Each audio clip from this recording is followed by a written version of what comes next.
Hello, hello, Zalex. Welcome in. Just doing a quick little bit of answering a replay question from a coaching client. So it'll be just a moment before we get on to the main stream.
All right, looks like we have finished the. Hello, Can't Say Mew. Welcome in. We're just finishing up a little replay review for somebody, and then we'll be jumping back out on ladder. Yeah, I was thinking about putting up as a post. What do you guys want to see today? So we might put a little poll up for kind of in a is there something we want to force roll?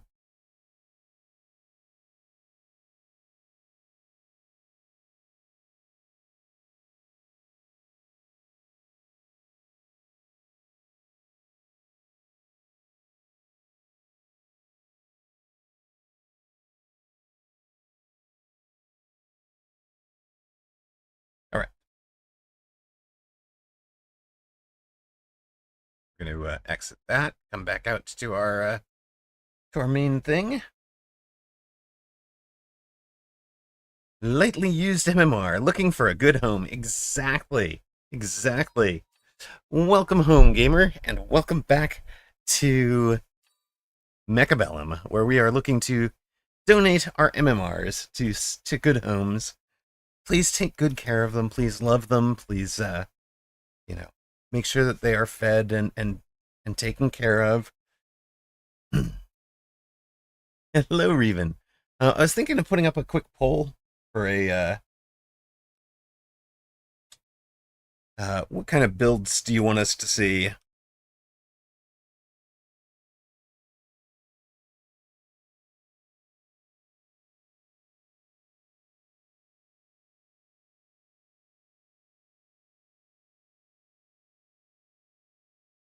We'll put Sledge in as a as an options.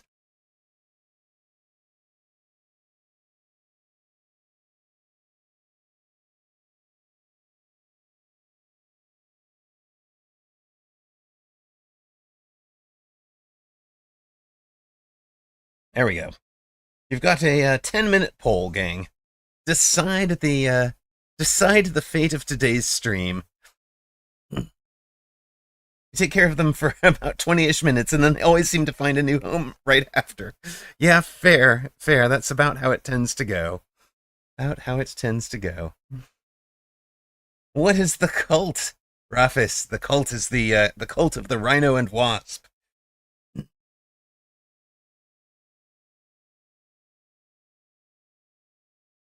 You guys can spend extra rocks if there's a particular build that you want to force this to see. That you want to force us towards today. Your only wins are with the cult. That's what I learned here. Excellent.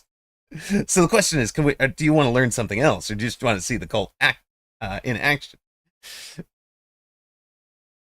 All right. At the moment, sledge builds are leading. You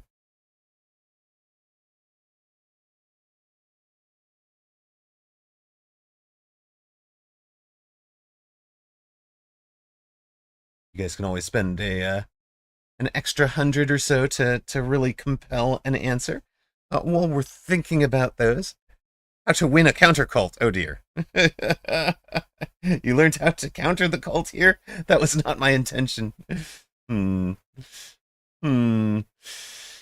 we're talking about that, let me remind you that anybody thinking of coming down to not Twitch, to TwitchCon, Donut Ball. You want to see Wraith Ball? I'd love to do that. How to counter the counter to the counter. Wait, what? There we go. If you are thinking about going to TwitchCon, you can use my little link there to buy your tickets to give me a discount on my ticket, if you are feeling generous. Donut Ball is how you counter the wasp. I see. But I mean, we could also run Donut Ball for fun. But Reven, everybody says they have a different answer, is the problem.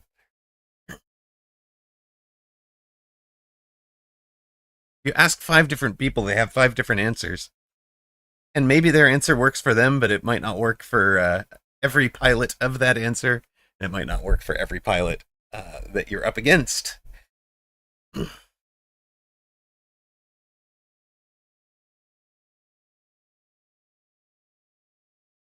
Anyways, if you're planning on coming, I was looking at, there are actually some really good sessions on the Friday. The Saturday looks a little bit more like it'll be meet and greet and go to. You have one meta that you have no idea how to play at all. Zalek says, when you ask 10 people for an opinion, they'll have 20 different answers for you. Yeah, the whole TwitchCon thing. It looks like there's a really good set of panels and stuff on the Saturday, and then or on the Friday even. The Saturday is probably a bit more likely to be the social day, and then the Sunday is a little bit more open. There's the schedule if for panels that have been announced and timing and everything. Of course, inevitably, I find that all of the panels I want to go to are at exactly the same time and in different places. So, oh, you don't know how to make hackers useful. So if your opponent is building enough chaff, hackers are useless. Don't even bother. If you are winning the chaff war, then the hacker accelerates the end of that round. Right? If opponent has very few hacker, yeah, making the hacker useful is opponent's job. Yeah, hackers, exactly. Cat Same You, not wrong. Hackers are either sad or they take over the entire game. There is no in between. It's true. It is true. Looks like we're still in a pretty close fight on this thing. We've got about 5 more minutes on that poll to decide the entire fate of the day. Wraith builds are getting no traction. Titan builds getting no traction. Nobody wants to see big stompy forts. The fight right now is between the sledge build and the cult. So either you'll be seeing lots of Rhino Wasp, or you'll be seeing lots of sledges, or maybe both.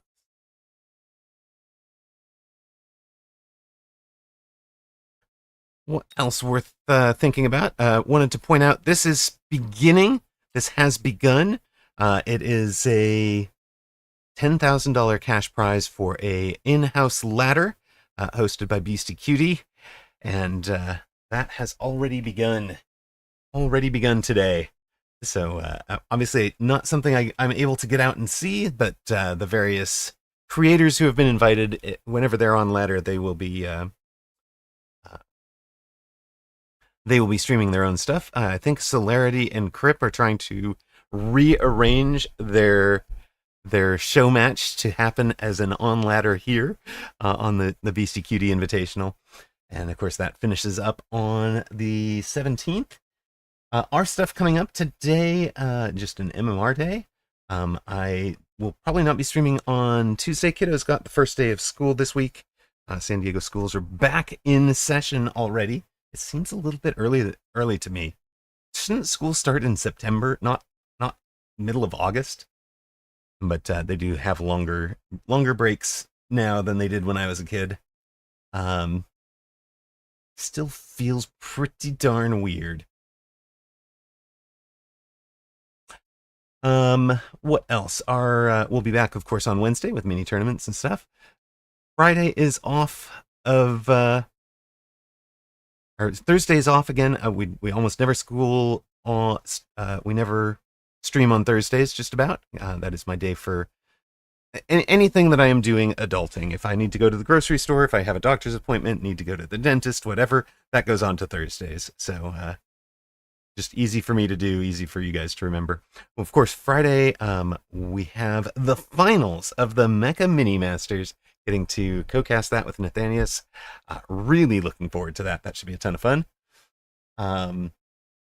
Then there were just 3. There are only 3 left. Yeah, and Moonanites, it's really early. Oh, why? Don't understand.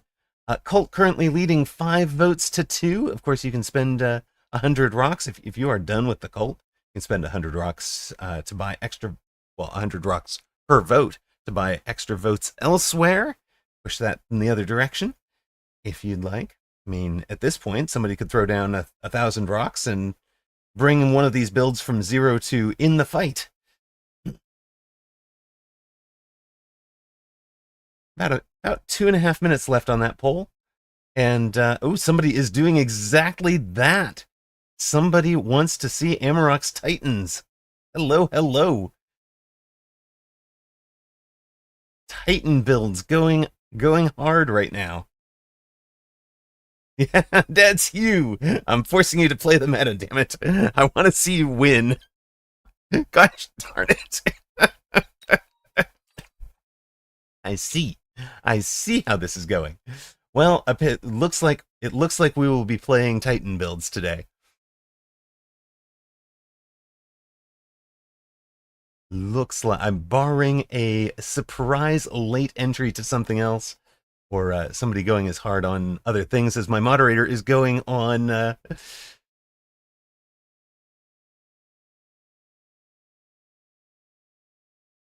Titan build means I will be planning a Titan from like round 5 or round 6. And then also planning on that being a finisher. No, it will not be a round 2 Titan, Doom Master Dave. Don't even tempt me. Round 3 is the earliest you should really bring them out. All right, looks like that poll has about 90 seconds left. We're going to run our ad now and get ourselves off and going. I have to do it now, and Dave said so. Thanks, Baller. Thanks. About 1 minute left in that poll. We are currently 30 votes for the Titans, 10 votes for the Wasps, 2 votes for the Sledges. Sorry, Reven. It will not be a carry sledge day. I am afraid.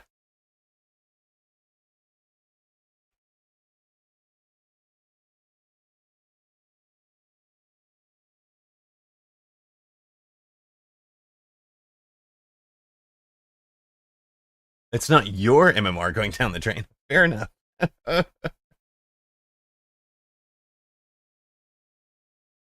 You fought an intensive trainer specialist that used some lol math to make a level 3 Rhino start at level 2. I should really up the cost for the extra votes. Hey, I don't mind if people get into things. It's not really to pull a whole bunch of econ back out of it. All right, it is done. Katsumu contributed the majority of the points. Titan build. Katsumu put more points into forcing Titans than anybody, the whole rest of the chat put into the every other build put together. So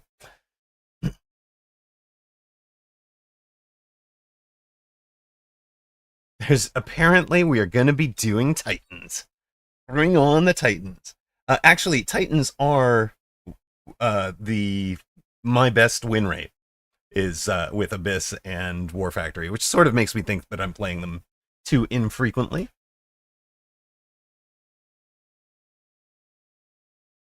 What did we do yesterday? Yesterday we went 6-6, finished out at, well, I guess it was Saturday. I didn't stream yesterday. What did we do yesterday? We watched other people's streams, sat at home, made sure that things like the blurp rewards were working and all of that. They are. What do we want? What of you suits a late game Titan?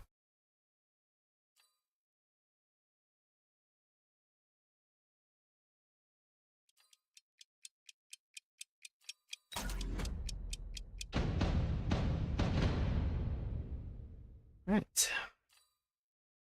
Also, we need to get our various trackers up.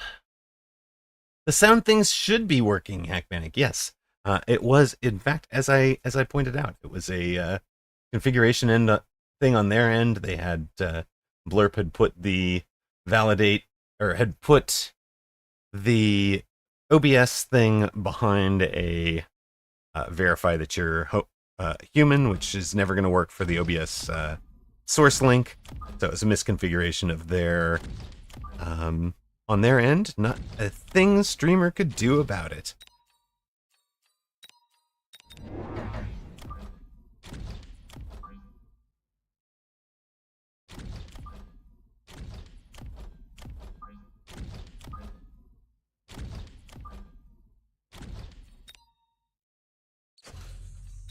Opponent in sledges, that's not great for Abyss. It could be great for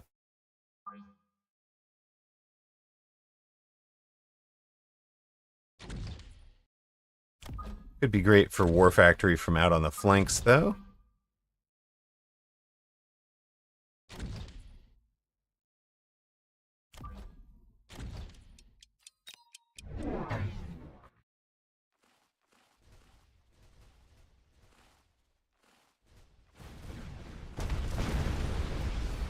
Yes, don't you love wasting all that time for something you had no part in? Exactly, Hackmanic. It felt good. Speaking of, thank you very much to Vex Axel for the follow while we were in the middle of our Sunday. I don't know how you found us, but thank you very much. Appreciate it. Official poll results, final, Titans 30, Cult 10, Sledges 2, Forts 1.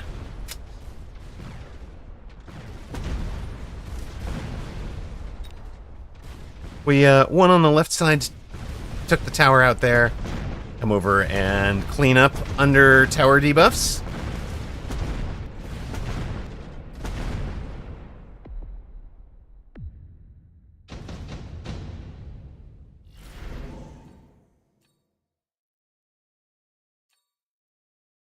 Christopher, bots in the game, the actual lore here is that they are piloted. So if you zoom in very close on some of them are, some of them aren't, I guess is more accurate.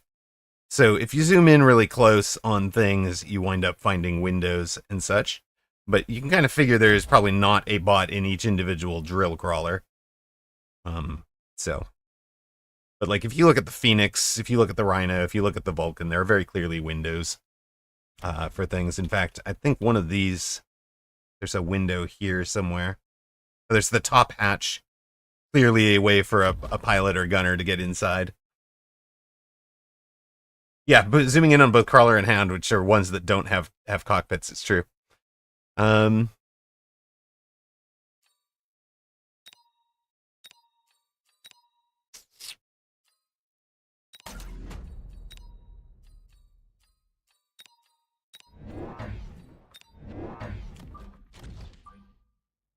We are definitely going to be building a war factory here by the end of this game. That is just what opponent is begging for.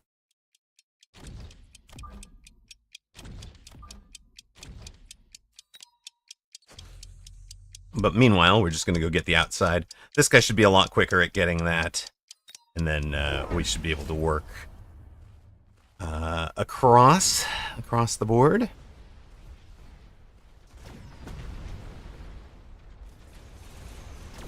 Well, he's going to get tower first with the crawlers. Unknown Eternity. Upkeep is by principle a bit like cooldown. Like, the idea is that things with a huge immediate impact are balanced by a later drawn-out cost. Welcome home, little Miss Dumpster Fire. So, Unknown Eternity, there has been quite a bit of discussion with Bear-like about this in the QA and balance team. So, I cannot tell you what the changes are going to be yet. I think Bear-like couldn't tell you what the actual changes are going to be yet, but there will be big changes coming to that.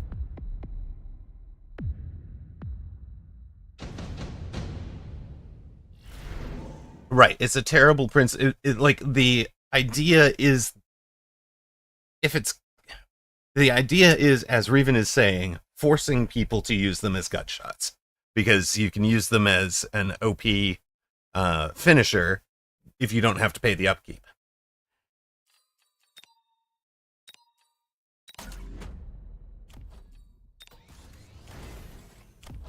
We are still planning the war factory over here, so we're slowly building towards that right now.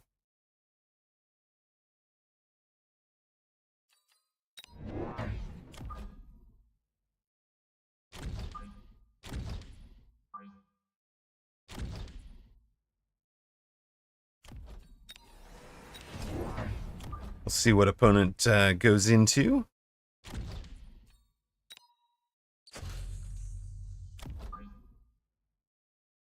I wonder if that's a better approach when a whole bunch of crawlers are coming.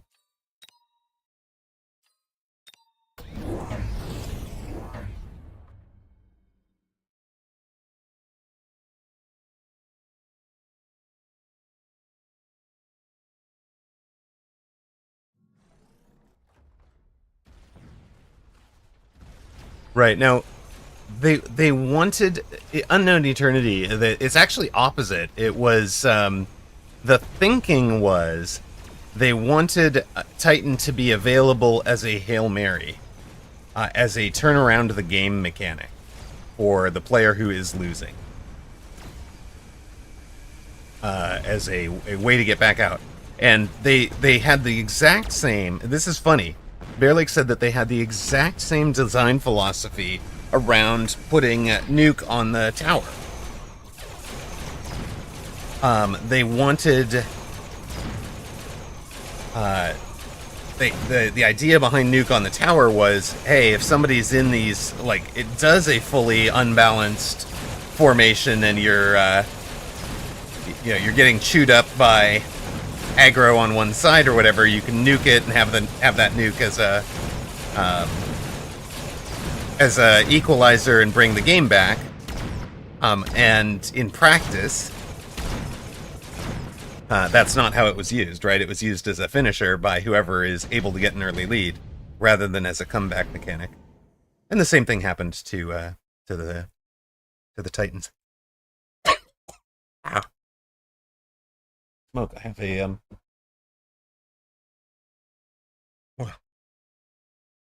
you know those like sharp seed parts of a piece of popcorn that hadn't quite popped all the way? Yeah, one of those gets stuck in my throat just now. Do not recommend.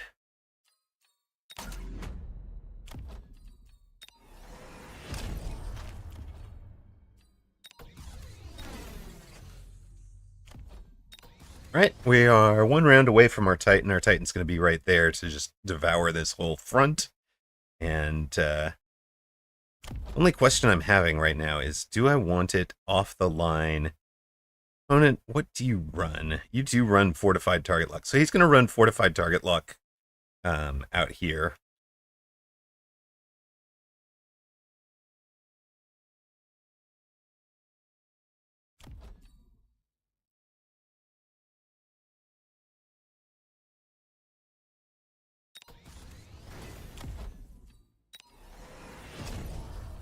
If we float 200... Okay, perfect.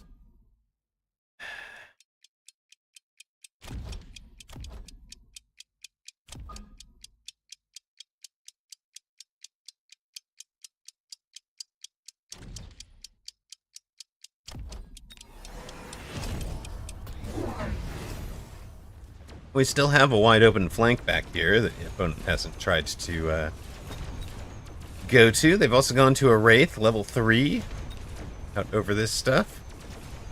Looks good.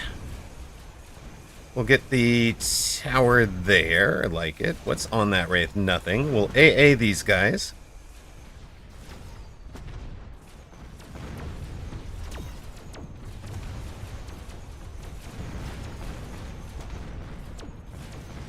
You just got done with a 2v2 where you had a Vulcan humming on sabers. Like it. Yes, Titan users don't worry about the long-term lingering effects. Right, Unknown Eternity, that's exactly right. But the problem is that the leader, it's exactly what Reven is saying. In practice, people are using it as the leader just puts the pedal to the metal and ends the game, right? And so... And Doom Master Dave, I like the idea. I want there to be big robots. You guys know I love my big stompy forts. So, you know, like, there should be big units in a big robot fighting game. Well, I guess we're just going to...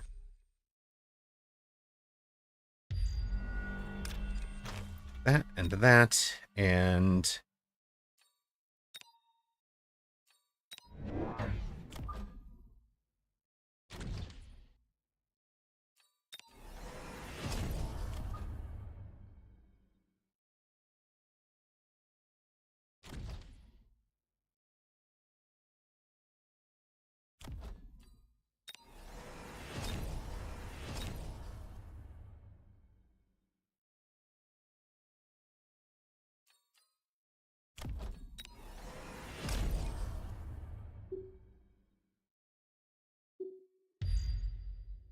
go out and across the board there, I think, with, you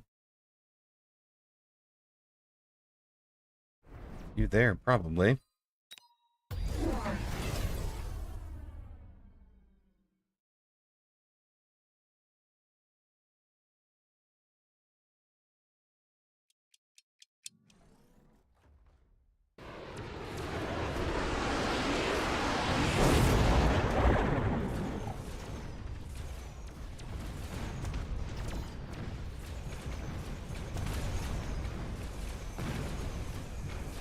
Oh, with the missile on that back corner, opponent gets the tower, gets the war factory. Solid, I like it.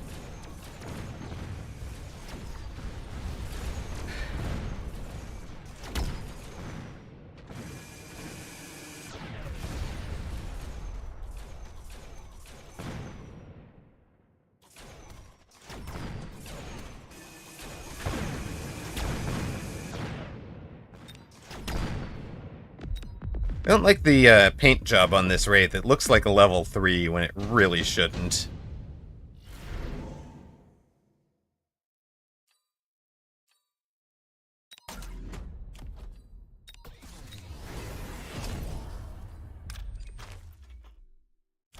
That one's also not level 3, and I thought it was for a minute.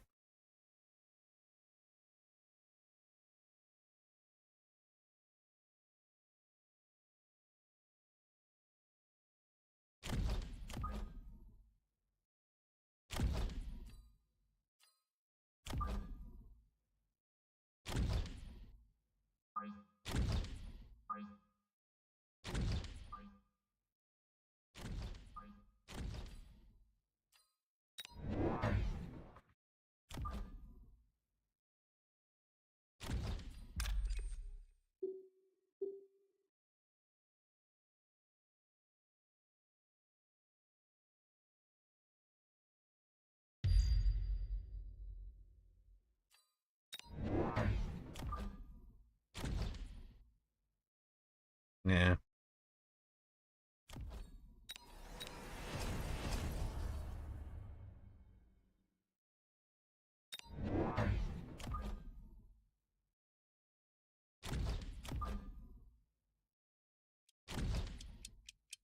Let's try something like that. Maybe I did want one more AA unit here.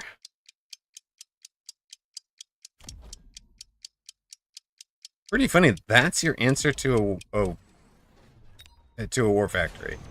Really?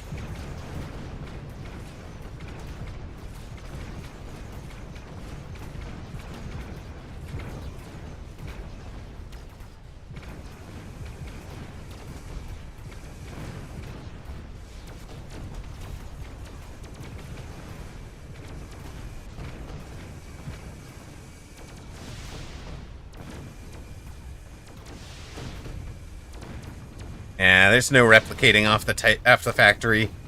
Not this time.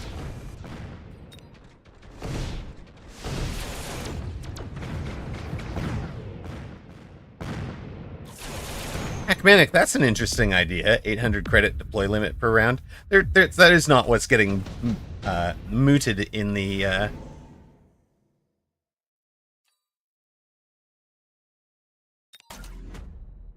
forum, in the balance forum, but it's certainly an interesting idea. Let's make sure you have your frontline problem.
Nope, not playing this very well. Yuluente, I like that idea. 15-second building time when it's first played. That's pretty fun. Just like the flanks.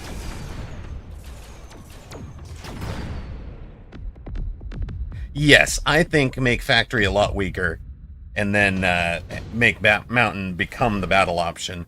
Mountain works better as the battle option because it's so slow. You really cannot make them go take towers quickly.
Yeah, prod factory meta was not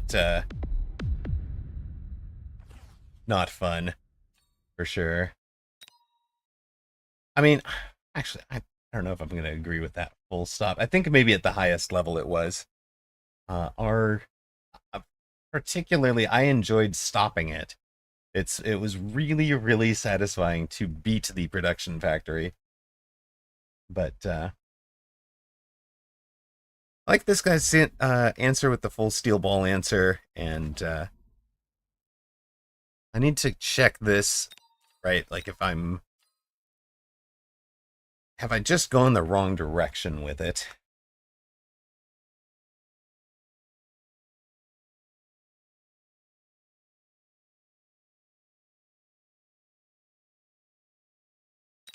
So let's batch delete everything that's not today's matches. Thank you. Goodbye. And let's take a look at this. Did we need splash? Is that what we needed?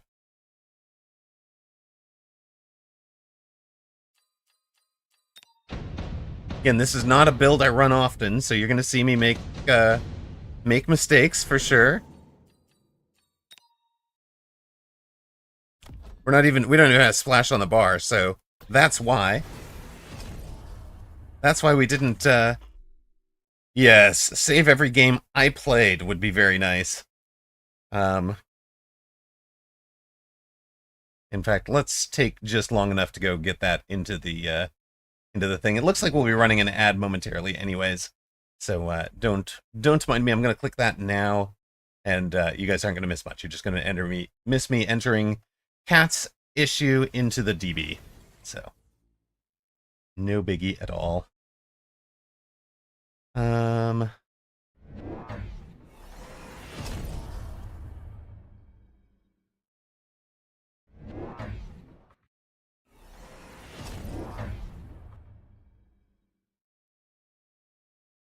do I describe this one?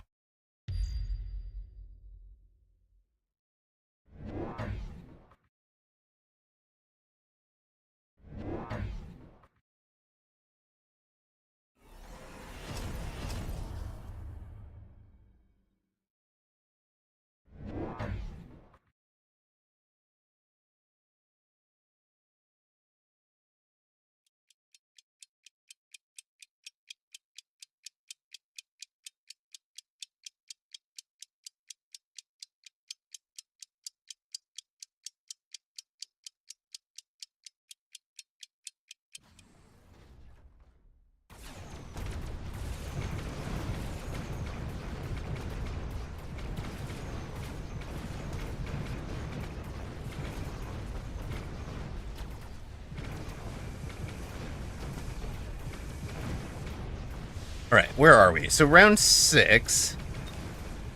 If we just left the... All right. This is what actually happened in round 6, right? Okay. Let's try something different for round 6.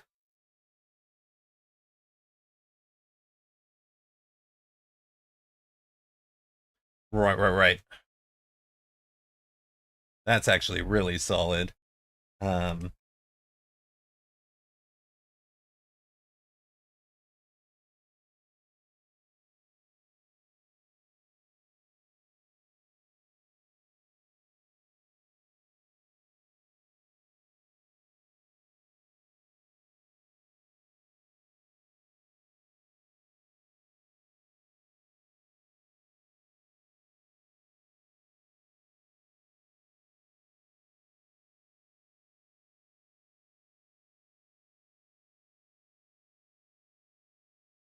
I like the way you worded that. Okay, welcome back to those of you that saw ads.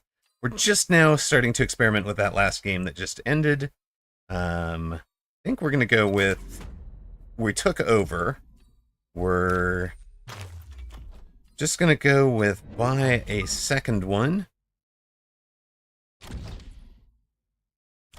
Let these guys have AA. They need the AA for the rates anyways.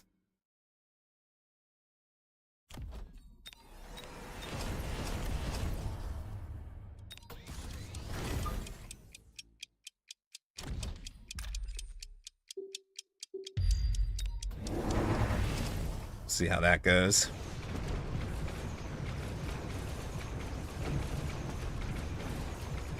Not gonna lie, the Phantom Rays were actually a pretty good shout. Like, look, I just left this one War Factory there. The Phantom Rays are a solid shout against it. We do actually win both towers first, leaving the one flank behind. Turn around and go play defense. I messed up whatever round it was that I jabbed this out. I should have. I thought it was a level 3 because of the orangish tint to it. No flanks left behind, yeah.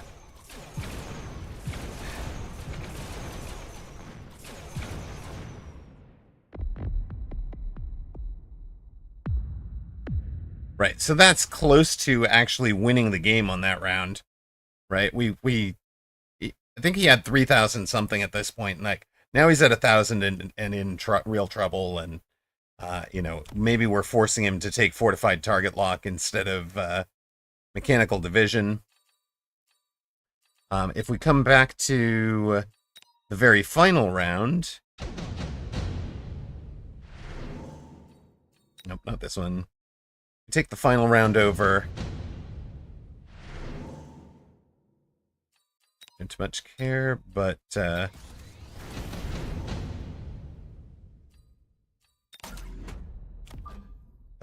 other thought here was just having these guys over the top and go ahead and pick up another one there. Let this whole group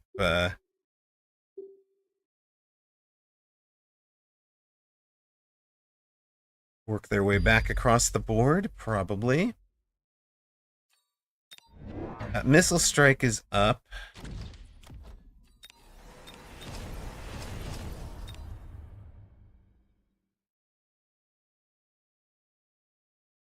We let you guys come this way. And you as threats. Good enough.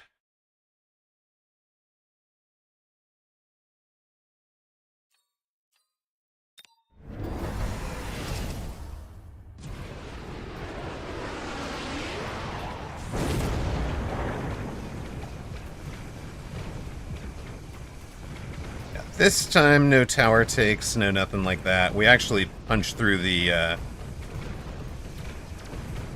steel balls well enough in the middle. We lose both outside, including the outside war factory.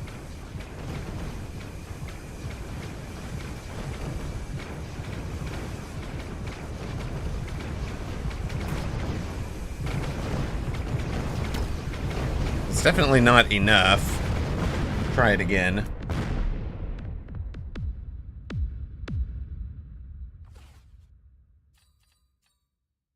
You think that, well, okay, I don't...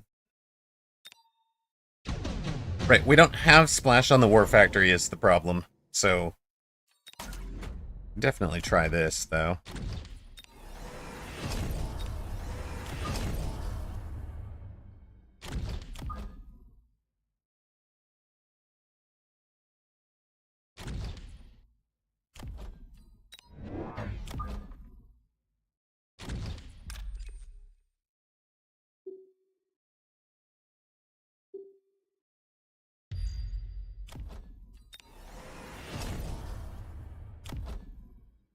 That's the set of War Factory techs.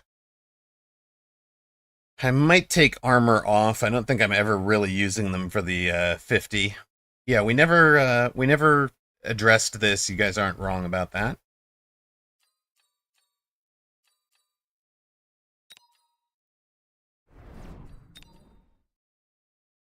That's Saturday's record. We're not on it yet today. Oh, this is the round we have to do that guy. Forgot about.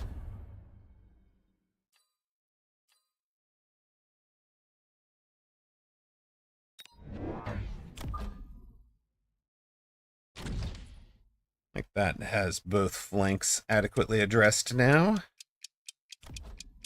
Anything we would sell here? I don't think you've ever accomplished anything.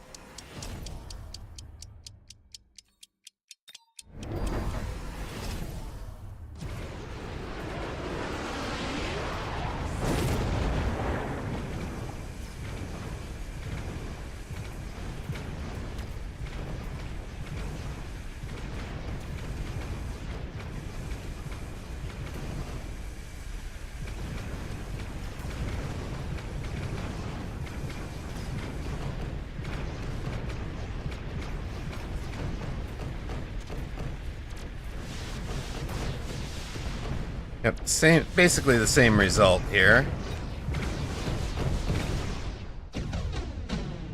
I know. Why does this have a replay or the countdown even? Okay, let's try one other thing. Not more badger. Not more badger. We're just gonna go with like. Can we please turn off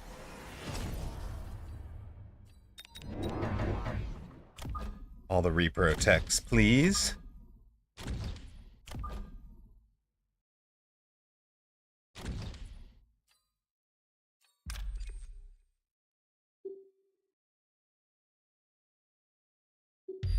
Maybe you even just go there.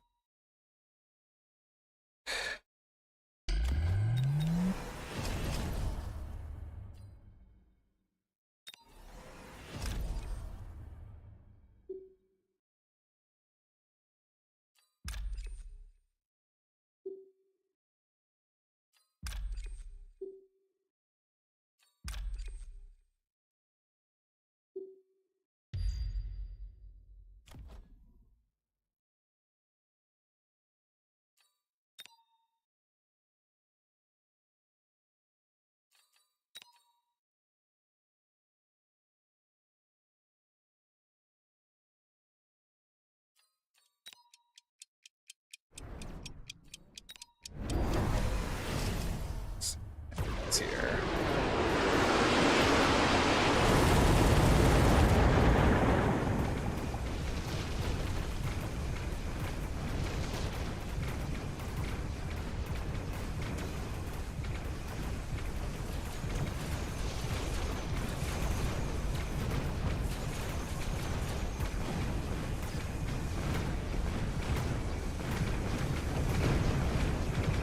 Yeah, no, this is, I wish I could switch. This is the other thing, is, yeah,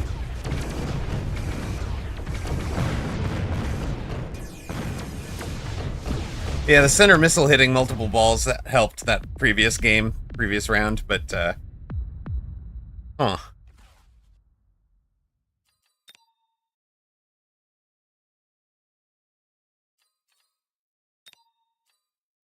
I think this is, hinting at the, oh, it doesn't need to be a community challenge. It's, I've gotten myself into a bad spot, not something that we need to be solving.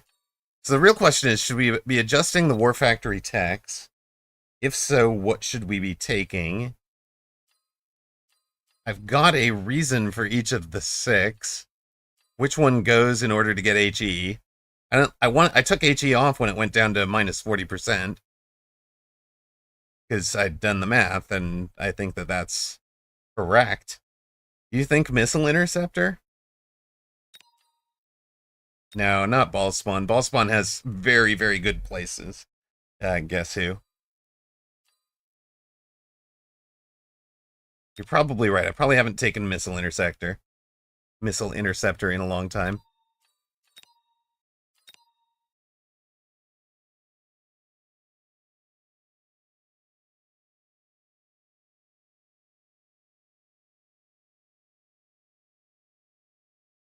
What does the chart say about Missile Interceptor? Good question. We're facing Sun's Hand at 1616.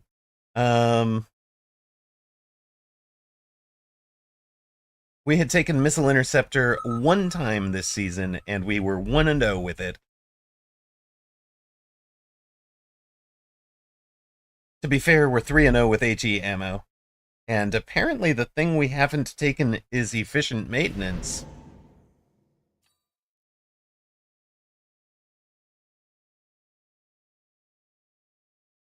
We're 2-0 with Steel Bolt. Photon Coating is actually the thing. Photon and Armor are the two things on the bar that we have not taken previously.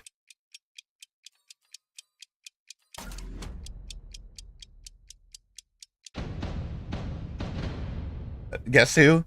It is highly useful in Battle War Factory. It's got a place.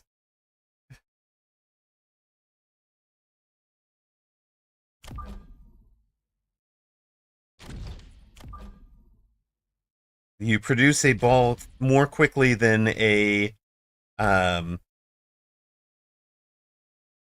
you produce a ball more quickly than a rapid fire, or sorry, the burst mode Farseer takes its bursts, so the War Factory never gets locked.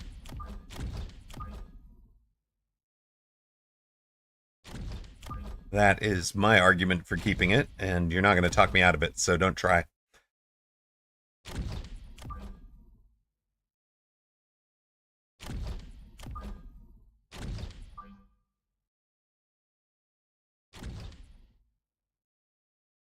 Gauntlet Throne, exactly. Yeah, I was never a big fan of HE, and then didn't run it when it was obviously OP because I don't want to run things that are obviously OP. I'm much less about my current MMR than about understanding and playing the fundamentals well. So, that can put me a couple hundred MMR behind when something is vastly OP for a while. Why did I run the gospel? The gospel is not OP in my opinion. Vastly OP. No, not vastly OP. Peer pressure. It was fun. I will run things because they are fun.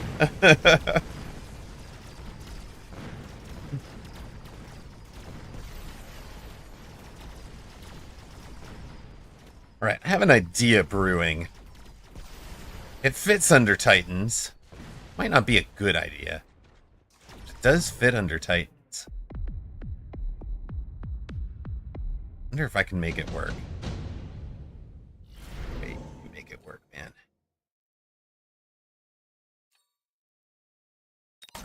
Definitely can't make this work. Oh, show no.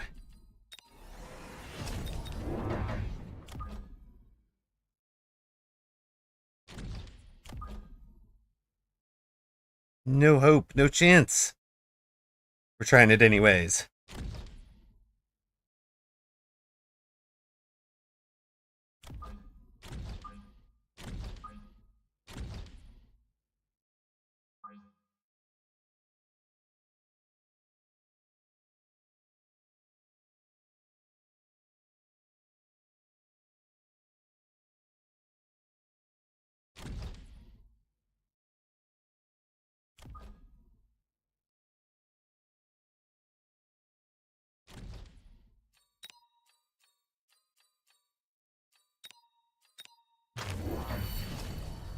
I don't know if it's Diana's Abyss build, but I'm thinking Carry Fang plus Abyss.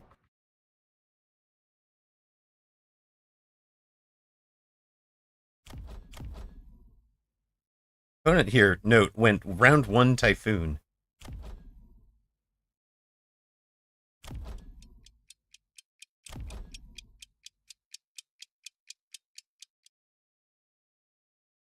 Oh, Diana's the only person you've seen play it. Fair enough.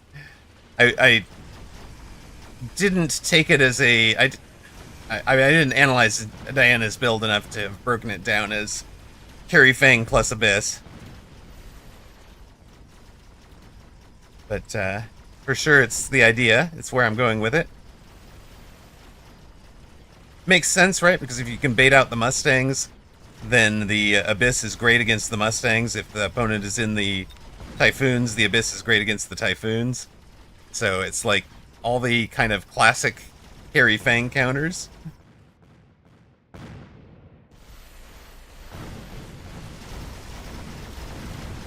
Does the chart have win rate on using the gospel? Effectively, I could get that out of 74 games with Wasp with range, 64 games with Wasp with ground specialization, and that's a 60% win rate. If I go and look at the Rhinos, it is a 55% win rate with armor, which is probably the characteristic tech of that I'm only using for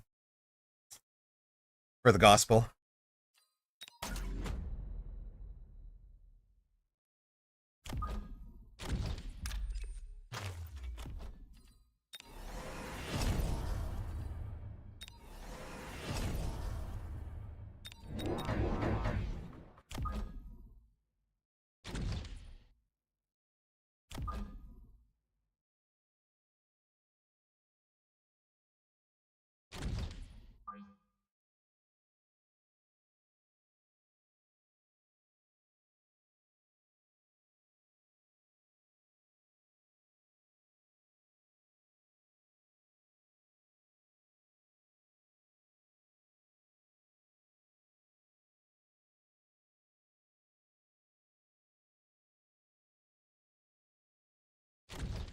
Not sure where we're putting our,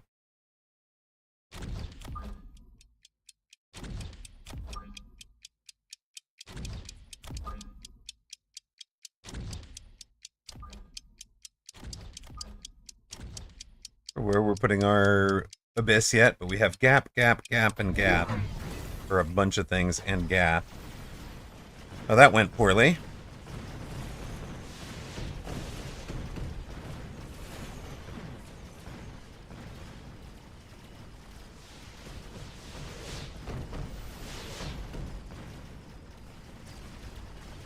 We're also in Ignite, which doesn't work against Phantom Ray armor. So that's gonna suck. HE might be better for the Fang in this build. Okay, okay. Interesting.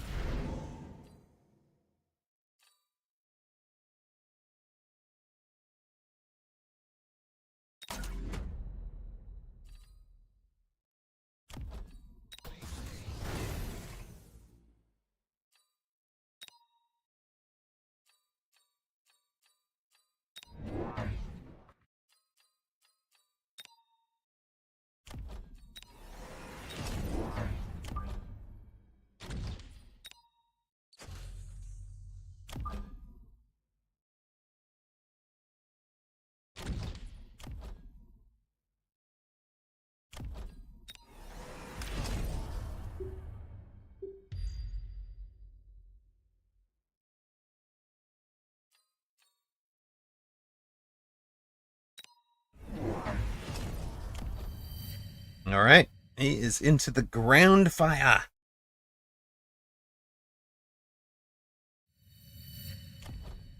Works for me, son. You not know how this works? You don't know how this works, do you? Okay.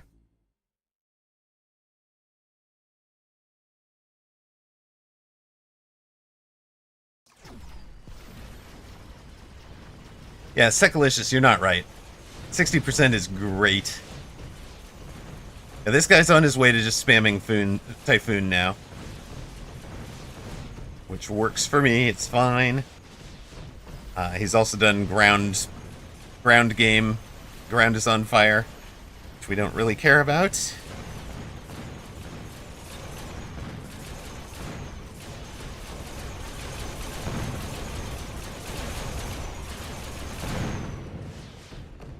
Honestly, it looks like we're going to armor the rhinos in a moment.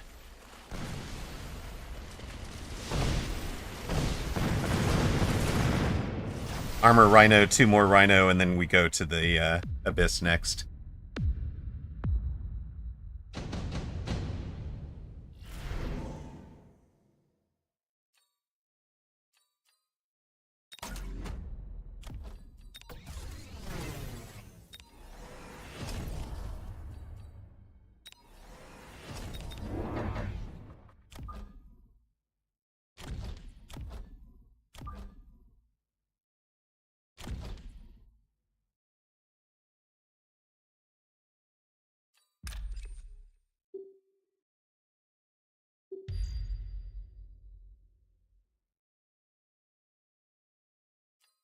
Actually.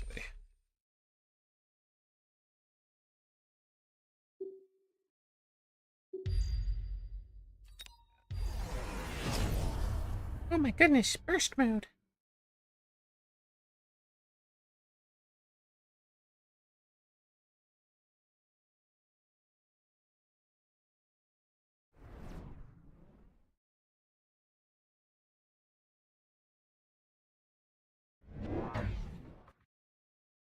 Yeah, that's why most of the wasps are not in the mobile beacon, so they don't overfly the rhino if it gets missiled out. Some of the crawlers are here to try and pop this missile if possible. And opponent does get at least one of the rhinos down early.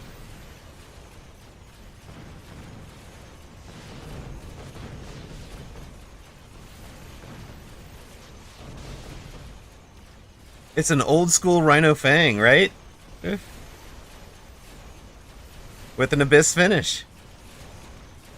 Should be great fun.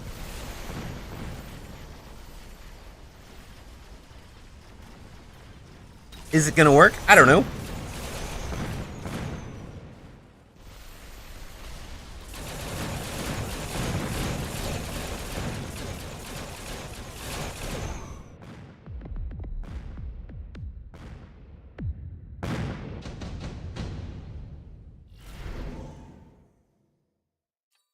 Perfect. What are we funding here?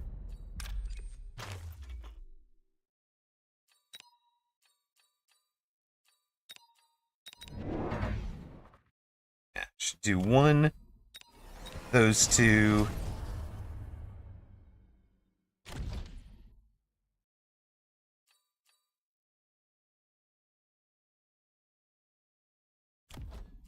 You guys get your thing.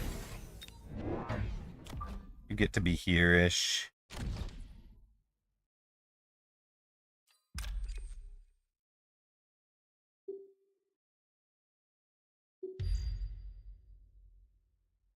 Same mobile beacon.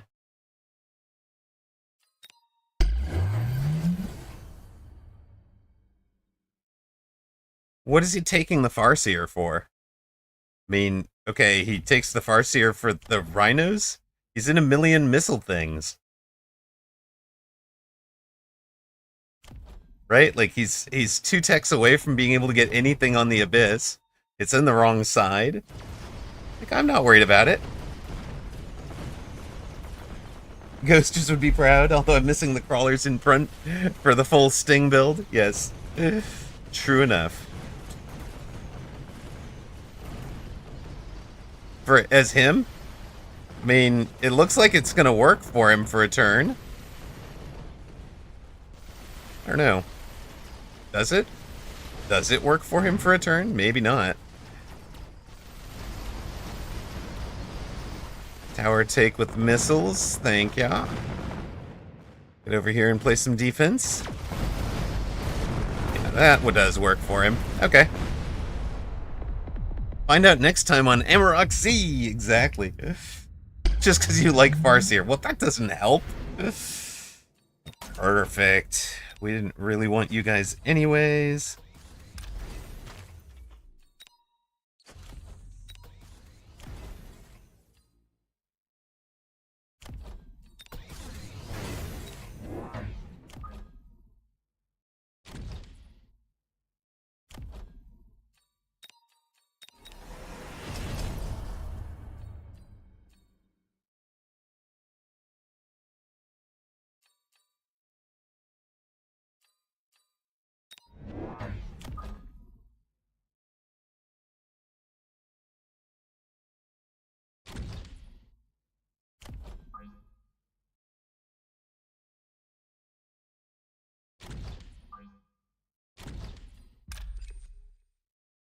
Hmm.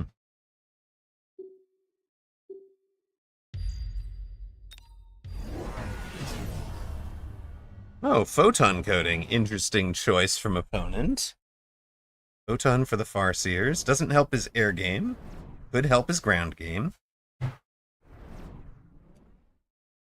Relying on a whole bunch of sentry missiles.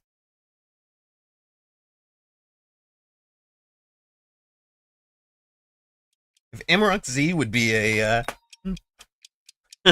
was turned into a show, one match would take 55 episodes, 45 of which would be Amarok yelling as he powers up his rhinos. If it was anything like DBZ, I love it. Love the mental image.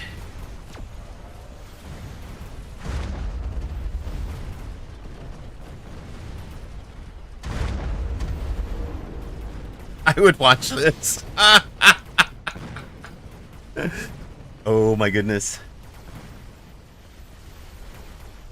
Ah, Sun's Hand is a high-ranked brawler. Okay, see, these are things that would have helped. Would have helped to know ahead of time, Hack Panic.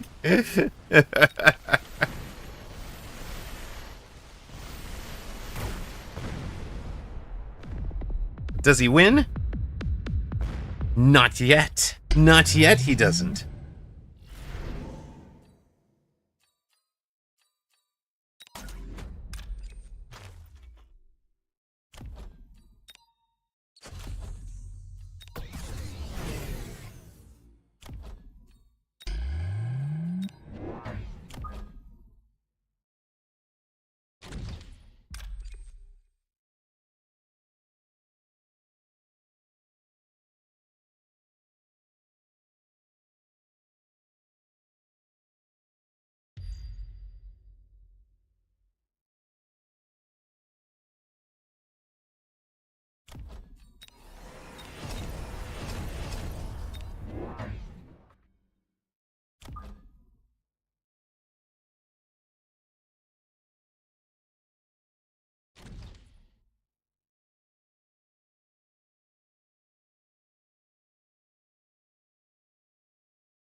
The unholy boom.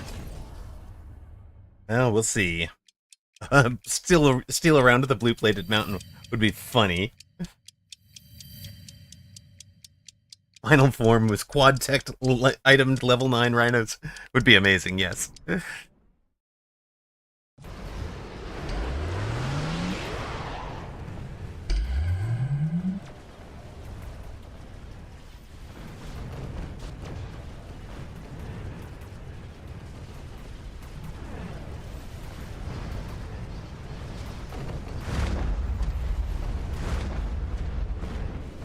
Nope. Not gonna do it here.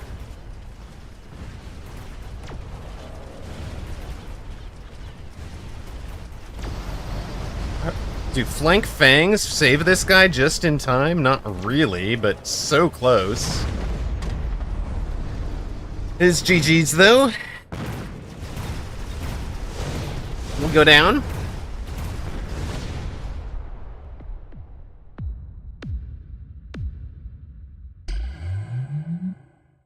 See, if you know somebody is a high-ranked brawler, tell me at the start of the match, Hackmanic.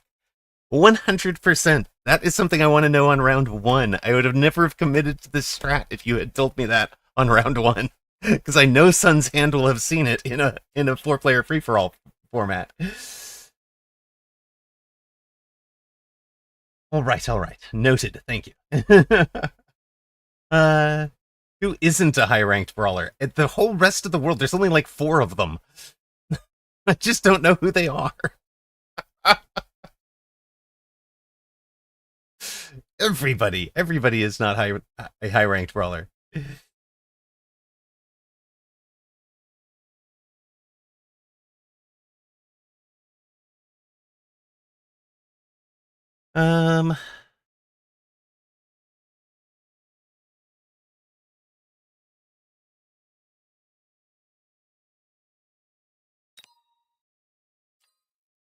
What was the final there?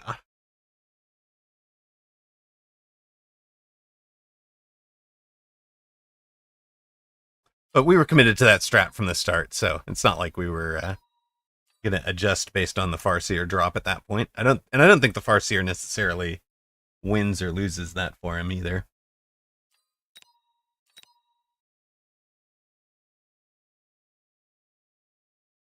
Called out. It's all right. A little bit tilted. That's all.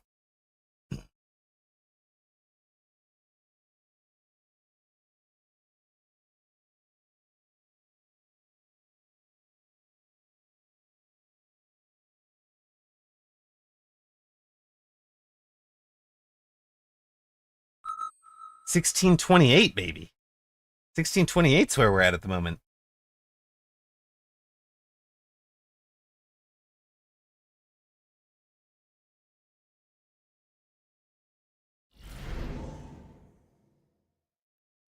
All right.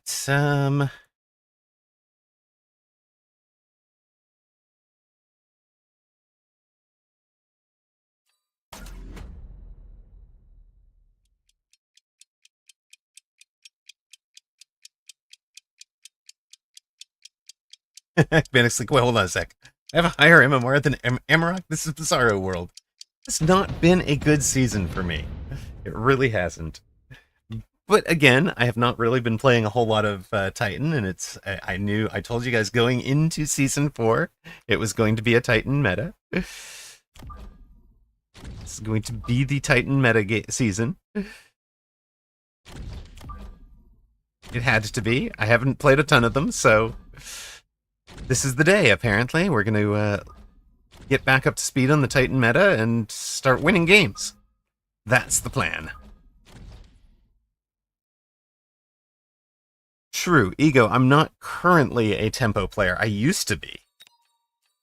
But tempo is king this season is actually a really good observation, where I'm not... I tend to be building the round 8 plus boards rather than building to finish in 6, 7, 8.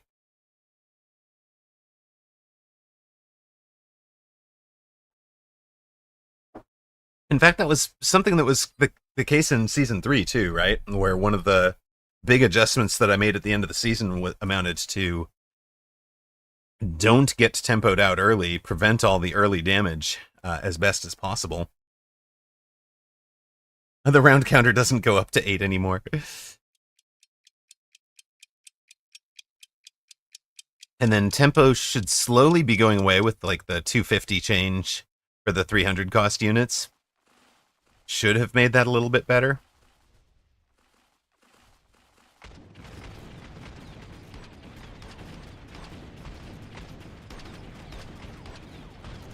But yeah, the start of season 4, like it, and I mean, it's just sad to me that this was extremely predictable, and I called it in advance.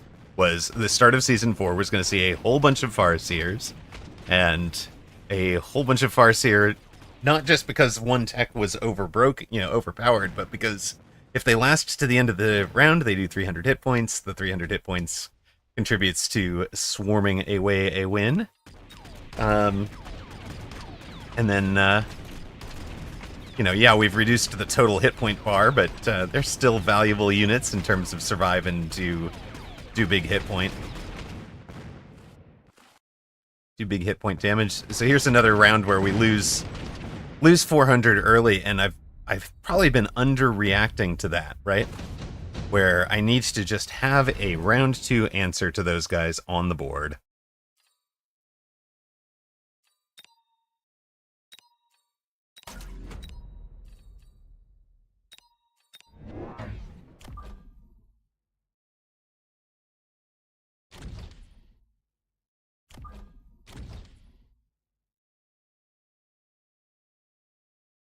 The victory point nerf has cost you a bit of MMR. Yeah.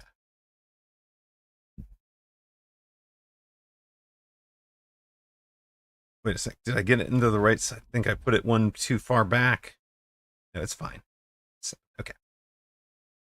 Hello, DJ Kimco. Welcome in. Hi. Hello, whoops GG. We've got, we do in fact have Assault Scorpion on the board from round 2 with a, so it's going to be Scorp Stang Abyss this game is the plan with, Hound as the chaff clear. This is the anti-wasp. There's your single target. Abyss for the finisher. That's the plan.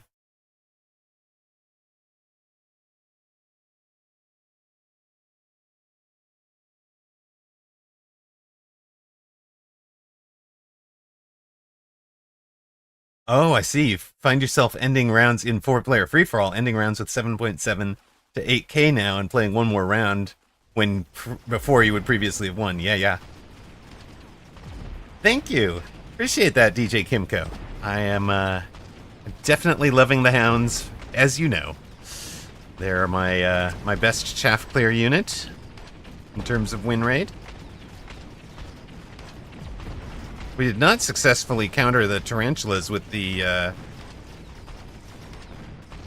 scorpion, but we're successfully countering it with the tower take. Hold on a sec.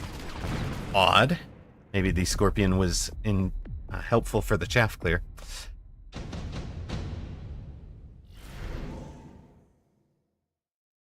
Supplementary chaff clear. Anti-air single target is probably the weakness on this board. Honestly.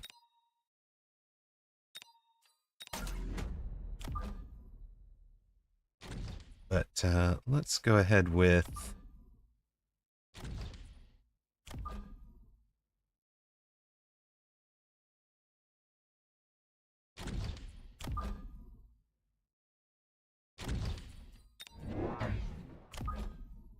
Seven.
He took the fort. Everything abyssable so far.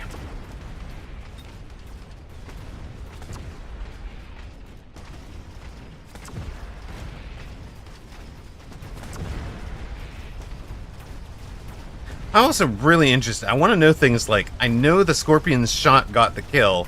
Does the fact that the Scorpion was dead before its shot landed mean that the Scorpion didn't get the kill XP? But, like, I have no idea how to test that one. It's so specific.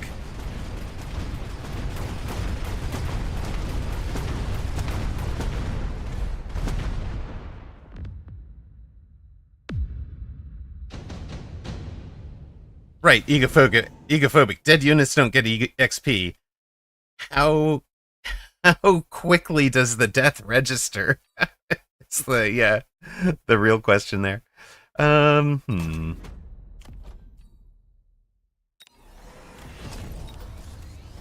Maybe the unspoken question, if you will.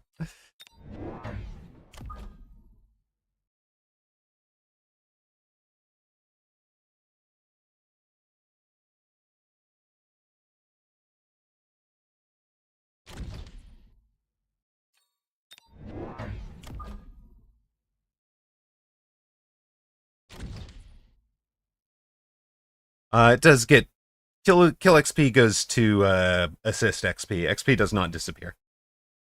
There, except in very weird edge cases. There are some edge cases where XP disappears, but as a general rule, I think it's safe to say that XP does not disappear. This guy, you can see, did not get that kill XP. He'd have had way more than that. So we can check it right there. So as soon as he died, he was no longer eligible for XPs.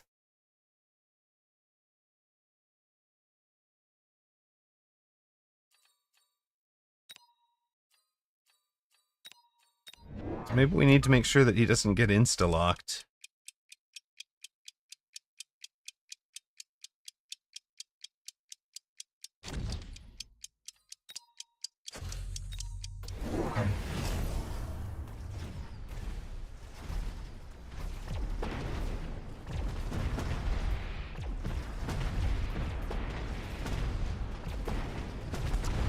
Ah, he got his XP this time, baby.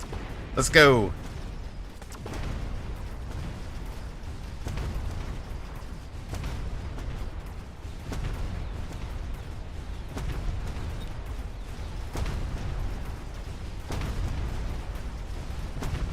Take the outside tower. Take the forts. Let's go, Mustangs. You got this. Can we bring the Abyss out on round 5, or do we have to wait till round 6?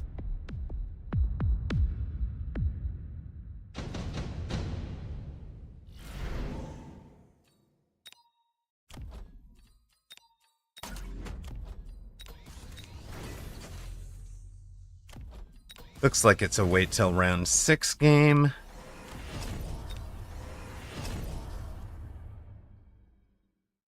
We do still have some tempo, don't we?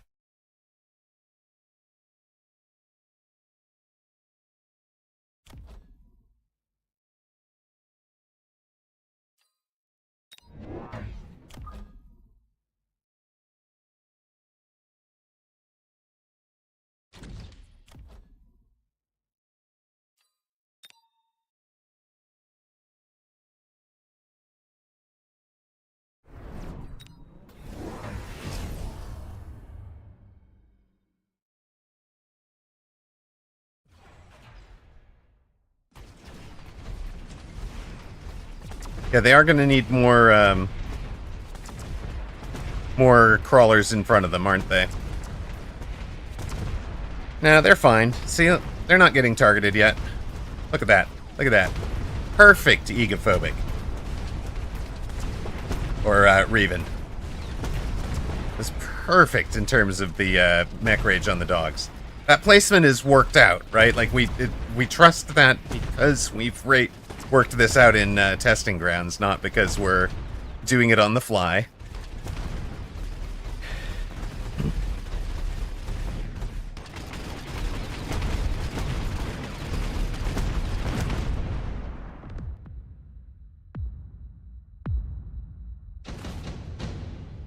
We did run ourselves one deploy short that round, it's true.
Two, not twice. Thank you, just once is enough.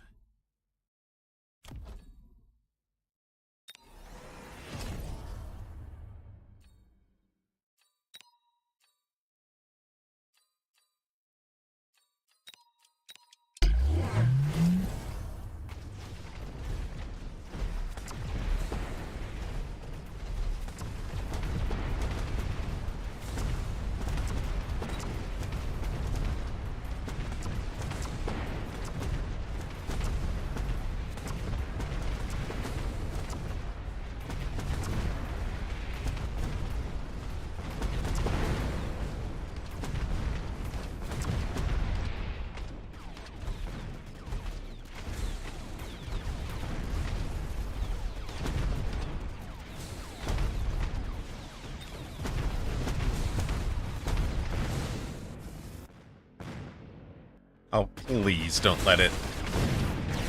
You idiots. Thank you, much better. Let's go riding. It's not supposed to be a riding carry, but that riding just about carried us. Alright.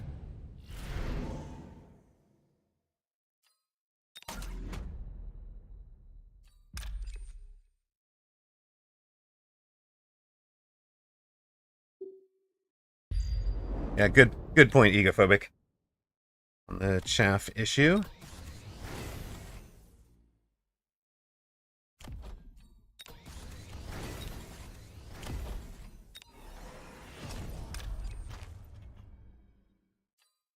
Honestly, this is just a,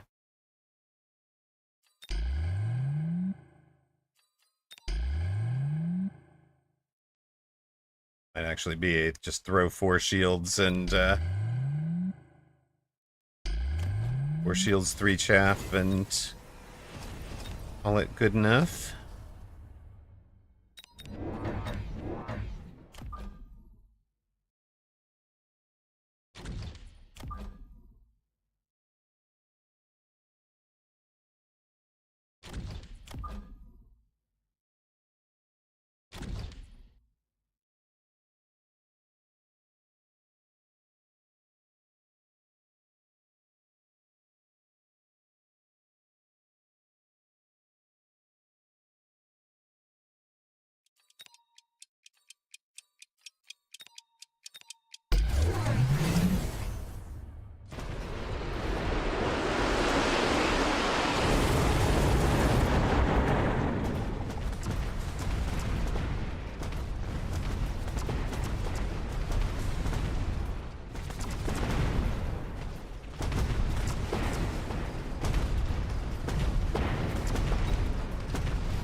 Yeah, opponent is very heavily invested in the forts, but look at this.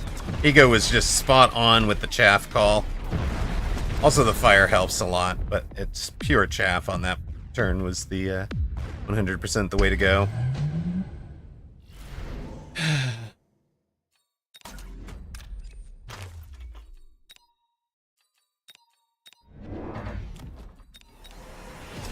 Nope.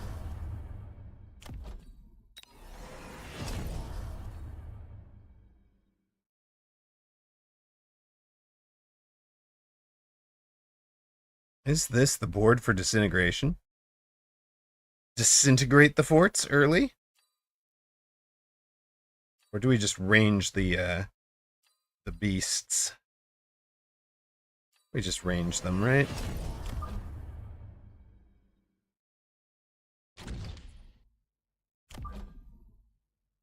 Why did I put that fang there? That was foolish.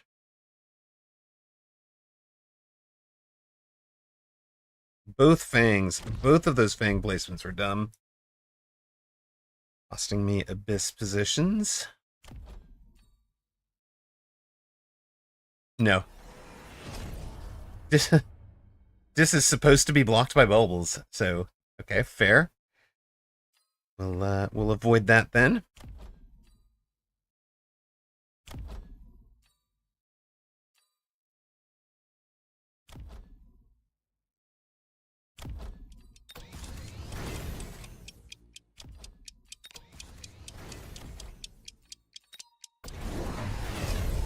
Spider mine, huh? Interesting. Very interesting. Spider mine doesn't shoot up, right?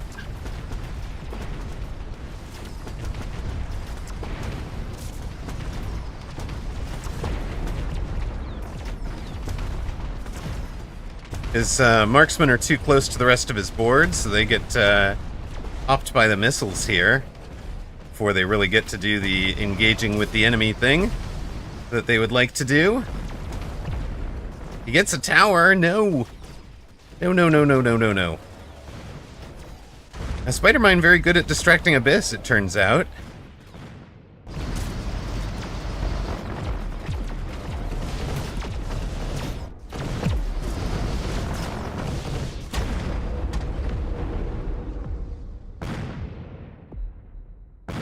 Did they fix it so it's actually blocked? I don't know. It was very random on them going through.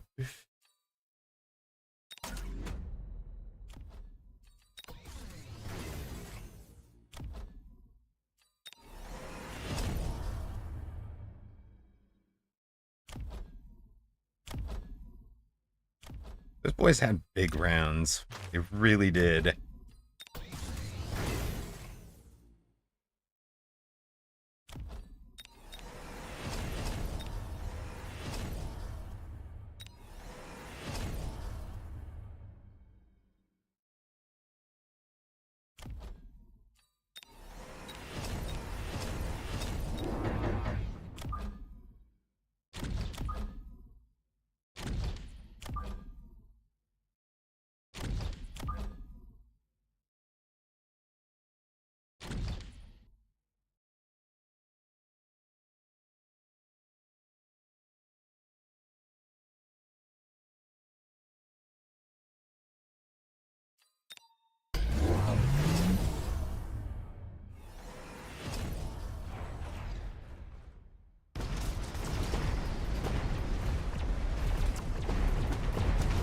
The range on the arcs to keep the arcs further back so that the arcs don't die to the early presence of the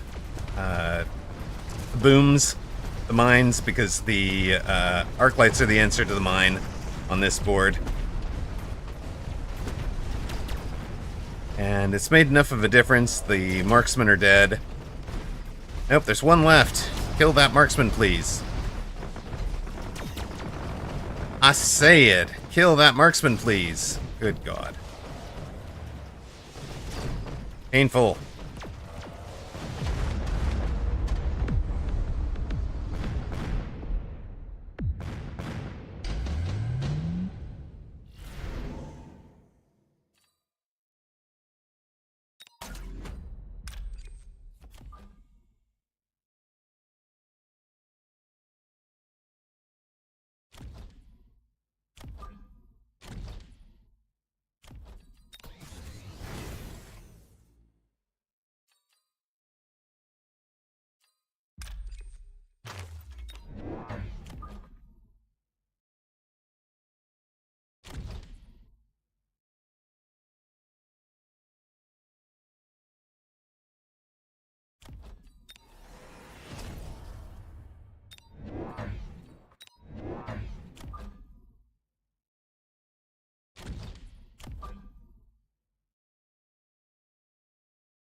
actually wonder how much of this...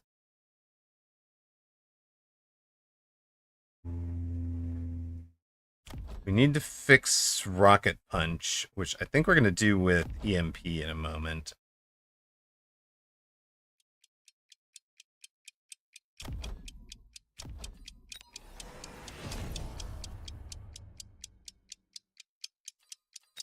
Does that work? Maybe that works.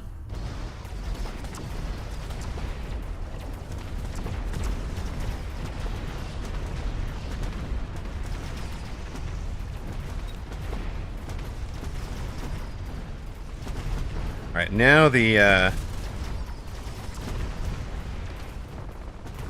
Mustangs are better on the ground game.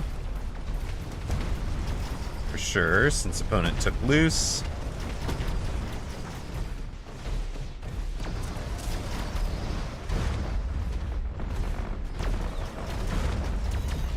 Boy.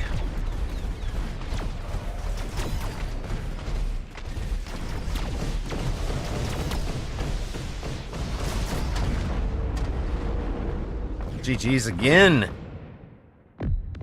Frustrating. No, wait. We have a chance. There's still a chance. If you live, please level your towers. Heard. Let us make it so. I was also thinking that for the Rocket Punch stuff. You come back this way.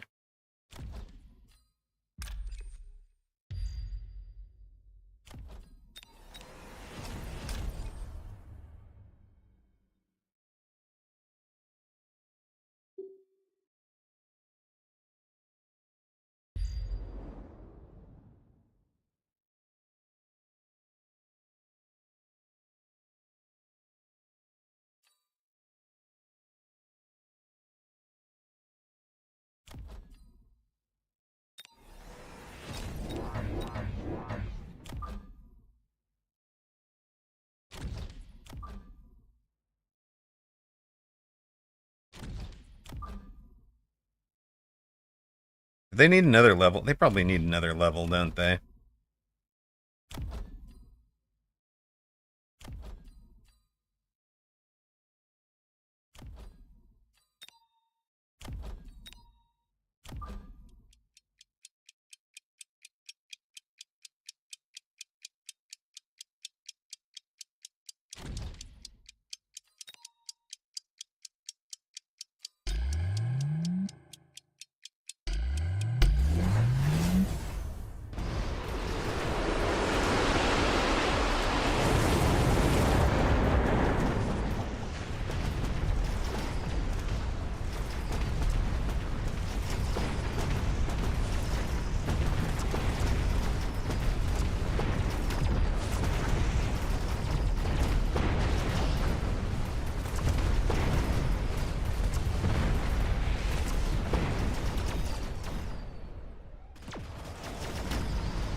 Fire finish! Fire finish!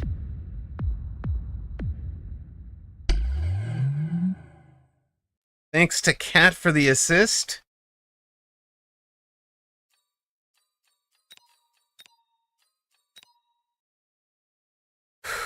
Red Devil gets us down to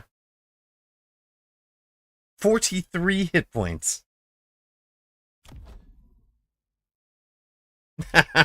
Never would.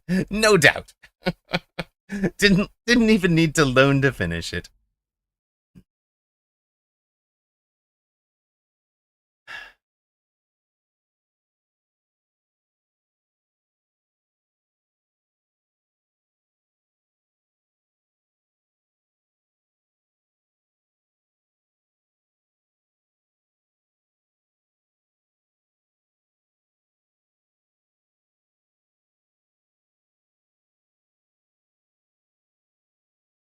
We had taken multiple loans over the course of it, and we're out a whole bunch of economy on supporting the Abysses, by the way. So it is a whole bunch of economy went into that one, but there wasn't anything really to spend on Maybe 2 more shields at the end game. I'm gonna refill the coffee, refill this big jug of water, and by the way, yay, we got that. We got the AC fixed. Don't underestimate simple level 2 tower health. Yeah, but it was 23,400 versus a 24,000 punch. That's why I took the third level. Ego.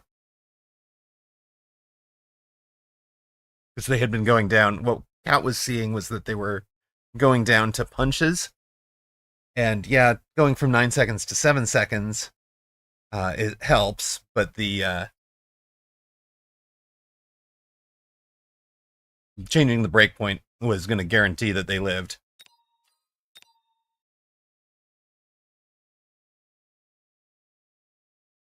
Actually, hold on. I'm going to cancel. I'm sorry, Bulbasaur. I'm sorry. The stat boost? Oh, tower health too. The tower health one. Got it. Yeah, I'm going to run an ad and fill water and coffee rather than matchmake immediately. So that's why we dodged Bulbasaur. Sorry, sir. I do apologize. Don't normally want to be out here dodging folks, but you happen to be the unlucky one. We'll be at 1646 when we get back onto the ladder, and minus 32 for the day. Be right back.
All right, we back. We back.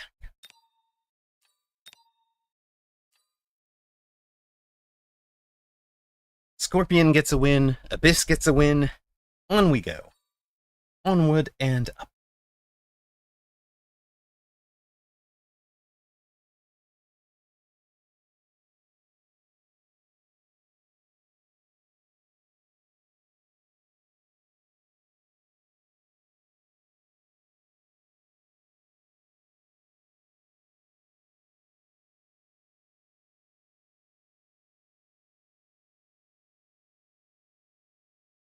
We're facing Cursor at 1560.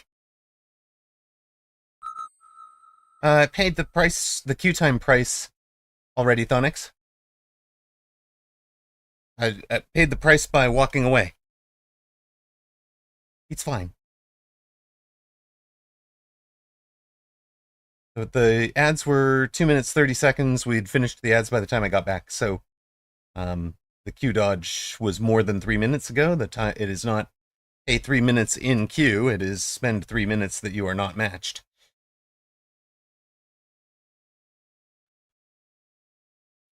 So our 3 minutes expired. It's fine. You guys chose the build for the day. We put it to a poll. You got no. The 3 minutes just runs down. Yeah, yeah, Thonix. You guys chose the build for the day. The build for the day is Titans. You know what Titan we haven't run yet?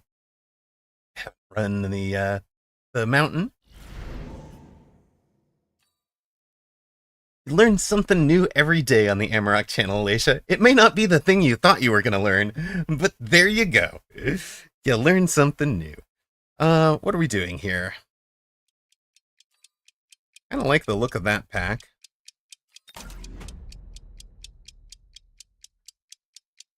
The client timeout is client side. You can just restart the client and it's gone. Amma, get devs to fix, please. Ooh, Mountain works well with the gospel. It's why I still watch. Particularly if they go Mustangs. Interesting. Interesting. A gospel with a mountain finish. What kind of madness would that be?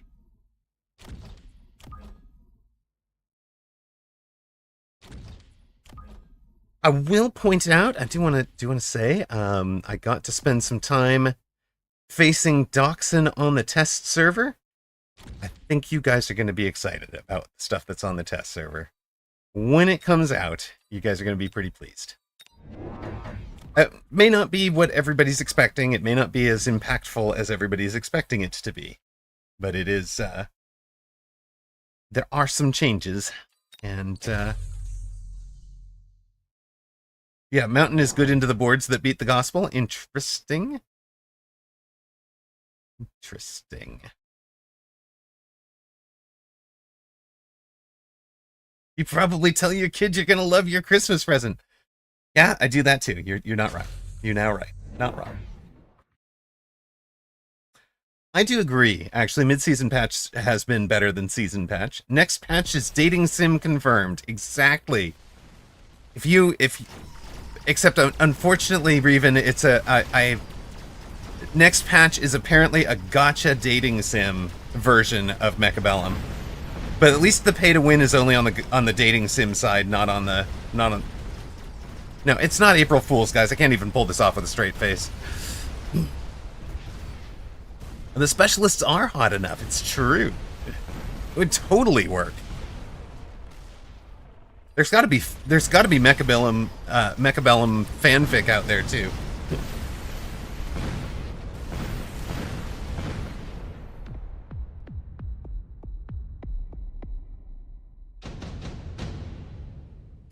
Alicia wants to do a Mechabellum, hot or not. Paying for it does seem to have a different legal term. I see your point. I also hate the way I'm deployed into a missile right now, but, c'est la vie.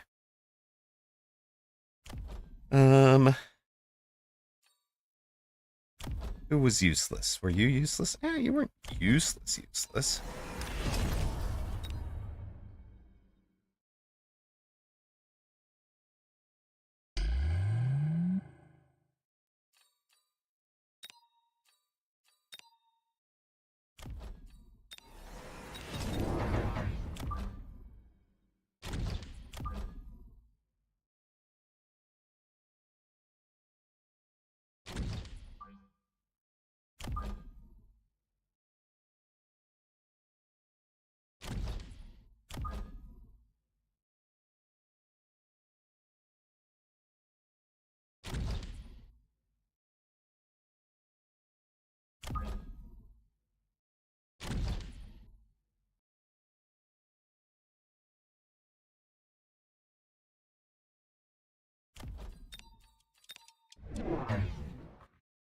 No missile, huh? Okay. Interesting. And are those Mustangs? Those are Mustangs. Also interesting.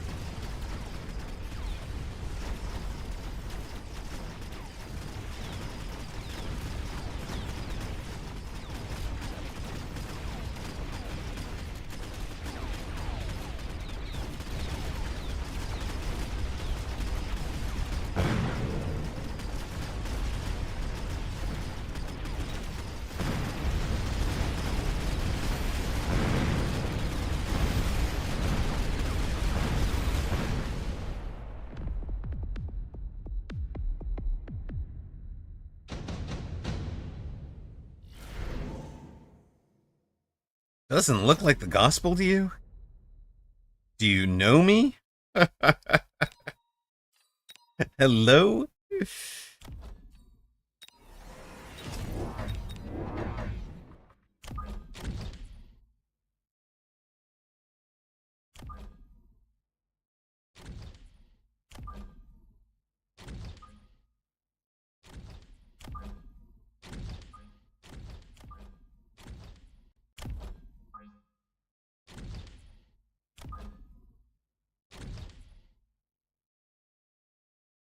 Welcome home. Hello. Hello, Toast. How are you? We put it to a vote at the start of the day. Chat chose Titan Day. So we are doing the Clash of the Titans board. This is a designed, let's go, called shot mountain board. We're going to win with a mountain. Cursor playing defense against the right side somehow? Confused.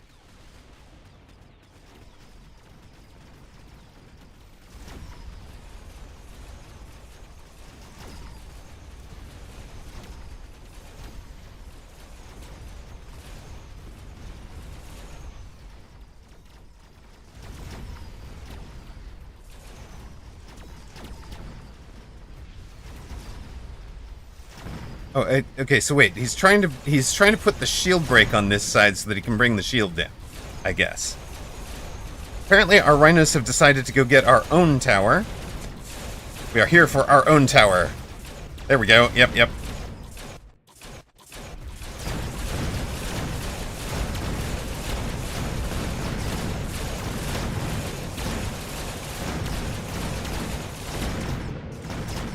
Okay, marksmen were the right answer. I'm sorry, Cursor. I should not have doubted you.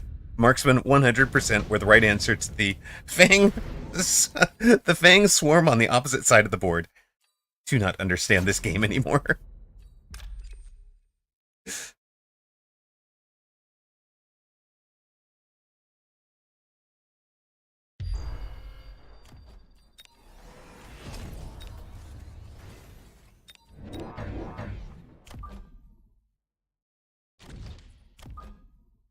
Whoops, hold on. This guy's supposed to be there. This guy's supposed to be here. What about you? Would you like to join this flank? What do you think? Sounds like a plan. How are you doing? You're still doing real damage? You considered not?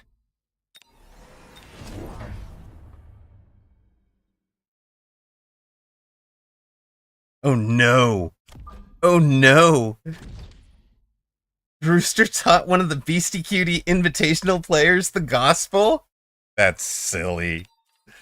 That's silly. Which one? He asked, is there any meta cheese at the moment? Which player is it? We need to know now. Okay, opponent has gone AA Wasps into the Typhoon drop. Interesting choice. Okay. Has cracked something or other? Excellent.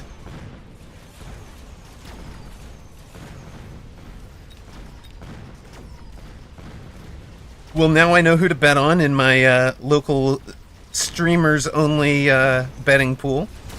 Thank you. Appreciate it. Oh, hey, wait. We need to get you and Ocelotus into that, don't we? While I'm thinking of you guys, let's server settings, not bans, roles. Server setting roles. Content. Those folks, the ones that created the content. Manage membership, ego. Oh, you're already in. Ocelot. Hold on a sec. You guys are both in already. Either somebody else is really good, or I did this and forgot.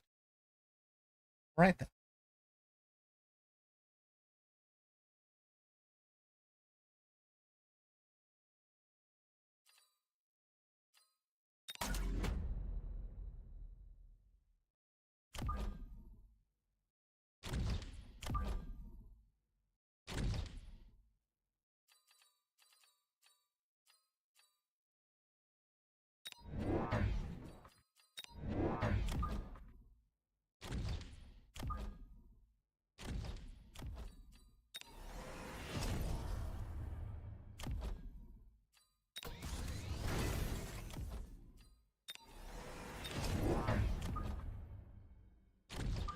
think we're pretty close in on our mountain now, right?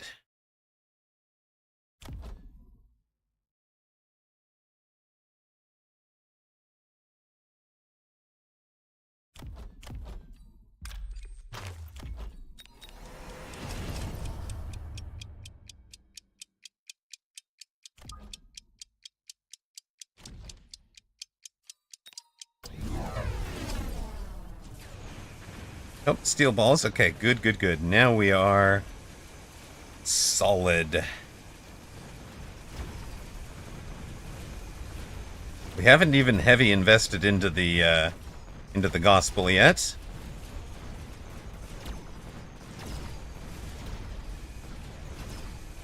They are needing more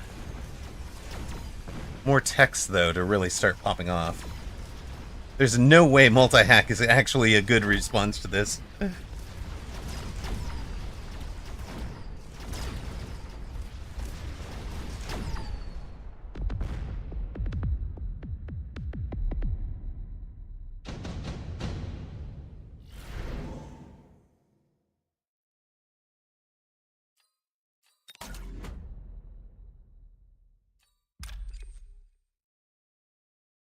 I mean, there might actually be a hacker over here response, right?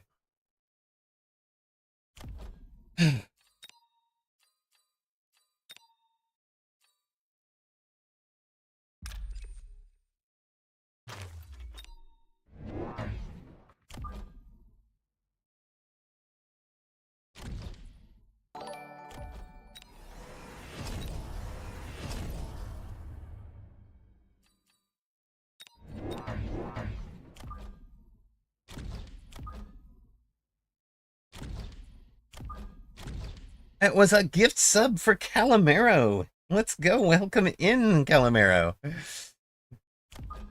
Given a gift sub by Toast. Welcome, friend. Toast, the all-time gifts leader on this channel. Much appreciated. Deeply appreciated. Let's put it that way. We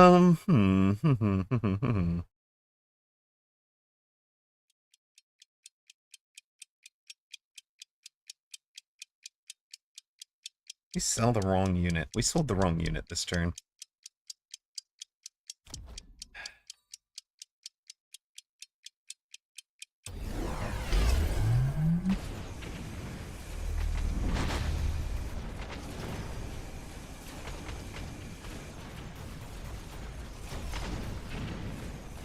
Quick tower, come on, boat. Need you now, thank you.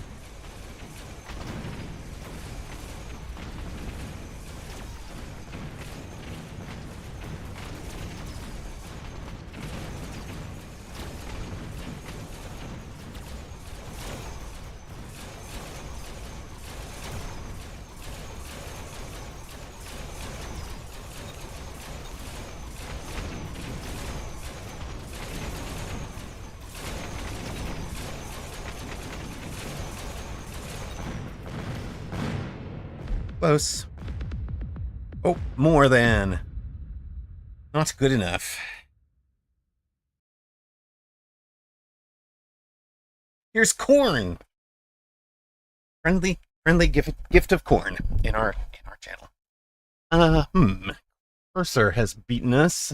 Congrats to them. I don't think I like the way that went. If I'm gonna do the flank, I mean, obviously I've got about 900 on the flank that I shouldn't have, I think. And probably should have sold out of these guys once the steel balls were out there. So I think we made some mistakes on it.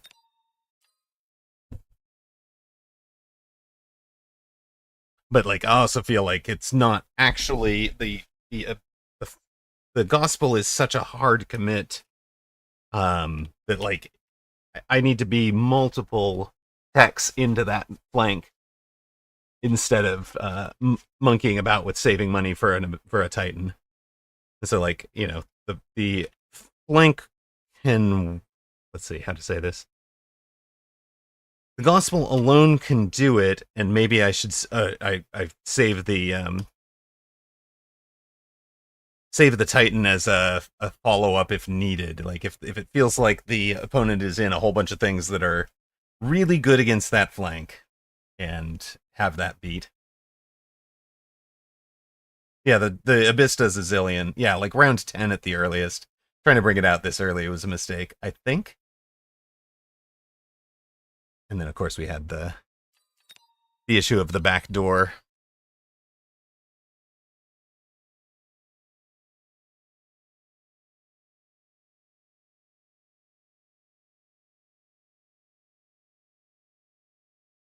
Opponent at 1600 here is a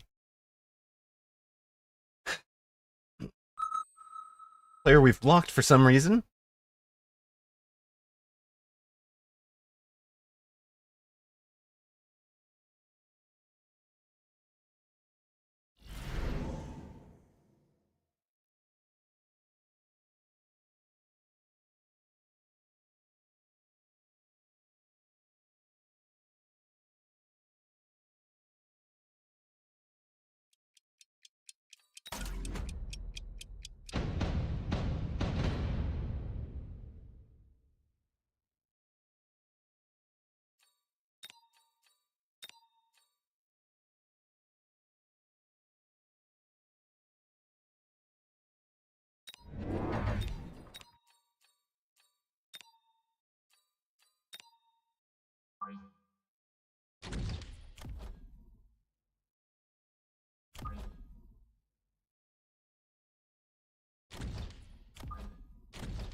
I find myself so wanting to talk about the stuff that's on the dev branch right now.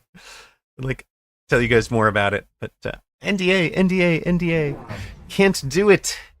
Not allowed.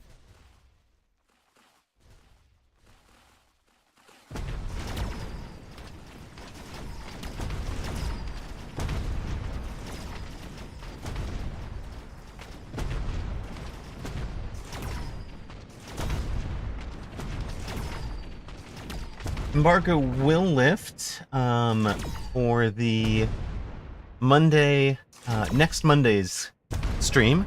Well, so next Monday's stream will be on the test branch, and we should be able to do a Tuesday test branch stream as well for additional hype if needed. If you've got test branch access, let me know, because we'll be looking for players, of course. Nuke Tech for Mountains, yes.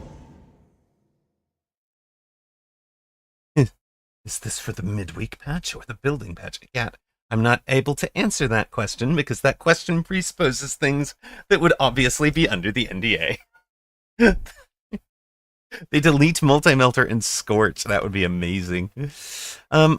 Does anybody have an answer for Calamero? Because I'm not sure I have a great answer. I mean, you have to win the Chaff War.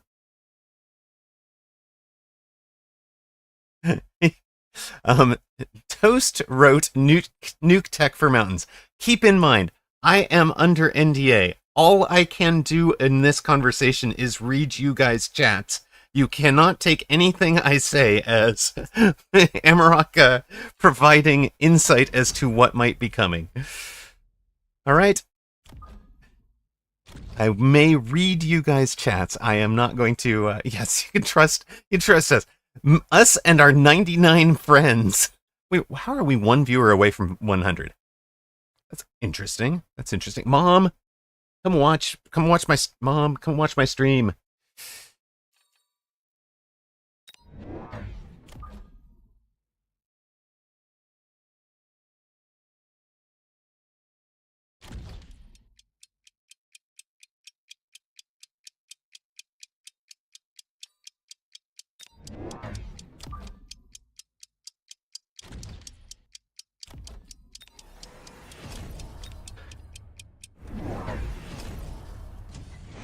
Okay, you put a missile on one of my tarantula. Okay. I believe you.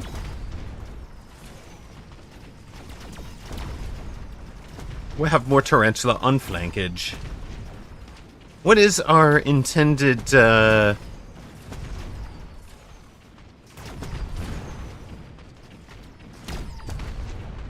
He also took the Phoenix. I'm glad we have some air. And I'm glad we have some surviving chaff.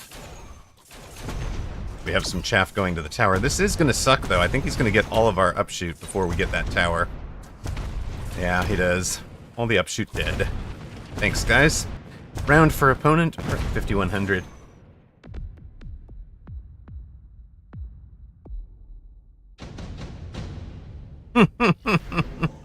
Viewership dipped by 14 when I asked my mom to come. Yeah, viewership dipped by 14 when they found out I couldn't do anything.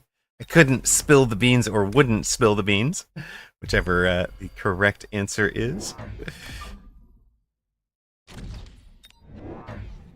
Was there a patch? No, we are talking about the upcoming patch, Surface. There was a patch a couple of days ago. Apparently, the current hot rumor is nuke tech for mountains, which is amazing. I have no idea how you guys got to that. But I'm amused.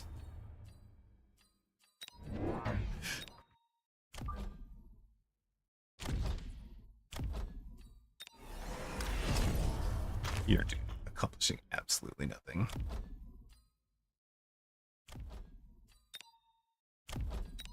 With this unbalanced of a strat, we're just going to put 200 into our towers.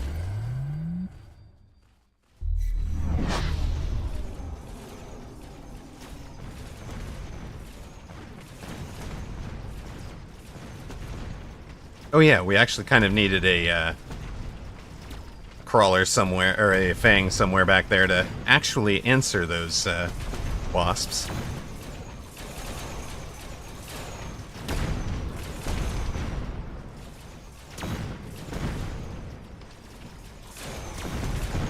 Probably the marksmen have done decent.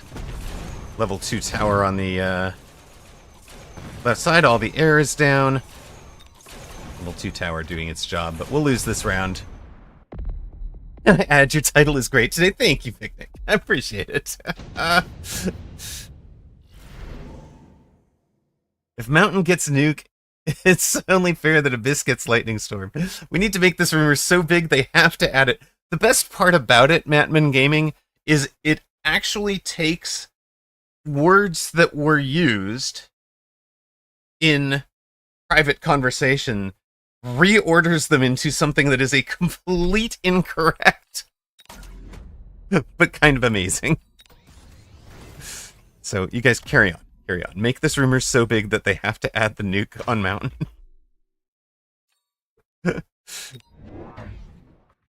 Launch into orbit animation on target. A mini nuke with a slightly better than missiles drop that takes 15 seconds to land. Could be neat for hitting stationary stuff. I mean, like, or a, you know, I don't know. Appreciate you guys giving me something to talk about that is not tempting me to spill. What are we trying to accomplish here? Do you guys want mech range? Maybe?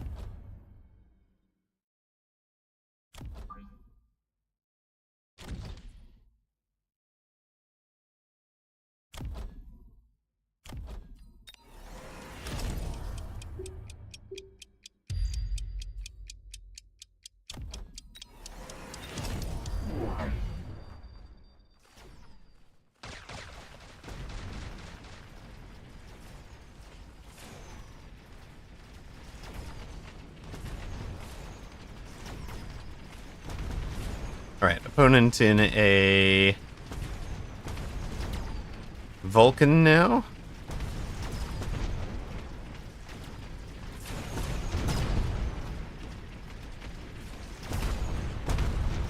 Actually got... That was almost like that exercise I was telling you about. We almost got crawlers into the tower with the poor Vulcan locked onto a unit that was refusing to die. Practical applications of it, Ocelotus. Okay, we lose again, but we're floating. The Odin in StarCraft 2. Hello, Alchemist of Tavos. I saw you gave a follow the other day. Thank you very much. Welcome in, first-time chatter. How you doing? Thank you for the follow. Thank you for joining the chat. Alchemist of Tavos followed right around the end of stream, so I don't think got the on-stream shout-out on the day that he followed, so might have followed at the end screen or something as I was rating out, or as a result of whoever I rated to. I'm not sure quite how you found me, but glad you're here. Glad you're here. Do we now... No, keep prepping. One more turn of prep. What's our giant of choice into this group?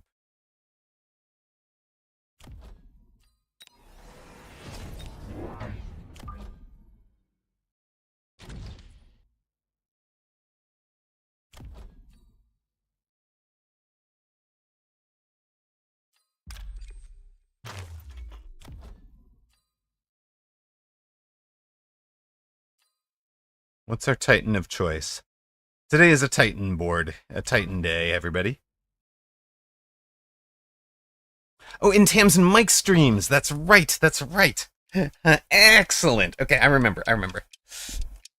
Yeah, Tam was having a great stream and then was doing some fun co-op Battlefield with Mike and 40K, Miss 40K Universe after that. And so, I'm doing my part to reduce the win rate of Titans today. Yes, indeed. So the game is, at its heart, the game is an auto battler. So what that means is each round, each person, each partner, or each player gets an income on that they get to spend that turn or later if you save stuff. The kicker to it is, once this has started, I got nothing. I can't... Dude, come over here and shoot this guy. Yeah, there's no micromanagement. I can't click in any individual units to target them. I can't, create a box and drag and drop a bunch of units all over. Like, once the battle starts, it's programmatic. It is deterministic. Every battle, if given the exact same board state, the battle would play out the same, right? It does go on sale regularly. It's already under $20. So a very solid choice, I think, for a lot of people. Ooh, is this okay? So, Kat, is this is a opponent has steel ball kind of on the line? Okay, fine. You guys get level, but this looks like War Factory right up the. I want to try I want to try Mountain from here. Let's try Mountain from here.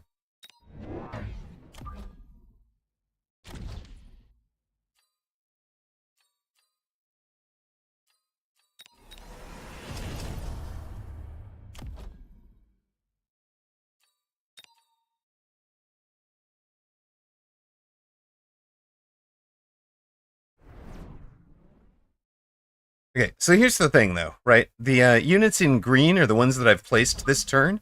I can move them. This guy, I placed him last turn. I cannot move it. Only newly recruited units can be moved. So I'm stuck playing the board that I had last turn. Pretty much the only impacts I can make to the board that I had last turn are to sell, and I can only sell one unit. So it's going to be a while to change out of that board. If I'm intending to.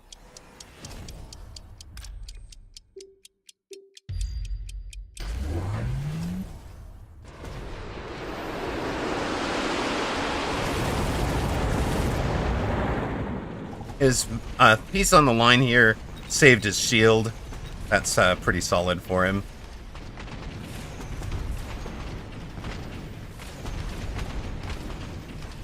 Mountain just walking right in front of everybody and getting the target me's, please. Gets in and destroys a bunch of stuff. It stopped because there's something in the way on the path over here, which is odd, but okay. Doesn't look like it's going to work. War Factory would have been a way better choice, but we have burned through a whole bunch of anti-missile on his board. We also didn't loan, well, despite sitting at 800 hit points. So we are economically better than we could have been. And we're down to 232 hit points, so we need to start winning basically now. Now would be the time to win. Win now or forever hold your peace, Amarok. Okay, I gotcha. I hear ya. We'll just see if we can burn right through all of these guys with an ion beam.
We both had a temporary unit this turn in terms of these little wasps that were part of a call-in. This ion beam would come back in about 4 rounds if the game goes 4 more rounds. What else is interesting?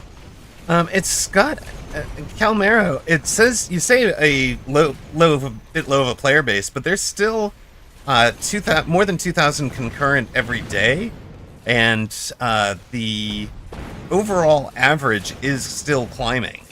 Right, more and more players are discovering it, and the average, right, like the month just completed was the 5th highest average in Mechabellum history.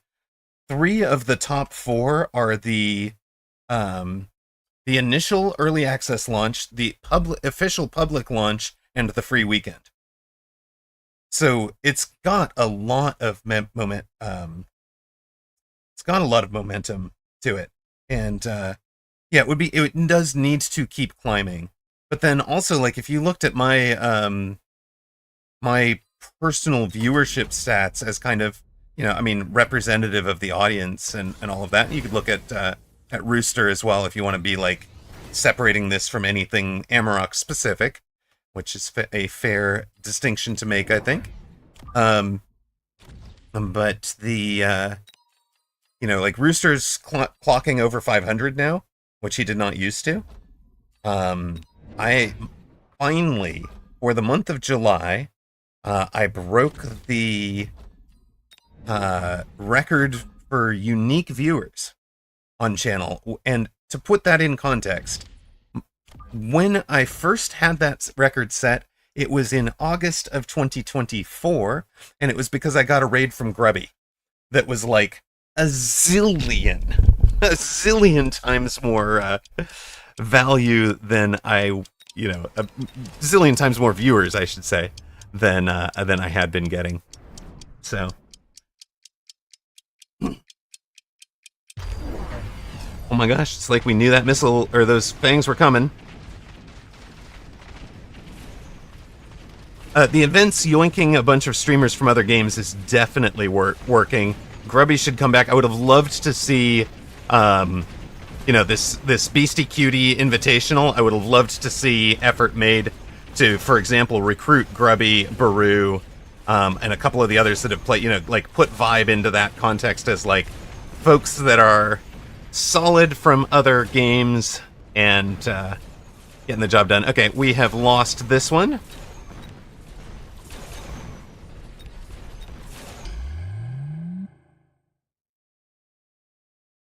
I know I have him blocked. I don't think he actually gets to see my messages any more than I get to see his. But we'll send the well played. Right, Grubby and the Viper. Oh, I know. What EMP? What EMP? For Ignite? We did. Opponent did do Scorching and Ignite, that's true. Oh, his bird. I see, I see. He's turning off... Maybe turning off the... Really, I guess the Mech Rage and the gun-launched missile. We weren't ranging anything. We had them out front, so... Maybe he thinks I'm going to throw down armor, mountain plating, and he's turning that off in advance. There's probably a better way to play this last turn, so... Oh, Photon would have been very nice for us, yeah. For us, but minus 22 there. Let's take a look. I just need to know if there's better lines out of that last turn. And this is one of the things that's really, really cool. For,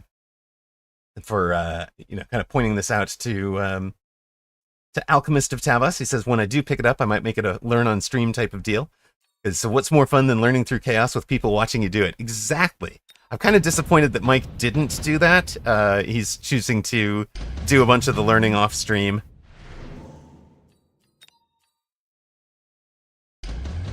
Okay. So here's our round 8. And what I was thinking... Let's skip the additional deployment. We are a Titan build. Skip that junk. Take that. We're gonna go with, like... saturation bombardment so that we're really destroying a bunch of things when it comes time to do so. There'll be 1-1-1-1.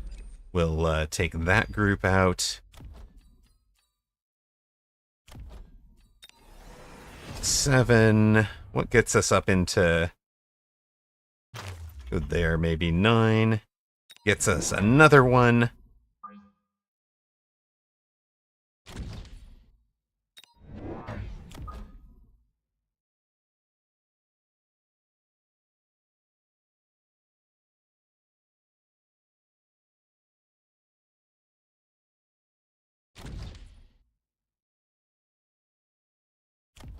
No temp range or anything, huh? Is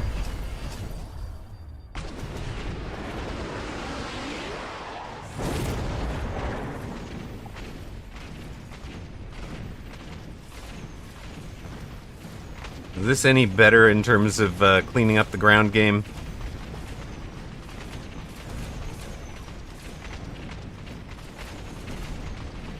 The question is, dumb as it seems, would replicate on crawler help?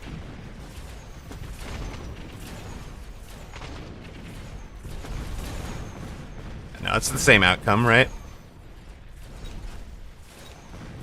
So try it again. So, like, this is one of the things I really love. Miss 40K Universe. Speaking of, I literally spoke her name, and here she is. Welcome in. Shout out for those of you that don't know Miss 40K Universe. Absolutely fabulous. Norwegian streamer, kind of variety streamer. I said, I'm so sorry. There's a K in there somewhere. There's a K in there. I know I just said it, so I should know it. Shame, shame, shame. There we go. Last playing some Peak. I'm sorry I didn't follow. I thought I did. It's quite all right.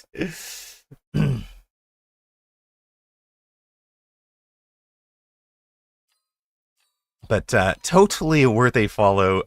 If you like Amarok's voice, you are going to love a Miss 40K Universe's voice. I promise.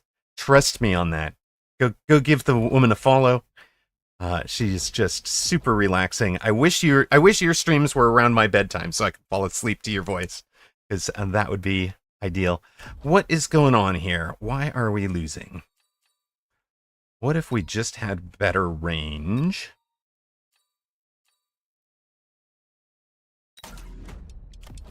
What if we got very silly? What if we got really silly here?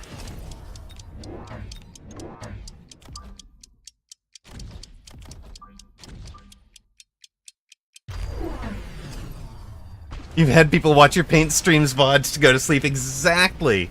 Exactly. Emma, don't you know, or Thonix, don't you know it's not polite to ask a streamer's age on stream? Alchemist of Tavos is the reason your name had come up.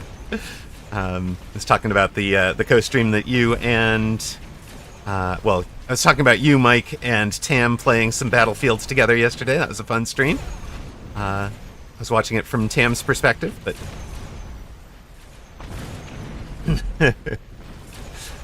Mr. Tavos says, can confirm, her voice do be soothing and very pleasant to listen to. Yeah, we never... At this point, he's got way better chaff clear. You're right. You're right. So it is... It's the Gandalf of the game, exactly. Wait, yeah. Alright, so Miss 40K Universe is about half my age. Athonix would be the answer.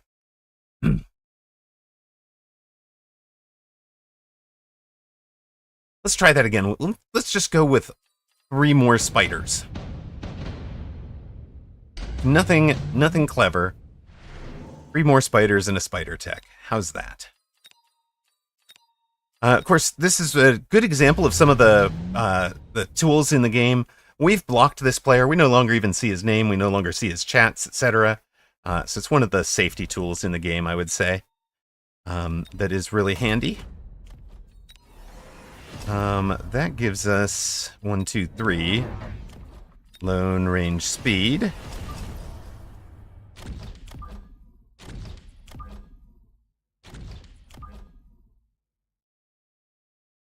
And of course, if we were doing this for real, we would be putting them with 7 gaps between them, something like so and so and so.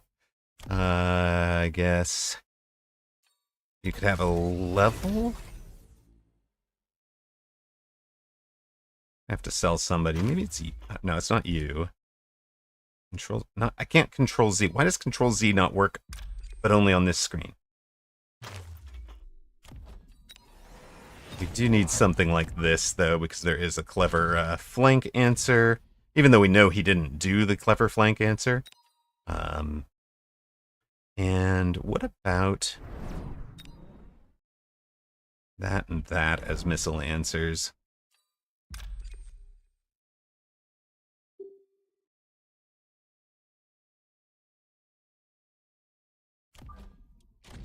All right, let's see if this worked any better.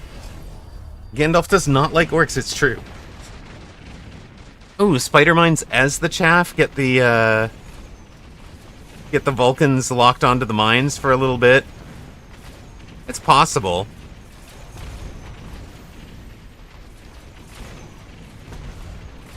Actually feels like EMP on the Phoenix to turn off the gun-launched missiles is pretty solid from opponent. We do a bit better on the chaff front this game. This build, we wind up burning one of the left side Vulcans. We're out of upshoot, we lose the game anyways, because we only have 200 and something hit points going into this round. So even if we cleared all of the Vulcans, we would lose overall. So yeah, we had just gotten ourselves into a losing position. Mountain was the wrong choice, I think. So, you know, when I played it, I knew that that a War Factory out here was a better choice. I just wanted to see if we could make the mountain work. That's why we ran the mountain this game. It's why the title is what it is. We're sending lightly used MMR to good homes.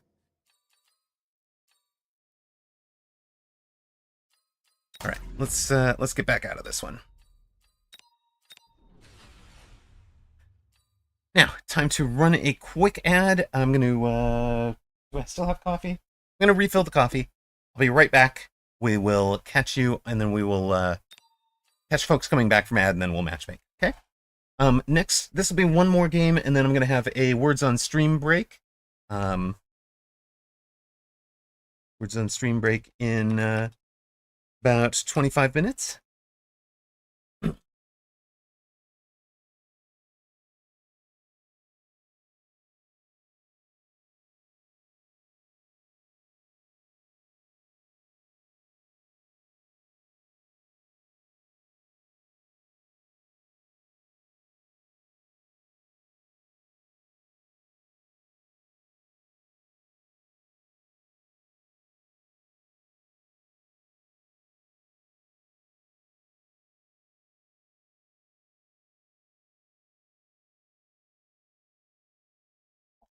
done to my headset here. One moment.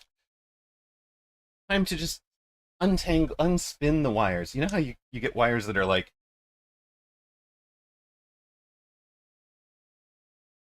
they've just done a twist in place for no good reason? Here we go. Why do wires do that? It's got to be a magnetics thing. All right, there we go. We're back. Everything on. You want to boot Mecha up so you can beat me again? That was actually how I found your stream. Came to say hi afterwards. Let's go. Nausis. We are up against Nausis. All right. Welcome back to those of you that saw ads. Good luck, have fun, Nausis. I will see you on the other side. As good etiquette in this game, Nausis is here in chat. Will announce that he's muting and minimizing stream. Good luck, have fun. I will put the prediction up for you real quick so you can get your, yes, muting and minimizing stream. You don't listen in because that way I can talk about what's happening. There's no stream delay here. Yeah, there's no stream sniping. At the highest level of this game, in the mid game, there is definitely some stream sniping. Okay, like whatever, but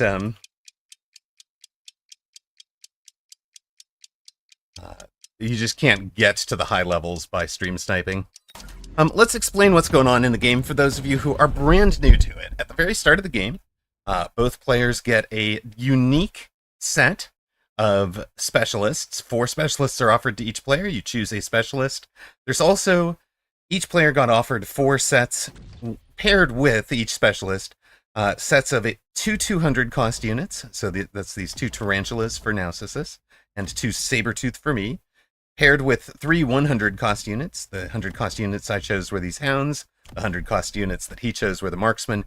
You are picking, you are guaranteed that opponent didn't see the fortified specialist and never saw this exact combo. But other than that, it could be very similar. Opponent could have, I could, for example, buy some crawlers, and opponent could have had saber-tooth and crawler. But anyways, here we go. So we are going to deploy. I think of units as having kind of 4 key roles in the game. We have 200 credits. Next round we'll get, well, we started the game with 0 credits. We got plus 200 this round. Next round we'll get plus 400. Round after that we'll get plus 600. Our 200, we're going to spend 0 to unlock a crawler. The crawler costs 100 apiece. I'm going to take 2 crawlers. So talking about the roles in the game, roles that units fill. Crawlers are what I would call a chaff unit. There are many of them. They are small. They have no hit points. Their job is to go out there and die. If a marksman shoots a crawler, he's done 2,329 damage to a unit that had 324 hit points. Well done, brother. Well done. We want you wasting your shots on the crawlers. This guy getting locked onto the crawler, this crawler is doing exactly what it's designed to do. Other units are chaff clear. So the tarantula has a 5-meter splash and does just enough hit point damage at 530 to kill a crawler in one shot. It makes it a very, very good chaff clear unit. Our chaff clear unit is these hounds. They have a 6-meter splash, but they take 2 shots to kill a given crawler. But of course, there's 5 of them in a pack versus 1 tarantula in a pack. There's also what you would think of as single target damage. Opponent over here has the marksmen, who do 2,300 damage per shot. You're seeing 232 right now because we had just gotten to a tower. I'll cover that in a moment. Our big single target damage dealer here is a saber-tooth that is doing 7,800 damage. Now, this guy earned enough to level up. Let's show that off. He's got 18,000 hit points. He does 7,800 damage per shot at level 1. Level 2, you can see the little pluses. We are actually going to get to level him up and double his stats. We'll take a Farseer early here. So he did a good job. We're going to level him up. We are not going to bother leveling up a crawler because we don't really want to feed experience points to opponents' tarantulas. Not wise. The Farseer is kind of a long-range support missile unit. So we're going to put it back here where it's kind of protecting. You'll see these big lit up flanks. So you can deploy units to those flanks starting from round 2 to be hitting opponent from unique angles that they might not be protecting. So we're going to protect against like an air unit on this flank. We're going to take a crawler to be more protection out here on this flank, I think. And we're going to take a Fang and put it on this side out in front. Mostly so that opponent doesn't get to destroy this Sabertooth right at the beginning of the round like it did last time. Fang is another chaff-like unit, very light bot. It's got 136 hit points, but it has some range, so they don't necessarily charge to their death the way that the Crawler, who has no range, does.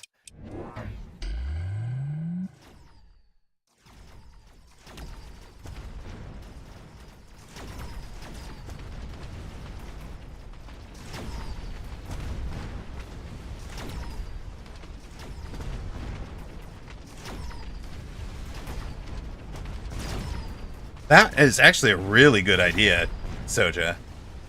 That's really solid.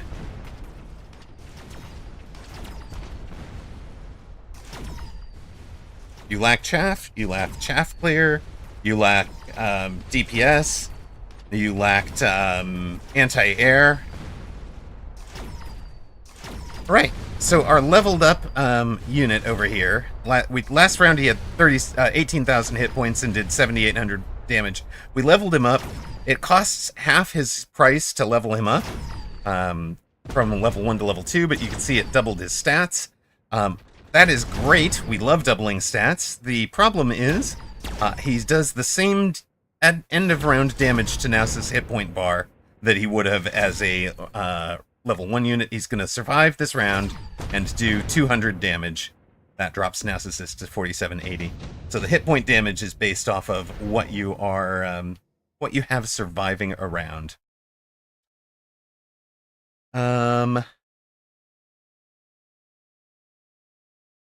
you know, you can't just sit there and highly level one unit. You know, like I could get this thing up to level 9. It dominates the board. Nothing on the board can possibly kill it. It's still only doing 200 damage per round, so it would take forever to kill Nausicus.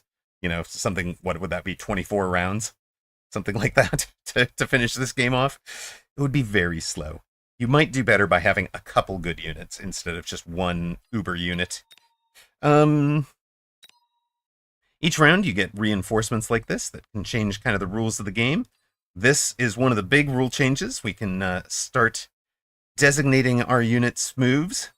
This is Shield, which is really nice. Laser sights, you can change a unit's abilities by giving it extra range. This is changing the range for all marksmen, which is good for opponent. He had marksmen, but it also reduces their hit points and their attacks. So kind of a trade-off sort of choice. I want to take that. I wanted to give the puppy dogs better chaff clear. So our hounds now do chaff clear better than they did.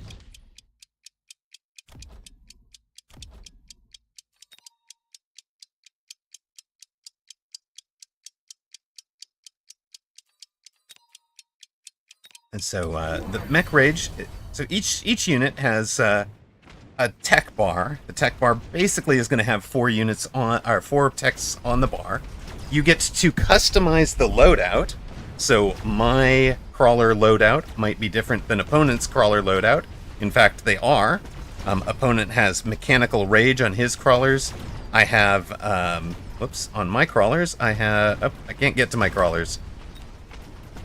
My crawlers have drill instead of mech rage, but other than that, this is the same set of techs.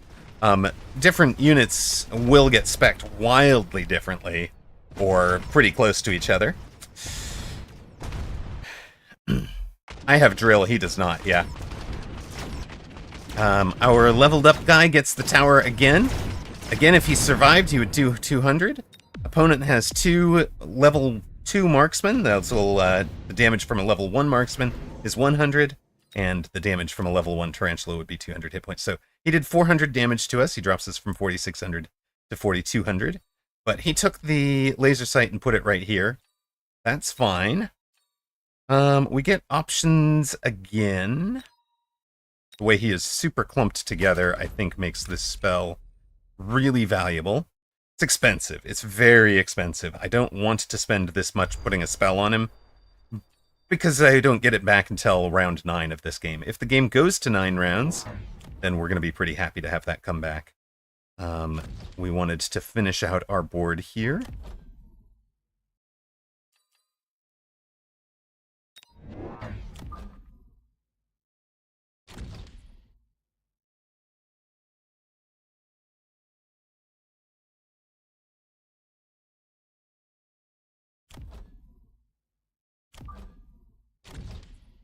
Yeah, I like this thought, Soja. I like it a lot.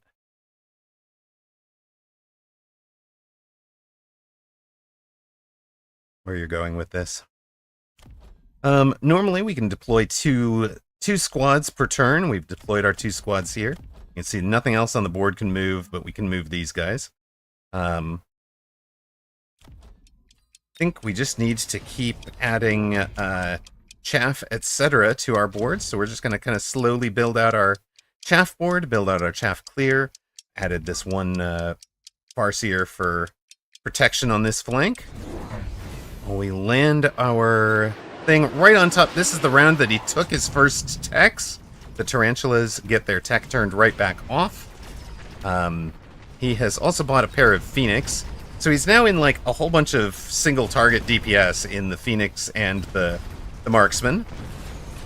But we have the Farseers for anti-air if needed, and these the Sabers should do fine on the ground. We're losing chaff on this side, so we might need to do something like buy another hound on this side, or buy range for the hounds so that they stop dying so early.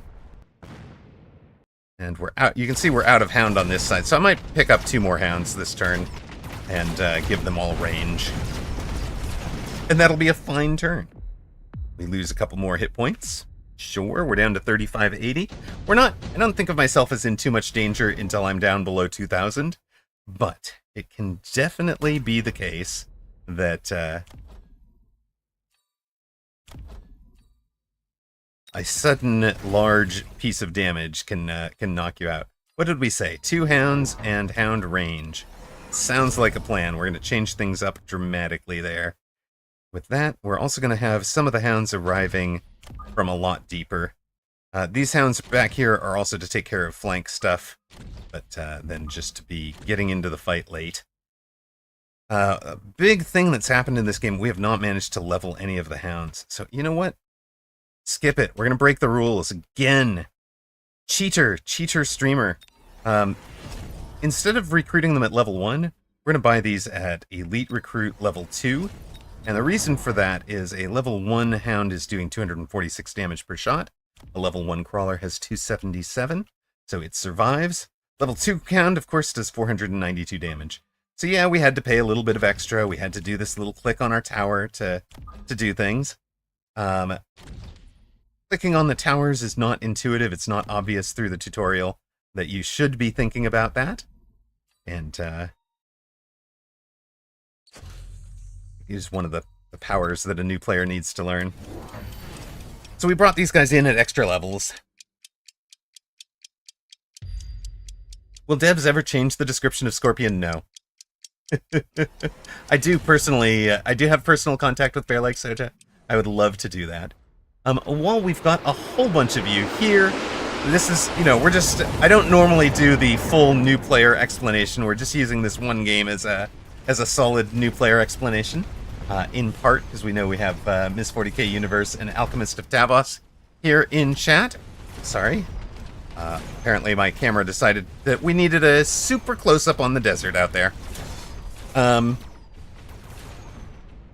we're going to win on the right side. The hounds helped on the left, but so there's no chaff left on the left side, but they didn't finish it. Our hounds on the left side do survive. Oh my god, he's leveled this tower up to level 3, so it is taking forever to kill it, and it only gives us a 5-second debuff. So one of the key mechanics in the game is understanding that destroying a core building inflicts a paralyzed status on opponent's units. While opponents' units are paralyzed, their movement is reduced to 20% of normal, their attack is reduced to 10% of normal, and any damage they take is multiplied by 1.5. So, you know, you don't want to be giving up your towers. We have been letting opponent take this tower on the left side pretty much all game long.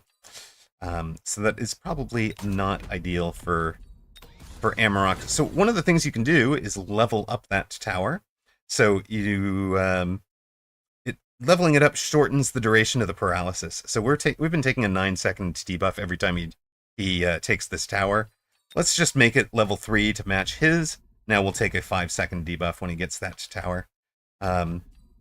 Also, it's not like we are required by law to let our units go where they will. We took this mobile beacon before.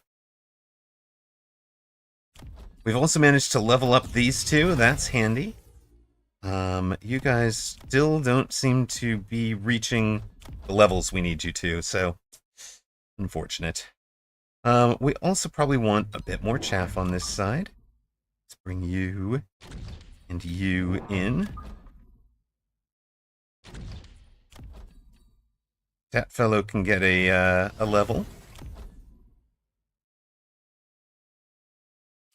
This right side tower does some permanent things, so we could, for example, go with attack and defense enhancement. If opponent wants to play with oil, we can do that. We can add oil in front of his units. Sure, you want to be slowed down, that's fine with me.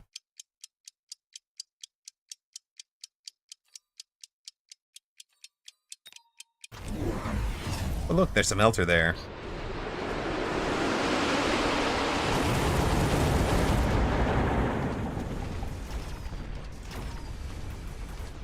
So Melting Point is one of the giants. It's a good giant. It is the answer to something that has a zillion hit points.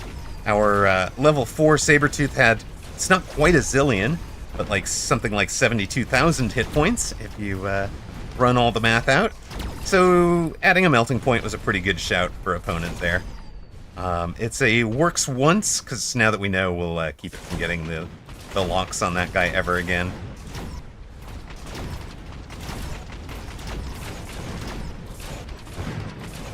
Opponent wins round 6. We're down to 3080, 28, 2680. We have a level 3 spider. Yeah, that is a problem for sure. All right, let us get out of untacked these guys.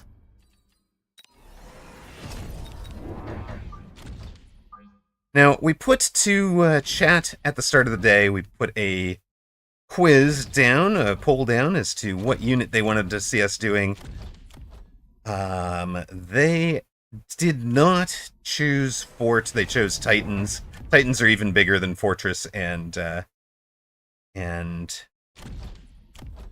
Melter.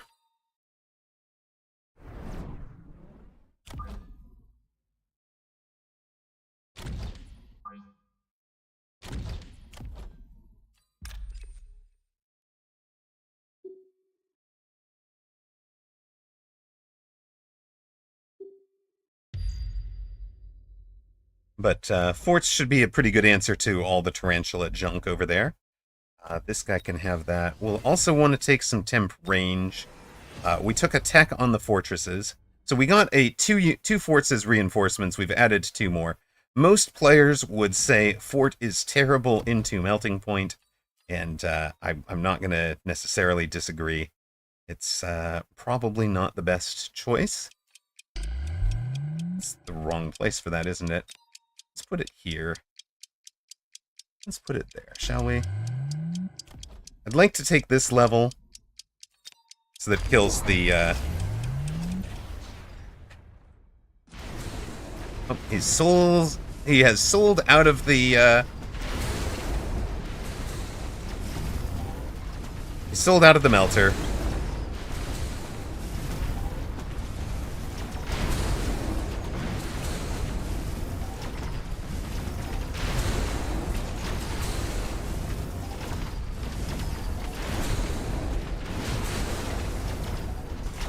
But yeah, sudden appearance of a bunch of big stompy forts is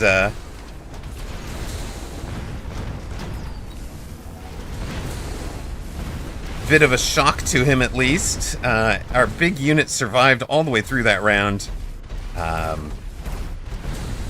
And our forts are turning the tide. Turned the tide immediately.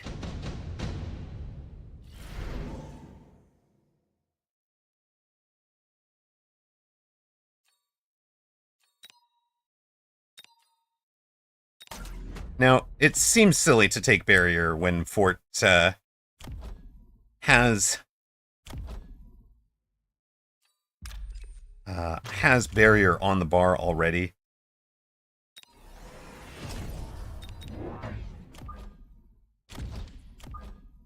But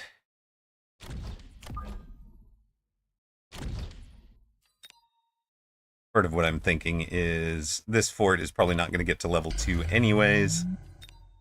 And that's going to be the 4th tech I take, probably. So we'll just take all of this early on.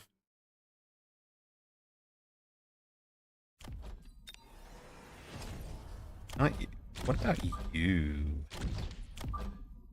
You get the thing.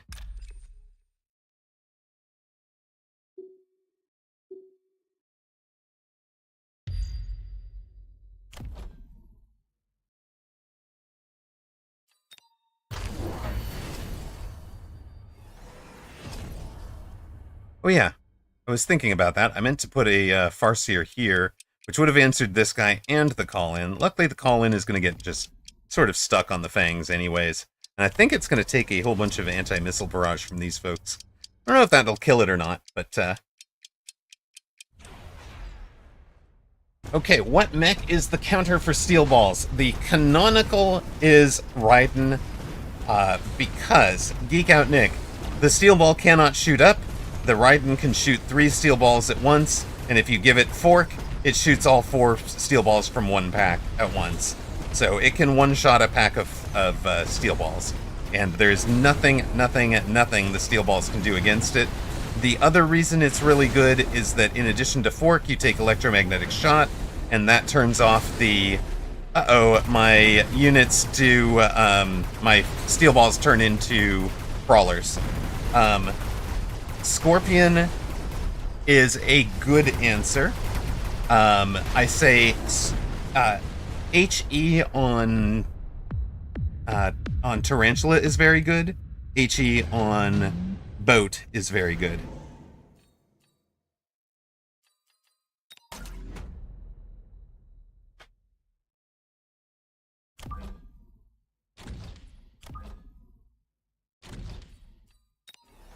Sir, you can't put shields up over here. It can't help your air units at all, right? Hey look, I guess we're leveling all the world's forts.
Nope, opponent tries a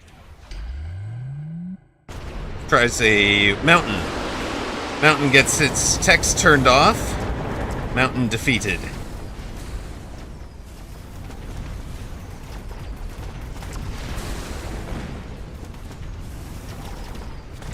Yeah, these forts are not going to. These fortresses are not going to get beaten.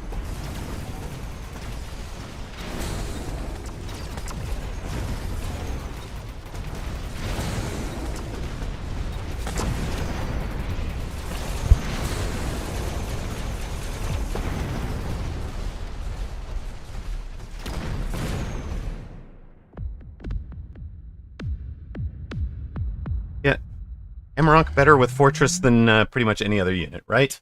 GG's, welcome back, man.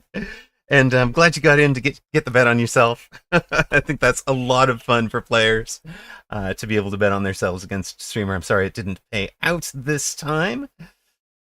I don't know if you were expecting, like, full expecting the Titan because you knew that we were in Titan day or not, but I figured once you threw the Melter down, I figured I could just go with the forts on the other side, and that was going to be really, really strong. So, still waiting for Mountain to get a new tech called Little Brother that summons a fortress the same level as the Mountain right at the start of the game. Exactly, I love it. Love, love, love it. That would be silly. I mean, I think there needs to be a Matryoshka doll line that goes Mountain, Fortress, Marksman, Fang.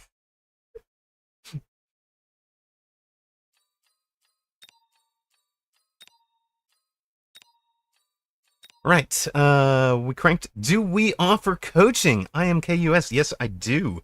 Should actually probably make a coaching here, but instead of just the socials link. So here's the socials links. It is a, if you want coaching, I do a 4-hour session, 4 hours total in 2 2-hour sessions, in exchange for 20 coffees on buymeacoffee.com, which is linked there. You can go out there.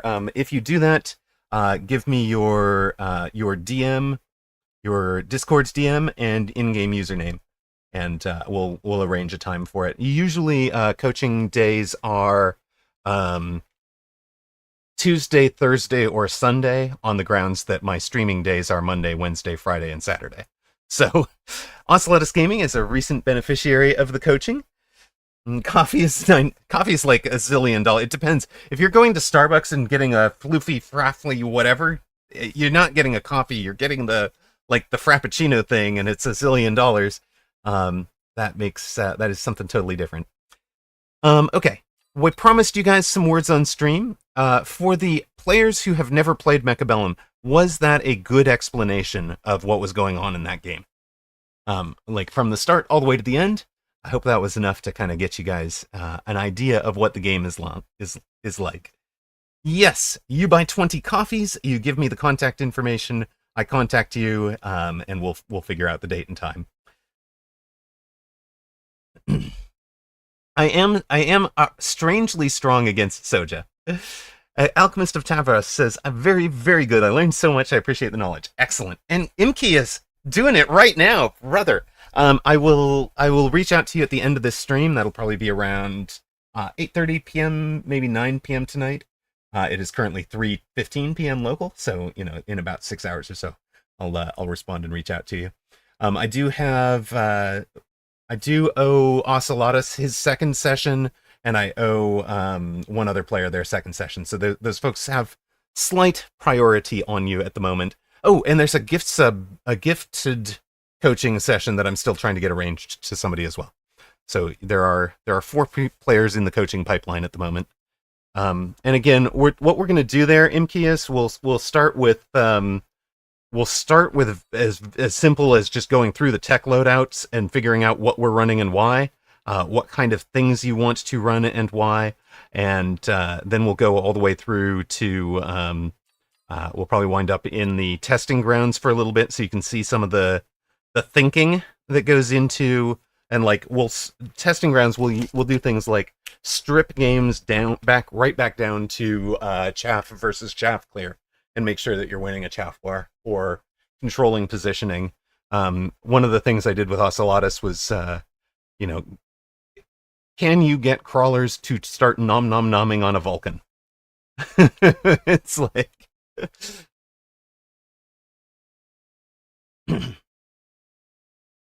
Soja has been willing to set up 1v1 scrims with players for a long time, and that can be really useful. And let me put it this way: Soja is a over 2,000 MMR player at the Vulcan Marksman. So if you are ever wanting to run Vulcan Marksman, you don't want me as a coach, you want Soja or something. Imkius, whatever social you want to put, but I usually arrange things through Discord. Um, but you can put an email if you'd rather, sure. Um, but Discord calls. Please don't cause. Please don't coach that comp. But it's also if you want to get better against Vulcan marksman, right? You can just play somebody who's good at Vulcan marksman and ask them to throw it at you, right? And he's been willing to do that for a bunch of people. It turned scrimming with Soja turned Mamaro from somebody that was a chatter and not really a worry in match to somebody who can beat me. By scrimming Soja, Soja, he went against you like 20 times and won like 2 of them, right? Like he wasn't having great success against you, but it really solidified his game. So plenty of ways to get better. Yeah, screaming is absolutely fantastic for practice, and that's probably something I need to add at this point, at this level, if I'm going to try to get back up above 2K consistently. I should probably be doing some scrimmaging. Okay, I wanted to take a break. Oh, try to be paused with the raid right as I'm trying to take a break. No! Welcome in. Yeah, there are some scrim addicts, and they're very, very good at the game. So again, if you wanted coaching, there's the Buy Me a Coffee link. If you wanted to support the channel, the Throne.com has a bunch of stuff either for Kiddo or for myself to improve the stream. Basically everything on there is either a gift for Kiddo or improves the stream quality here. YouTube, of course, we're trying to get that up to the monetization level. So every follow, every view on the YouTube helps a lot. And what was the other thing? Oh yeah, if you are thinking about coming to TwitchCon San Diego, that is in October, you can use this link, and everybody who signs up for TwitchCon, I will be there on Friday, Saturday, and Sunday. Friday has a lot of good panels. I'm not going to be available for meet and greet stuff on Friday, but it has great panels, and Saturday is probably the day for meet and greet and stuff. There's also the Saturday evening party down in the San Diego Gas Lamp. That's a fun area. So plenty of stuff, ways to meet streamer or get coached in game by streamer. We are about to do that Words on Stream break, so let us switch. I'm going to switch game category. We're going to be about 2 games of Words on Stream real quick, and we'll switch the view over here. There. And that means I have to find Words on Stream somewhere. And there is a follow noise, I believe. Was that a follow? No? What was it? I heard a notification. Did you guys? I don't see a notification. Interesting. Okay. Well, either way, we're going to throw down. You just got done with your meme clip. Let's go. Okay. If you have never played Words on Stream, what is happening here is you're getting a jumble of letters, 6, 7, 8 letters. Find words from the mixed letters. So EFAC could make cafe or face, and you type those into chat. If your word is a valid word, you will score points for it. Oh, thank you so much, the Shure mic. Much appreciated, Ocelotus. That was the diff. That was the gift on the Shure mic. Thank you so much. Deeply appreciated. Let's go. As you can see, Cat Samu has correctly guessed gargle. There is a lock next to his name, so he cannot guess again until this little countdown timer reaches the lock, right? Once the little locks blink, now Cat and all of the others who had taken their first round guess, you guys can all make a second guess. You can sort of figure out what your timing delay is at 20% of it, but still a huge step, which that is going to make a huge difference. So much appreciated. Welcome in, Raiders. We're taking a 2 games of Words on Stream break. I'm going to go make a nice cold smoothie for myself, get some protein, probably protein berries and some fresh peaches from our summer peach harvest. I'm in San Diego, but where we are, we've got perfect fruit tree growing conditions. Congrats to Thonix, top of the table. Cat Samu, Cheese Mechabellum, both in the tens. Salmo, Free Flyer, Leisha, and Matt's Cup of Tea all on the scoreboard. Perfect round gets us up to level 6. Now, level 6 has the same rules. Or you should have music. Why is it not picking up music? Yes, you can have the music. Ah. It was looking for Huntrix music from K-pop Demon Hunters. Clinical, nice.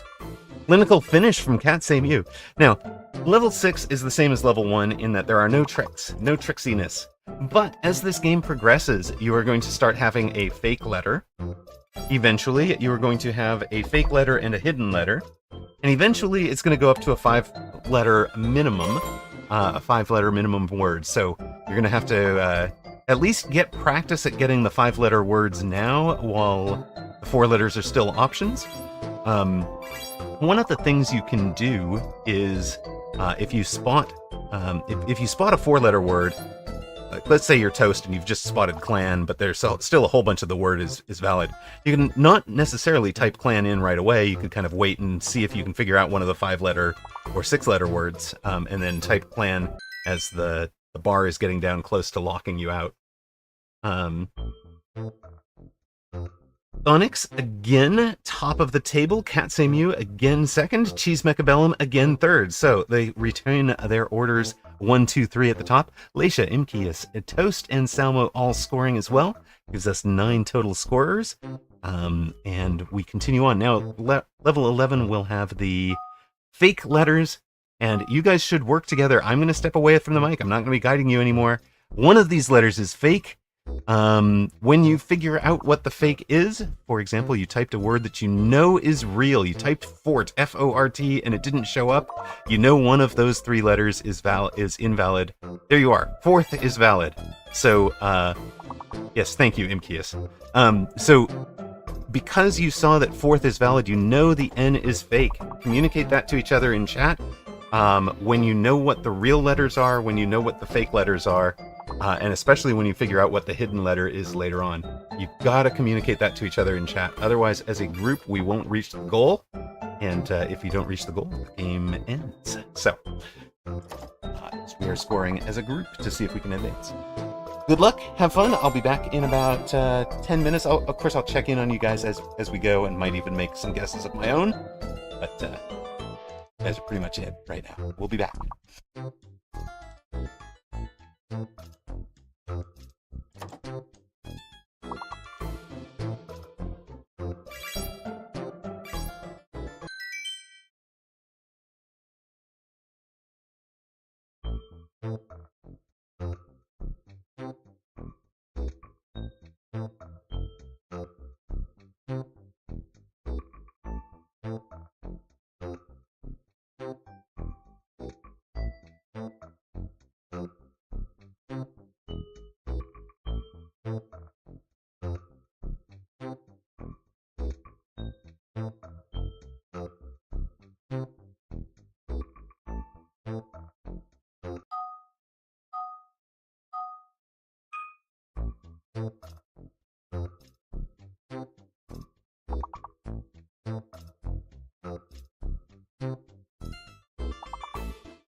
Thonix, wow, 158-point round. Let's go.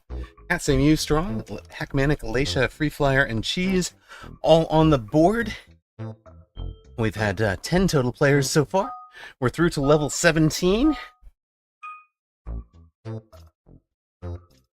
Egophobic has shown up to try and catch Thonix. Okay, we should put a wager up. Let's put that up.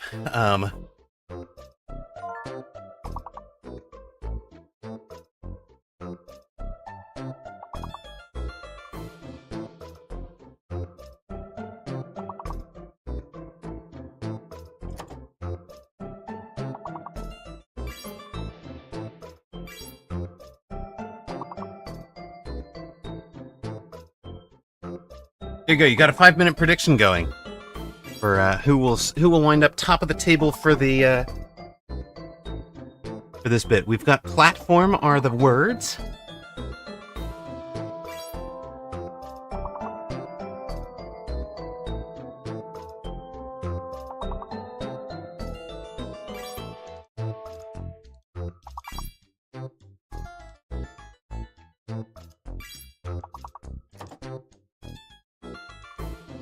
This is, by the way, the 5-letter word rounds, so...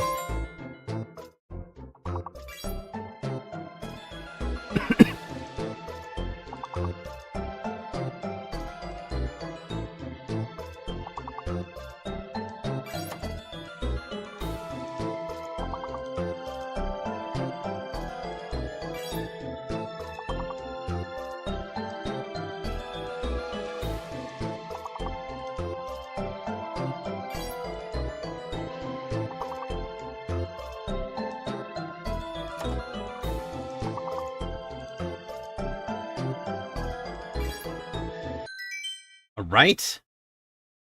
Let's see. This is so. Remember that wager is for the game overall. Will Ego or Amarok be able to catch Thonix? Current betting says Thonix, heavily on Thonix. Egophobic scores 59 this round to start closing the gap. He's already into third on the scoreboard, but more than 100 points back. Thonix with 34 is at 163. Streamer with 8 is at 8. Long shot. Don't bet on Streamer. That's not going to work out well for you. I'm just here eating my or drinking my smoothie.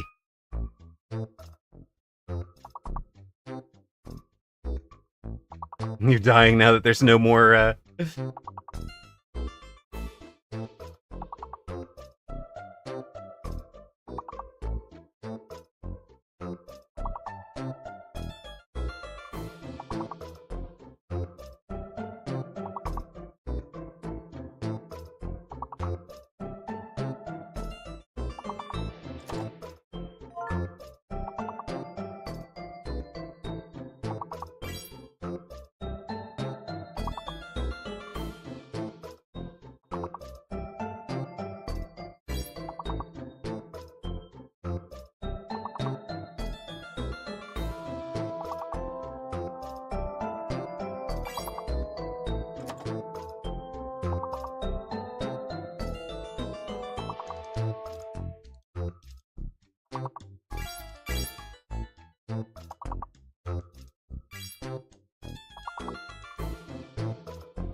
Well, if you are going to get a bet in, this is about your last chance to do it. A couple of, got one more minute left. That will not last through the end of this round. Onyx holding on to the lead, 108 points ahead of Egophobic. Katsemu in third, but stalling out now that there are no more four-letter words. Laisha fourth, Cheese fifth, Free Flyer sixth, Toast in seventh, Streamer up to eighth, but not making much progress. We're at 14 players overall.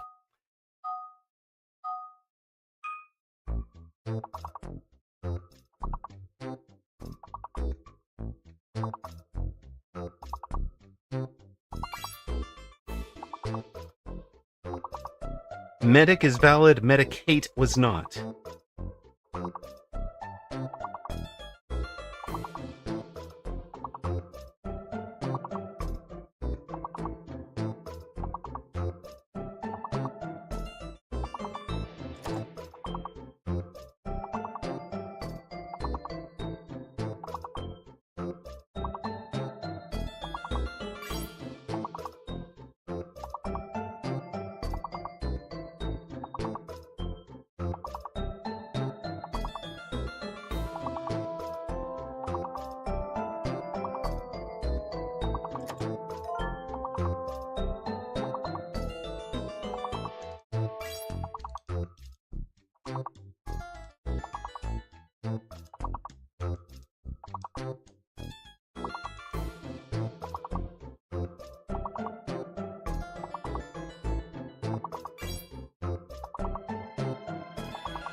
Solid round. Medstev top of the table this round. Egophobic ran second, closing to within 100 of Thonix. But by the way, we have just hit perfect. We are on to level 32. Our all-time record is level 40, so we are closing on an all-time record. Thonix, Toast, and Amarok, the other three that scored. Your bet on Thonix is still looking pretty good. Did anybody take the long shots? It's about 10-1 against Egophobic. Somebody put exactly one rock on Amarok, making this catch up. Now, I am having a little bit of problem. In that, the game seems to be frozen on this side. Okay, there we go. Well, I couldn't click through.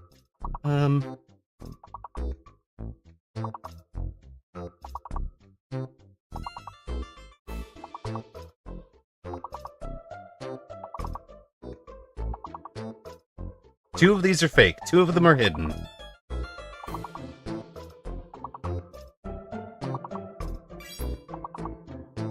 Free Flyer with the hit on Mind.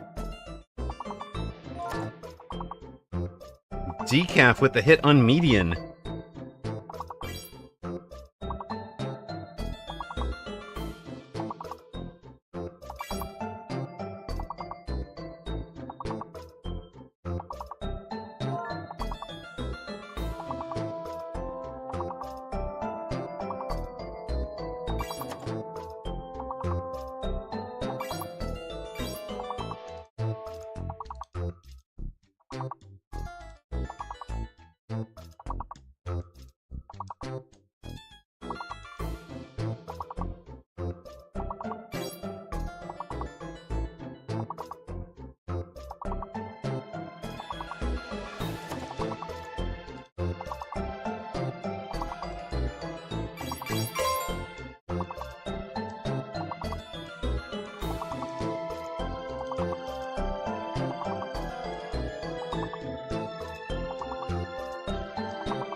Admin, but not admin?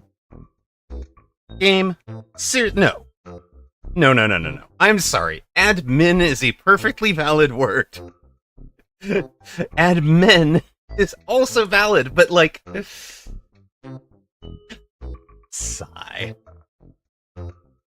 So is dimed, exactly. It's no, we've got it. We almost have to stop playing this. The dictionary is so bad. We should make a better one. We've gotten enough programmers in there. Admin's a valid word now.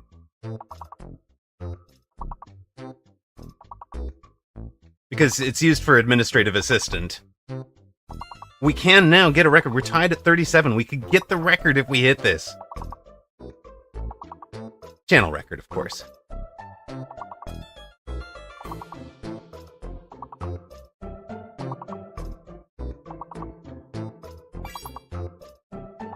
Those was, I think it was those was valid from Hackmanic.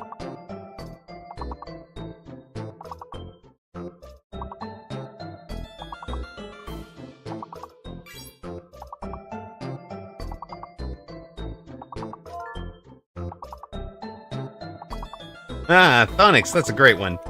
Thonix hit on honesty. Y is one of your hidden, O is the other. The Q is fake, the P is fake. Honesty are your letters.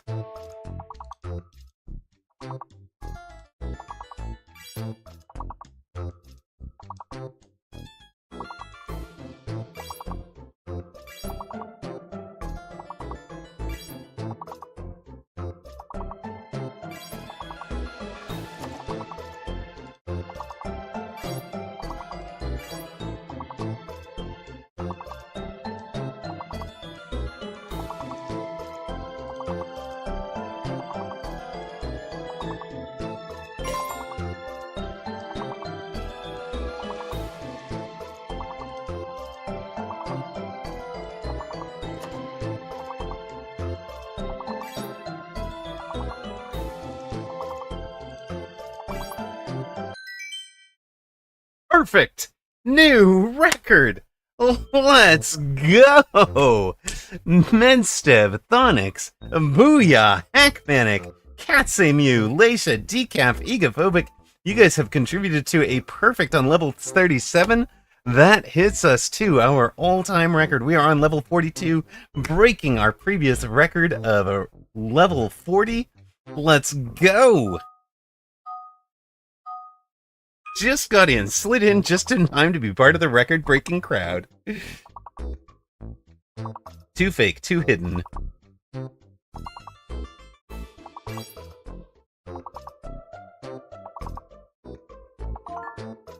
Oh my gosh, we're there. We guessed it, guys. Guessed are your letters.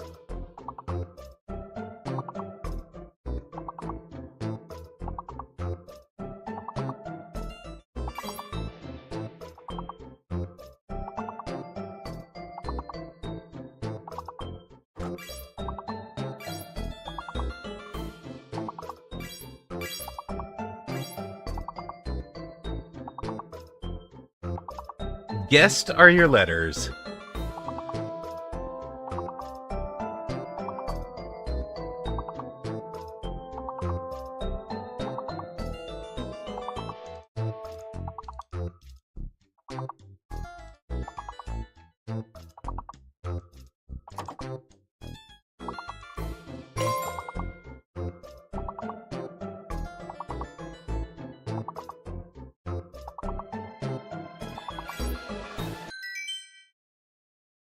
Perfect again! We haven't just broken our record, we have shattered it! Well done getting guess right at the start. Who was that? Somebody got guessed right at the beginning of this one. That was Decaf. Decaf got guess right at the start. It's amazing. Let's go! Amarok, top of the table. Thonix, Booyah, Decaf, Egophobic, and Medstev, the contributors to the record level 47. Thonix, Egophobic, Medstev, 1, 2, and 3. Yes, I got guessed. You got guess. Guess is what led me to guessed.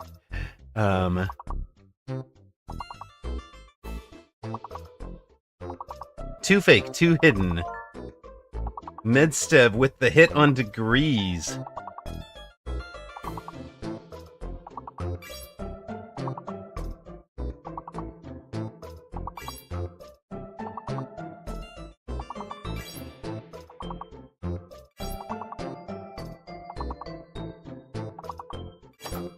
I know, right?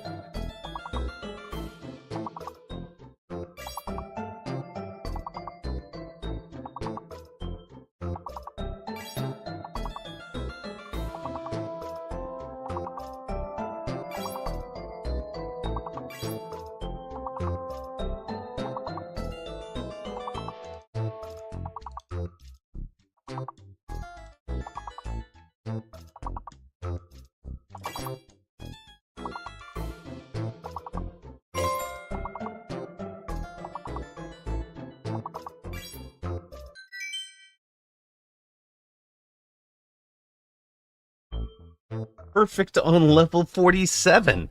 We keep climbing. Egophobic, Booyah, Medstev, Catsamu, and Thonix, you guys are on your game. 275 for Thonix, 153 for Ego, 121 for Medstev, Catsamu, Amarok, Leisha, Booyah, Free Flyer, the other top 8. We've had 16 total contributors to our record. We'll make sure to read everybody next time out. 2 fake, 2 hidden, 5-letter minimum still.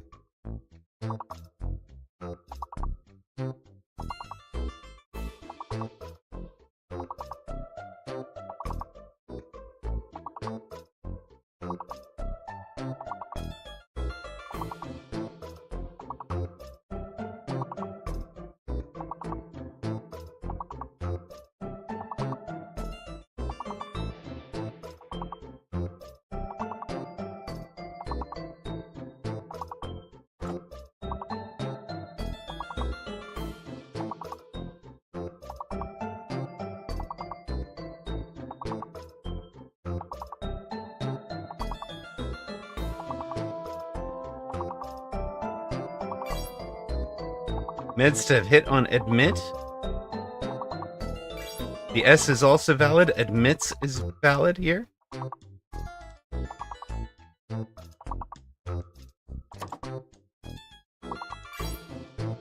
Free Flyer hit on maids. Amidst was valid.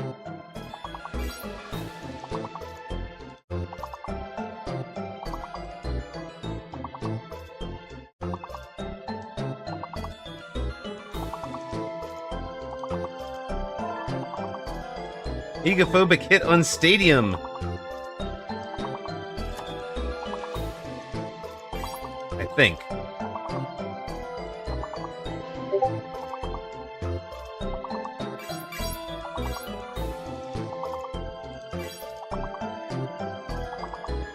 We need one more, guys. 6 points away. We need one more good word. Who will be the hero?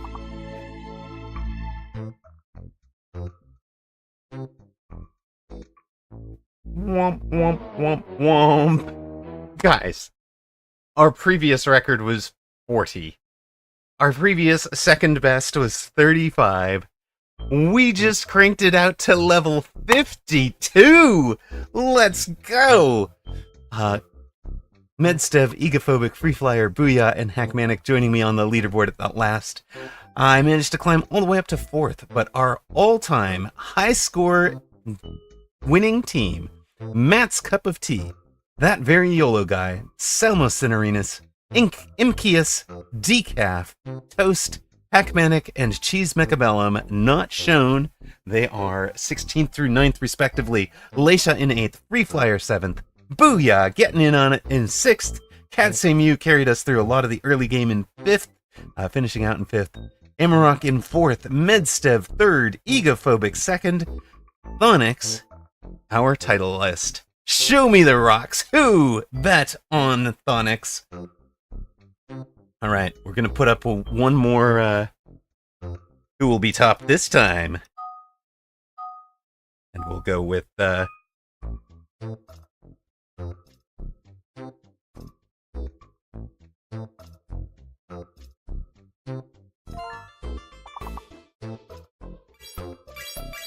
you go. You have a 5-minute betting window.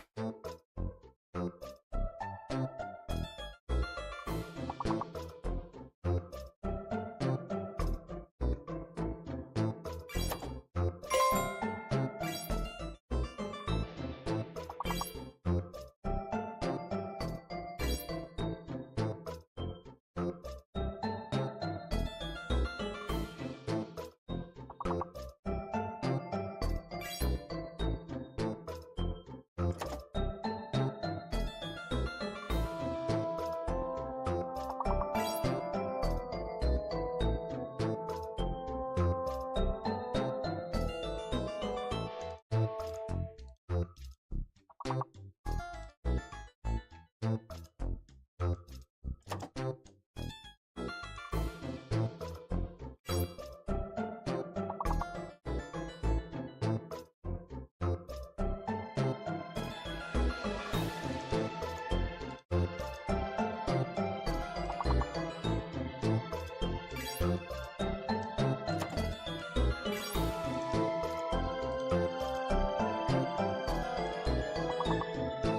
is going to be our last game of Words with Friends, then we will go back to Mechabellum for a bit.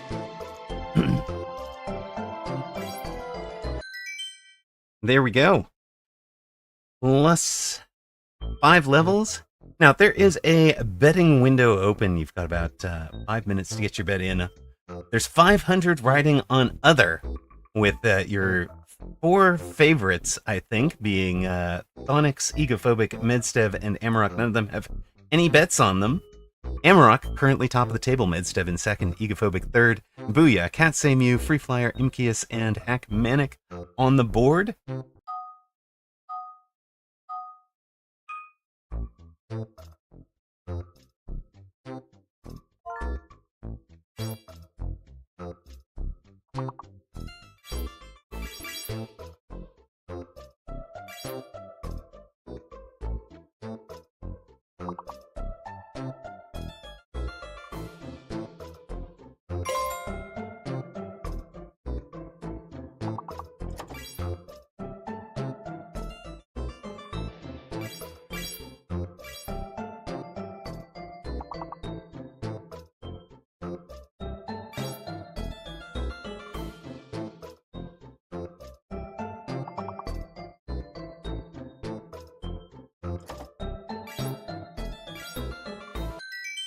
Perfect again. Let's go. We've just hit level 52. We've just gone perfect back to back. Streamer, top of the table. Egophobic second. Medstev third. Free Flyer, Booyah, Leisha, Salmo, and Decaf on the board, along with Not Shown, Katsemu. Bets are still open. No rocks, not a single rock on Streamer, despite Streamer being top of the table. Wish I could bet.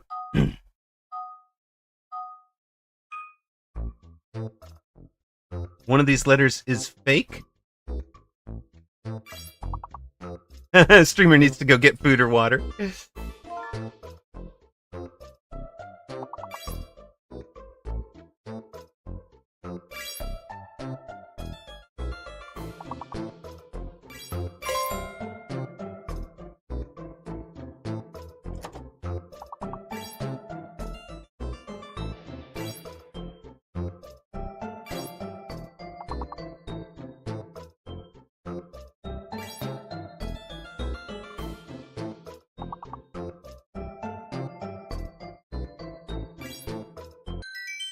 Boom! Hit him! There we go. Team is perfect 3 in a row. Streamer fell off sharply, but still top of the table. Egophobic in the lead this round, 3 points back. Medstev, third place this round, 10 points back. Booyah, Katsemu, Hackmanic, and Free Flyer also scoring. There are plenty of bets in. You could still get a bet in on Thonix or Amarok at very long odds. Egophobic and Medstev are the 2 bet leading favorites. Get your bet in now or forever hold your peace.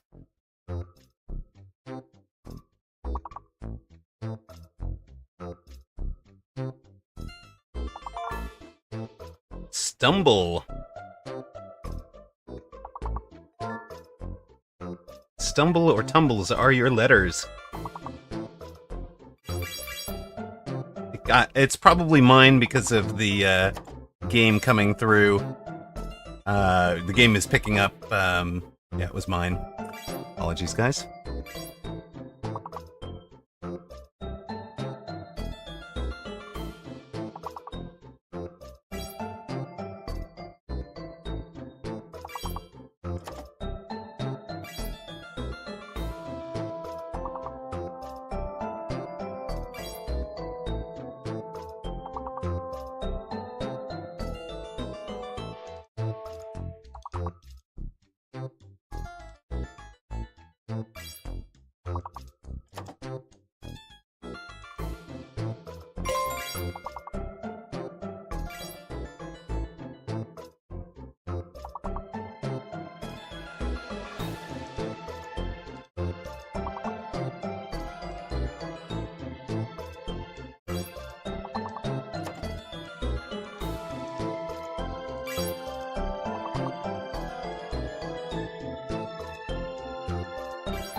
Boom! Bluette for Leisha finishes out a 4th straight perfect round. Booyah top this round. Medstev taking over the top of the table, 2 points ahead of Egophobic. Streamer falling off sharply down to 4th. The bets are final. And it's Egophobic the favorite, 2-1 over Medstev, 4-1 over Booyah, essentially. And Streamer and Thonix, the long shots on the outside.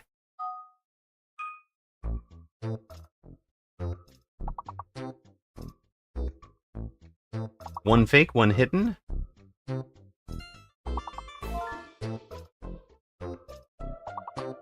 Booyah hit on Century just before Egophobic did.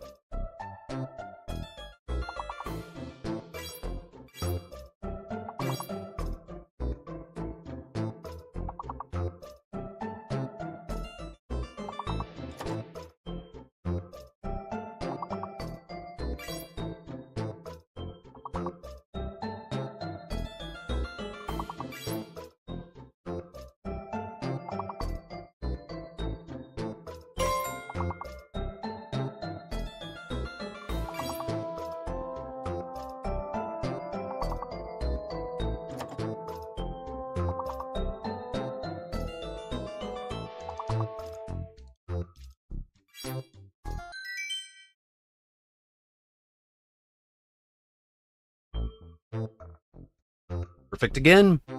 We hit level 52 last time. We're at level 26 on 5 straight perfect runs. Booyah, top of the table that time. He is your 4-1 underdog. And in third, just 5 points back.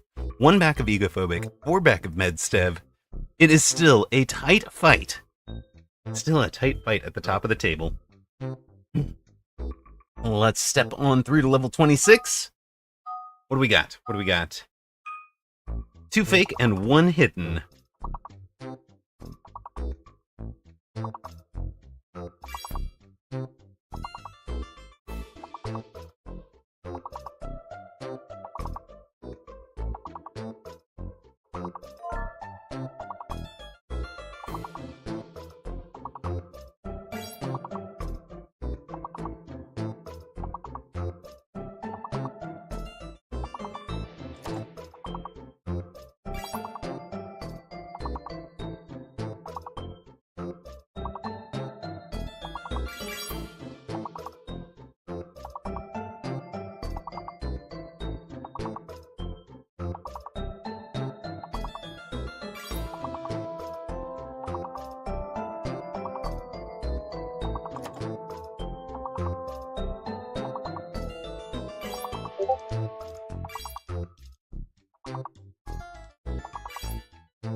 Plaid and Platt closing this out.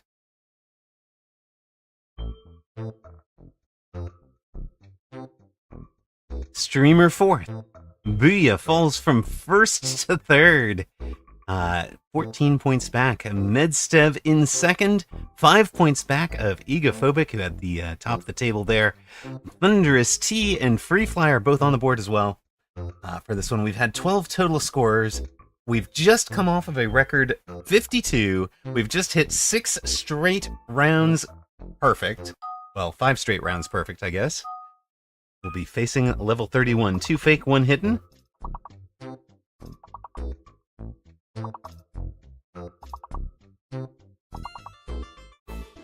Two fake, 2 hidden.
We are 7 points short. We are 2 points short. We made it! Booyah! Gets us over the edge at the last possible moment to keep this game alive. It ain't perfect, but we're through to level 33. Now, just keep in mind, when we started today, level 33 would have been our 3rd best ever. Right now, it's our 4th best ever. Booyah! Medstev, Egophobic, and Streamer1234 Hackmanic on the board as well, up to 6th place overall. The real fight is at the top. Egophobic, 16 ahead of Booyah, 6 ahead of Medstev. Streamer way out of touch right now, 57 points back.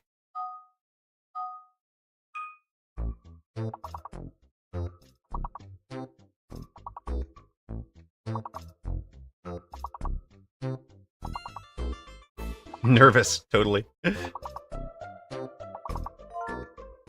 All right, our letters are honored. Oh, that is your letter set.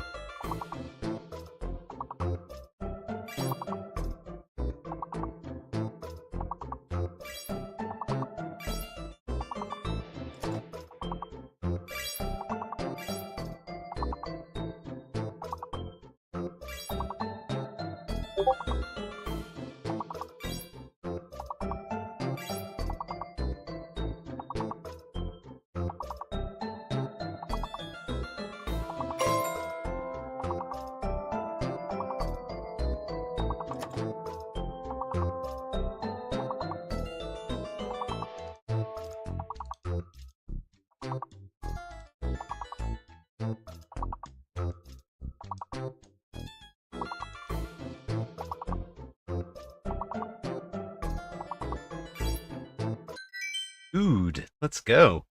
Perfect. Level 33. Perfect. Puts us on level 38. Egophobic, your top scorer. Thunderous T breaks into the top 8 with a strong round. Nicely done, sir. Amarok, 3rd of the group, found the long word.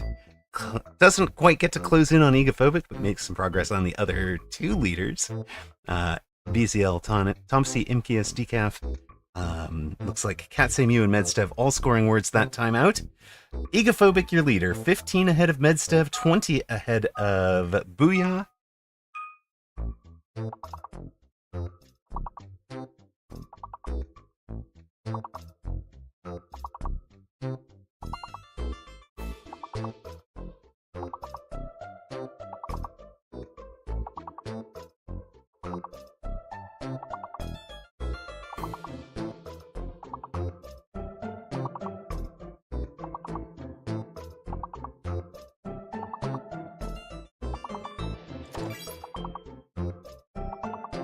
Hell Spectre, welcome in, first time chatter. We are primarily a Mechabellum channel. We're doing some Words on Friends while streamer had a break.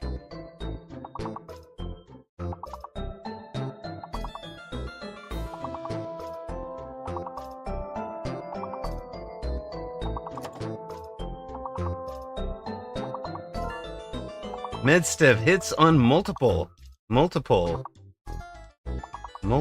valid.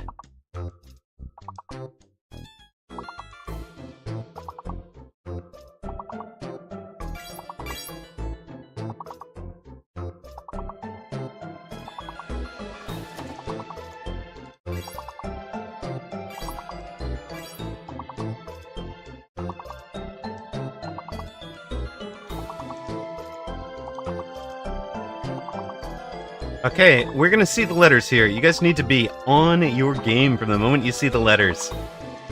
We gotta get some 40 points off of this last set of guesses to move on through. Okay, wait, it's not even telling us? It's not even telling us? Oh dear. There it is.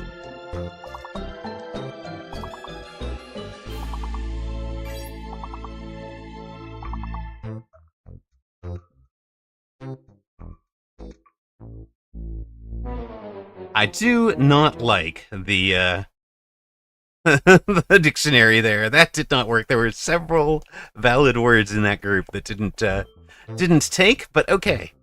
Be that as it may. Our final scoring was, yes, the last round score is going to count. Leisha, Onyx, Booyah, Free Flyer, Egophobic, and Medstev on the scoreboard at the end. We had a bet open. We had an open bet. Those of you who bet on Thonix, he came 12th. He wasn't here most of it. Those of you that bet on Streamer, he came 4th with 102. Those who bet on Other, you were represented well by Booyah, who came in at 156 as a 4-1 underdog. Those who bet on Medstev, 5 points short as the 2-1 underdog. The favorite, Egophobic, taking the title 191 to 186. We hit level 52, which was our best all-time. We hit level 38, which was our third best all-time. But that is going to be it for our words on stream. We will switch right on back to Mechabellum. Congratulations to our winner, the title, Unbeaten. And we'll pay out that bet real quick. And there you guys go. For those of you that came in for words on stream, if you just discovered us, we basically play a auto battler strategy game called Mechabellum, which we are here for now. You're looking at the end game of a previous game where I had beaten Nausis 2680 to 24 to negative 2422. We explained the game with that, so but we probably will take a moment to explain it the next time out. But yeah, just so that those of you who are new to the game via Words on Friends, Words on Stream even, catch it. But we're gonna run an ad real quick. So while I get this last game recorded, because we didn't actually do that.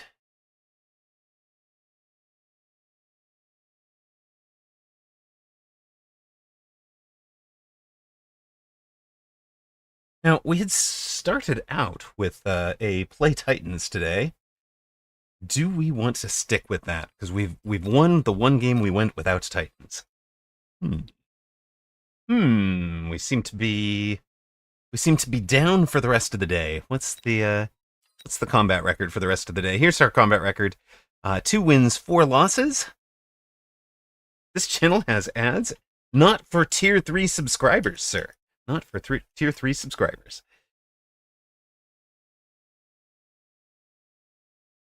Okay, you think we need to build more war factories? You think that? Okay.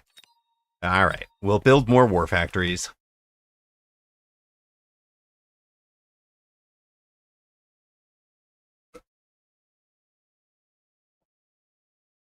You're probably not wrong there. Although I think I wanted to switch up.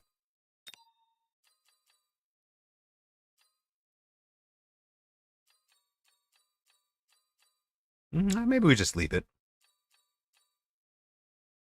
We're going to face Carrick at 14.99. Welcome back to those of you that saw ads. You have arrived just in time to see us facing Carrick, 14.99 opponent. We'll put up as we normally do.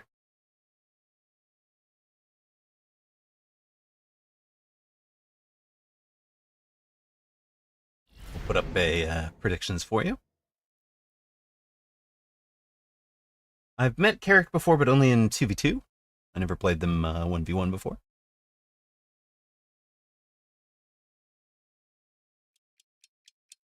Right, game works like this. For those of you that are new to it, you're seeing a selection of units we can take, and some specialists we can take. We'll take a saber. Maybe I should have taken the cost control specialist, honestly. Oh, hey, look at this. Opponent in tarantulas. We are... Well, we're going to send our good luck, have fun. All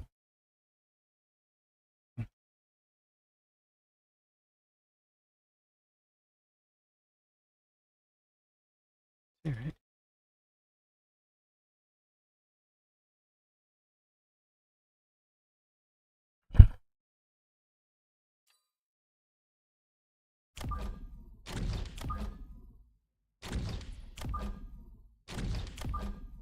Did want to make a quick comment on appreciate very much the contribution to that Shure mic. I wanted to talk it up a little bit. I am not sponsored by Shure. This is just observational. There was another streamer I was watching, and her chat gifted her that mic, and I was listening to it. I was like, okay, that's decent. Then I played back to back the second stream after she got it, after she'd had some time to play with all the settings that she wanted, and figure out, get it dialed in, versus her streams before that. And it happens that she was using the exact same mic I'm using. She got the exact same mic that is wishlisted. The difference was incredible. The amount of pickup, the amount of her timbre and range that it picks up. It's just an incredible mic. I'm not sponsored by them. I just fell in love with them.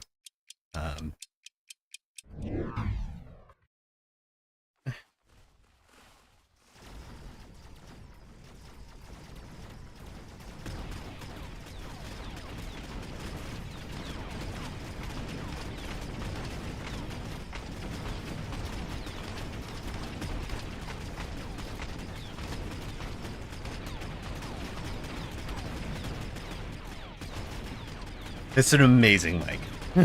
You took another break from this game so you could learn the way of the War Factory and Farseer and Hound before I play more. Alright, fair enough, YOLO guy. Channel point wagering is up for this one.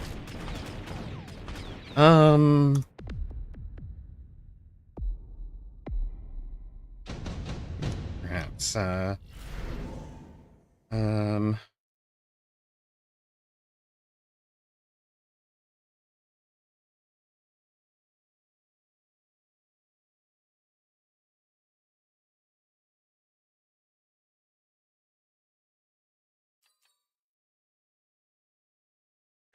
Eric, I apologize. I'm probably going to offer that to some of the folks in chat before I offer it to you. Honestly, just saying.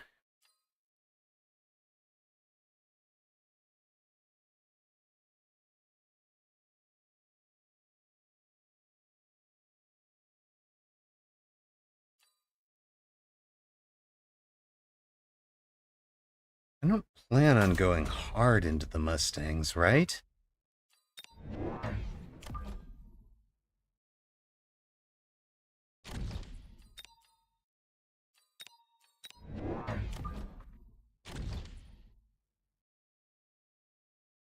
Howdy, Vicar the Great. Welcome in.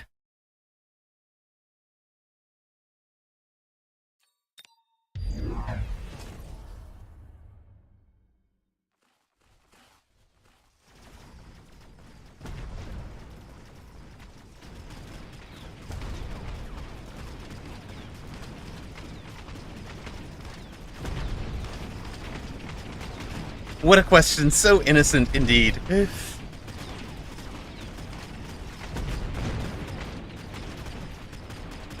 Alright, so we took this tech that gave not the Hounds, we gave our Mustangs 1,000 hit points. So they're taking 2 shots off the tarantulas. Takes a while. Unfortunately, our poor little Saber is doing his shots during debuff. Never did get out of it. The opponent takes that right side tower. Very nice. Well played, sure. I should start streaming. There have been a lot of people have just recently started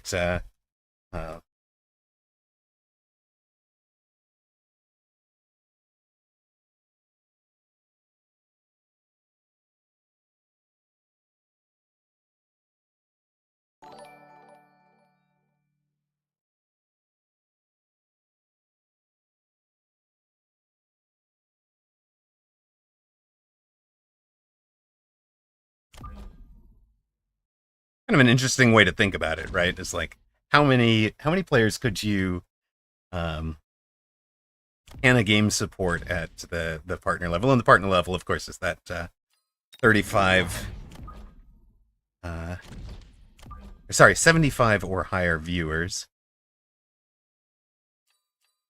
And we've seen that you know when there's 4 or 5 top names streaming, at least one of them is having a bad day in terms of total numbers. Sometimes that person is me.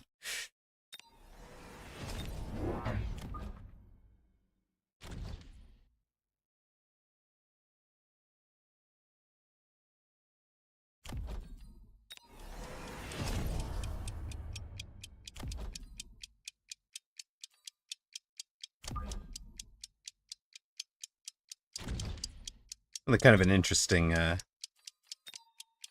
been really interesting. It's been really neat, honestly, to see how much the game has grown. To get over to being able to support kind of the streaming ecosystem that it has. And of course, what you will find is that every single mecha streamer is basically willing to support every other mecha streamer. I know there's a couple of spots where A doesn't like, dislikes B or something like that, but for the most part, the community is very supportive of each other. There does not seem to be a whole lot of the cliquish sort of stuff that you run into with other games. There's a little bit of it in terms of that 501 group of high level players. Did kind of form a little bit of a clique, but they are respectful to everybody else. It's not like there's nobody's out here dissing, nobody's out there saying like, oh god, Amarok sucks, whatever, you shouldn't watch him because blank, blank, blank. Right? It's not like that in the mecha community. What you see is that the mecha streamers raid to other mecha streamers, and it's great. It's super supportive. So do highly recommend streaming in it if you're thinking about it.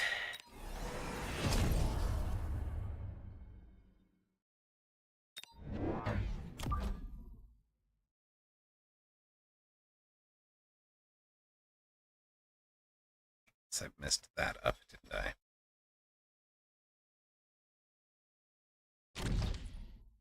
Good group of peeps. Do we need to do anything with this?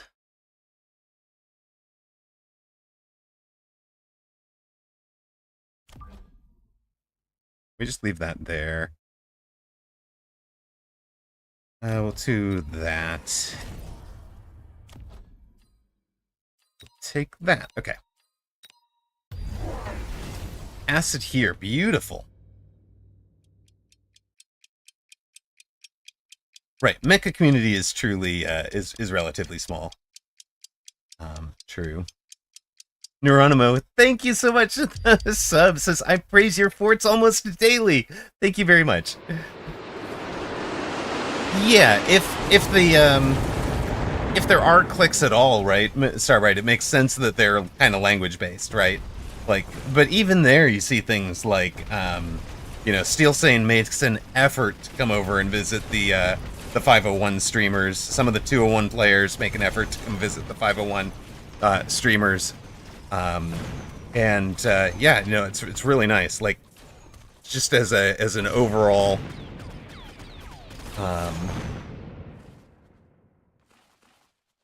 it's a really positive community. And then you guys know that I've made effort to reach out to streamers outside of Mechabellum to kind of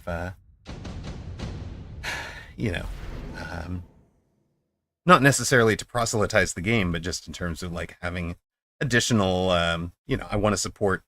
Basically, I'm looking for people that I think are good people that are I want to push up from close to partner, and folks like that you guys have seen.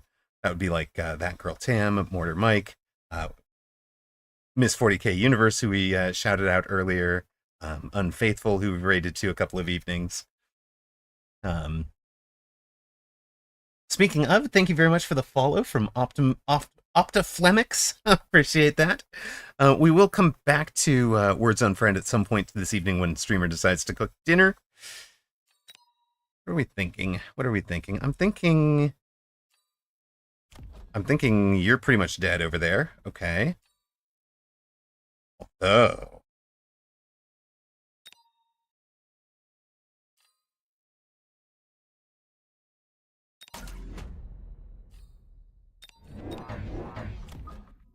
How silly would this be?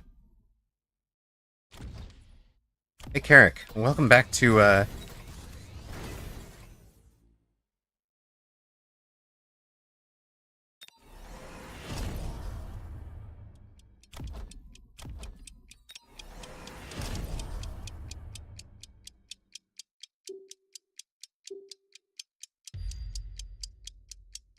This is a 2023 flank with a hound instead of an arc light.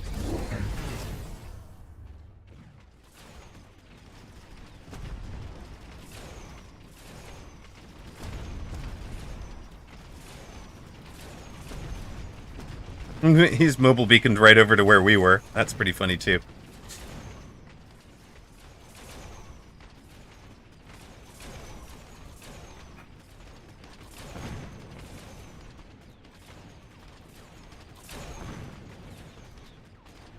There won't be much left in the air for opponent in a moment here.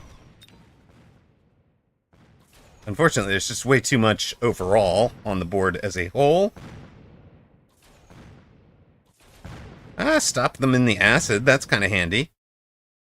Get the one flying you. Yes! We win by air. Haha, take that. Opponent has no more upshoot.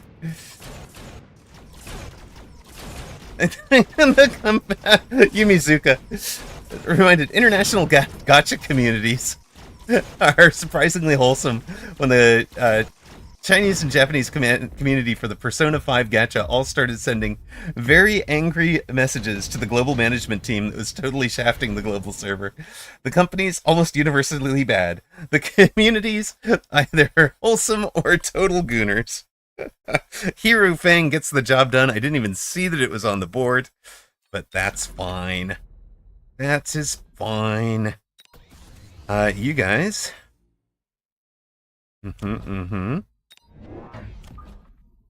You over here. You want to play this? That's fine with me. I think we'll just put charged shot on the bar for these folks.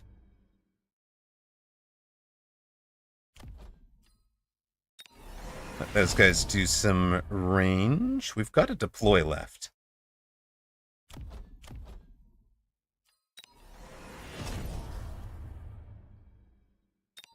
This might be this deploy.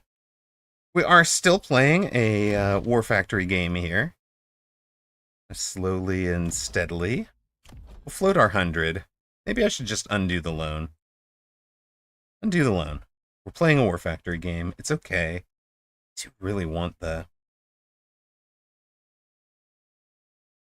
one extra deploy, though? You know what? Tell you what.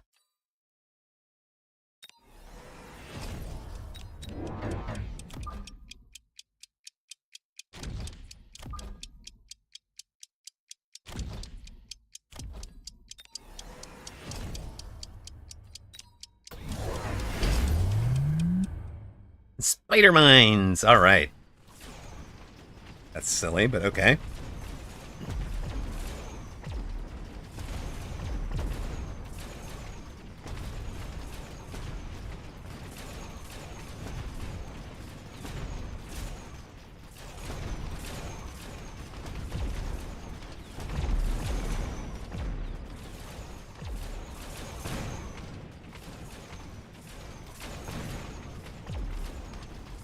Thanks for getting the job done in the back right corner.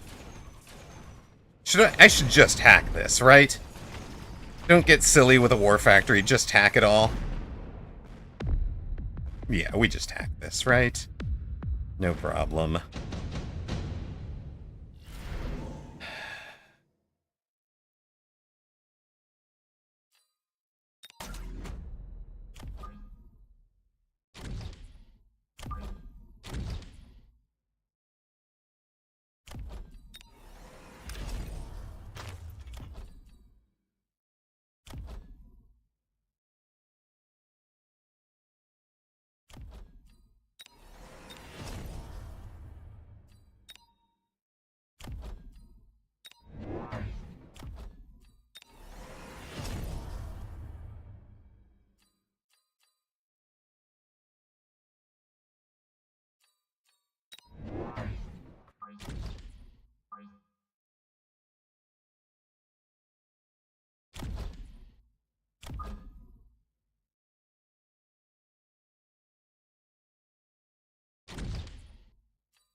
think that's right for now. We're selling out of this flank entirely. Anti-air fort back there as well.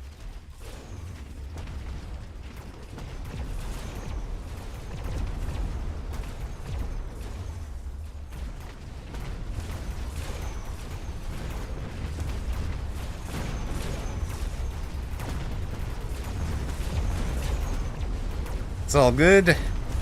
He's worse and worse and worse against War Factory right now. He should shield the forts, I think, right? Is kind of the next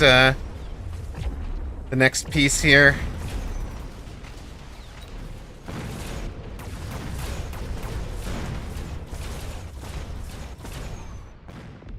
Good round. 3146. Down we go.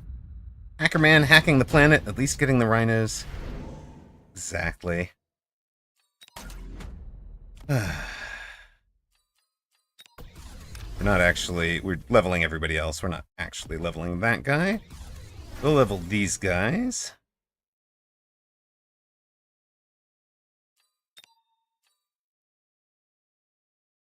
$1,300.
Well,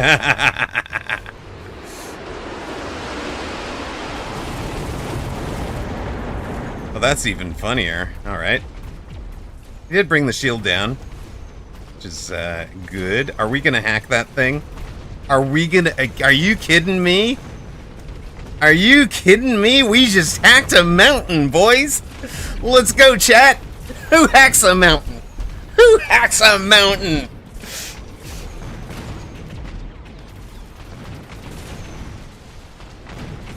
Let's go! Making the bets look good. We're inflating, this is hacking.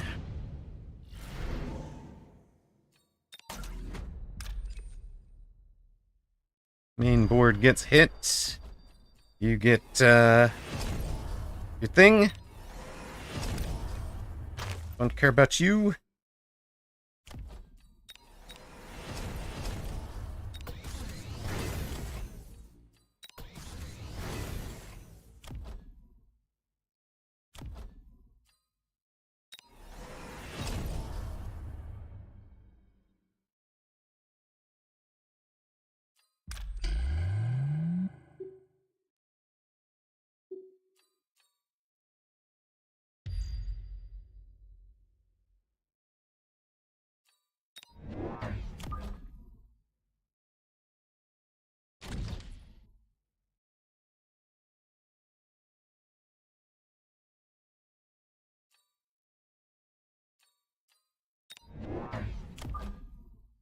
Point here is to pull everybody to that little unit to try and keep them in the bubble.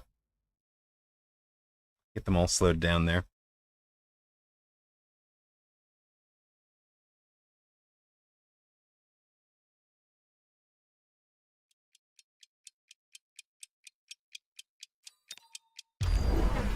He has bought it back as a level 2 over on this side.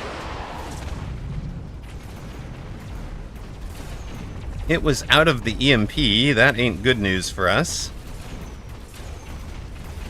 On the other hand, we will get the hacking working. Are we going to hack that before it gets to the tower again? We are. Hello. Right side tower goes down.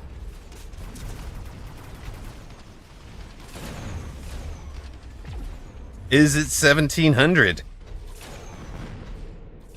2, 4, 6, 8, 10, 12. Yes, it is.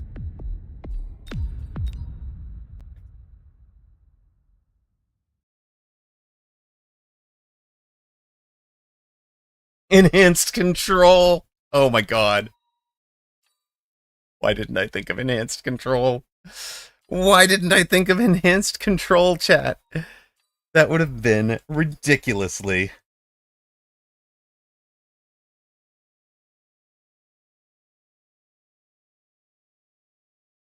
there a Twitch setting that I can force it to connect at 1080? No, I don't think so. Yeah, Twitch is looking to lower quality when you have what Twitch figured out. This isn't Twitch being a tool, guys. This is on purpose. Remember about 6 weeks ago, where just about every stream was stuttering and falling further and further behind. Right? What they figured out was a lot of people are watching with a stream minimized or whatever, where really the only thing that matters is the audio.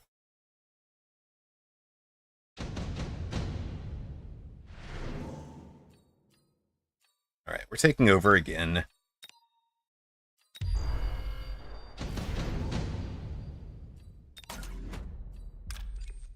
Let's put it out here. Now, do that. We'll do you and enhanced. Okay, we're gonna try this as the enhanced control build this time.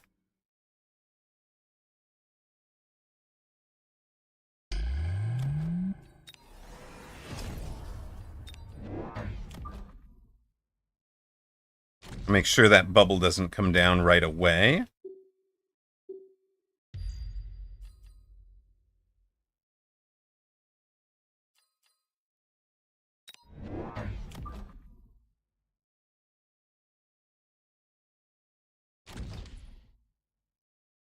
Okay, we're just going to try the enhanced control version of this, just because it's silly.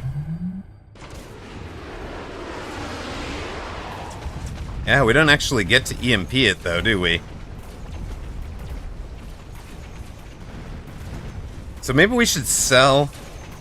Maybe we sell our War Factory. We will enhanced control this thing, though, which will be nice. Full health!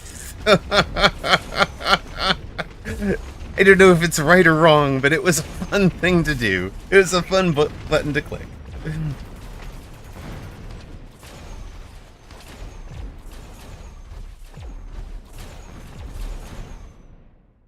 But at any rate, the idea was that that for folks that are running it minimized or whatever. But yeah, if you're running it on a second monitor, it seems silly that you're getting penalized. Okay, that did not work. That did not work. Oh god, yes, Toast, when you would open a window to let it buffer in on the painfully slow internet connection. I do remember that.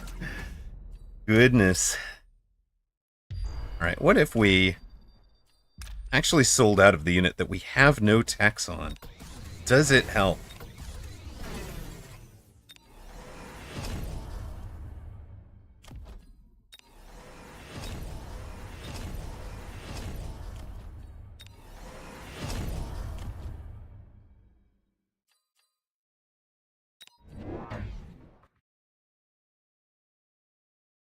Well, Yumizuka, you can absolutely do that for my stream. It's we do co-stream to YouTube all the time. Anytime we're live on Twitch, we'll be live on YouTube. If I know somebody's out there, I'll be better at paying attention to the YouTube chat as well. It is definitely the second tier. I do apologize to those of you that are on it, because we have about 20 viewers on YouTube at the moment, it looks like. So maybe I need to be paying more attention to the YouTube chat. It just defaults over to the Twitch chat when I start OBS. So I have to like manually click to remind myself. And then there's very little. Oh, hold on.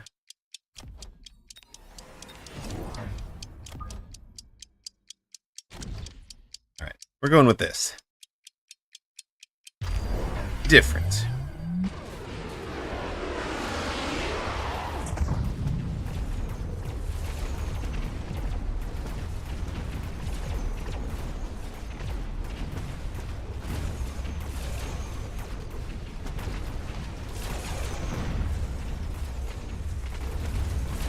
So even without our war factory, we're able to hack that left side.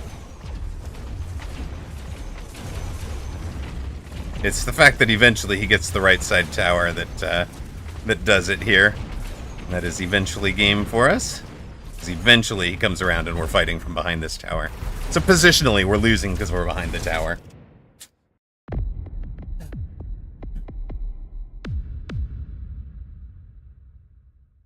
Meh. Anything else to learn about that one? I don't think there was anything else to learn about that one.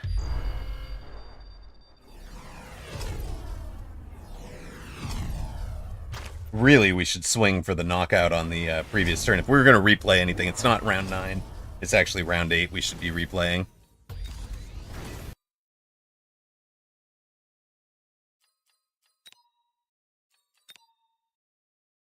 Minus 27, are you kidding me?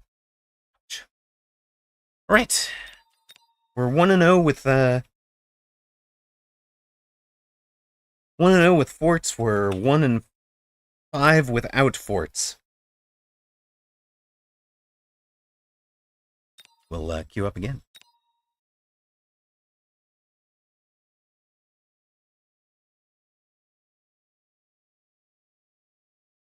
Yes. I mean, it often goes this way. But I mean, the point here is we're forcing ourselves to adapt to a different meta than we have been playing, and it's kind of silly because hello Thonix, because I don't think the Titan meta is long for this world, based on things that Bearlike has said in private. So I know that he understands that it's not. That the Gutshot War Factory is not a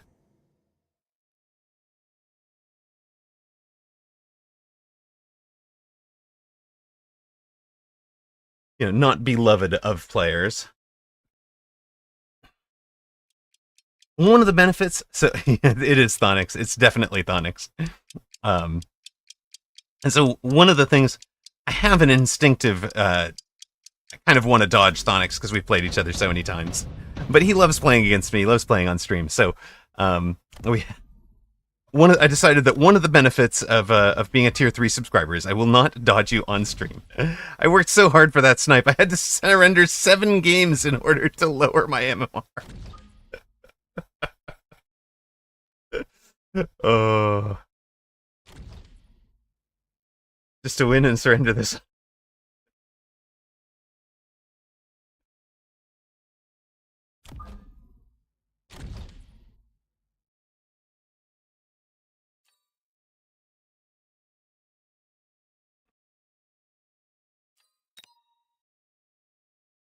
The planning needs to be impeccable. It really is. It really is. This is amazing. This is it's funny. But no, I literally decided since I've got this, like, I don't want to I don't necessarily want to play folks that I know are stream sniping or whatever. And Thonix has been a total gentleman about it.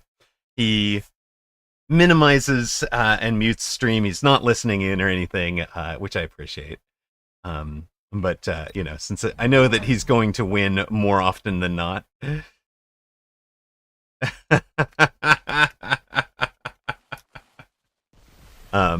Are there any leader choices? Initial starting selections, I think, is what they mean. Honestly, Little Nog, I would say less of. Okay, there are two that a brand new player needs to avoid, and that is cost control and elite. It sucks because those are two of the strongest in the game. All right, but if you are brand new to the game, both cost control and elite require somewhat different play styles. They are substantially different enough that you want to get to the point of like, I've mastered the base game. I've mastered the base game. I am not going to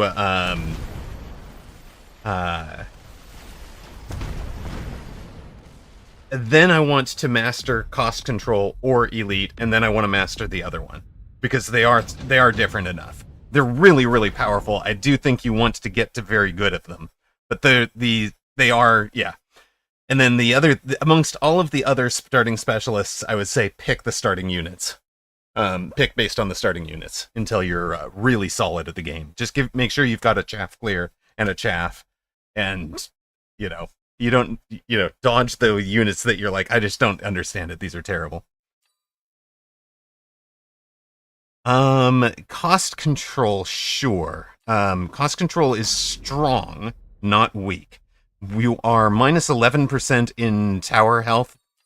You basically have a hidden minus 11% for tower attack and defense. What you should be using is, therefore I can deploy one more unit than my opponent can. I can bring my techs out one round earlier than he can. That's going to let me have the initiative in terms of I'm creating the problems that he's responding to, right? I'm forcing the tempo of the game. I'm forcing the problem. If you just want to sit back and play responsive from deep, it's terrible spec because you're giving away the one thing that it's good at, which is forcing the tempo of the game.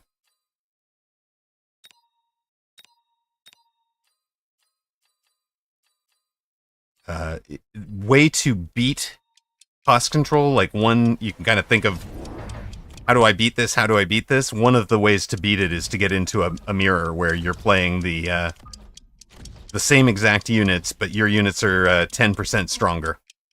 You know? Yeah, it accelerates the builds. It accelerates a build so much.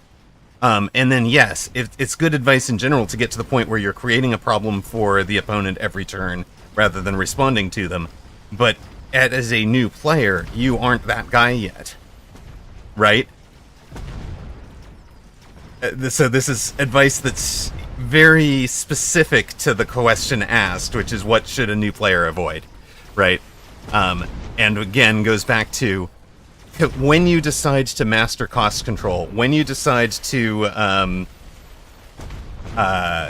when you decide to take the, to master elite, take them every time offered. For, the next 20 or 30 times that you see them offered, you take them every time, and you kind of concentrate on how you're, you become the Mechavellum player that Amarok believes you can be, exactly. But no, like, just to have an idea and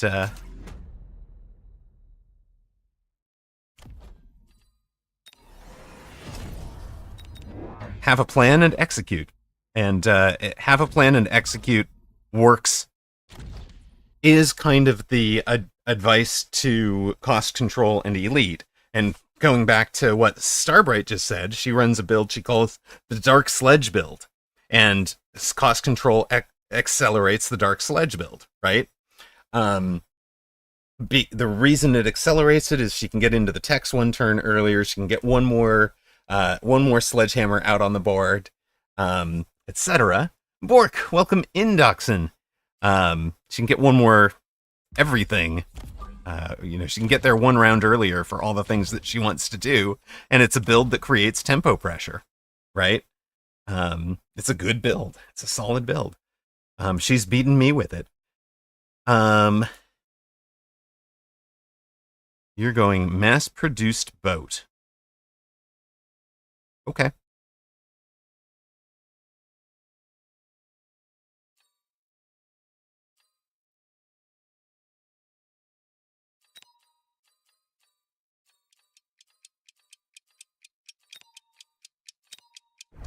It's the mass-produced boat. Hello, boat. What are your boat techs? Okay, you're making...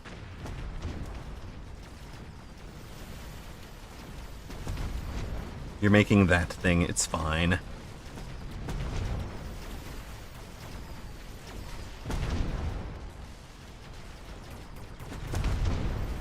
So from here on out, his boats are 300. For every boat, we're gonna make a Mustang and a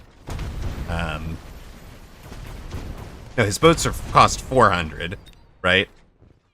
350. Oh my goodness. Well, for every Overlord, we're gonna make a Mustang and a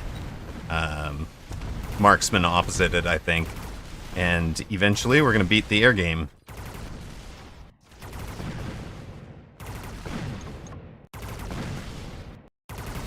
The Dark Sledge techs. Ooh, you just want to go back in time to the beta and run the Dark Sledge to see how oppressive it would be. Oh, did I say we were gonna... Yeah, okay. Thank you, Bear-like. I said we were gonna run a Mustang for every boat. There's gonna be a boat there. Okay, so...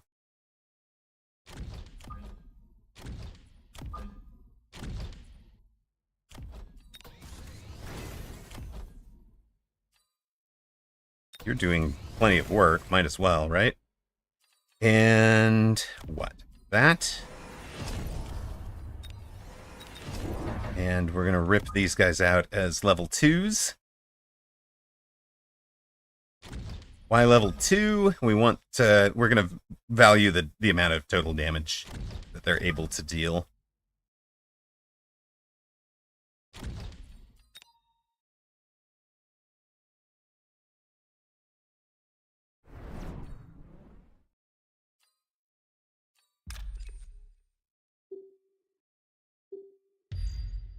Go get him, team.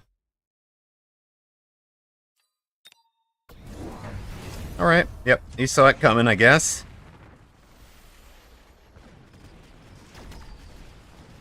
Boaster Rhino? Loser Rhino? I don't know what he means there.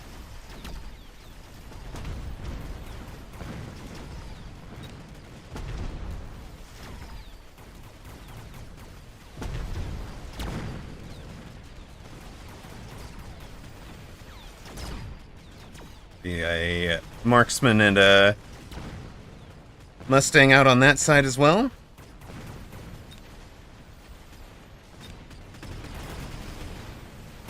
I think we basically have our comp going.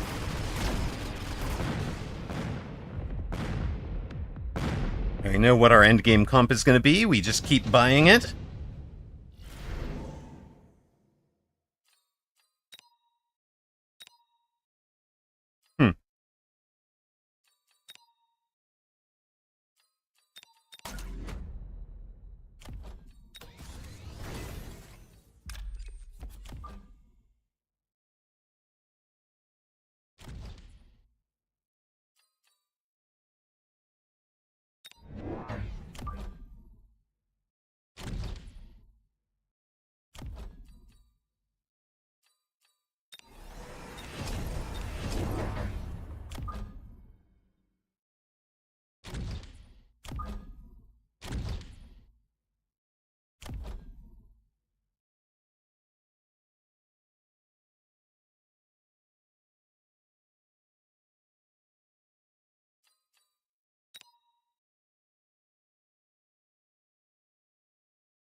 I think that's it.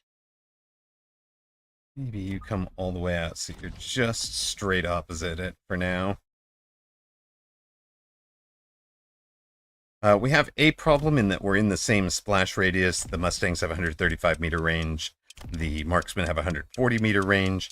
I don't actually want them to be in a spot where they a shot into the Mustangs would splash to the Marksmen. So eventually, we're going to be doing something to change the ranges there. Sentry missiles from opponent. He's kind of desperate to change the tempo. It's a pretty good time for them, honestly. outside needed a hound. You can see where we're going to lose that outside matchup with due to not having the hound. But we're also going to just chew up the right side. He did not commit any harder to the airboard. I suspect he was expecting me to take some aerial specializations, but we're not going to do that till he's deeper into the board.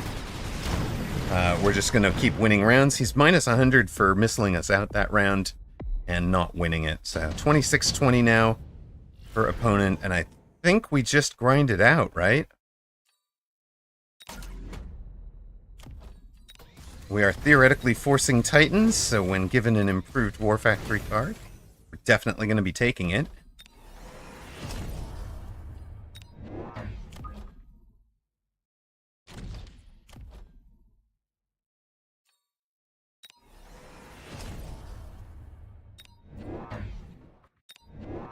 No, wait. I said I wanted a dog over there, right? Hold on.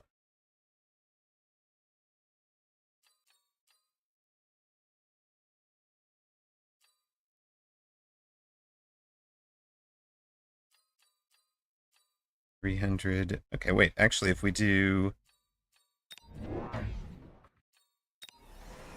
Nope, that does not work. Okay, math don't work. Math not mathing. Streamer brain fart.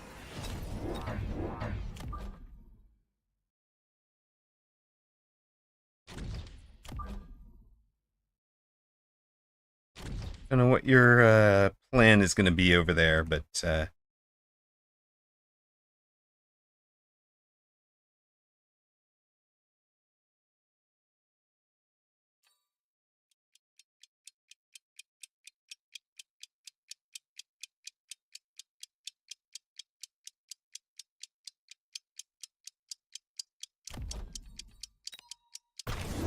sit for a turn. All right, Scorpions. Scorpions are love, he said. Now he missiles out my hounds, but oh no, there's a new pack of hounds over there. Not only is there a new pack of hounds, there's a new pack of hounds with techs that didn't exist last time, so the hounds do better than they did. The Scorpions do Scorpion-like things for a minute. That's probably not bad for the Scorpions. Is it going to be good enough to win? Problem. Yeah, it is going to be good enough to win. That's fine. That is fine for now.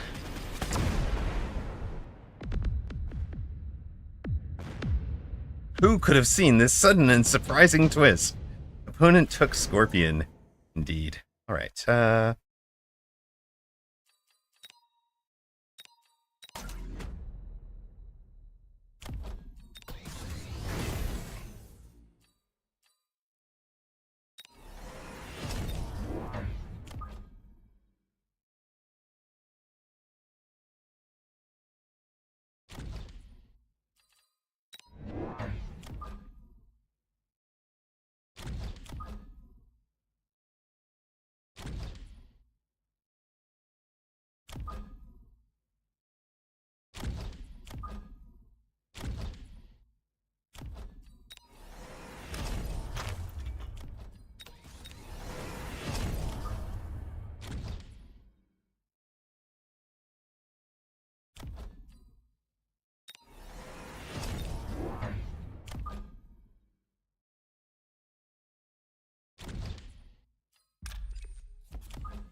Remember how I said we needed to change the ranges on the marksmen? Let's do that so they stop getting splashed by scorpions.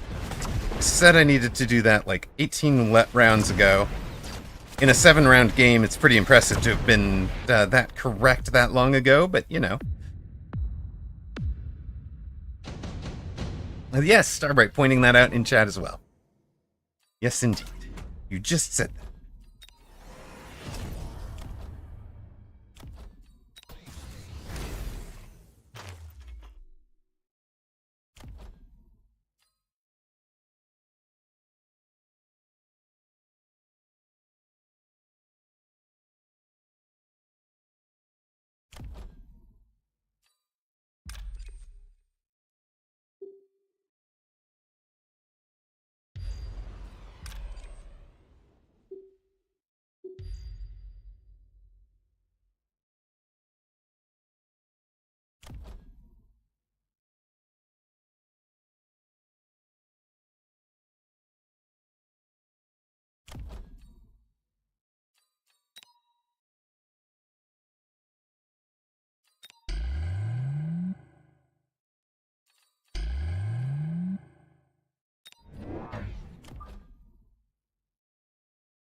Oh, you're gonna clean up? I see. That works.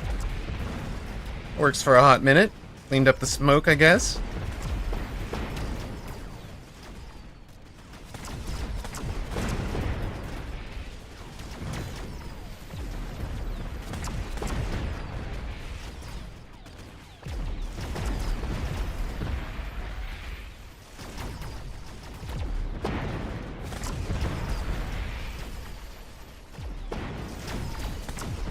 Oh, right side tower down. We need to take down 2 more of these guys. 1 more. And he surrendered. Yeah, I think...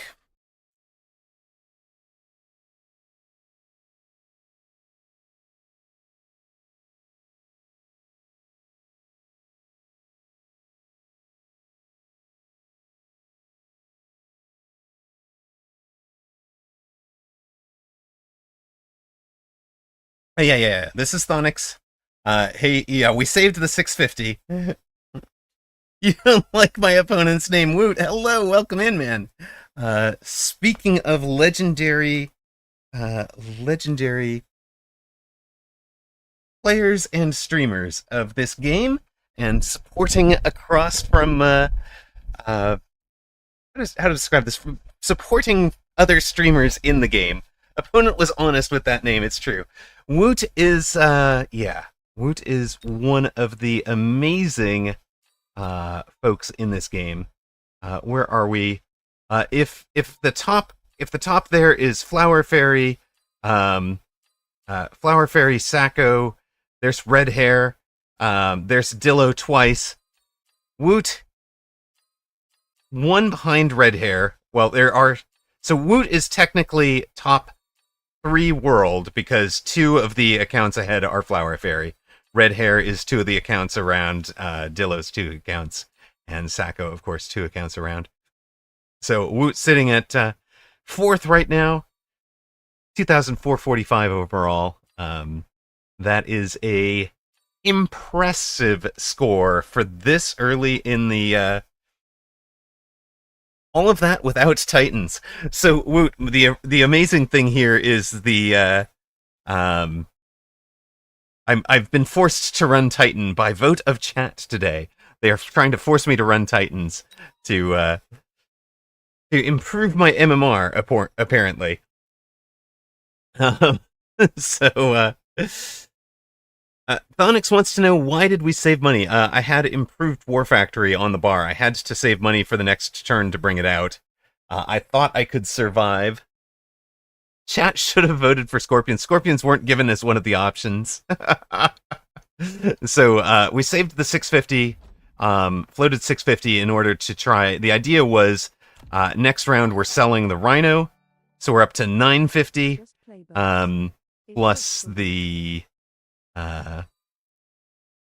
plus 8, plus around 9 monies, so we're at 950 plus 1800 would be 2750.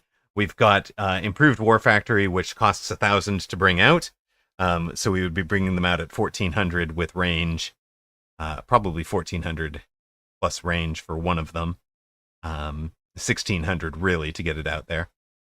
But it might even be range and rapid, and just probably playing one on wherever we've got a 7 gap. It's probably right here. But we don't get to do that because Whooped closed out.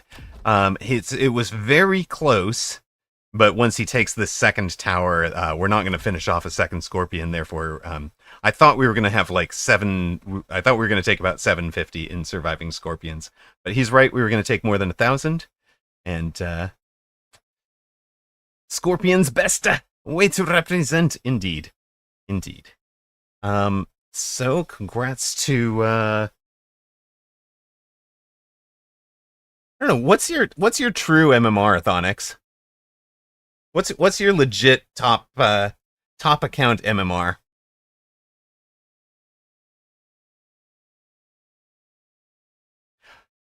Very few people play the Woot playstyle, which I find strange because he's such a popular streamer. It is tough to play. It is very tough to play. You watch what Woot does, and he makes it look easy.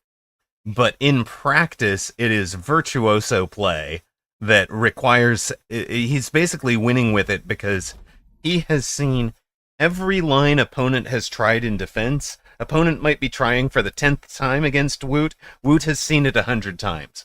Woot can predict what opponent is going to try to do in response to what Woot is playing better than opponent can actually play it.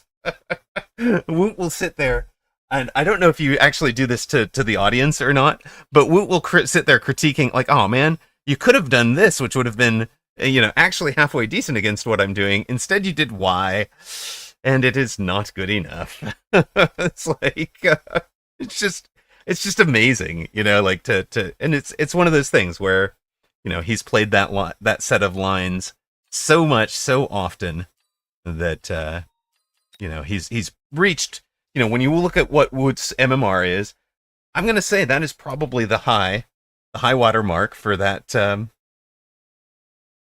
a strat.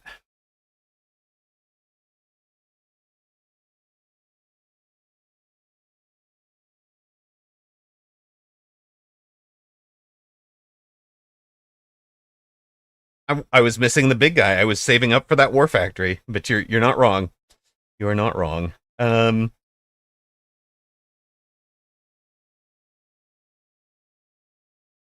What was this was plus 22 on the weird surrender. Okay.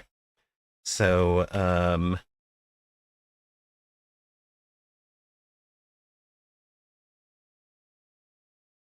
nope, it's 1612. Sorry.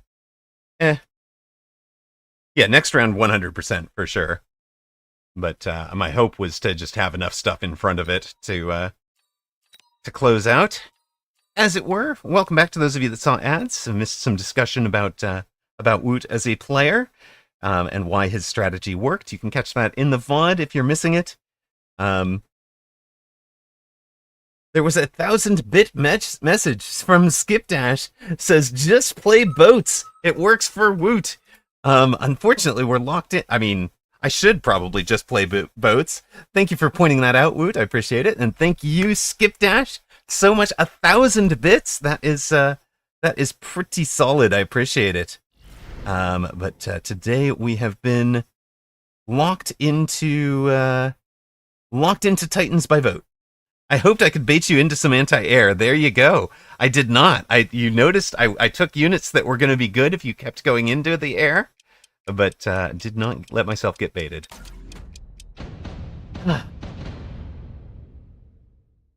So we scored that one, strangely, as a loss, but plus MMR. So, you know, there we are.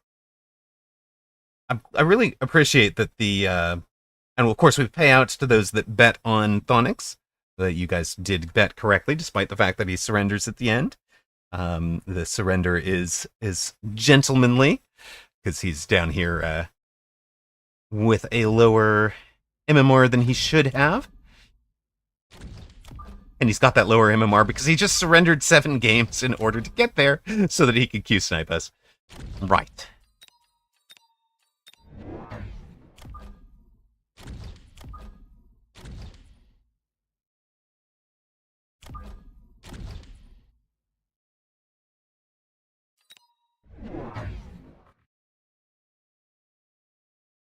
Okay, opponent goes 3 Tarantulas, 3 Void Eyes, and a Crawler. That means you're cost control, doesn't it? Yes, it does. Okay. No, I shouldn't be down there either. It's true. It's true, but we're, partly we got down here because the AC was broken for about 2 weeks. It turns out the AC was not actually broken. Kiddo said the AC was broken, wouldn't turn on anymore. I kind of took Kiddo's word for it. No, the AC is perfectly fine. The problem over here was that the circuit breaker had tripped. So I've been running in August heat, California August heat for without AC for 2 weeks. It affects the thinking, I guarantee, guys. It affects the thinking. Speaking of Kiddo, Kiddo is back out of the first day of school today. Presume they're doing well. I hope they did well. Hope they had fun seeing all their friends and stuff. You had to call an AC tech for that, and it was kind of embarrassing. Yeah, no. Once we got the stuff fixed, hey, look at that. It all works. But notes to self: don't take the teenager's word for something being broken. Teenager does not know all things completely yet.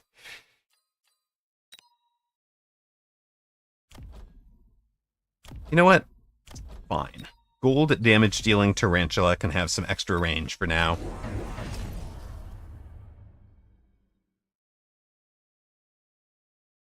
So this is an example of cost control trying to push and force an issue, right? We talked about cost control as value. How to get value out of the cost control specialist earlier so they put down an extra Tarantula. Now they're able to put down something that theoretically counters Tarantulas in the Stormcaller here. Should do lots of damage. Happens to get it on top of our gold damage dealing itemized one. Also goes for a flank out here. All of that is well and good, but what they have not done is take an attack on their Tarantulas. So we're going to have 600 next turn. It'll be range on the Tarantulas, Tarantula out here, and one more Chaff. The Chaff will be out here to distract the Stormcaller, probably a Crawler.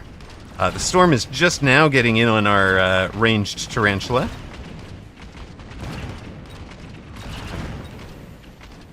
But does eventually get it. And see, this is an example, right? They're going to do 1,000 damage to the health bar by surviving the round with a, just by having a little bit extra weight of metal on the board and 1 extra tech on the board, causing us problems.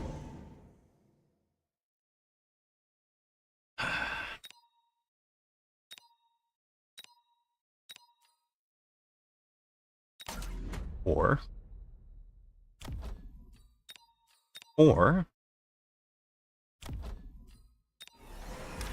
instead of all that, we could do the unit that they don't actually answer right now.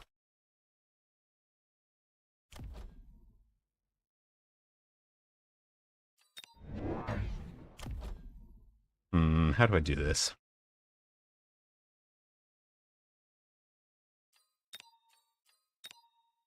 Oh, we just do the Wasp next turn, right.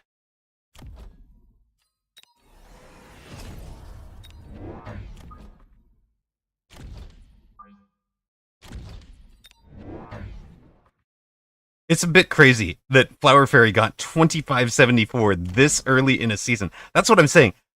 Woot's score What's 24 whatever that we were just looking at? Oh, I'm sorry, 24... Nope. 2445. This is insane. This should be the top of the table, right? Okay, red hair, 2462. That should be top of the table. These guys deserve... These three deserve to be having an epic fight for the top of the table. This is just BS. This is insane. This is like... I mean, the guy is very, very good at the game. The guy is immensely good at the game. But to have that much MMR this early in the season is just shouldn't be. It's not right. Yeah, Flower Fairy plays Amarok, Flower Fairy wins and gains +1 MMR, right? Like, in a tournament, he gets +2. No. Guys, he gets there honestly. If you watch this man play, he gets there honestly. There's a reason he was in the Mag 1 finals. There's a reason he's a Mag 1 champion. The guy is fantastic. Very, very good at the game.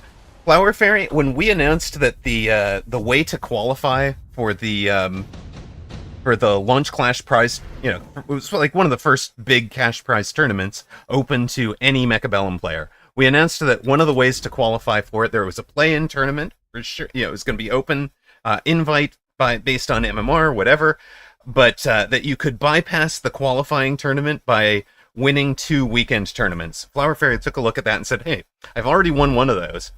Shows up, has not shown up for a weekend tournament in forever. Shows up for one, wins 7 rounds, wins tournament, goes home. And you're like, yep, I'm just gonna skip that whole play-in tournament. I just belong in the finals. I know I belong in the finals. You know I belong in the finals. Let's save everybody the time and effort. That's Flower Fairy, guys.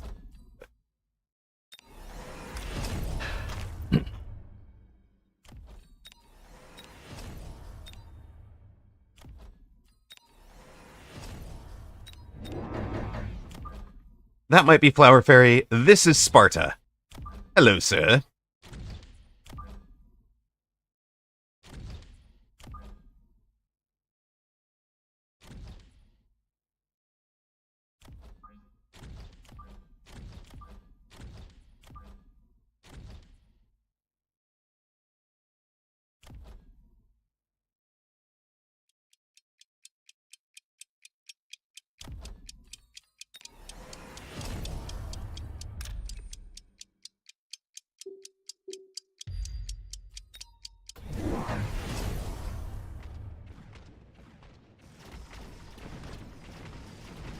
You don't actually get to see this one very often. Those are improved wasps on the flank. But we're also going for a War Factory finish with this, so because it's Titan Day. We are aiming to have a Titan out there at some point as well.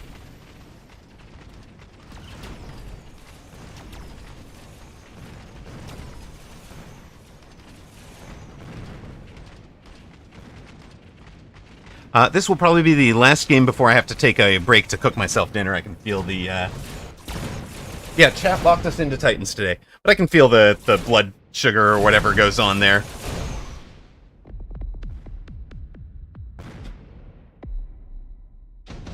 Starting to dip. So we're going to...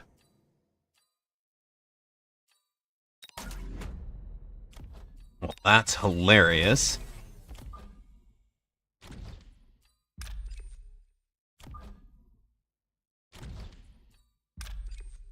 There honestly should be a lightning storm out here.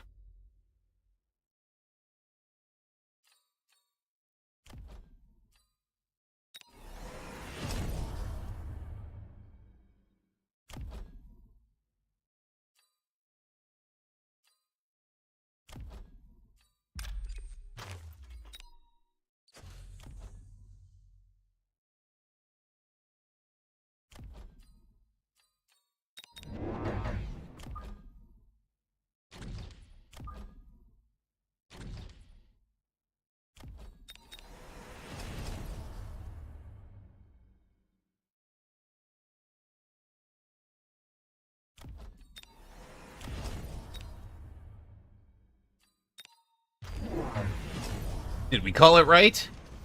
We did. Did we get out of there? We did. Did we leave him getting his own units struck by lightning? We did.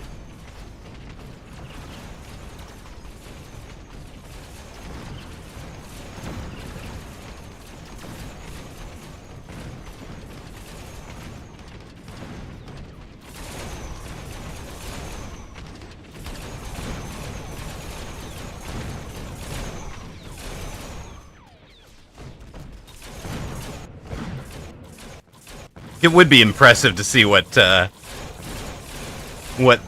win rate for Flower Fairy is this season. That would be a fun one. Nice storm, sir. Nice storm.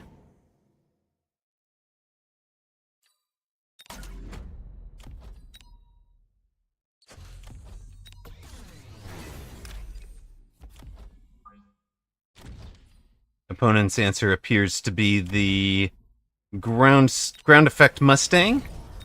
I don't know that we mind, but okay.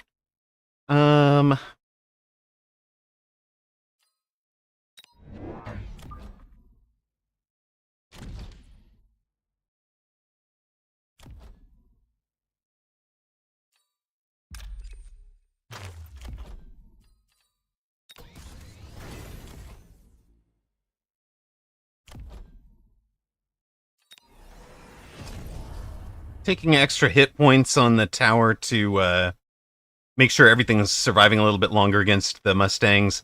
These guys are ground effect now, so they should have much better overall rounds. And we want that guy going straight through what is now a level 3 tower. But that's okay, because we can jump drive off of that flank. In fact, hold on. Was that the play?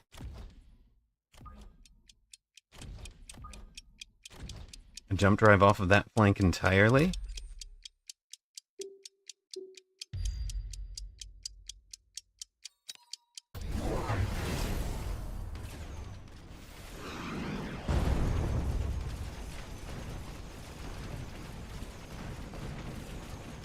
Leave opponent on the wrong side?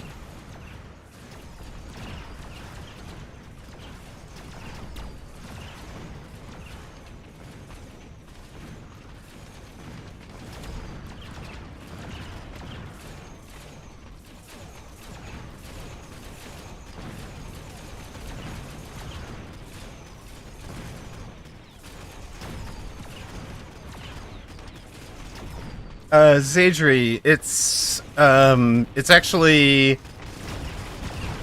2 to 1 for every 100 in the mecha piece, the Mechabellum one. So it's not 9/10. It's 2 to 1, 4 to 1, 8 to 1. I think. Is that right? 2 to 1. Yeah, what it was. I did this once. I did the math on it once. It's not. No, what I've just said is wrong, unfortunately. But there is a. Oh yeah, that'll be handy.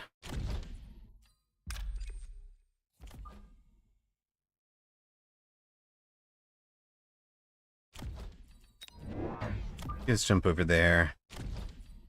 What's his? Oh, you've. Well, that's interesting. Really interesting.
Opponent has apparently gone to forts with anti-air on them. What is our finish gonna be? Are we just dead? I hope we're not just dead. Don't be just dead. I said don't be just dead. Goodness.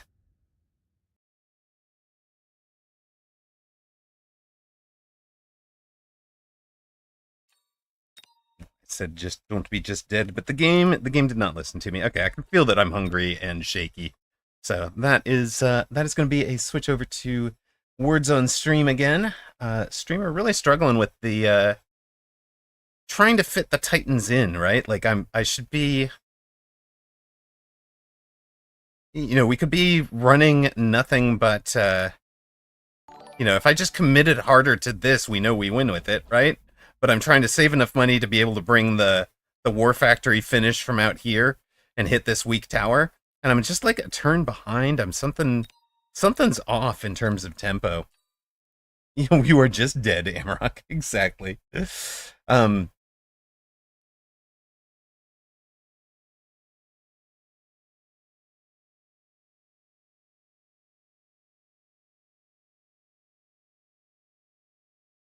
What is all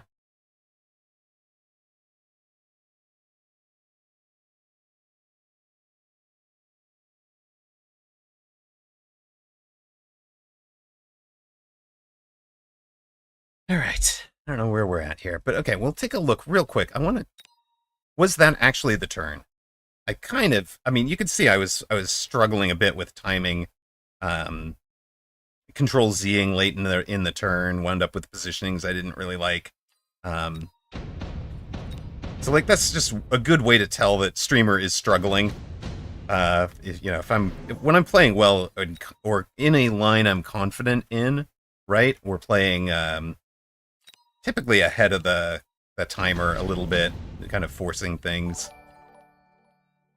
Thank you guys to the follows to Rahel, who did that at the very start of that match, and then Little Log and Ploto Mad, who've just done it at the very end here. Thank you guys very much. We will replay this one a little bit just to muck about with it now that I've kind of figured out that, you know what, I didn't actually want to be back there. I wanted to be here. These guys are over here. But what we should have really, maybe what we really wanted to be doing was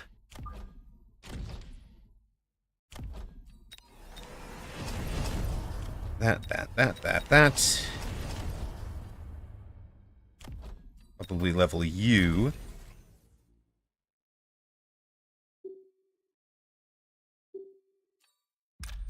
No, dude, that's not what I said. Let's go there and then there. Something like that. Let's see if that helps. Totally different than what I did. I got into this like, oh, I can beat his crawler v crawler, but I don't have to beat his crawler v crawler, right? We can get off of this flank, but we don't have to be committing into this flank. In fact, it's better if we've got him committed to defending flanks and we come out from somewhere else, right?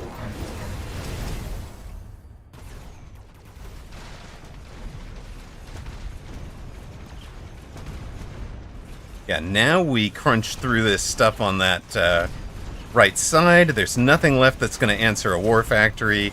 Now we get the tower. Yeah, we're losing this where he had the call in, right? But we're actually winning the whole rest of the board so much harder.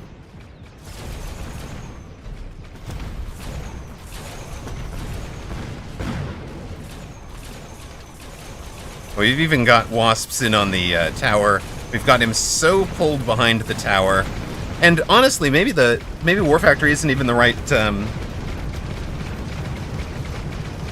maybe War Factory isn't even the right Titan to have thrown down there, because we might have even done better with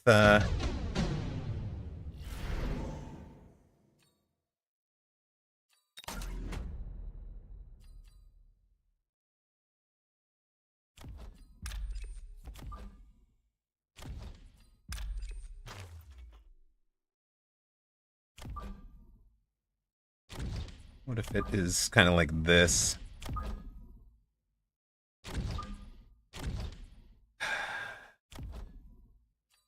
And then we go with that.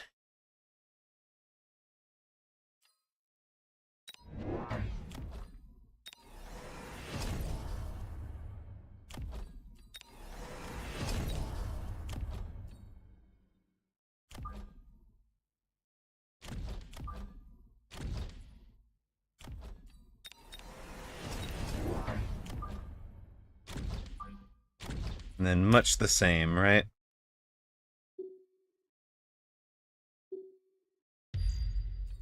Okay. Gotta be a little further forward. There, probably.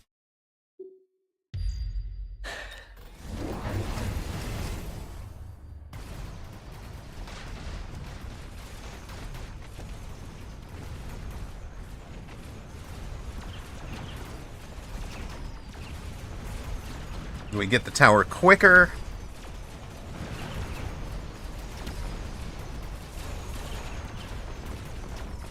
With the War Factory, we only had like a 90... We had exactly the War Factory survive, right?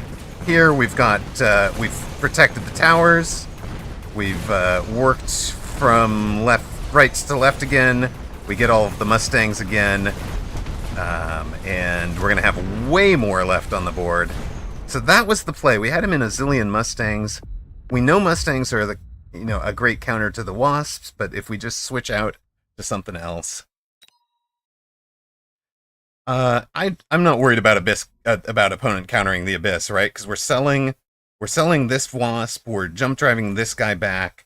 We're gonna wind up with like probably a frontline Wasp, a frontline level 1 Wasp, a Abyss here, and another high-level Wasp here, and I think that this is just an overwhelming force punching in from this side. Much, much harder. Blue would have been better. I couldn't afford it, right? Admittedly, we took those because maybe if we loan... Sure, if we'd loaned and not taken attack, we're at 300... But we can't... I don't think we have enough money to go off and get blue. But it's going to level up anyways. So we get it blue next round, right? Because this was round 7 or 8. We get we can afford to bump it up to blue and hit the next piece. Okay, that is game complete. We'll switch over. I'm going to go do some cooking for myself real quick. We'll switch over to probably 2 more games of Words on Stream. These will be our last game of Words on Stream. So, you know, if you are a Words on Stream enjoyer, this is your last shot. And let me put that on over here.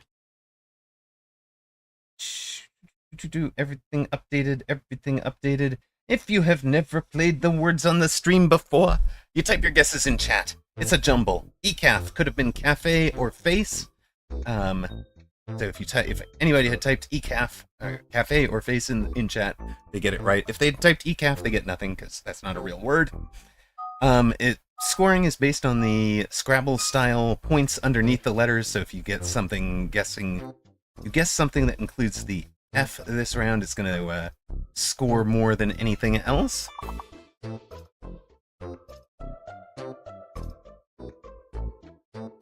It will be emote only, emote mode perfectly. Ooh, finesse with 2 S's. Ah, sorry, Saishuheiki. That hurts. Gave me the right answer. So, what you can see, Saishuheiki is locked out right now, so he's not guessing. He's going to wait until the little timer clocks down into the padlock before he starts guessing again. No matter what he had typed, whether it's right or wrong, until he was unlocked, his guesses would not count.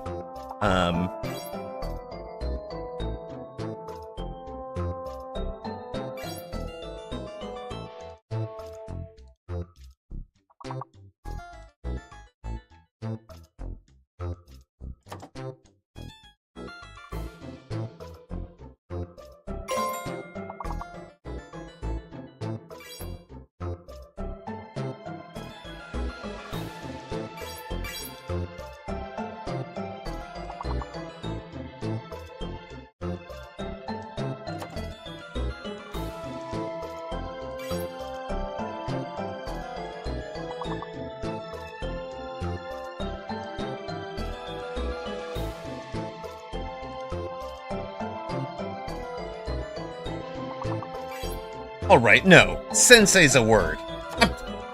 Words on stream, that's it. I am throwing you out the door. Sensei is 100% an English word. Get out of here.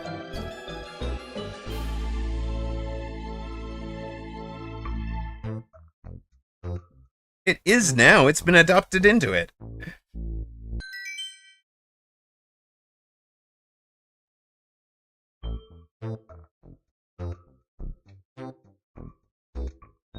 It's in the Oxford English Dictionary, man. Sensei, Japanese teacher in the Japanese tradition in general. Yeah, come on now. It's not.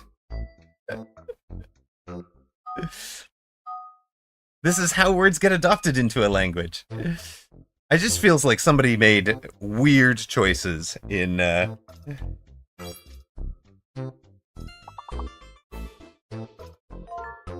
doesn't... Okay, yeah, the definition says it's for in Saishuheiki, but it still has made it into the English language in the same way that, you know, all sorts of other language have made it... Yeah, all sorts of other words have made it from other languages into English.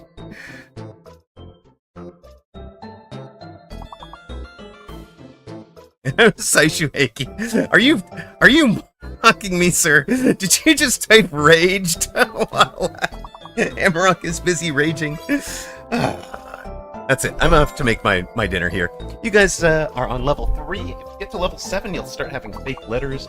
Beyond that, you'll have things like hidden letters, fake letters, longer minimum word. Rotation of the letters gets faster and faster, so, you know, it gets tougher and tougher. Earlier today, we hit a stream all-time record of level 52, when we had all of the all-stars of the stream guessing. It was pretty amazing, but we don't think we have quite the same group in chat at the moment. So we should do... You know, we're kind of probably gunning for the high 20s, low 30s would be the expected outcome. I'll be back once I've cooked myself some dinner and stop raging at the lack of success on Mecha or the lack of words in the Words on Stream dictionary. I'll be back.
Beautiful. Perfect. Let's go, everybody.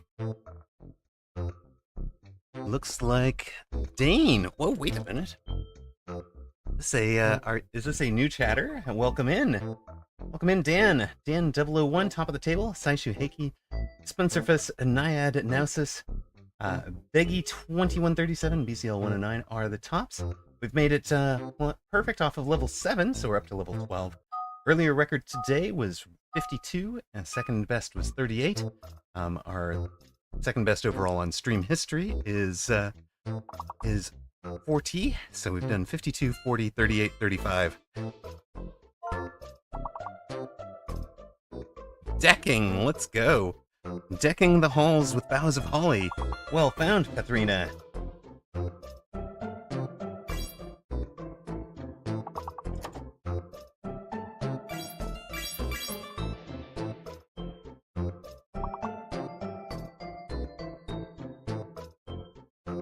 Katharina goes for seeding as well, making big scores. Let's go. The A is the fake. A is fake.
Wow, Katharina with a hell of a round. Let's see how good that score was. Katharina trying to point out to others. So do follow chat. Katharina was showing you that kine was a valid word with the double arrows to show He'd already made his guess, or she. I'm not sure gender there. But had already made their guess and was trying to feed words to the rest of us because, as a group, Pathrina's only going to be able to make 6 guesses correctly, may be able to find more words there. So Pathrina making a amazing welcome to show. Excellent. So she leaps into the 4th place on the leaderboard, 5 behind Streamer with a 60-point round. Saishu Heiki still tops. Nausis in 2nd. We advanced on to round 14. And welcome to the chat, Pathrina. Glad to have you here for this. We do words on stream about twice a stream. I'm primarily a Mechabellum streamer, doing a turn-based auto battler with a mech theme.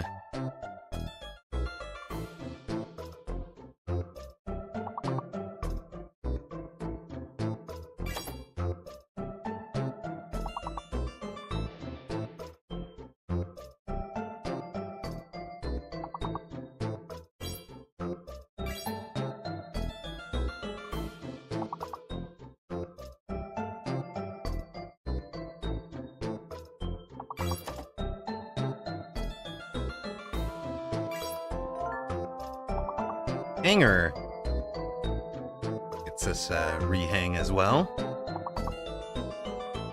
Those are your letters, folks. Hanger are your letters. Pathrina figuring it out.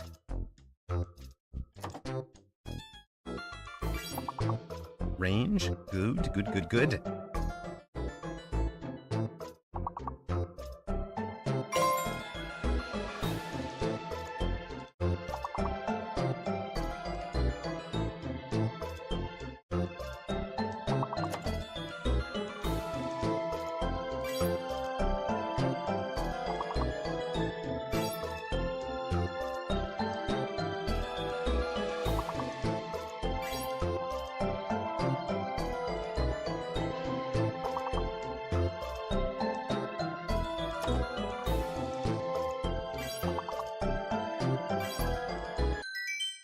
Woo, let's go. Perfect again. And Streamer's dinner is ready, so I'm going to step away to eat. I was 6th. Saishu Heiki, Dan even with me. Salmo and BZL109 had good rounds, but Pathrina, top of the table again, has gone from off the scoreboard to 2nd in just 2 rounds. Saishu Heiki, you better step it up if you want to retain the lead. I'd be really interested to see how Pathrina does against Egophobic or some of our other stream stars. That would be a lot of fun.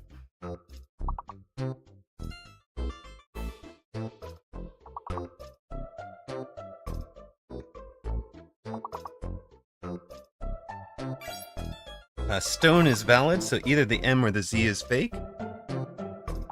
It is the Z that is fake, unsurprisingly.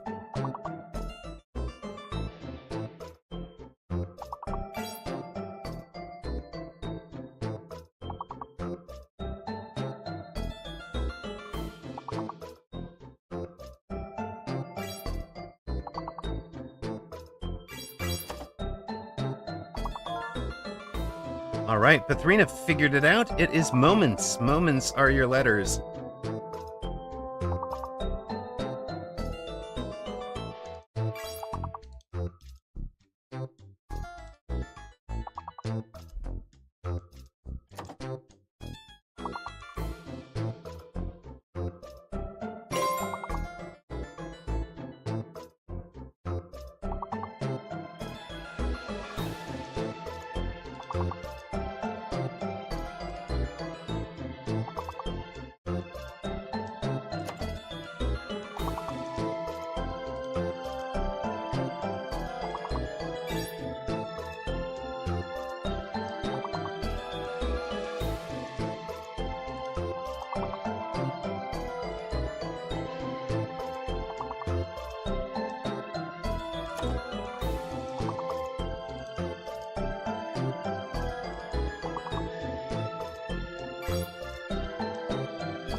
It is that time again for our moderator, Zalex. when streamer breaks for dinner, Zalex usually calls it a night. Thank you very much for being here, brother. Appreciate everything you do to keep things flowing, whether that's lurking or not. Thanks for being here, man. I really appreciate you. Selmo, Mad Sai, Nausis, and Saishu Henki all scoring well. Katharina outscoring the other 5 of us who guessed put together. Let's just put it that way. 44-41 the score there. Katharina now top of the table at 134. Saishu Henki second. Nausis 7 ahead of streamer for third.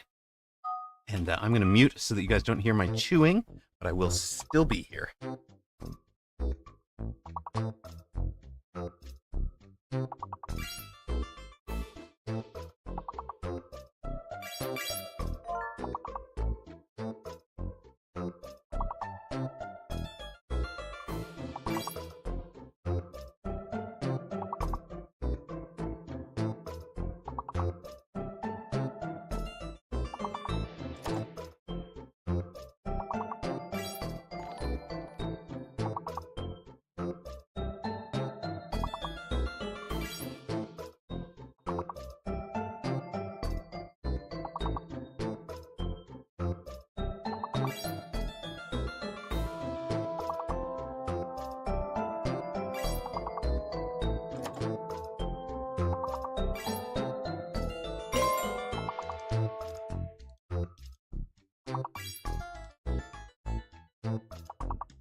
Lionel, thank you very much for the follow. Appreciate it.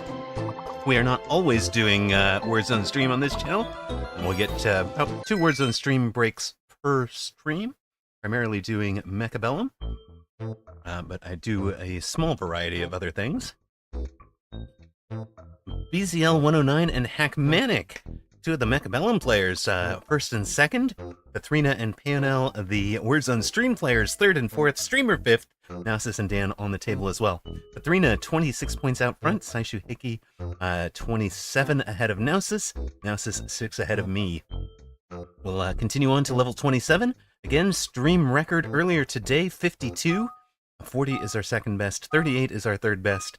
We're already at 27. This is the first of 2 games of Words of Stream, then we'll be back to Mechabellum after that.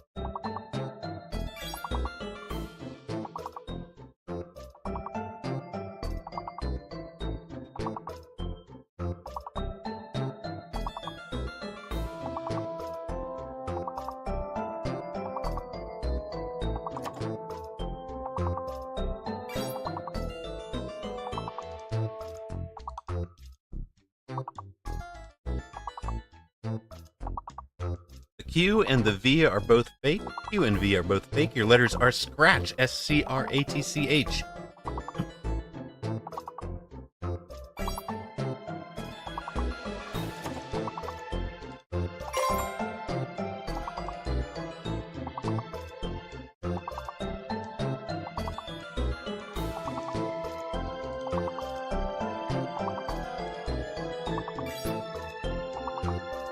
One words to go for a perfect. Dolphin gets it. Welcome in, Dolphin Mermaid. Coming in clutch to give us a perfect on level 27. Welcome to chat. Welcome to the game. Playing some words on stream. We'll be doing 2 games of this. This is the first of the 2. on a streamer's dinner break, then we'll be returning to Mechabellum after that. P&L representing for the Words on Stream players, top of the table this time. Acmanic and Nausis representing the Mechabellum players. Streamer here, Dolphin Mermaid, also on the board. That's got Pethrina, top of the table at 148, Saishuheiki at 122, Nausis moving up to 8 ahead of me now for third place. Higher levels do get very hard. We're on level 32. That would be the 4th highest we've ever been. Note that you're at a 5-letter minimum now. Nausis representing the French. Let's go. What did we just hit on? Snide was valid. Snide and Dines are valid letters.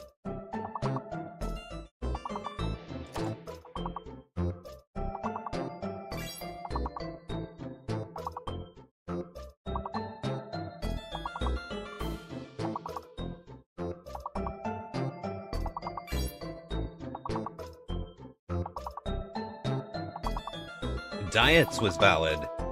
Diets joins Snide. Go.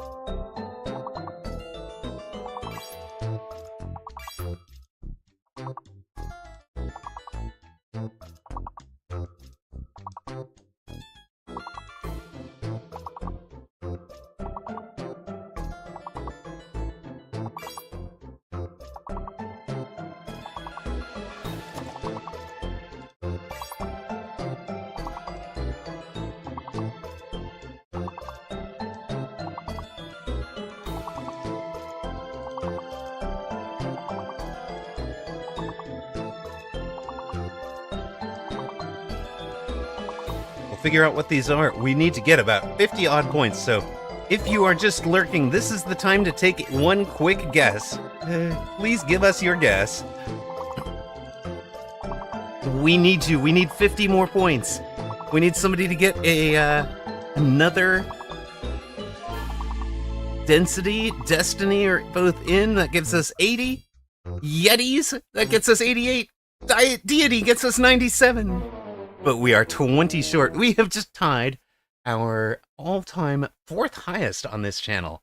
That is pretty darn impressive, and if it hadn't been for 2 amazing games we had earlier today at 38 and 52, that would have been a bit closer to our all-time records. So records right now, 52, 40, 38, 35, and 32. So this is our 5th highest. And Dolphin Mermaid and P&L top of this last round or two. Pethrina banked enough that she didn't even need to play the last couple of rounds to win. She had 148 in the bank. She is top of the table. Saishuheiki, top of the Mechabellum players at 130. Amarok at 125. Nausis for the French at 116. P&L for the Words on Stream players at 78. Dan, BZL, Salmo, Acmanic, Sponsorfus, Dolphin Mermaid, Neod, Beggy, Madsai, Forget Freeman, Bell Spectre, and Blue Feral, rounding out a 17-player game. We'll play one more while I finish up eating. Pethrina says, oh, wait, I'm sorry, I had to step away. But no, you're here from the start this time. And we are ready to go. Stairs, sitars, you guys are off and running. I'm going to mute and eat for the first couple of rounds. I'll try to join you guys more for the later half as it gets to the sharp end.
Nice work. Perfect to start us off. Led by Dolphin, Mermaid, and Pionel. Imrock third, Hackmanic fourth, Saishuheki, Smuncerfus, Imkius, Beggy, and Nausis all on the board. We go to level 6.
Alcohol. Nicely done, Nausis. You can tell who the drinker of the group is.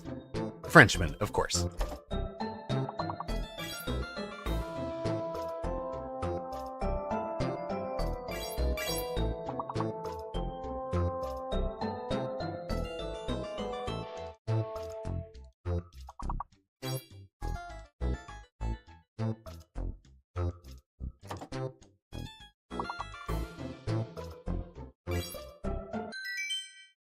Woof, Dachshund, welcome in. Unfortunately, I don't think any of the letters of woof were on the board there. Alcohol? I thought this is a family-friendly stream. Hey, we do keep it family-friendly. Our Dolphin Mermaid, top of the table, top of this round, extending her lead. Pionel second. Nausis with Alcohol third on this board, fifth overall. Saishuheki fourth on this board, third overall. Spencerfuss, Nesberg, Imkius, and Becky all had good rounds, giving us 13 total players.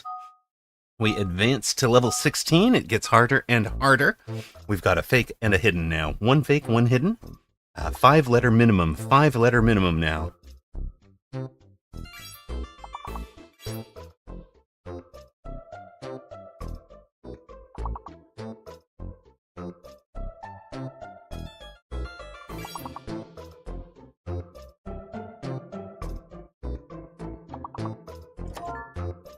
Properly. Those are your valid letters. Streamer got them properly. Are your valid letters. T is fake.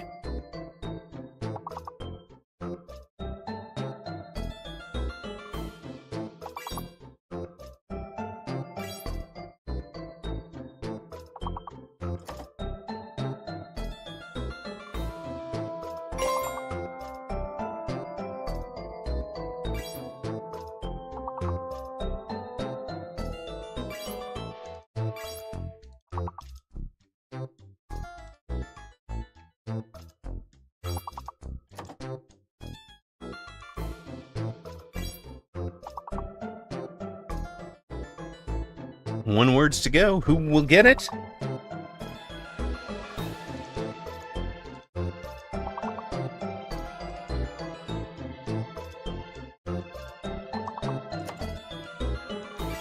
The answers are in alphabetical order, so we knew that one had to start with a P. So, nice job on getting it. Polyp, P-O-L-Y-P, a great word. To close that out from Dolphin Mermaid, she is rightly top of the table for both the round and the group overall. P&L second in the round, second overall. NESB Berg gets third in the round, leaping up to sixth on the total tally. Lego Maniac, fourth overall into 11th. The streamer falls down to fourth behind Saishuheki. Hackmanic, Saishuheki, and Nausis all on the board this time as well. We go to round 21. One fake, one hidden, 5-letter minimum.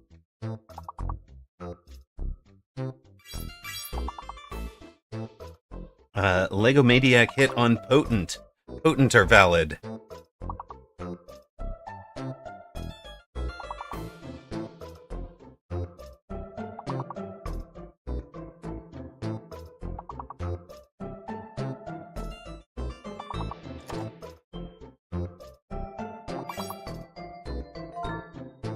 Lego Maniac found petition. Let's go. Petition your letters.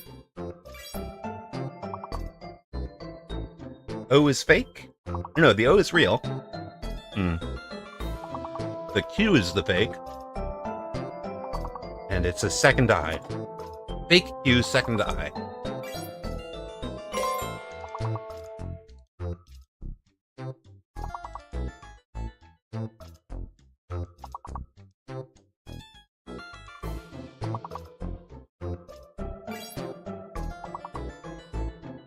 Tiptoe's a good one. Nicely done, Berg.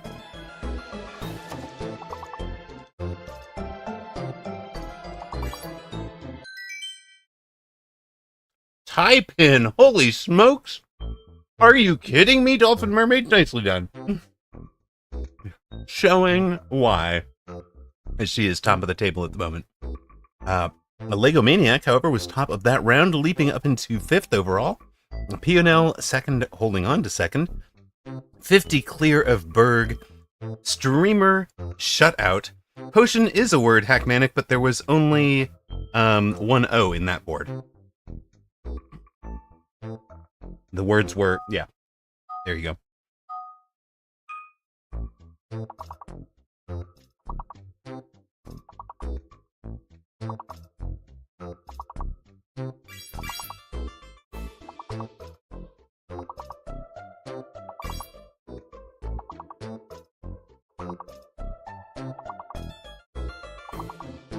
Medusa was valid. Medusa, so hidden is E, I believe.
Boom! Berg closes out Mesas. Nicely done, everybody. Perfect here on level 26. That has brought us up to level 31. Right. Just set the stage here. Lego Maniac, solid round, leaps into third. Dolphin, top of the table. Pionel in second. There's a pretty big gap between first, second, and third right now. We have reached, earlier today, we reached level 38 and level 52. 52, 40, and 38 are our all-time records. So, you guys are closing in on that. These get pretty rough. Pretty rough. 2 fake, 2 hidden, and a really quick spin time.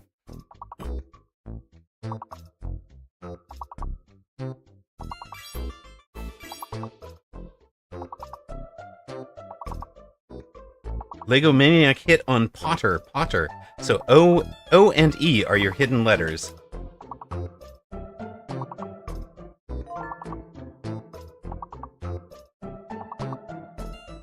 Berg hit on Plotter. So there you are.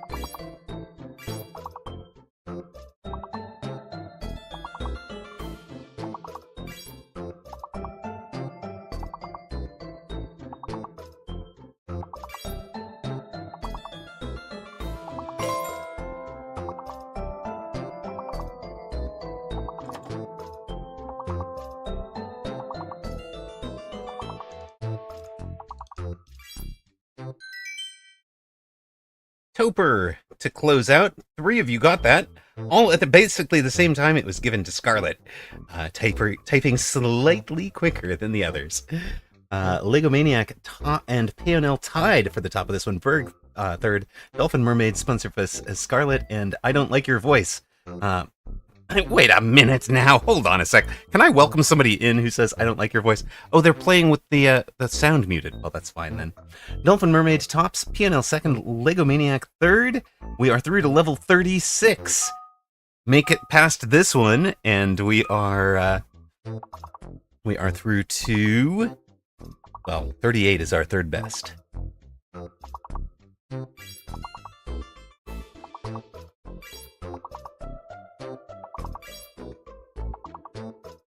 Lego Maniac hit on China's. I Don't Like Your Voice hit on Sandwich. There we go. Sandwich are your letters.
The ringers are playing tonight. Hello, Hackmanic. We switched over to the topic.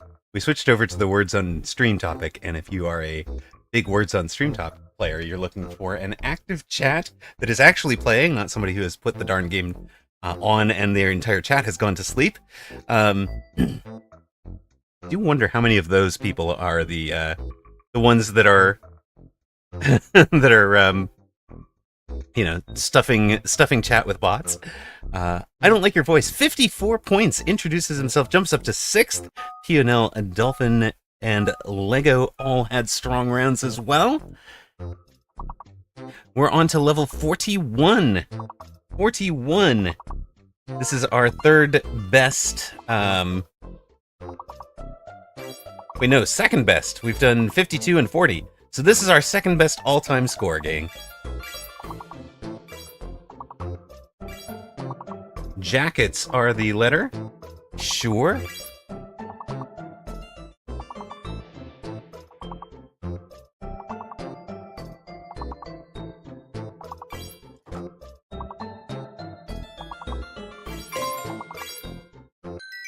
Boom, boom, boom, boom. Perfect again. Level 41 becomes level 46.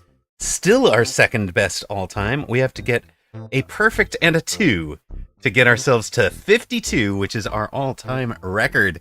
I Don't Like Your Voice and Sponsorfus both had 20. Saishu Heiki, 19. Dolphin Mermaid, Dad Smurf Accountant, Piano all on 18. We had 10 total scoring players. That round alone, we've got 16 overall. Top is Dolphin Mermaid at 228, P&L at 202. Those two are fighting for the top spot.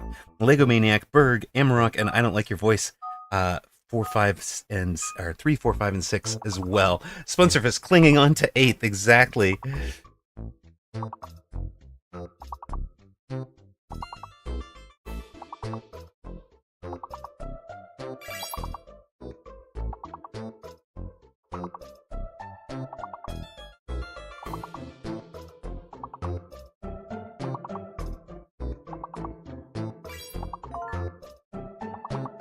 I don't like your voice landed on lenders.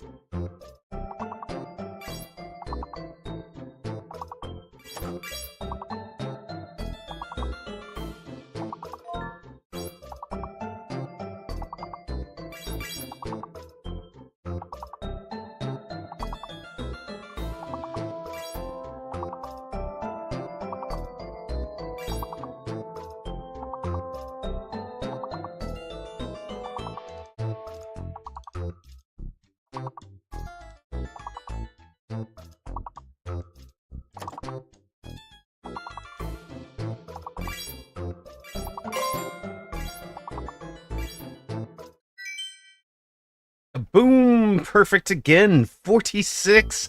Beaten. Our all-time best. Our all-time best is 52. We are on 51.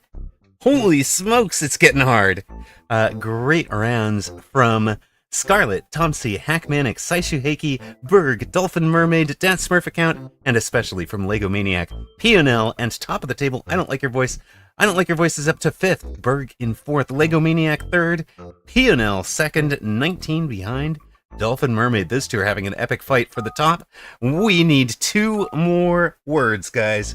2 more points on this one to get to our all-time high.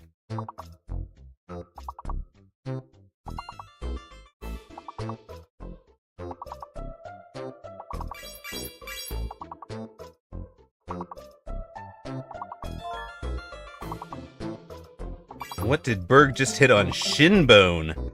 Is that right? Shinbone is our letters? Shinbone.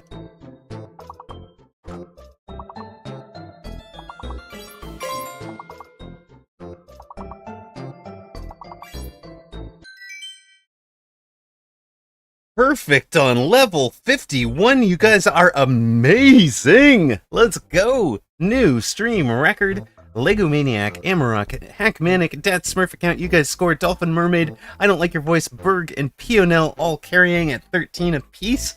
Dolphin Mermaid remains 21 ahead of P&L since they scored the same. Lego Maniac in 3rd.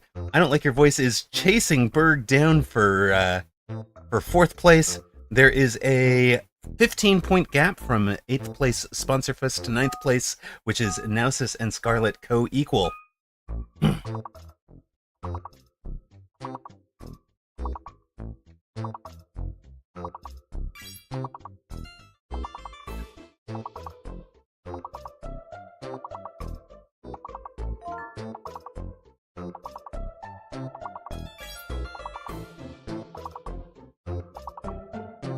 Holy smokes, it's reducing the number that each of us individually can get. You're not going to get very many words this time. At a long cooldown. I didn't realize how hard it gets.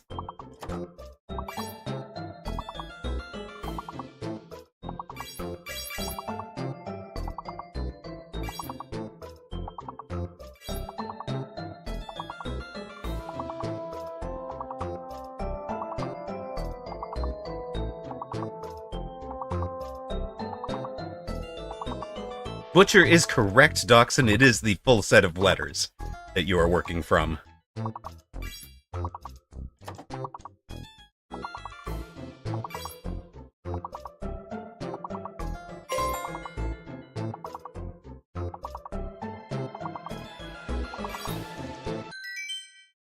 Wowza. This team is locked in. Lego Maniac, 30 points. I Don't Like Your Voice and P&L, 20 apiece. Dolphin Mermaid, Berg, Onyx, Saishuheiki, and guess who? Getting it done. Well played.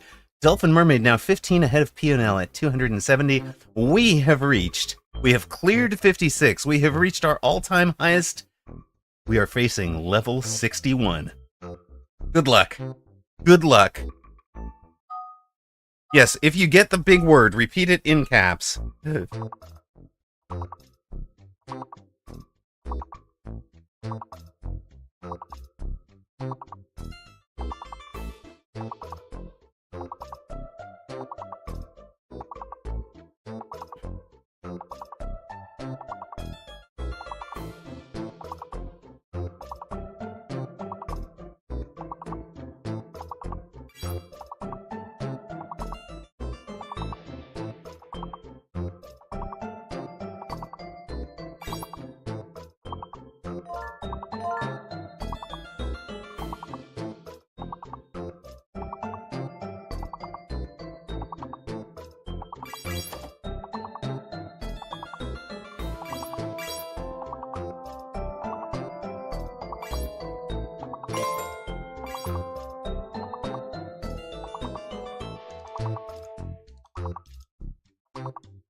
Kaboom! Perfect on level 61. You guys are amazing. This is, I feel like we've suddenly got the Words on Stream Pro players arriving. I Don't Like Your Voice, Lego Maniac, Dolphin Mermaid. You guys have been amazing. Dolphin Mermaid now 30 points out in front overall. Nausis, Berg, Pionel, and Hackmanic scoring as well. We have 18 active players in this one. We're facing level 66. Get locked in.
Perfect again on level 66. You guys have jumped us up to level 71.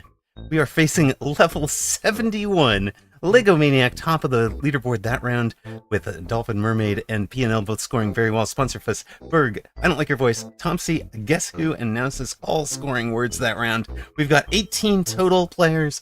Dolphin Mermaid now about 30 ahead of PNL, who is 40 ahead of Lego Maniac, who is like 80 ahead of I Don't Like Your Voice, and Berg. All 5 of you leaving Streamer in the dust. There are words I've never even read. Is there an end? No. No, there is not. 3 hidden? Are you kidding me? Kidding here? I call him Ido. Ido, got it.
We're cutting it close. 24 more points needed. If you are out there, please type one of the dash words like gayer, layer, early, glare. If somebody's giving you those dash words, that is to help you carry us, even if you have been lurking. Oh my god, You guys got it in. Dachshund and Imkias get those words in at the last possible moment. Salmo as well, pushing us up and over. Level 71 beaten. Level 73? Are you kidding me? It's a team sport, guys. You guys are showing us how to do it. Well played, well played. 13 players scoring, including Salmo, Nausis, Tomsi, Imkias, Saishuheiki, Dachshund, Guess Who, Berg, Dolphin, Ido, PNL, and Lego.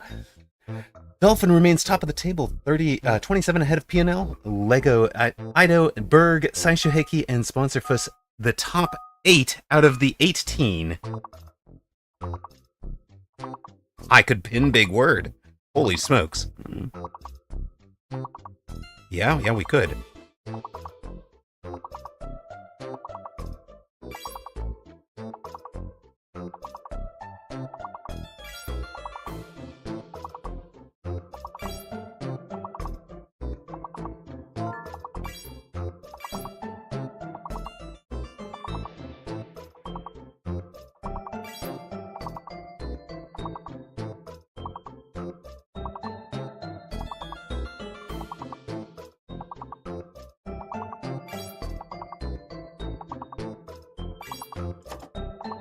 The hell, it's going by so fast I can't even pin. Oh, goodness.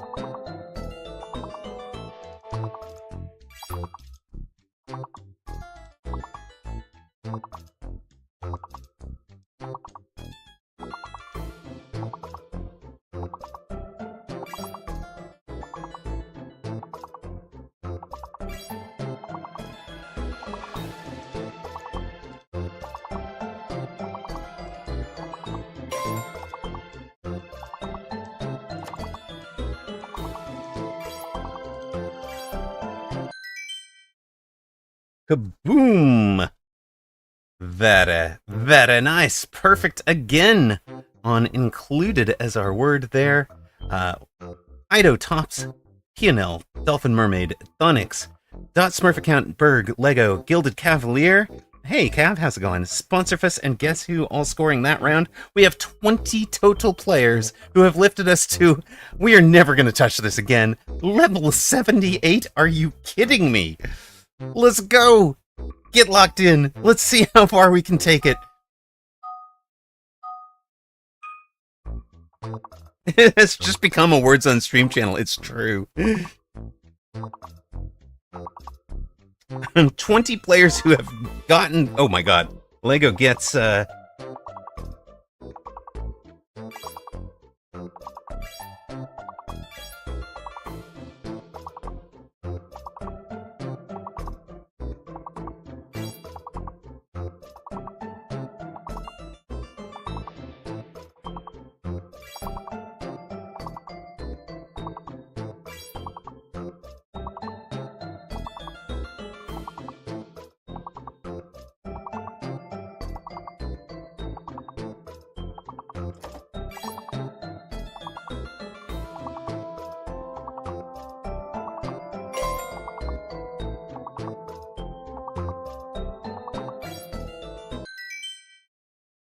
Way to go. Guess Who finishing it out? Some of the mecha players coming up big that round. Thonix tops. Guess Who third? With the words players PNL and Lego second and fourth. Ido gets the long word, I believe. Berg and the Magician on the board. That puts us at 21. The Magician scoring his first 7 points of this game.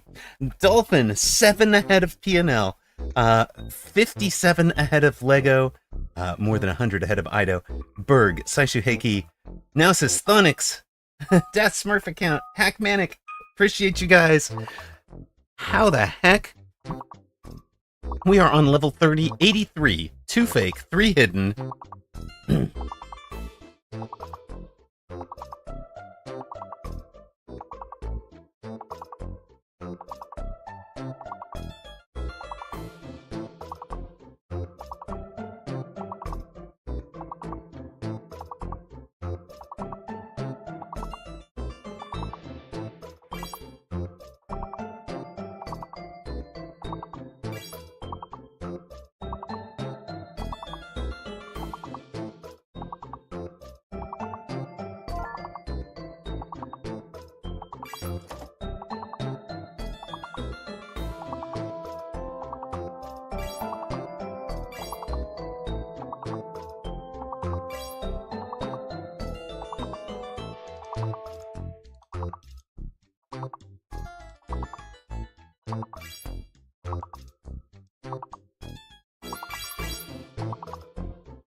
Salmo closing it out with Dense. Let's go. Another perfect row. Are you guys are just... I'm not even scoring anymore. All I get to do is pin a word. Berg top of the table this time. Dolphin Mermaid second. Phonics third. Let's go. Pianel, Nausis, Imki, Saishuhiki, Ido, and Salmo scoring words this time. 21 total players. Not shown are in order Nausis, Tomsy, Dat Smurf account, Hackmanic, Scarlet, Guess Who, Imkius, Salmo, Beggy, Dachshund, Cav, Dan, and the Magician, along with the 8 that you can see.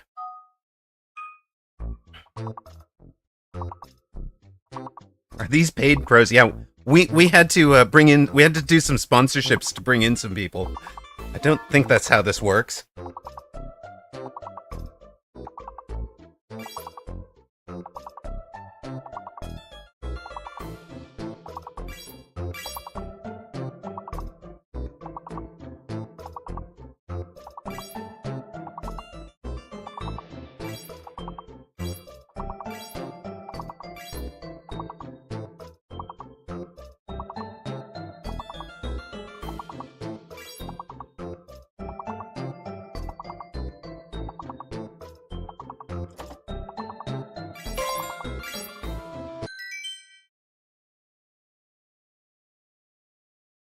Perfect on level 88. The rounds are getting shorter and shorter because you guys are clearing them quicker and quicker. The game is supposed to be getting harder. If you don't know, this game is supposed to be getting harder. You guys are clearing them quicker and quicker. Ido, Pianel, Berg, Lego, Dolphin Mermaid, The Magician, Medstev, Guess Who, Sponsorfus, and Thonix on the board, bringing us to a total of 22 players. Dolphin Mermaid just 6 ahead of Pianel. This deep into a game, to be that close, to be going to level 93. Holy smokes.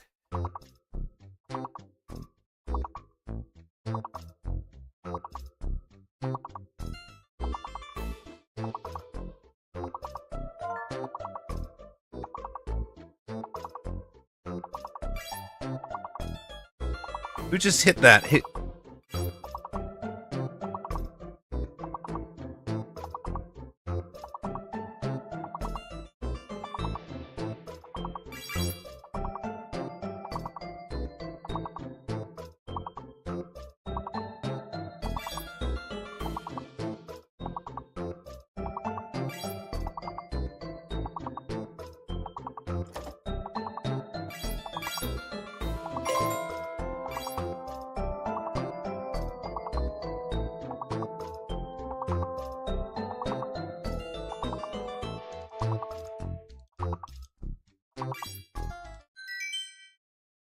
Salmo bringing it home with Aired. I don't know if you got it or if Thonix got it, but Dolphin Mermaid supplied it, teed it up.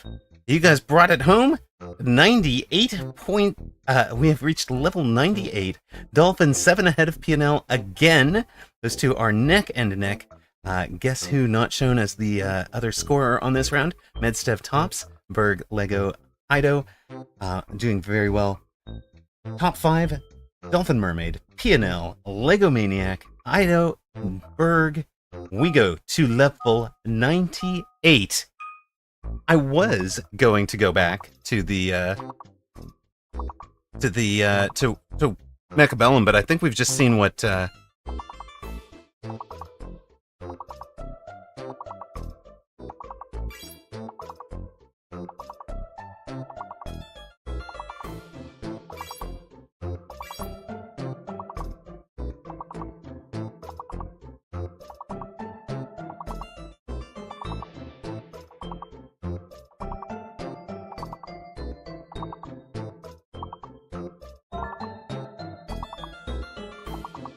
Criminal. Criminal was it?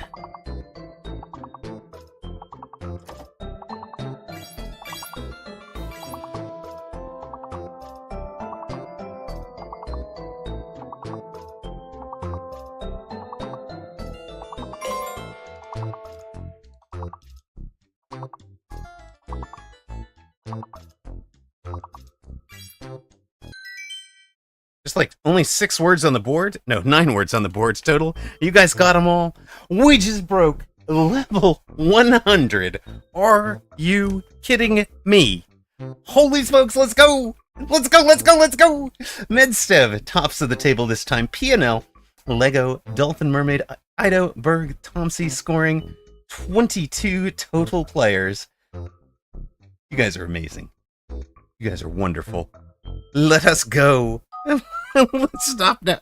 We cannot stop. We go until we are done.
Perfect at level 103. We go to level 108. The battle at the top, 416 to 414. You two are 2 apart. Ridiculous. Ido at the top of the table that time. Dolphin Mermaid, P&L, Berg, Lego, Medstev, Onyx, Salmo, Dat Smurf account, The Magician, and Guess Who all scoring. We have 22 total that have scored over the course of this game. The chat on the side looks like the start of a horror film. We have doubled our previous... I mean, we came into the day with a record of 40. This is what 2,500 MMR words on stream looks like, guys.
$108.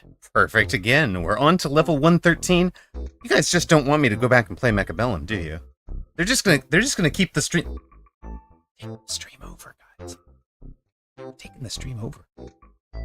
Streamer, blink twice if you need help. Blink twice if you need help.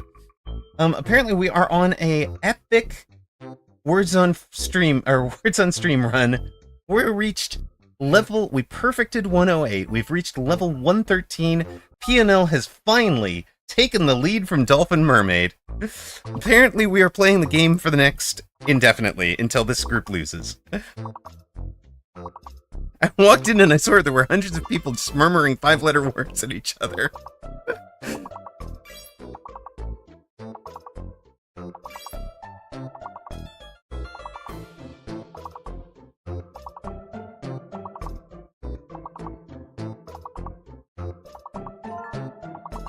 Lego hit something. Pacifier, I think it was.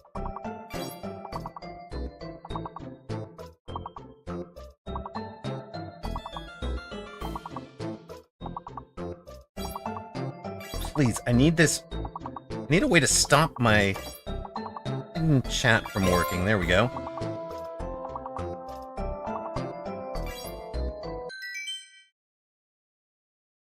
All right. I'm just the facilitator now. All I do is watch and try to get the word pinned.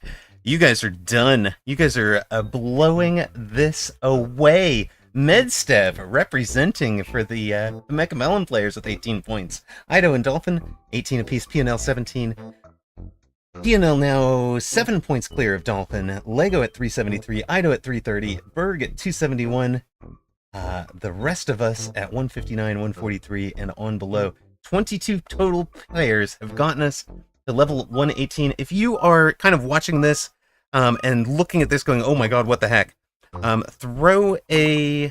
watch for when people are putting some tag arrows towards the a word, right?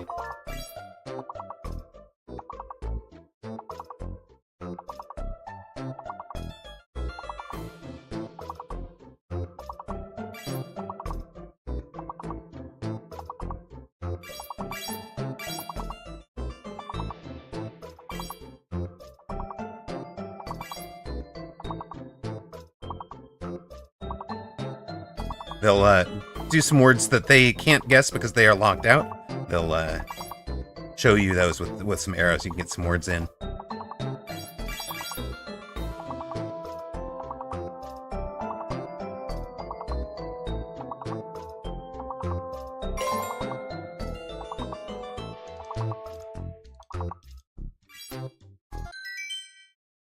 Or not. 118. Perfect again. 123. Lego, PNL, and Ido tied at 18 apiece on that round. PNL now pulling away from Dolphin Mermaid. 25 clear. Lego, Ido, Berg. Onyx has passed Streamer. Saishu Heiki in 8th. Medstev, Spencerfuss, Nausis, Guess Who, and Dat Smurf account 9th through 13th.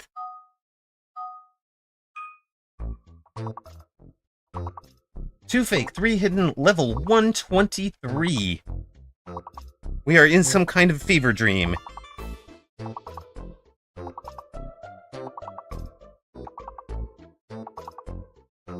Two fake, three hidden.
Violence and Novice, Voice and Voila, Events and Clone, not enough to get us past level 123, folks.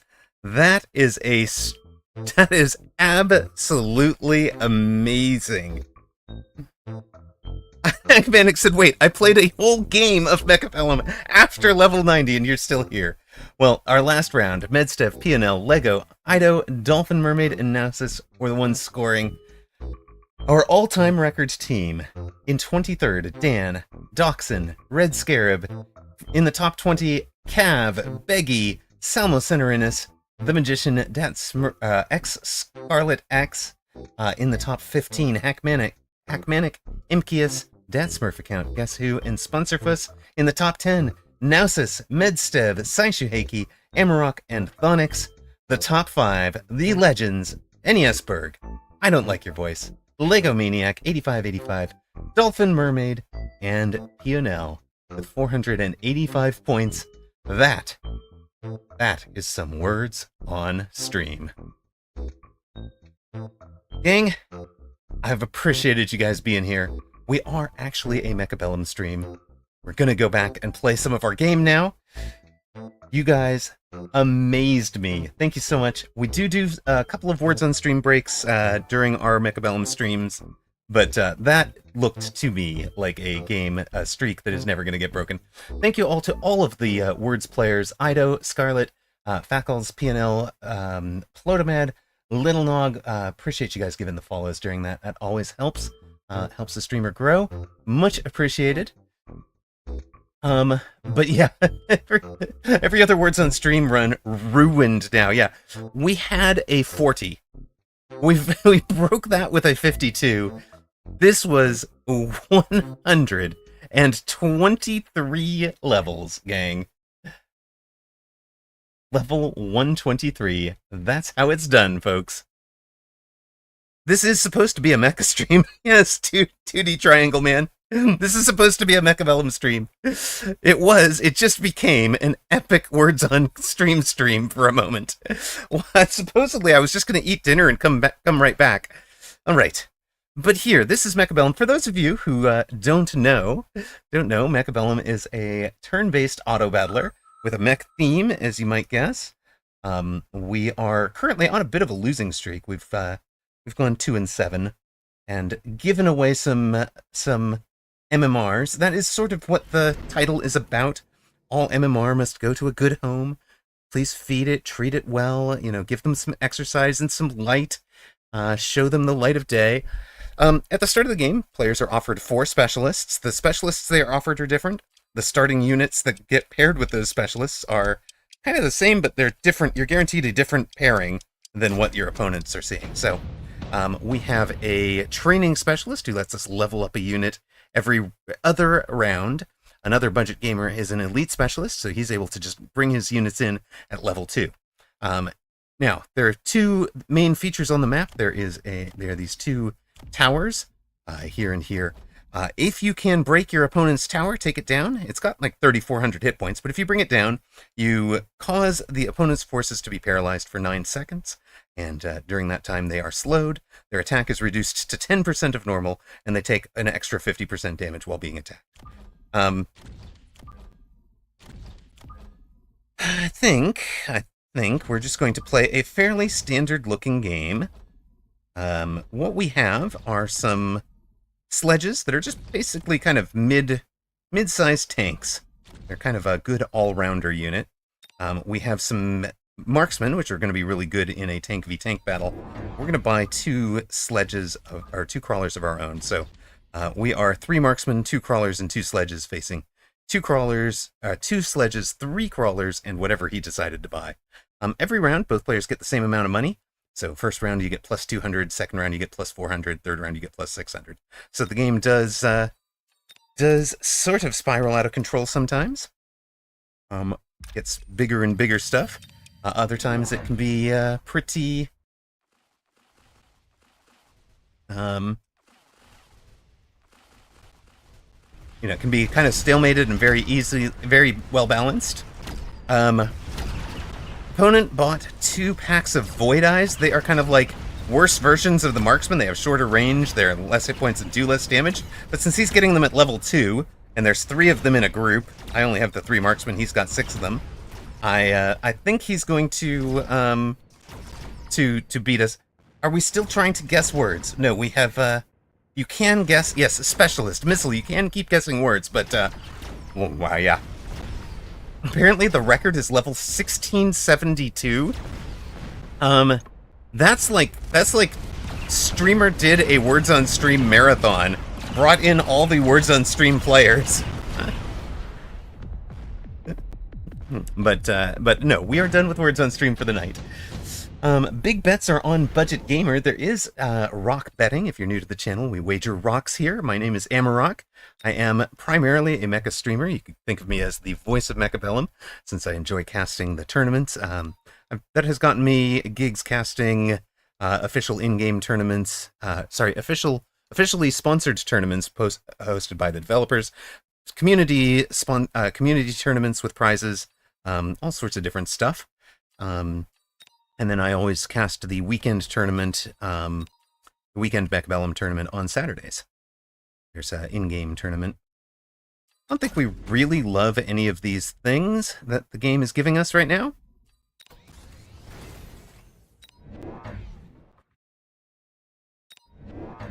But we sort of need to shore up this side a bit. So we're going to put our units out on this side and just going to let the level 2 Stormcallers. These are the big artillery missile firing units. So we're just going to throw that on top here.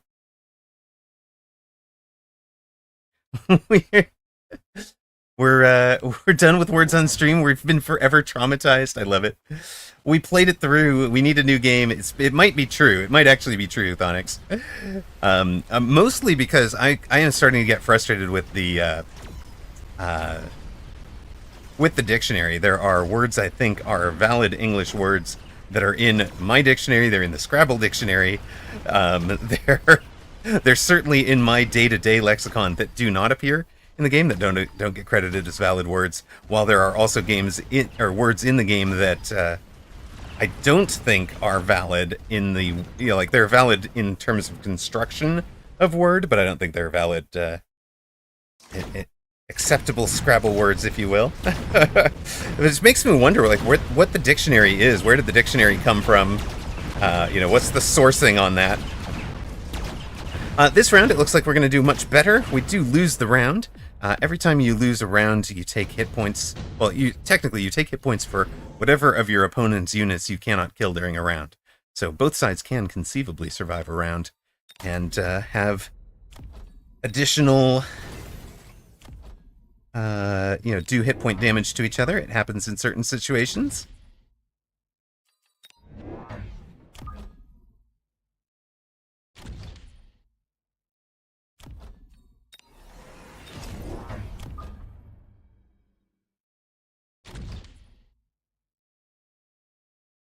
So you know what? No.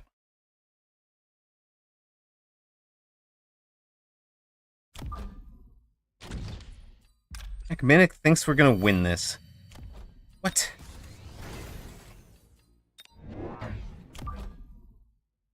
Why would you think we're gonna win anything, sir? Don't understand. Well.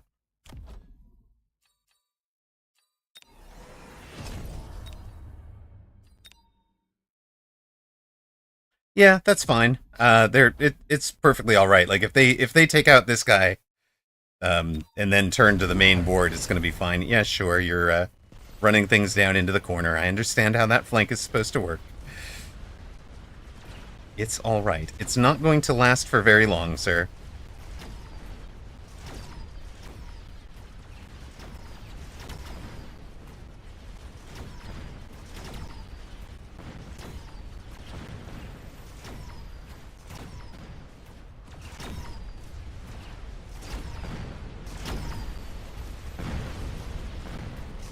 Okay, so opponent is getting this tower. He's going to clean up this side during the tower. He's also feeding levels off of these storms. So I'm debating actually just selling the storms in order to be able to bump up the rest of our units, because course, he gets 3 times the experience for killing a level 2 unit that he does for killing a level 1 unit. It's non-linear in that way. He's also got a itemized laser sight Typhoon back here, so he's kind of grinding us out at the moment. It's fine. We're not going to waste our time with the Elite Wasp silliness that we did previously. We can actually do that here. If he plays the same mobile beacon, he winds up in trouble.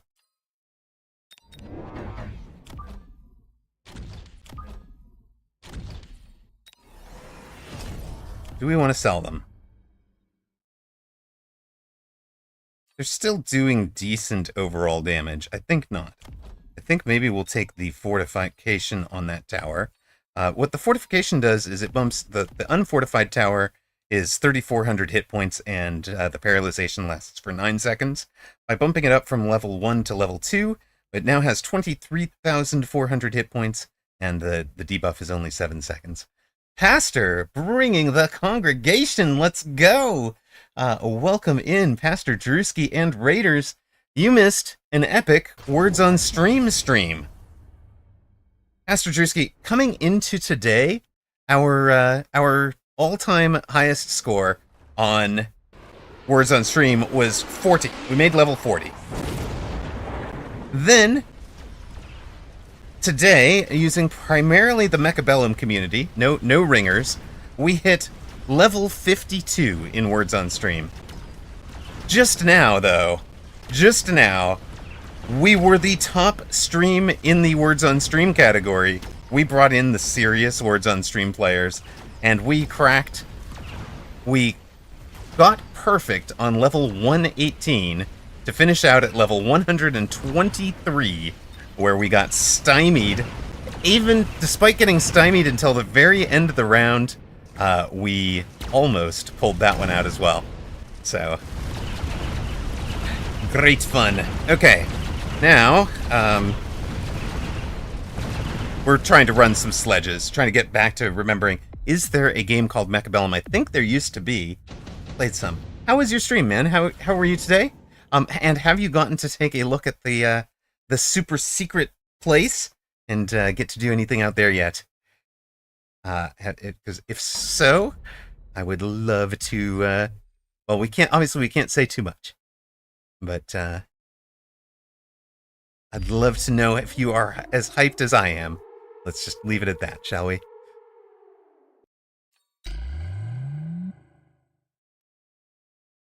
Patchy Codes thinks sledges are bad.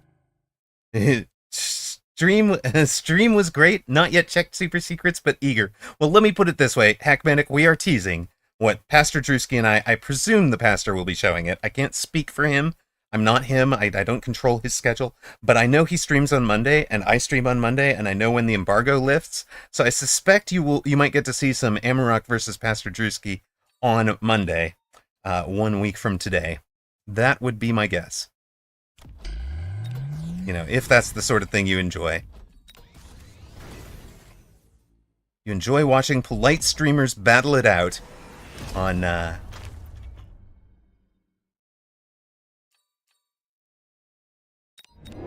Taco, I can't say. I'm under NDA. But something is out there. There sure is something out there. And it looks like fun.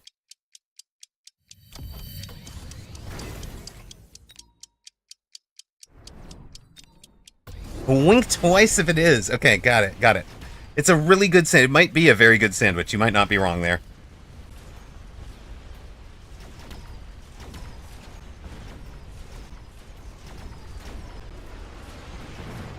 Goodbye, sir. That was a nice clumped up army you have there. Heading out. Good night, Pastor Drewski. Thank you so much for the raid. I'm glad you had a wonderful stream. I'm glad you guys are here. Have yourself a wonderful night. Speaking of good people and those who support other streamers, please do give Pastor Drewski a follow. Just click the link, give the man a follow. If you like me, if you like this kind of friendly, relaxed style, no tilt gaming, you'll love what Pastor Drewski does. He's a little bit more of a variety streamer than I am. He goes to more games more frequently, but I know Mechabellum is close to his heart, and it is in fact what he was last playing.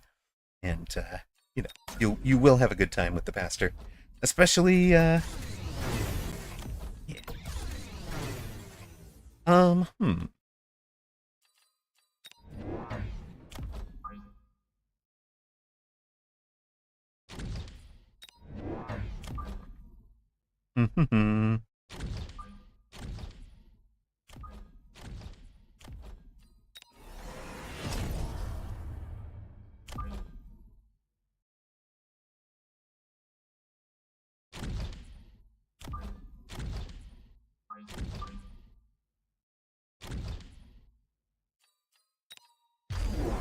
Now, keep in mind, we are on a forced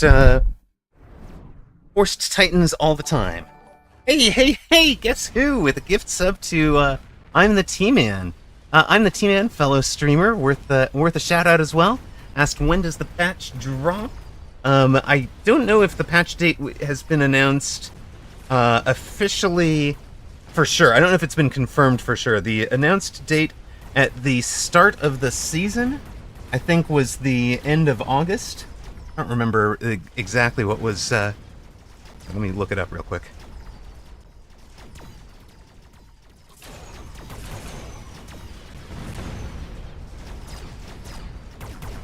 They announced August 31st for the version 1.7 update, is what's publicly announced. But we get to.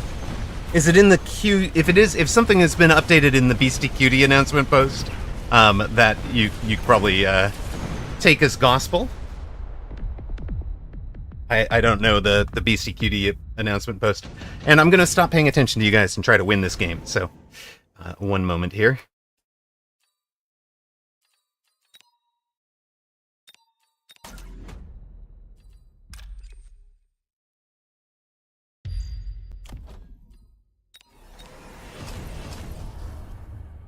So I feel like it might be as stupid simple as throw some additional chaff out in front of things.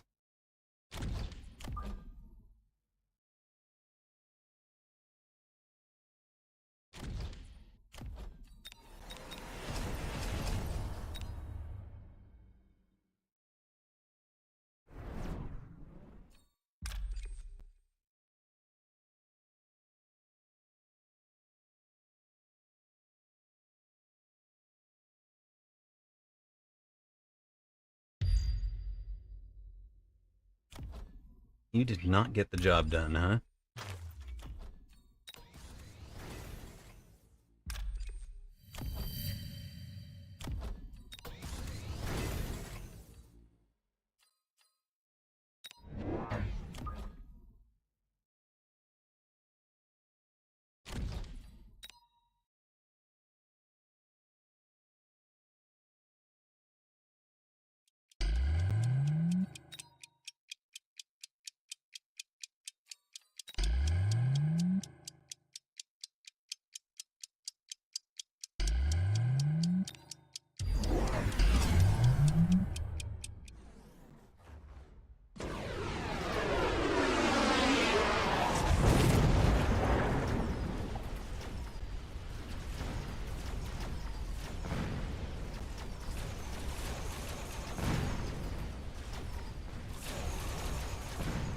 Yep, not doing it.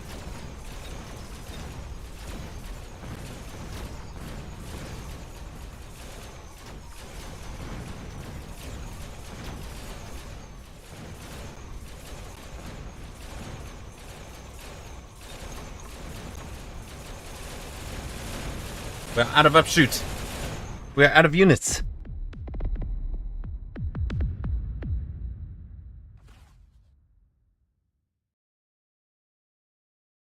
Budget Gamer getting the W. We are still on a losing streak. We didn't even bring out the War Factory, which was the intended play there.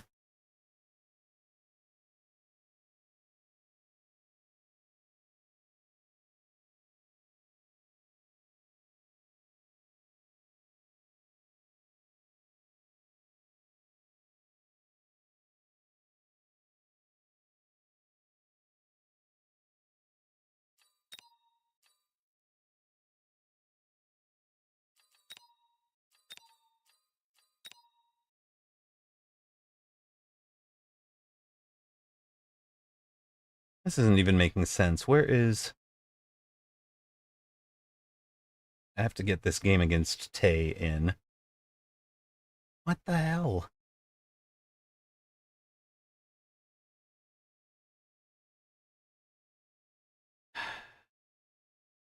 Lustinosis, Lusticaric beats... Yeah, okay, and then...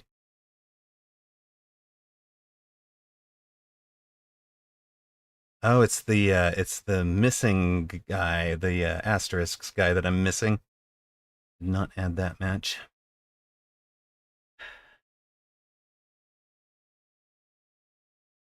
I don't know what the actual scores or anything were, but that would be this guy. These guy.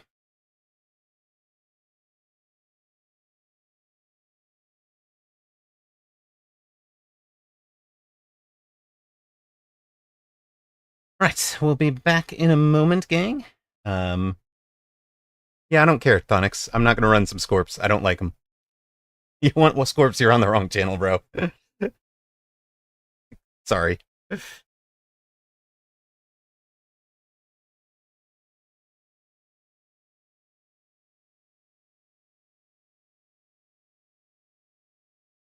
What do we got here?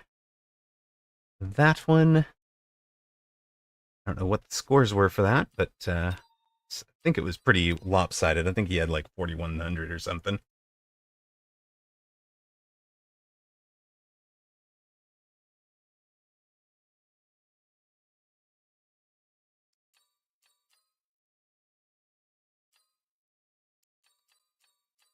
I mean, yes, that is the way. If you guys force Scorpion, then you guys will force Scorpion. But unfortunately for you, we are already in a forced build. So it's 3298 that this guy beat us with. We're already in a force for the day, so you know I can't just turn around and be in a different force. We're in forced Titans all day. But yes, well played indeed. Well played indeed. Why am I struggling with this so badly right now?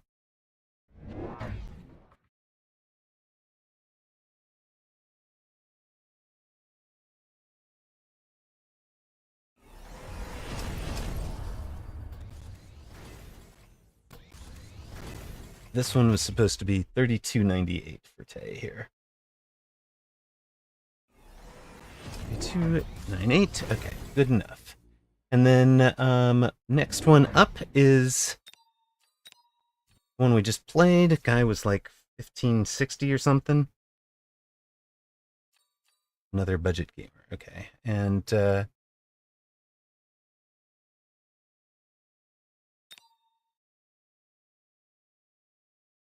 one.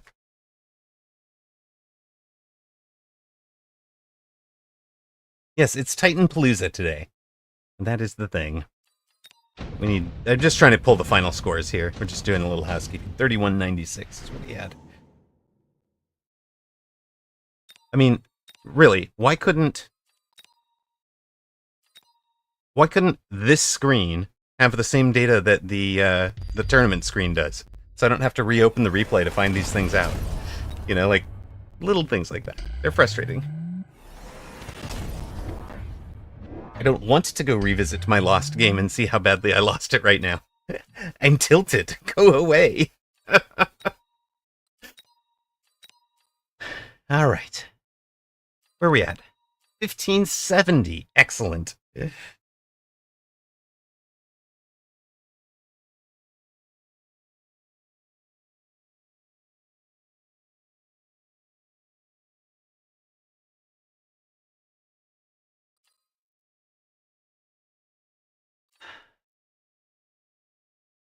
I'm putting them in a tracker, Tachi codes. I think I've shown the tracker plenty of times. I'm surprised you haven't seen it. Because I know I have shown it on screen a bunch of times. Enough that certain regulars are tired of seeing it. But I think it's worth taking a look at because it is really interesting. I'd also like to run some of these. Like I'm on a losing streak like this. I'm kind of tilted. I'd love to run it through Whoop's analyze, save game analyzer and just see if there's a consistent pattern. Like I don't care about any There is no, I don't care about any one game. Like, this one game you lost because you didn't have blank. It's like, let me just see if I run 20 games through it and see, oh, you didn't have enough chaff 16 times, then I know I've got a systemic problem in the order that I'm, the order of build or whatever. Something like that. Yeah, okay, you've glimpsed it once or twice.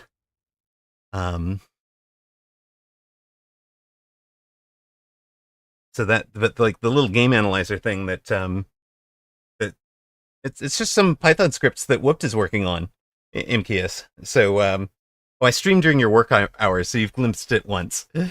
Yeah, yeah. Okay, so let's just focus. Let's just focus. You know what? We're gonna get out of trying to force anything at all.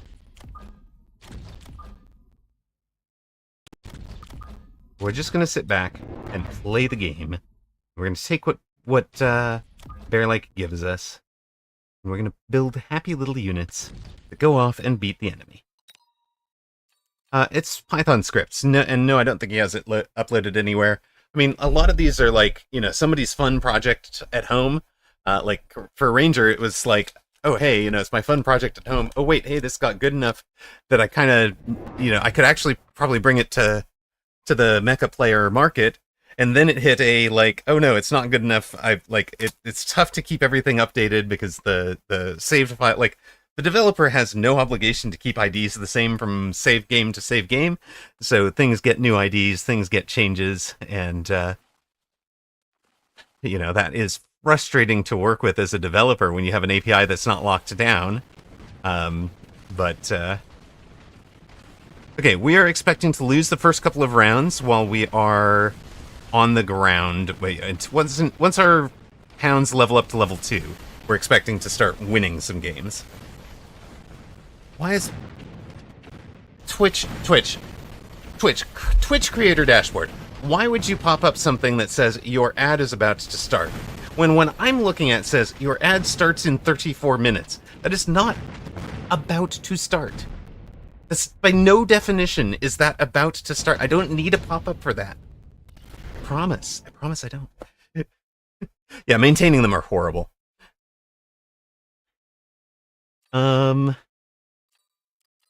Maintenance is just a pain for those two.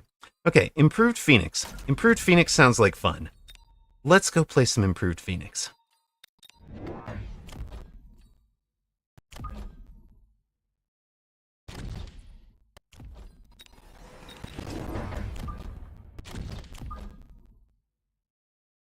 We said we were going to play what Bear-like gives us. Bear-like gifted us Improved Phoenix. Go get him.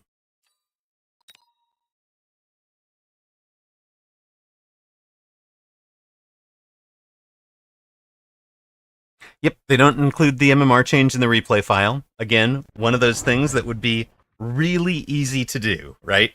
If they were aiming at building, making building tools easier, if that were one of the back-end goals for Bear-like, that's something that would be in the replay file, right?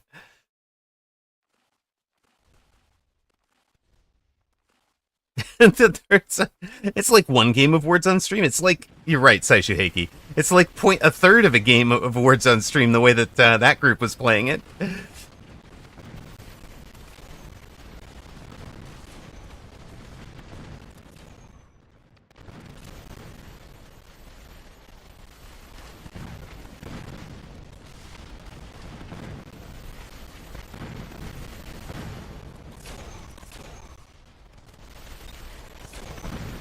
Opponent has no upshoot. Our advanced Scorpions will eventually win. They just don't shoot fast enough to clear all the crawlers by themselves.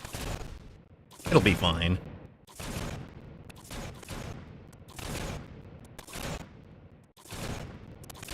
Logrium says, I really hope they do their best to not allow tools. I think replay analysis and statistics would kill Mechabellum if it's good and popular enough. I don't agree, man. I'm a security expert. If your security depends on obfuscation, it is not secure. It's like, if everything is public and the game is well balanced, then the game is well balanced.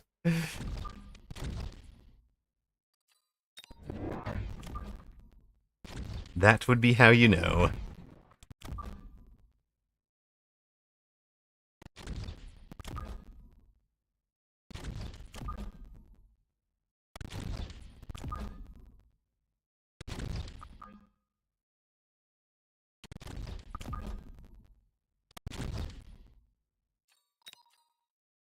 Yeah, they have no plans to do so.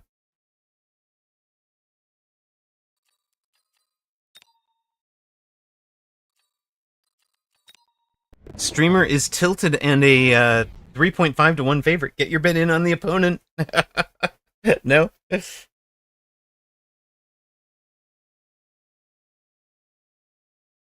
Locrium, it's not that. I guarantee you that the helper app would be wrong most of the time based on what opponent does. It's because positioning and understanding the game is so important, right? And then being able to read what opponent is doing, really important, right? Like if opponent is telegraphing their plays, maybe the little helper app might help them, but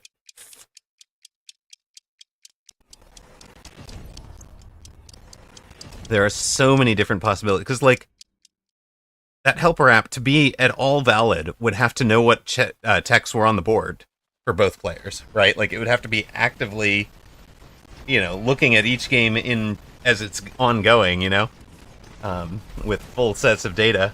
And I think there's actually hidden data right up until a unit's on the board. Yeah, helper app can't stop your tarantula from getting stuck on a saber. Exactly, T-Man. And like none of them are far enough along right now that they've got any clue. Like speed. This guy might be getting advice on what to do against Phoenix and having it be completely wrong because they're improved Phoenix, or whatever.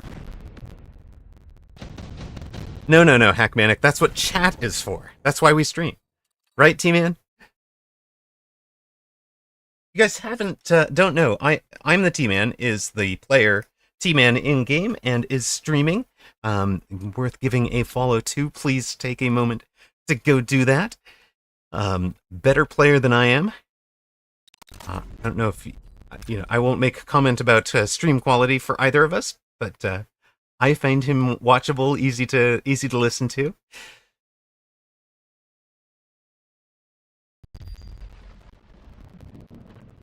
And long time. You've been playing almost 2 years, right, T-Man? Oh, so no. I meant to follow T-Man, not me. But thank you, Chosen Enigma and Coffee Carafe. Coffee Carafe.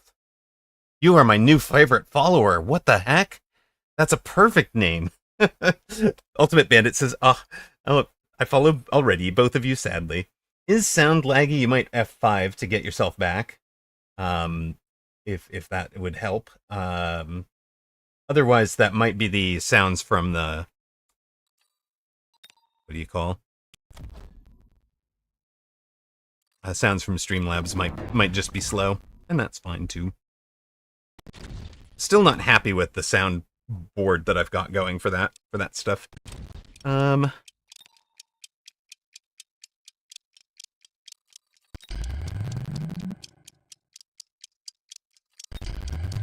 Yep. Shocking, there's a thunderstorm. Who knew? We both spent the same on the storm, we both spent the same on the shield. His storm is hitting 2 different shields. Mine is basically centered on and brings down a shield. So if we could win this round and keep both the shields up, we come out ahead on Econ, right? And it looks like we will keep both shields up. So way ahead on Econ. Speaking is fine, but the game sounds lag? What? No. What? I've never even heard of that.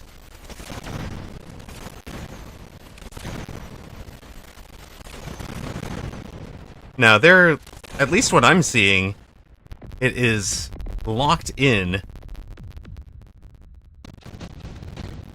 compared to what I'm seeing on screen. Like, as far as I can tell, what my view of the outbound going outbound piece is understand. The game sound is crunchy.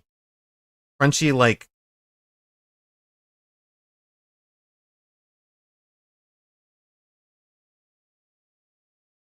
we do have a compressor on it. So it won't sound exactly the same as it does at home.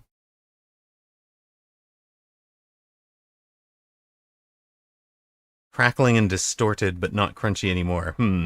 Okay, that's probably the compressor. I'm trying to keep it from getting a bit too over the top loud.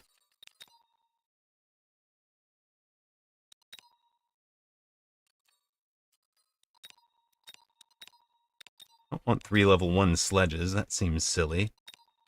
I'll do this. Good answer to the wasps. The wasps are a good answer to the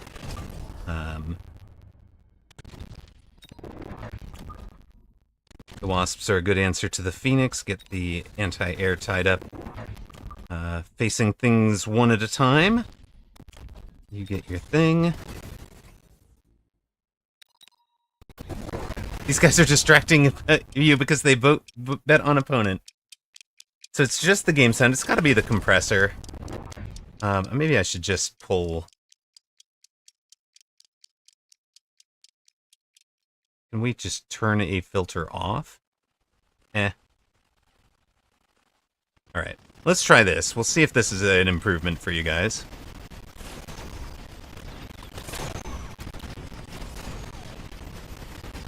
It's not a jack. There's no physical hardware there. I was running a compressor filter on it. Because the thing, like, what I'm trying to compress, it's still funky? No, there shouldn't be anything now.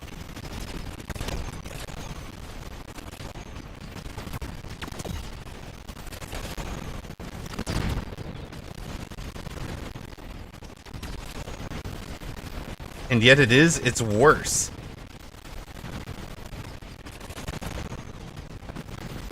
Wacky. Alright,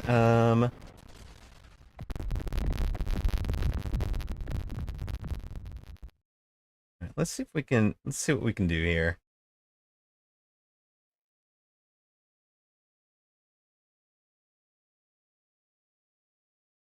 Alright, we're gonna switch over to extra crackly during player damage. It's not like it's picking up a second source from my machine, right? I'm not playing it. You guys aren't hearing me on echo or anything like that. I don't have anything there. Okay, there's no. I appreciate you guys letting me know.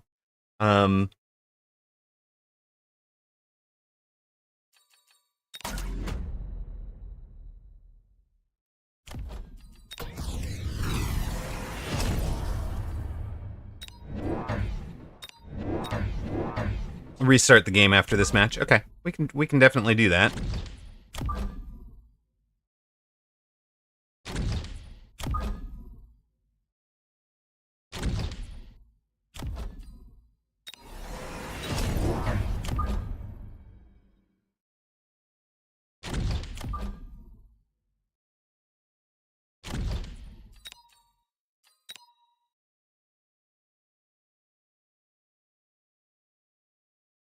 Okay, so it's not... Yeah, we beat level 101. So hold on.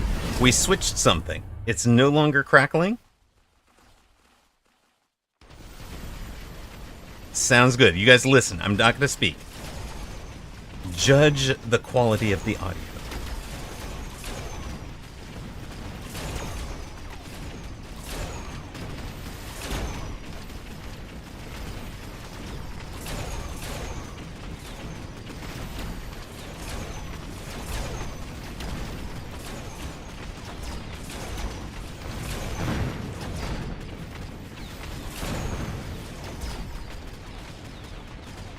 All right. Well, that might just be a permanent, That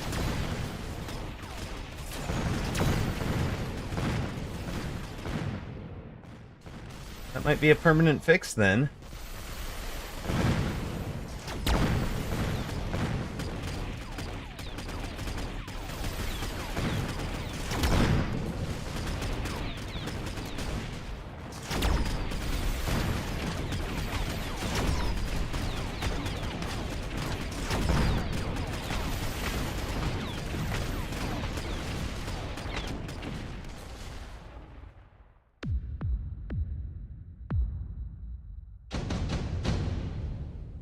You guys sure? You guys sure?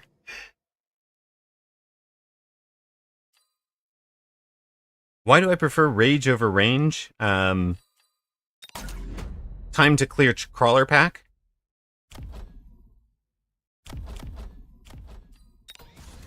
I mean, range is coming for sure, but it's just not the first thing we take. Nope.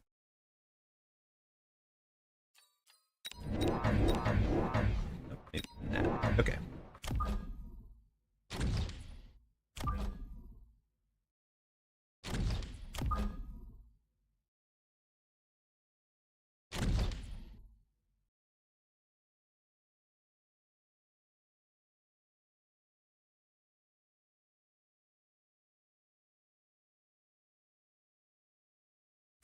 It's 5 packs of crawlers at least. 6. Hold on.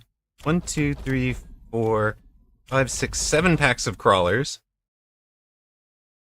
We've got these guys for the fangs. I mean, Yeah, I mean, it's dark, right? It's one of those dark maps that are really annoying to see. And also, I'm not sitting down trying to play this optimized. I'm trying to solve a sound problem, right? Like, I'm actually I could not tell you what unit engaged what in the last 2 rounds.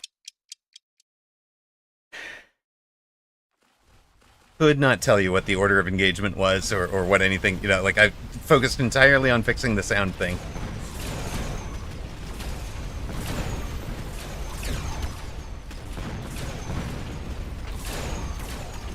Played the last 2 rounds on autopilot, and that happens way more than you know. There is almost always something happening. A lot of times it'll be a private message somewhere like, hey, such and such is broken. Why isn't working? You need to be paying attention to see for a sec. So we certainly have days where it just feels like, I feel like I'm playing Mechabellum on autopilot and not hyper-focused and trying, like playing at a high level, and it shows in the MMR, right? It shows over the course of a day. This one, I was like, you know what? I'm just going to give up and play a perfectly standard take what Bear Like gives us game, and that's almost paint by numbers, right? I feel very Bob Ross. We'll take a happy little steel ball and we'll put it here. We'll take a happy little steel ball and we'll put it over here.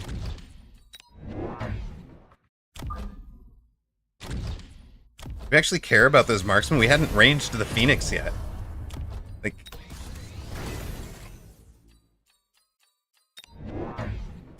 there will be a lightning storm next turn. Big balls, exactly. Send in big balls now.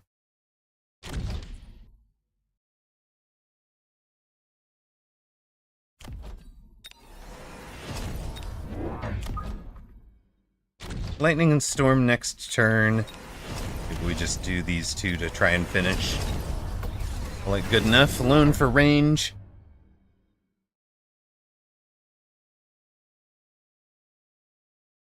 Oh, this guy is supposed to be here. Missed that. I should have finished out the board earlier with the matching little crawler. It's asymmetrical. Will you guys ever forgive me? We're gonna have to surrender to this guy because our board is asymmetrical. Look at this. There's that versus that. Chaff. Ah, terrible.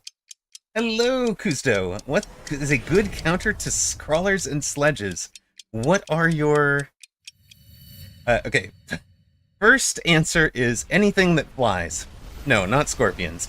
Anything that flies is a perfect answer to crawler and sledgehammer because they don't shoot up. Done. We're not missing a crawler in the back, Coffee. We've got to have one. We've got there's the 2, there's corner, and center, right? Oh no, it's center left versus center right. I see. You're right.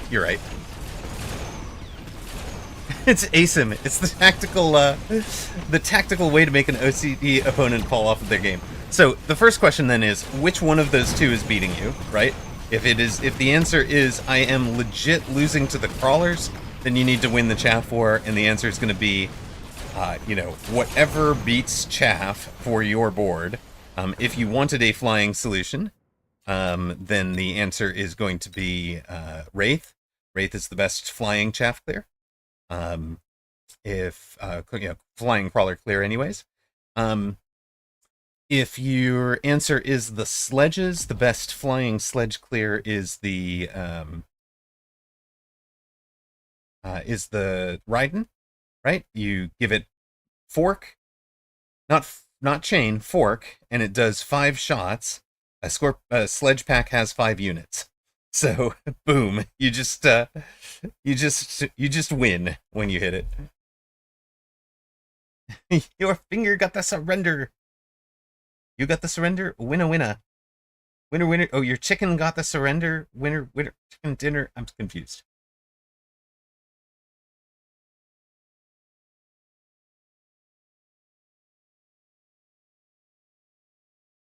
So that would be the answer, Cousteau. I think in terms of like if those two are the only problem, right? The problem is the Wraith isn't great against the sledge. The Raiden isn't great against the crawlers. So you've got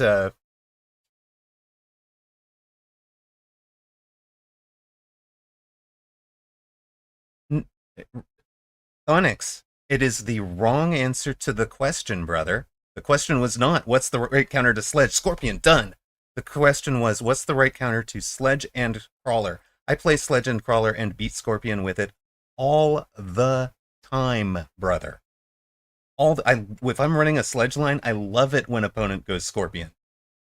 Like you go to this as you're like, I love this unit, I want to play Scorpion. It's not a great answer to Scorpion or to Sledge plus Crawler. It's a terrible answer to Sledge plus Crawler. You don't seem to believe that. That's fine. But it's not I'm not gonna let you stand by that as your answer in my chat. You wanna proselytize that? Go run your own chat. It's fine. Alright. We gave up on the silliness of forcing or forcing a Titan every game. We just went back and played some standard let me win some Mechabellum. Uh, very, very simple. Get the Hounds clearing the ground game, get the Mustangs clearing the Fangs, and preventing any air cheeses. The Bear Lake gave us the improved Phoenix, and you can see just how strong the improved Phoenix were. Eventually they get to not that Fang, this Phoenix, 150,000 damage. This guy 190,000 damage. I think that was the first one out. So they just did their job. As soon as the chaff is cleared, they eat up the tarantulas and get W's. So we get some MMR. Finally regain some. 10 games, 8 losses. I mean, obviously you have some chaff clear too. No, that's not obvious when the person asks the question. What beats Saber, or what beats Sledge plus Crawler? Yes, exactly, CFT. You do lose battles in the late game because you stop reviewing if you have enough clear. And I've been doing that too, I think. I think I've been relying on just the five hounds and not ever rebuilding or building more hounds later, and that has been costing me. So that is something I need to be watching for. Late game shenanigan.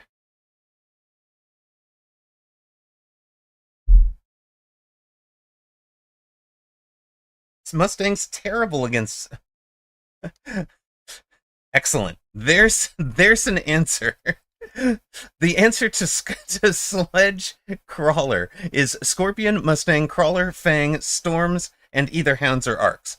That's a much more complete answer from Phonics, and I will totally accept it. And that's why I'm personally happy when I see opponent go to the Scorpion early, because they usually overcommit to the Scorpion, thinking that the Sledge is the problem. And then they neglect the other 6 components that the man just listed.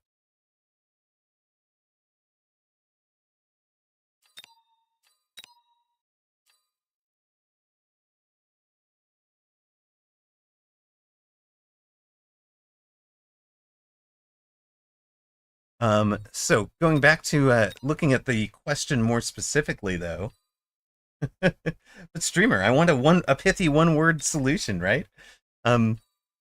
let's you can always go find things out, right? Like, apparently we're gonna be facing Super Marsh Bro instead of what I had queued up.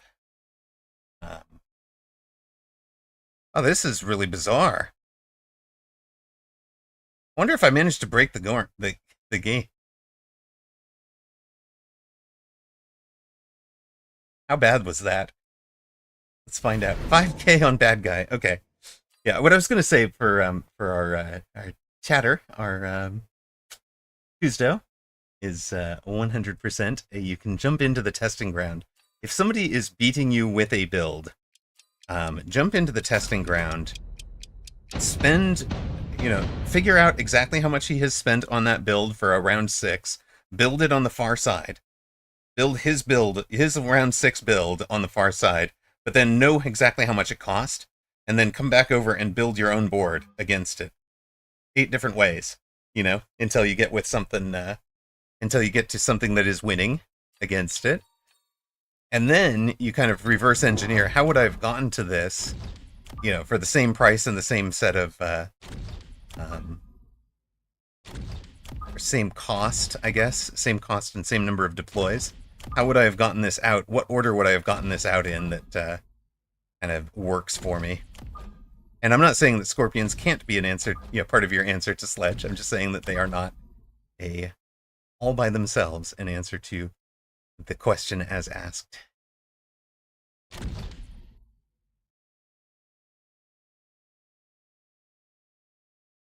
Yes, CFT. That's a great question. What is this beastie cutie thing I keep seeing? You can click on it to go get the information in the Steam store, for among other things. So here is the post about it. There you go. But this, basically, they are doing a cash prize ladder for a whole bunch of well-known players, sponsored players, who have been sponsored to come over and play the game. And at the end of the week, whoever is top of the ladder, I think there is a finals. I don't know what that all looks like, but there is a ladder ongoing. First ladder games, I believe, were today, even though the post says yesterday. Not sure what time zones are which, so I might be wrong. It's technically started on yesterday my time, but on Monday for whoever's time I was listening to. But yeah, there's about 60 entrants, I think. 60 entrants from all over the RTS worlds and other strategy game worlds, trying to hook a couple more streamers, a couple more gamers into... yeah, it's already the 12th for some people. True enough. Okay.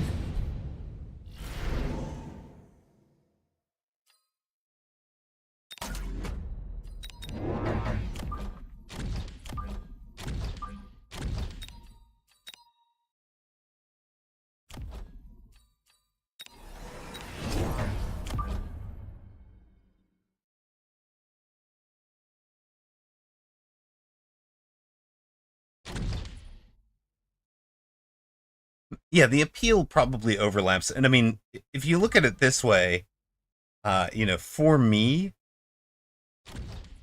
RTS was like, okay, I like strategy, but I don't like the RT aspect here.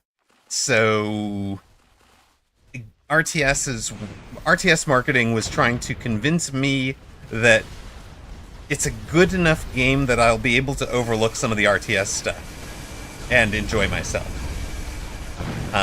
And if you just love strategy games, Mechabellum, I think, is better than most, well, any RTS out there. I'd put it against any. You just want strategy.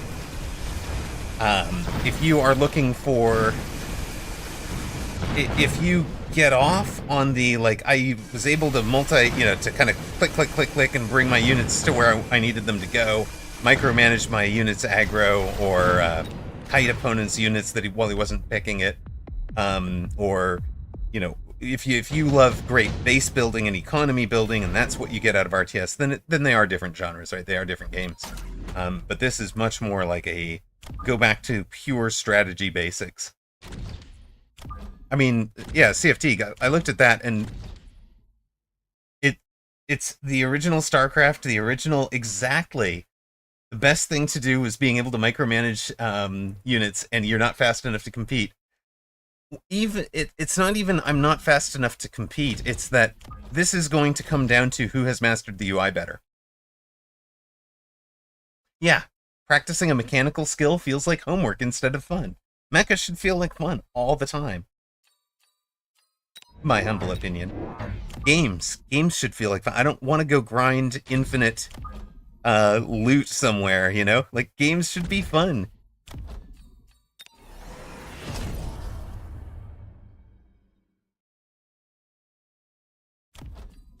And I think Mechabellum does deliver that when it's at its best. You're just like, I built great big stumpy robots. Like, to me, the thing that made Mechabellum amazingly fun are some of those builds. Some of the opponent builds where it's like, opponent just steamrolled with something and it's awesome. And I just like look at it and it's like, it felt awesome watching his big stompy robots crush mine.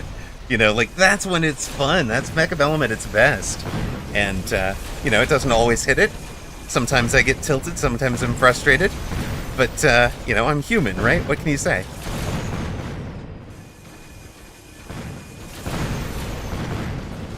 Speedrunning. It's practice and memorization, exactly.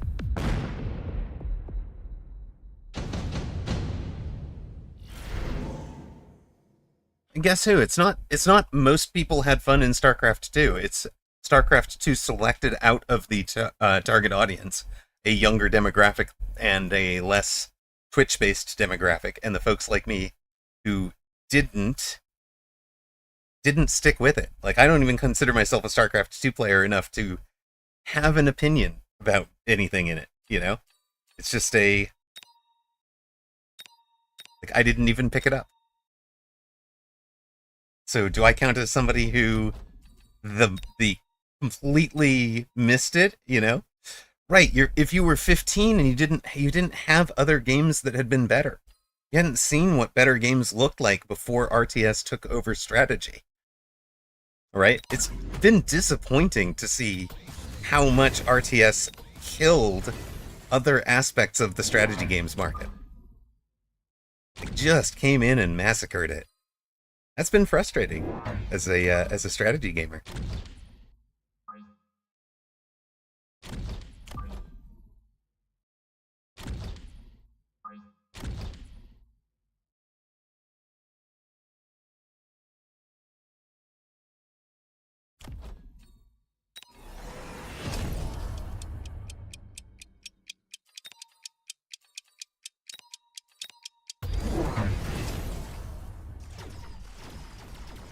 And what you guys like for understanding Amarok background, right? My dad is ex-military. Had some of the great tabletop board game strategy games in the house from the time I was a young age, and never pulled his punches playing them. Right? If he and I played a game, he played to win. And I could get better. I almost never beat him at anything. You know, like I could get better and better at it, but it's like I'm unlikely to come up with something that's going to surprise somebody who's had officers' school training in military tactics. Tactics 2 is an example of great board games. Axis and Allies, absolutely. The American Civil War, the Victory Games one, it's about a 30-hour game, 30-hour board game. You want to set aside a 3-day weekend for it, get it set up, fight out 1861 the first day, fight out 1862 the second game, the second day, and then finish out 1863 in the third day if it's going that far. One side or the other may be ground down by then. Played Axis and Allies. Exactly. Trying to think what else. Wooden Ships and Iron Men is good. What else? Oh, sir, you've got 2 units over here that both wind up having trouble with a missile. You turn into some single target over there.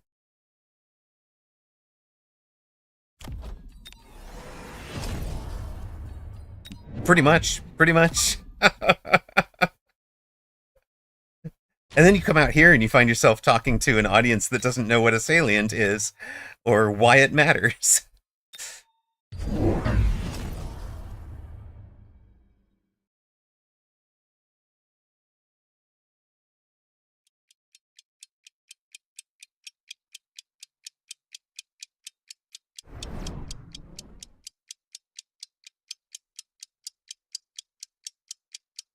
Okay, triple... I think triple crawler next turn. Give or take the wasps. Yeah, exactly. You lost a lot too. It's how you learn. I remember the first time I did something that was creative enough in a military strategy game that it caught him by surprise. And Ultimate Bandit, if you played a lot of Axis and Allies, you might remember, I think Afghanistan is neutral. And neither of us ever went into any of the neutral units for, neutral territories for any reason. But I had some tanks that were positioned where I knew he was going to come through and destroy them, but there was a production center on, like, the Japanese coast out there. And it was like, okay, he's going to get to the tanks next turn and kill them. But if I pay the 3 cost to drive through Afghanistan, I don't even care about the territory. I've just driven through and captured Afghanistan for 3 cost. American military looks at me like I'm insane. And drove in and captured his production center, and it was like, I was like, remember the look on his face. He had a poker face, right? He does not get surprised easily. He doesn't show his surprise, and he was like, wow, I did not see that coming. So, like, as a kid, you're like, yeah. I do not remember anything about the end of that game, whether I won or lost, but man, I took an objective that he thought he had secured by taking a route that he hadn't considered. It felt so good. It's just such a, like, moment. Never gonna forget it. Never letting him live it down. Then eventually got to the point where, playing like the victory game Civil War, that is a long game. And, we're gonna casually float 600 here. It'll be fine, right? Should have ranged the fangs, but that's okay. But yeah, the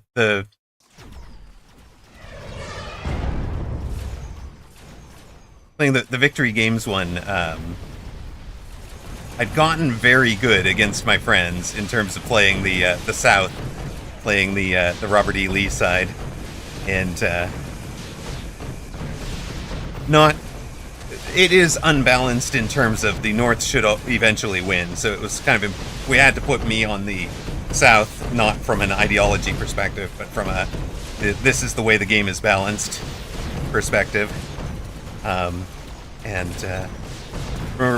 the first time I beat him at that, it was like, oh yeah, like, he's getting older. I've finally gotten to the point of, like, really understanding. Here we go. We floated 600. We won round by 900, and that all came down to, if you saw on round 5, if you go back to the VOD and look at this, on round 5 I highlighted those 3 spots, knew where I needed my crawlers to be to go get that job done. Now we have all sorts of monies. We just want to finish this game off. What are we doing? I'm looking at that right there as being one of the most exploitable holes you could see.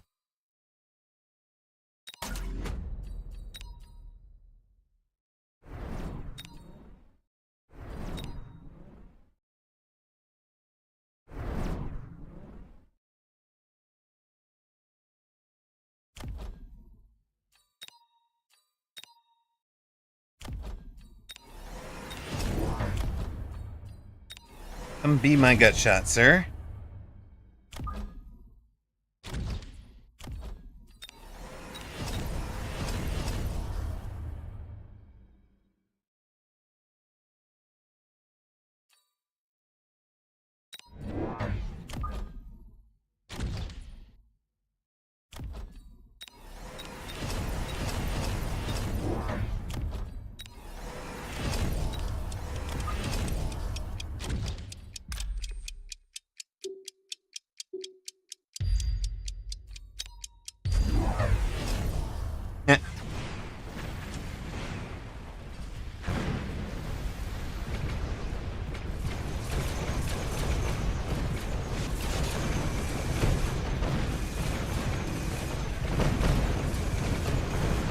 He did fix the hole. He might have seen it coming. But nobody has done anything other than shoot War Factory on that side. We were already winning the right. War Factory gets the tower. Everybody else goes and gets the other units. And good enough. Does this count as a Titan game? Have we finally gotten back to our Titans? Did we win it? 17. Yes, we did. Boom. 2 in a row, gang. 2 in a row.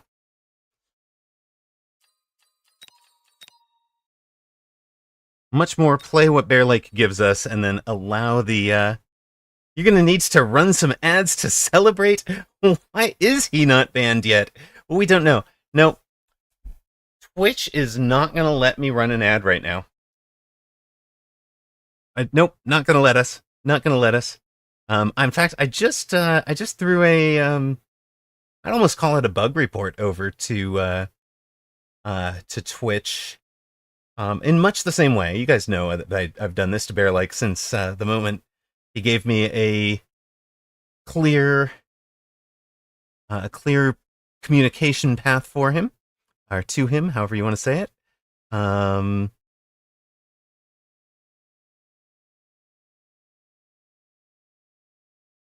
So here's the feedback that I gave to Twitch. Bug report feature request on the creator dashboard stream manager. Run ad buttons are sometimes disabled when I want to run an ad. Right now would be an example, right? Situation, I've got automatic ads set to run a 90-second ad break every 22.5 minutes, averaging 4 minutes per hour. In practice, however, my game is ideally suited to having production staff run the ads when there's a break in the action, like right now, while I'm off doing, putting this game into the Mechabellum tracker, right? You guys should not be, anybody who has to see ads should get them now on a, on the grounds that this is kind of the, there's not much to miss right now, right? Like if I ran an ad right now, would anybody be heartbroken at missing this end game screen and me reading off a bug report? No, they would not, right? There's nobody out there that's that heartbroken about it.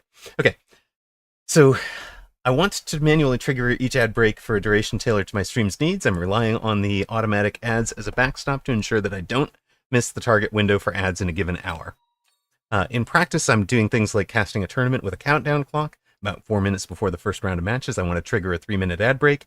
Then this correctly removes the next scheduled ad break and often leaves me with a window of 35 to 40 minutes before the next scheduled ad break. It still won't let me run one.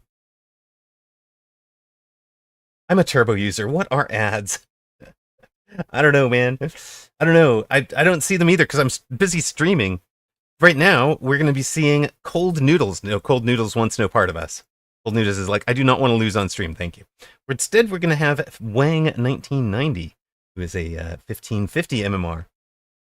Is that a Twitch bug or a Mecha bug? No, it's actually one of the reasons that Mecha is perfect for streaming. It is ideal for streaming because you can take these, you can run your ad breaks at scheduled times, right?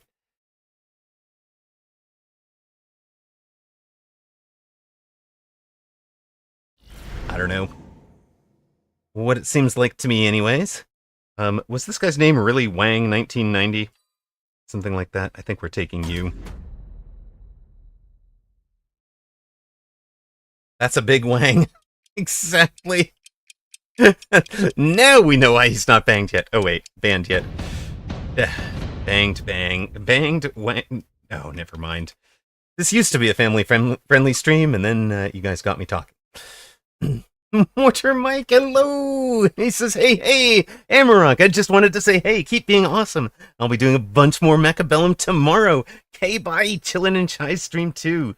Let's go. So, Mortar Mike, we did a cool co-stream with. This is a really cool streamer, really good guy, makes you smile. He did a co-stream with me on Friday that you can check out in either of our VODs because it was his Mechabellum unboxing. Right? The man came in and got to run through the tutorials in a couple of games.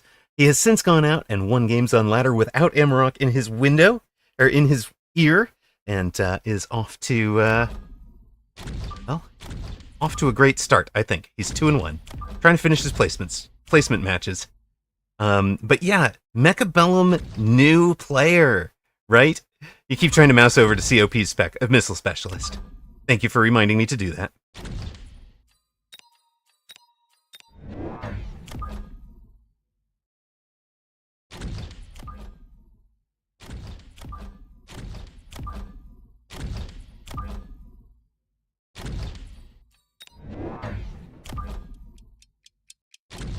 All right, there we go. If I was in game spectating, it would have worked, darn it. I know. Near side blue, marksman specialist, far side red, Wang specialist, missile specialist. At any rate, Mortar Mike, really good guy, a really fun watch no matter what he's playing. Tends to do the hardest of games, tends to avoid player v player. But we've got him convinced that Mecha might be the one thing. Wang specialist, let's go. Hello, Apuchi, how you doing? We have Mortar Mike convinced that Mechabellum might be the game to convince him to do some PvP. Yeah, I'm really excited to see how he goes. And, obviously a great streamer, I totally recommend. Speaking of streamers that deserve shoutouts, there's another one here. Mike, you should subscribe to Apuchi, 100%. Zero doubt, zero question. Mortar Mike went 1-1 the other day in the match that we were in. So, Mechabellum is the perfect balance of PvP. I knew it was going to be. Mortar Mike, of course, has a military background as well. Former service member, U.S. Marine.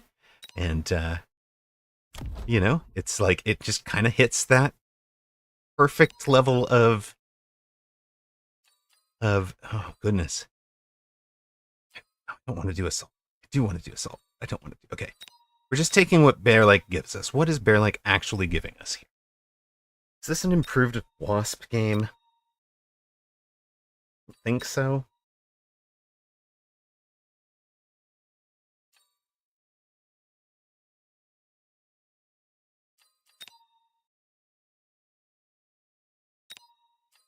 We can skip these.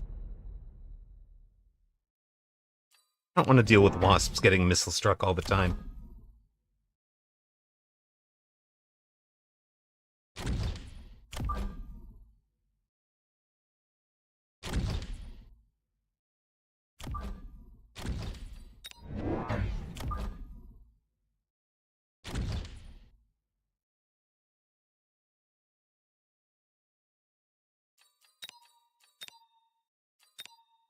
At any rate, Mortar Mike, yeah, this is a whole bunch of Wu Chang, Lies of P, Elden Ring, and such, but Mechabellum making it on the menu.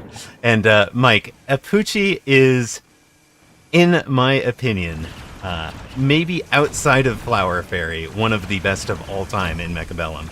Launch Clash champion, the 501s champion in the initial Mag 1 International tournament, which I got to cast. That was great fun. Apuchi went on a legendary, unforgettable run. But he streams. He is chill in kind of the same vein that you and I are. Yeah, easy follow. If you want to learn the game, that is a man to do it from. And I had the privilege of being on his... yes, also pretty darn good music. But I had the privilege of being on his team twice in the Triple Threat Tricksters tournament, and so Apuchi helped me. He said, I just stream on Saturday tournaments. True enough. True enough for tourney days, although he does sneak in for an occasional Wednesday night mini tournament as well, if you're looking late on a Wednesday. Okay, what are we thinking now? I had this. Okay, fine. We want our...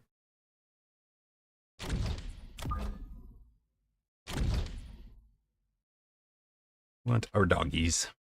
I don't think we want you anymore, but that's okay.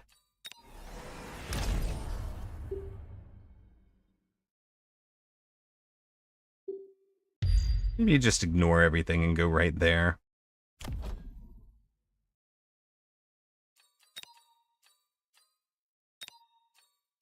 The opponent didn't take the, okay, so he's gonna... Oh, did I manage to walk right into that?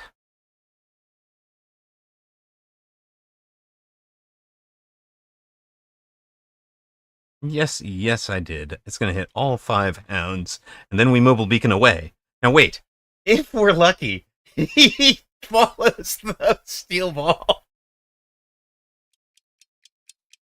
Chat, will his crawlers follow the steel ball the whole rest of the way?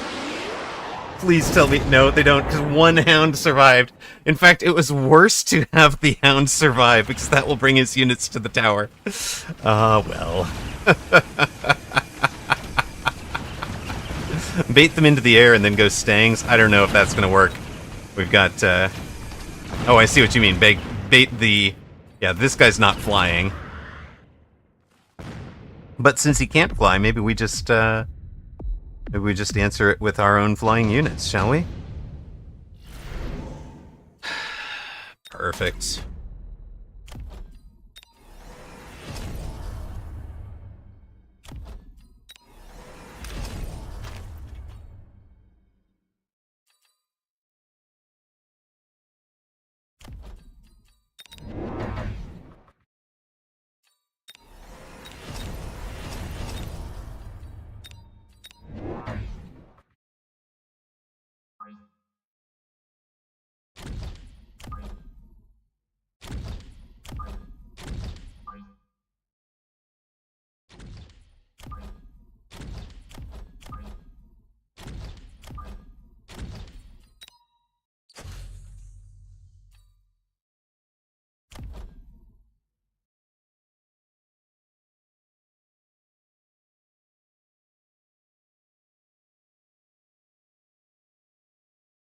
Not much of a risk. There's nothing out there since then.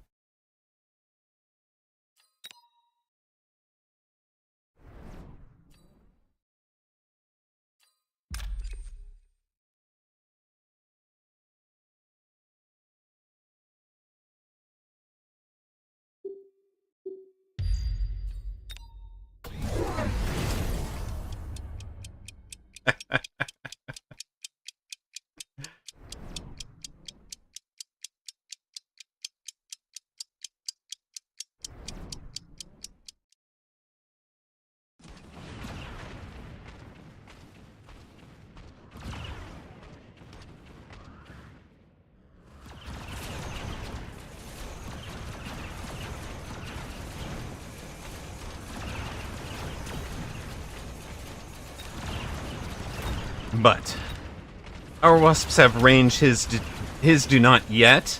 Our wasps can have anti-air, his cannot. So we should win this long term. Especially if those steel balls bring down the tower quickly. They do not? How did they not? We lost both towers, huh? You guys mind coming back to full strength? Thank you. About darn time, brother. I think we're out of enough wasps. No, wait. Are we going to win the Wasp v Wasp? Not quite. Close, though.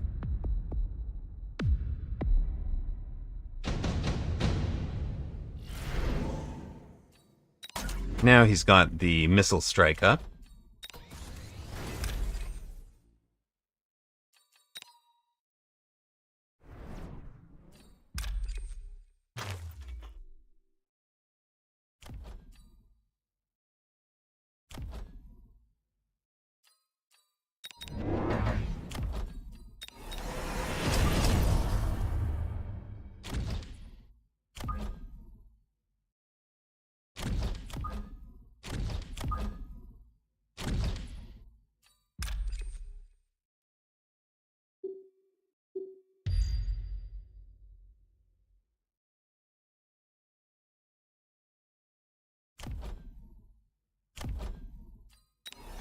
Just take a little extra damage for the Waspy Wasps. He's gone jump drive. Are they going to be over here? Where are you going to jump drive them to? Other flank. Okay. All well and good.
Beautiful, look at that.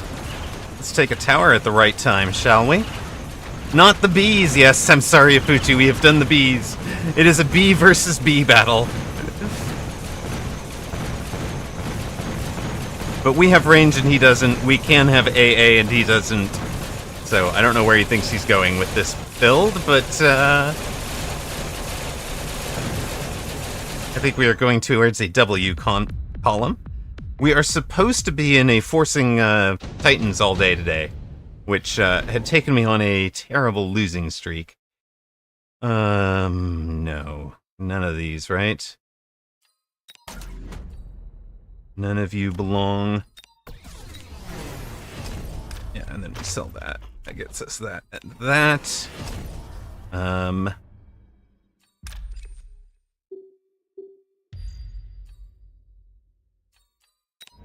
It's not this.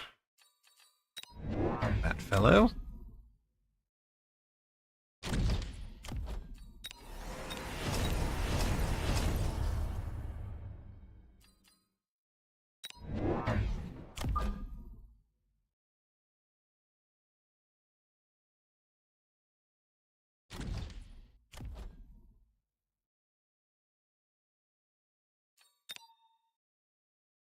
I think he's probably here to hit this corner.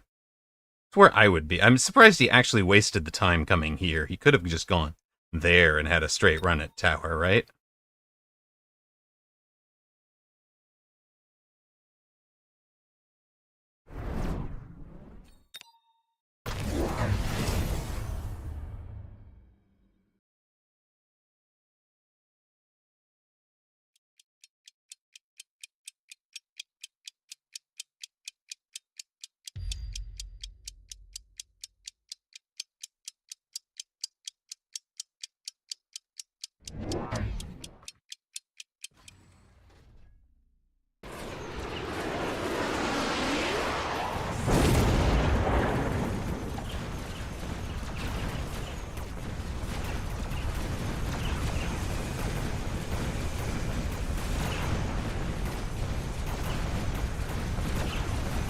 Air war over.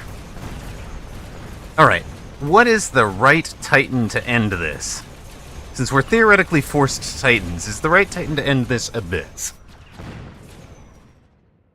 What do you think? What do you think, Apuchi?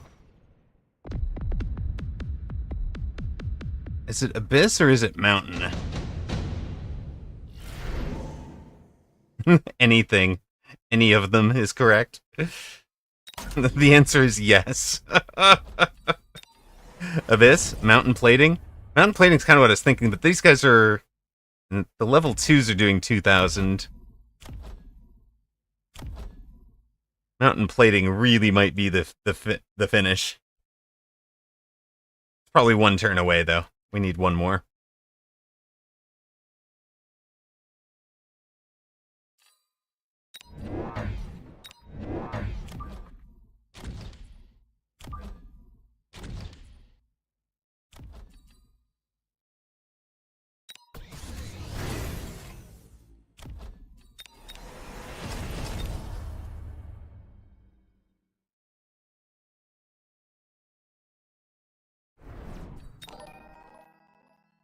Hey, thank you for the follow to Guilt Chapter 17, I guess. Also, there was one from, I think, Chaos, I called out Chaos Enigma, when Coffee followed earlier. He doesn't have AA Wasps, go Abyss. Yeah, that's kind of what I'm thinking. Like, he's got the AA Mustang, but he doesn't have anything AA out there. Follow from Mick Durface. Thank you very much. Appreciate it. You guys, we have crossed 2,200 followers today. So, deep appreciation to each and every one of you. I think we want to bring this guy back here. Let's sell that. Okay. Aha! You're trying Degen Beam Wraith into the AA Wasps. Okay. I mean, they're anti-air spec, but sure. Guess that... Does that change what I might do here? Not really, right?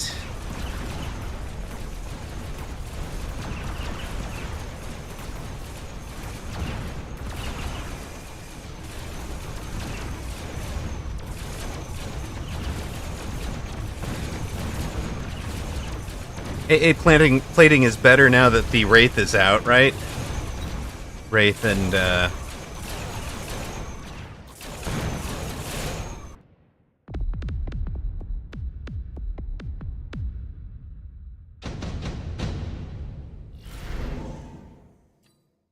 we don't care.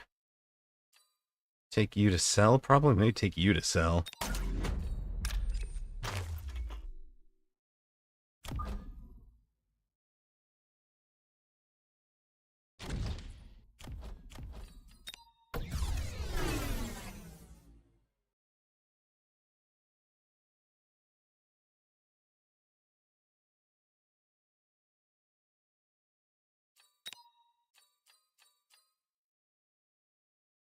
Just mountain plating?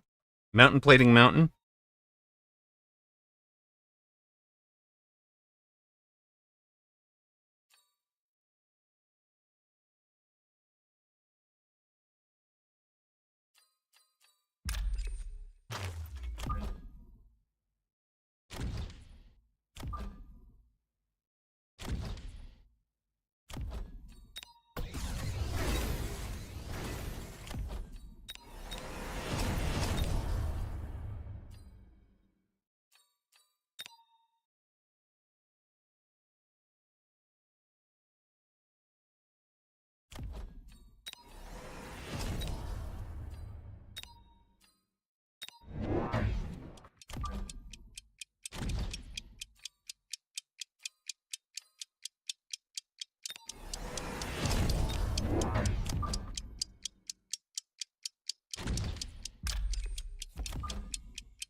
Perfect money, indeed.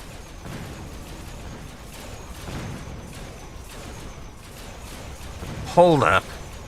Hold up. Wait, we have like a 1 in 3 win rate with the mountain, by the way.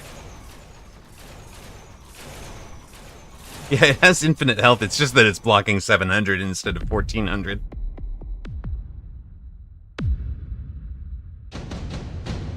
We're out the 150 for supporting, but we get a ridiculously good for us Wasp Swarm right now.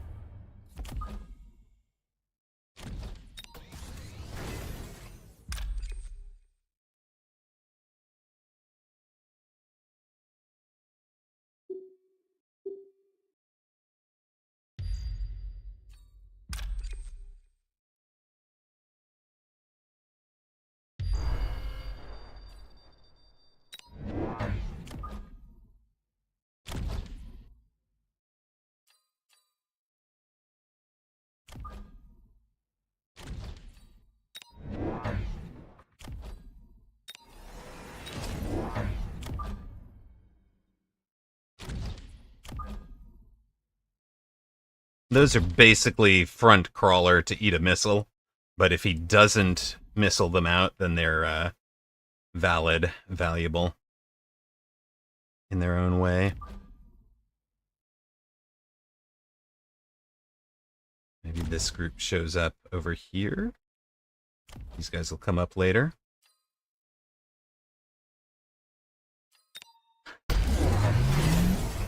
Oh, hello, Melter.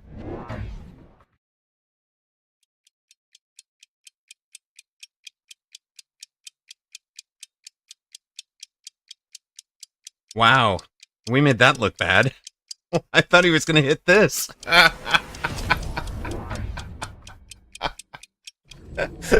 That's hilarious.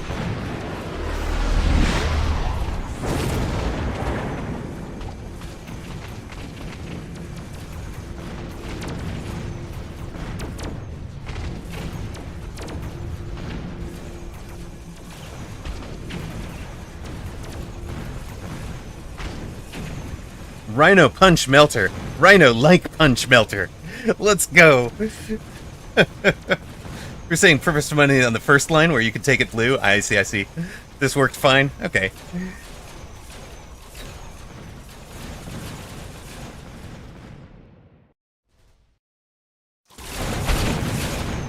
Yeah, we are accidentally smurfing, Gramps, it's true. But we came by it honestly, okay? We gave up all the MMRs honestly.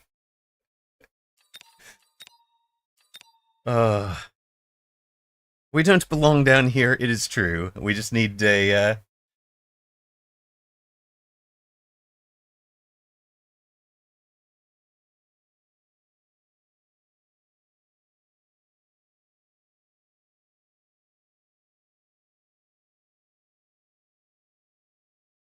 we were standard asymmetrical, he was standard symmetrical. This match, it's a W. Once we did that flank, you were saying we were going to lose in 5. Chat ye of little faith. And we've even managed our forced Titan victory.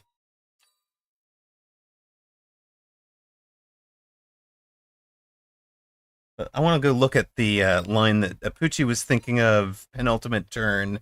So turn 8. We're going to look at turn 8.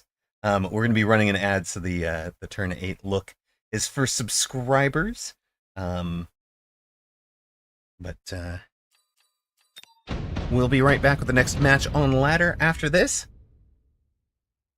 Break the ice or the ads. Exactly, something like that. Okay, let's take a look at round 8. I wanted to see what Apucci was thinking. So he's a perfect money for the level 2. And that would have been down... We went for that. We went for that. We go for you. Thank you very much for the gift sub. Gift to Apucci.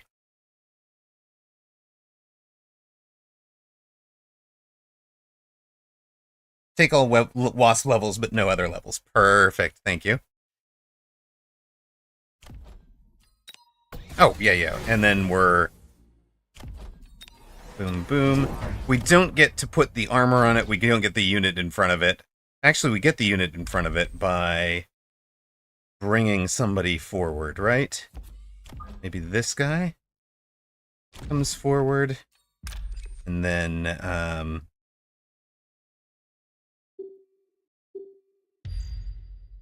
we feel about something like that.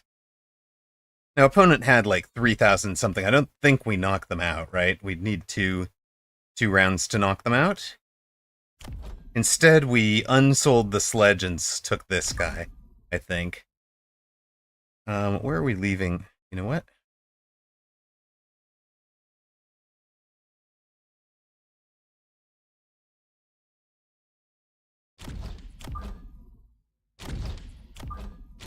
Sledge can create a problem over there. Okay. Well, let's see. Yeah, I had 1,500 before loan, and then the 200 to unlock. Yeah, perfect. Yeah, we get out of this one without loaning. We could loan to try and make this turn even better. I need to be spotting that exactly what that 15 is for. I think I tend to want to always tech one giant or one titan rather than bringing it in unteched and teching it on turn 2. Actually feels like the line 1 round, or the... Well, maybe. It's hard to tell. There's absolutely nobody's going to touch this thing. So it wins the round. I think we won this round harder with the level 1. With the level 1 with plating. I bet we actually do even better with the level 1 with gun-launched missiles.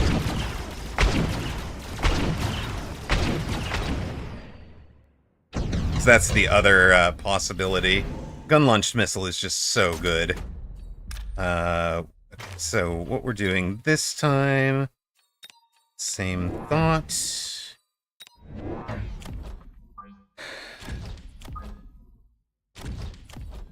You get a gun-launched missile.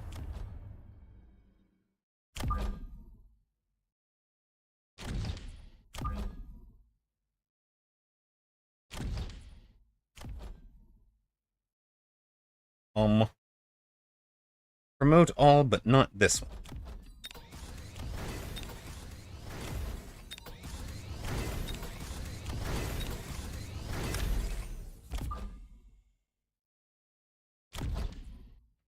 that guy forward. In the last test we didn't loan. I think in the real game we did loan. So if we did loan, it would be those two and that. And I don't think we really care about leaving you guys down there. So just go that way. Get involved. So there's the gun-launched missile. Gives us kind of an opening. It's like it's helping us punch through to start with, and eventually it may target the tower, which is part of the hope here, or this guy, right? Even while everything else is locked on something else. Works a lot like the rocket punch does, in that it'll be targeting something other than what your main unit, your main guns are targeting. So it picks a separate individual target. There, we hit that one from range. Yeah, gun-launched missile is, I think, kind of slept on at the moment.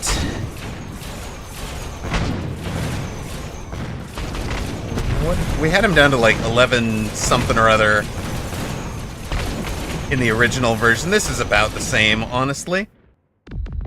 Yeah, lone range speed were pretty much the difference makers there for that one. Okay. Julio, welcome back to those of you that saw ads. He was at 2987, so neither of those is the knockout. There wasn't like a quick knockout on that one. So, all good. Go collect our little pointy point. Go back out on this. And we're going to run into Jujab, something like... I do not want... I'm just going to pretend that this is a nice, safe, perfectly valid Indian name. Good. Please take the visual back out of my head. Ad gang, rise up. Speaking of, you're going to have to pay because somebody bet on Amarok. There we go. That is one of the names of all times. Exactly. Okay, we have hit 5 wins and 8 losses. Win 3 at the moment. I like speed.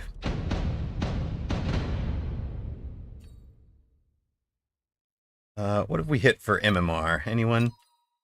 1625 sounds good. Only minus 53. Hey, look, if we win 3 more, we get back to 500 for the day. And we'd probably be right around where we started.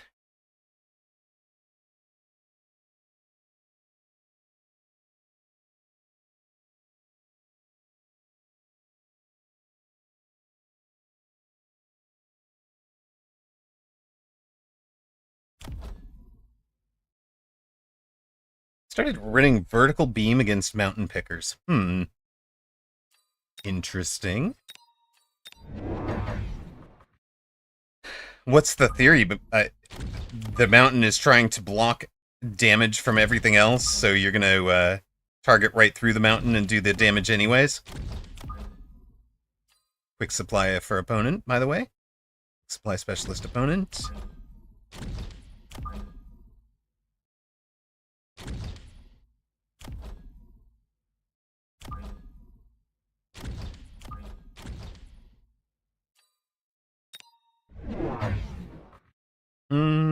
Interesting. Quick supply who just goes straight to I will match you in storms. Alright.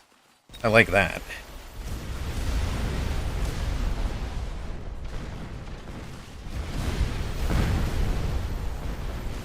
His entire army, I mean, so is ours, but his entire army is vulnerable to the ground game. In fact, his entire army is vulnerable to 1 Raiden, right? We're not even going to remind him that air exists on round 2. We're just going to build a Raiden on round 3. I think. With some happy little upshoot in case he takes air. Right? There's no other... obvious.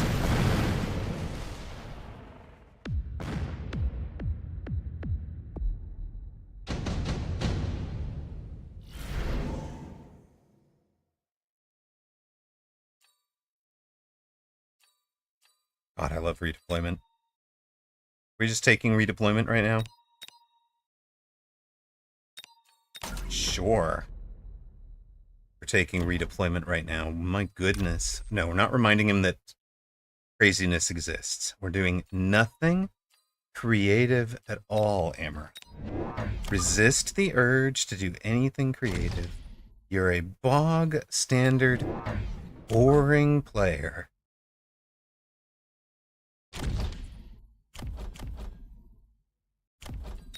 Fine, I'll mass recruit something.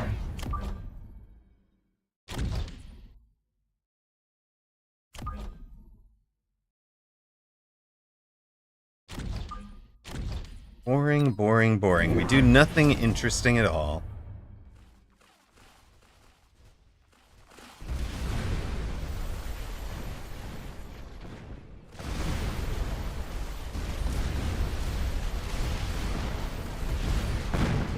We did eventually pick up some crawlers, so our hounds finally have something to do.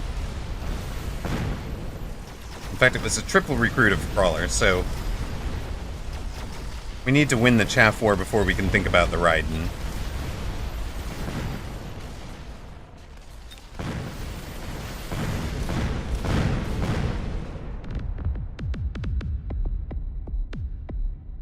All well and good.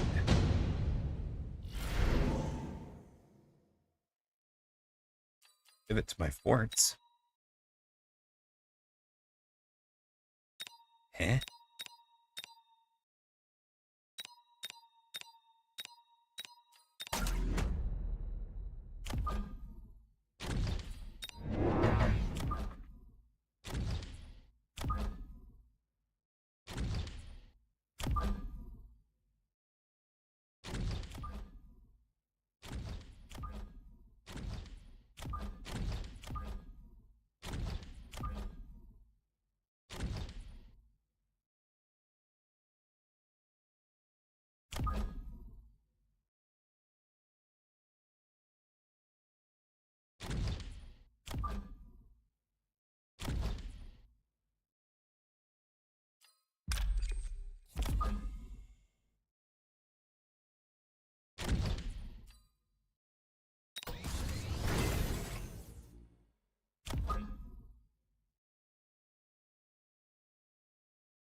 Well, that didn't work out.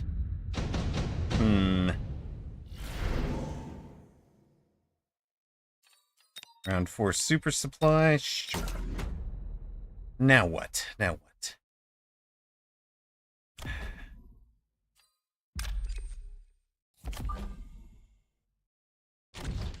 Excuse me. Now apparently we are sneezing. Okay.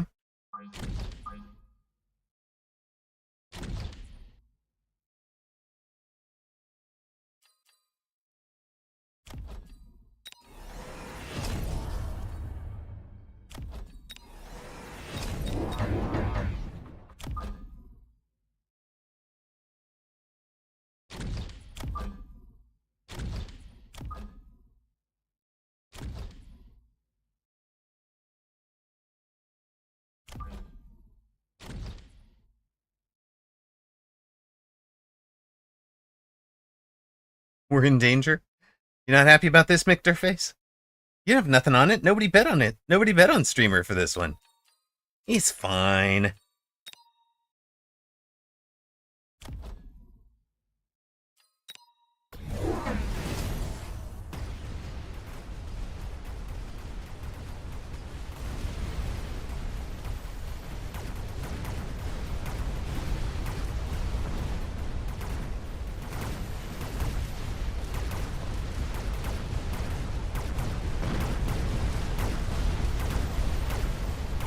Uh-oh, tower down for opponent.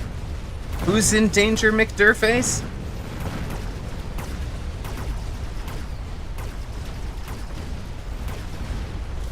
Might be us. You might be right. Hold on a sec. I spoke too soon. We're in danger. Opponent also took the super supply, so...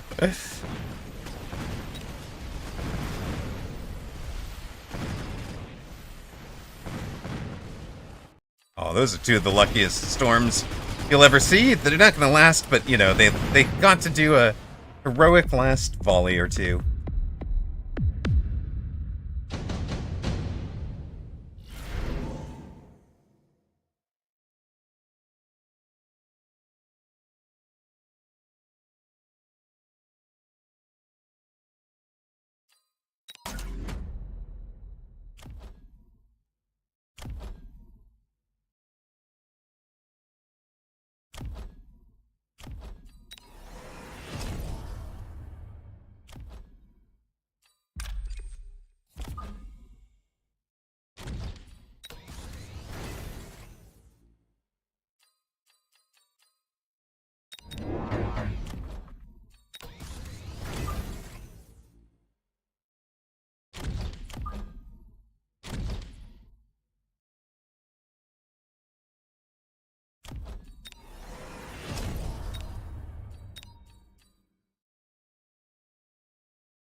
Healing sledges, so it's probably not a,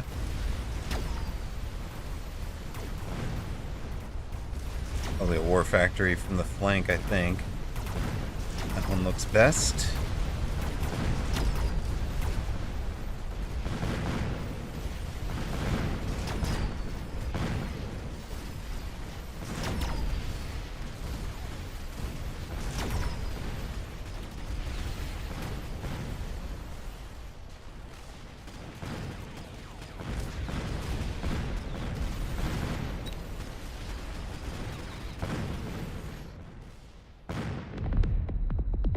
Oh, we don't get another round.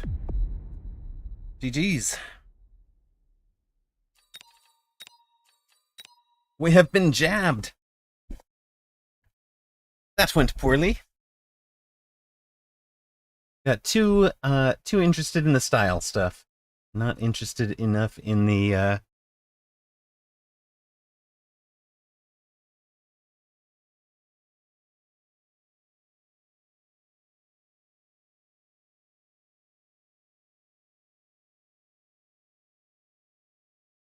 not interested enough in the substance. Well, that has scuppered our chance of winding up at 500 for the night, I think. We'll still have 2 more matches to go here. Last 2 of the night. We're 5 and 9 now on lose 1 streak.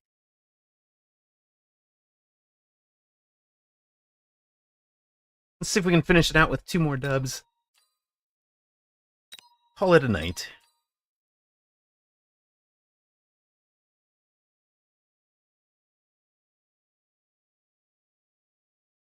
So what we have proven is that Amarok is not... like, let's put it this way. We don't have a 70% win rate just by playing Titans, which is what the stats had implied.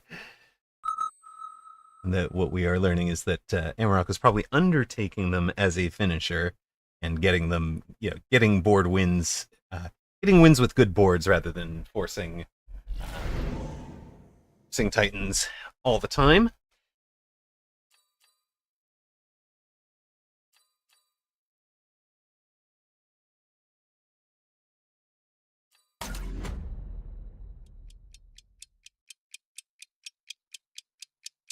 Also underdrunk the coffee today.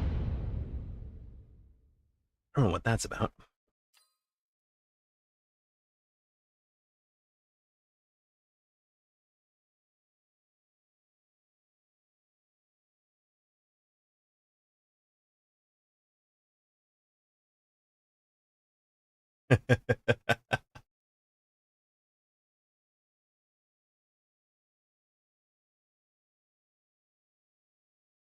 Right. Let's see. Ash Bash, how do you feel about carry sledges? Oh god, you're terrible against. You are terrible against a carry sledge board.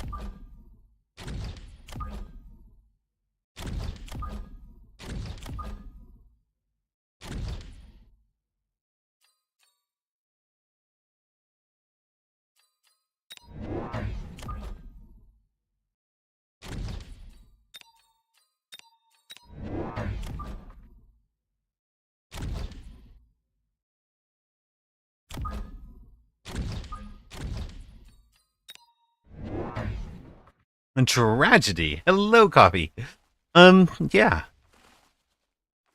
Opponent tried flying on round 1 as a supply specialist. Flying against the aerial specialist on round 1. I guess he assumed we might do flying. I actually wondered that last game if I had just stuck with my initial instincts and gone with like a round 3 Raiden. How much of a difference would that have made? Might have to look at that off stream. I let his crawlers convince me that I didn't want to do it.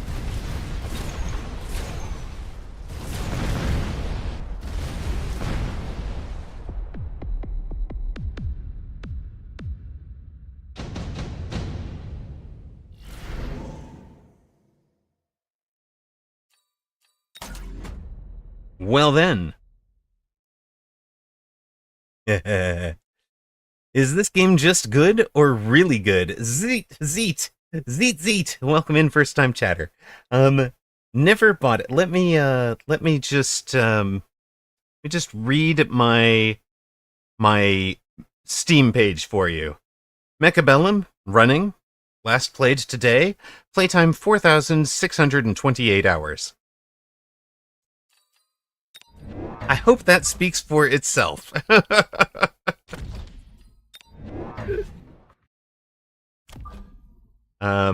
It's captivated me pretty much nonstop for 2 years. I think I started May of 23, started streaming in August of 23, and you can look back and all of the clips from 2 years ago, they're still yeah.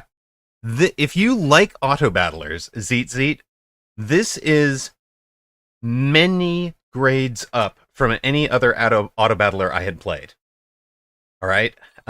It was I basically hit it by searching to what is the current best auto battler. Yeah, this is far and away the best auto battler. I think it is probably redefining the auto battle genre or the strategy genre as much as RTS did. CZ, thank you very much for the follow. I think it's redefining the genre as much as RTS did in terms of strategy games, right? This is, I mean, you know how auto battlers work. What works really well about this one is, what you do on round 1 is locked in. You can't do anything about it. All you can do is place new units on round 2. There are some things you could do. You could unlock the ability to sell exactly 1 unit. You could unlock the ability to buy, temporarily to buy 1 more unit. So you could kind of use that to like sell a unit and rebuy it somewhere else for like a cheap man's, poor man's teleport. But yeah, the genre tag, it is not RTS. It's something else. Deep turn-based auto battler is probably the best way to think of it. So you've got 90 seconds to figure out your moves. During the 90 seconds, your opponent's dad time strategy. Your opponent's moves are blacked out. You can see what I know at the end of, from his deployment from round 2, but I don't get to know which one of these he's picked. We were offered the exact same 4, so it is guaranteed he's in the same things we are, or seeing the same things we are, not choosing the same things that we are. Although last time out, we both chose the extended range sledgehammer and committed to an honorable sledge duel, like gentlemen. We will sit back here at 125 meters and shoot each other like gentlemen instead of charging each other like savages and closing to 95 meters before shooting each other. Now,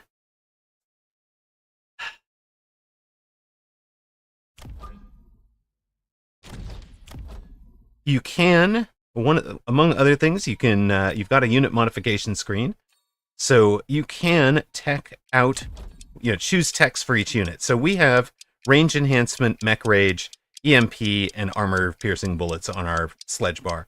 Our opponent has mech rage and EMP, but then has damage sharing and field maintenance.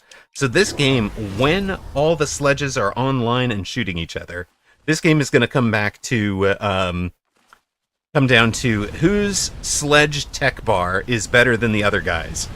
He has taken the first tech. He's taken mech rage. I agree that is the canonically correct first tech this turn, or this matchup.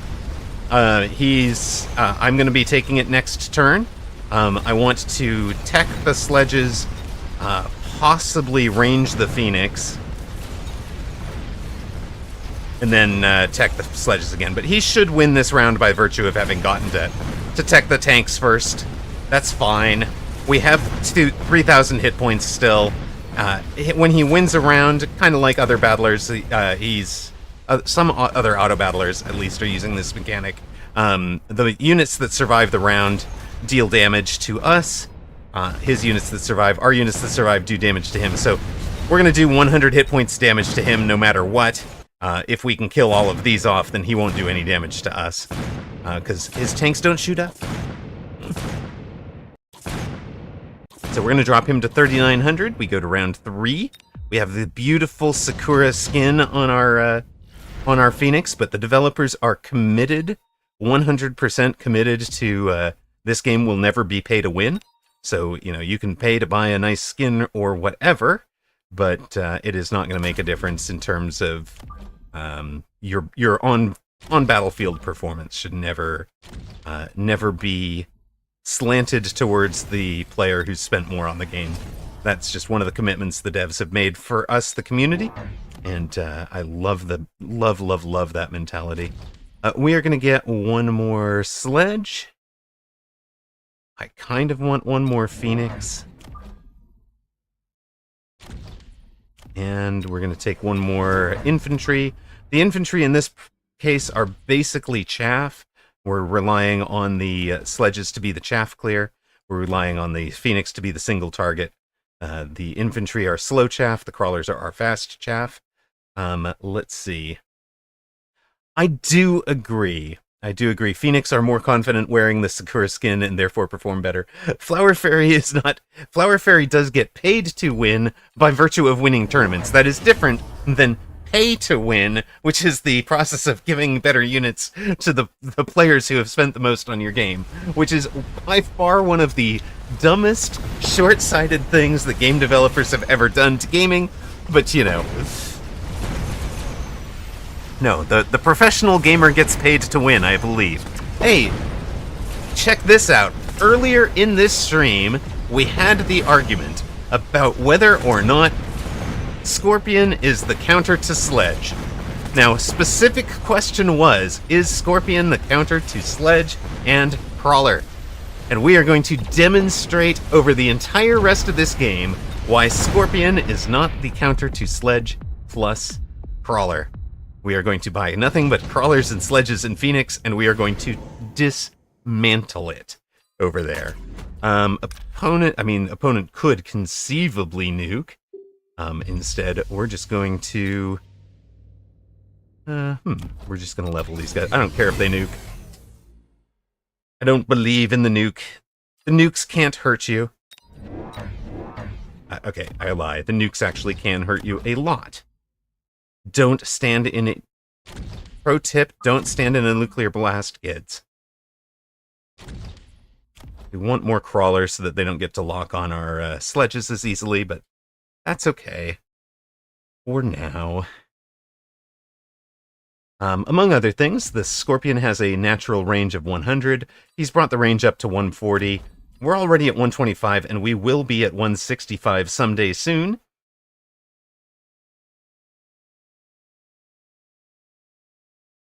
We're going to Control Z and rethink this move just a little bit. don't necessarily need you.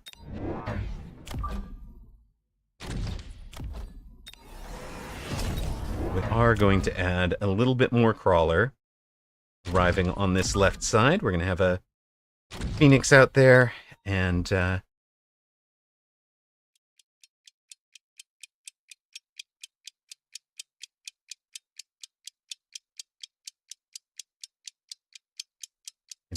let's see how it goes.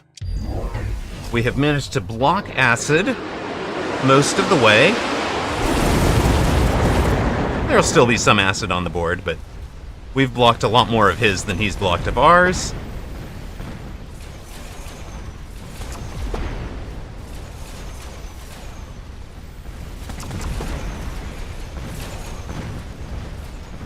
So see what I mean? The Scorpion is still shooting crawlers. The Scorpion was shooting crawlers all the way until the Scorpion died.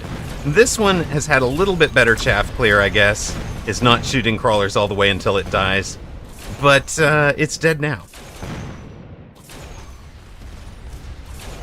Soja, he has sledges as his chaff clear. But this is what happens anytime a player tunnel visions on Scorpion as the answer to my sledges. It happens so many times that it's just predictable enough that I basically feel like I have won as soon as opponent clicks the range on the or as soon as opponent takes the Scorpion. I basically feel like I've just won the game. And all right, subtle thing here for you guys that enjoy the subtle things about good sledge play. Because we are in extended range Sledgehammer. So normally, Sledgehammer has a range of 95 meters. Phoenix has a range of 120 meters. If you range the sledge first, it's up to 135. It gets out in front of the Phoenix, or it gets behind the Phoenix. The Phoenix gets shot. You don't like that. You want the Phoenix to be behind the sledge. So, in this case, extended range Sledgehammer had bumped the 95 out to 125. When we take range on the Phoenix, we get it up to 160. When we take range on the sledge, it gets up to 165.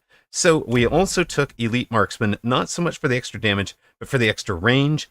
10 meters of extra range on these Phoenix will keep them behind this line of sledges by exactly 5 meters. The Phoenix won't get targeted. They will sit back and do their single target damage dealing best.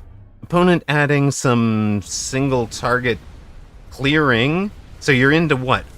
3 different single target clearances at this point, sir? The Void Eyes, the Scorpions, and the Phoenix? I'm confused, but it's okay. Can fire and acid overlap on the field? Yes. And acids and oils can overlap on the field. That's fine too. In the thing that cannot overlap is fire and oil. If fire touches the oil that's on the ground, then all the oil gets lit on fire. You cannot protect that with a shield. If any part of the oil gets lit on fire, all of the oil gets lit on fire. So that is pretty solid. We're going to make sure Zeet does not get an ad. We're going to snooze our ad right now. Oh, no, we got a victory. Okay, I did not need to snooze the ad. There you go. That is how the game is played. We didn't get into the biggest and stompiest of mechs in this one. We just went sledge line. I double dog dare you to play me in a sledge mirror when you have the wrong techs. We didn't even get to show you why you were in the wrong techs. We just outranged you. I guess that is showing him why he's in the wrong techs. He can't outrange us. But by the end of this round, by the end of this game, his Scorpions had 140 meter range. Our sledges had 165. We sit back and shoot him from further away than his theoretical long range sledge counter goes. This is my favorite card. Absolute favorite card. I loved the Sledgehammer for forever. Guilt's Chapter 17, first time chatter, was the only person with faith in Streamer. Paid out at 51 to 1 odds. the odds should have been 51 to 1 against Ashbash, not in his favor, when you saw the sledge line come out, especially if the bets were still open when the extended range sledgehammer came out. So, welcome to the channel, Guilt Chapter 17. You've got plenty of things you can do with it. Among other things, we do the batting. Oh, you want to go with Glitch 17. Oh. Glitch, fine. Okay, fine, I can see it. I see it. Glitch. It's a glitch with a glitchy spelling. Glitch with a glitchy spelling. Got it. Okay, so among other things, if you save up enough money, so some of the stuff out there is review a replay. I just lost a game. I'm frustrated. I can't figure out how I lost it. Please help me by coaching the game that I lost. Some of them out there are force a strat. I can't seem to figure out how to get, like, show me how carry sledgehammer should work, and I will sit down and play a game where I just go full carry sledge. Here you go. This is how this is going to work. This, if you're wondering, this board, I have practiced this, right? This is pretty specific positionings to ensure that the crawlers, like, remember we were talking about, I treated this scorpion as dangerous, but not this one. That is why we have one crawler here, to make sure that it arrives. We're going to need a crawler in this small window to get there before this crawler does. But I think some of the fangs are arriving. I think it turns out that they wind up shooting crawler, fang, and then this crawler, and then this fang before they ever shoot the sledges. But that's why, you know, we're using two different chafts with two different speeds and chafts at multiple different levels of the board to kind of create that. And among other things, I did learn I did learn a lot of that positioning from studying Apucci. Not on stream, just studying his games in tournaments. So, that one is... Apucci won, I think it was 3 weekend tournaments out of 4 at weeks 26 and 27. Boom, boom, boom, boom. European, Americas, and European again. Or was it... No, it was European, Americas, and then American again. So that he had the back-to-back Americas and the back-to-back on the same weekend. Something like that. Maybe something like that. Anyways, it's off in VODs somewhere. Wait, we need more than that. We are 6 wins, 9 losses. There we go. 69, baby. Let's go. No, we're not ending at 6 and 9. We can't let that happen. We're minus 57 overall. Yes, this is why sufficient actual chaff clear is important. The heavy hitters can get hung up on trickling in chaff and just keep overkilling. And when Diagroth is saying overkilling, those scorpions, that level 3 scorpion, here we go. We're going to take a look at the level 3 scorpion for a moment. Okay, it's probably about time to restart the client. The level 3 scorpion had 56,000 hit points and was doing 32,000 damage per shot. 32,000 damage per shot to the level 1 crawlers that had 277 hit points. A lot of wasted DPS. Issa tragedy. All right, stay tuned. We will be up against the impossible when you guys get back from our last ad break of the stream. We are facing the impossible to try and get to 7 and 9.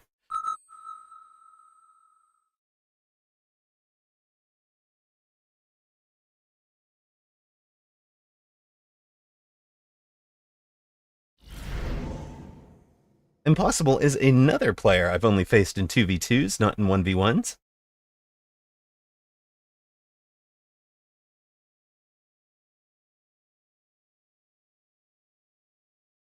Help. Things not working. Eh?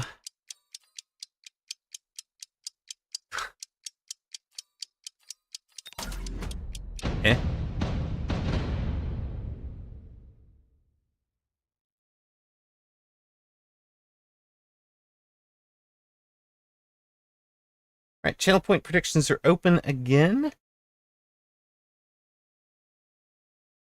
So you've got one last chance. You could go double or nothing, Glitch. Is Glitch going double or nothing? No.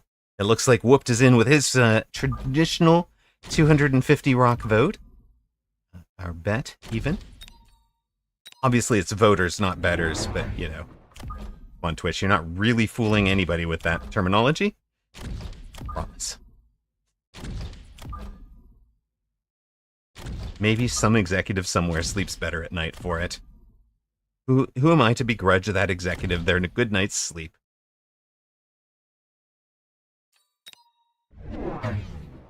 Uh-oh. We are weak-sided, but this is one of the reasons we do an offset formation. Don't tend to mind anywhere near as much if I'm if opponent comes in on a relatively unprotected tower. As long as this fighting has ended and we don't wind up giving up this tower, then this tower, and having these guys get engaged during the second tower buff, then that could be really frustrating. But we're not going to let that happen. I mean, it might happen on round 1. Apparently it is going to happen on round 1 just because I mentioned it. Thank you, Curse of the Commentator. Much appreciated. Welcome back to those of you who saw ads. That will be the last ad of this stream. This match will continue ad-free to the end, and then we'll be wrapping it up and looking for another Mechabellum streamer to raid to, or possibly to out of the Mecha community, depending on who all is around and how recently I've raided them. Monday nights are a little bit odd for the raid, I think, because a lot of the people I would naturally raid to are not streaming on a Monday.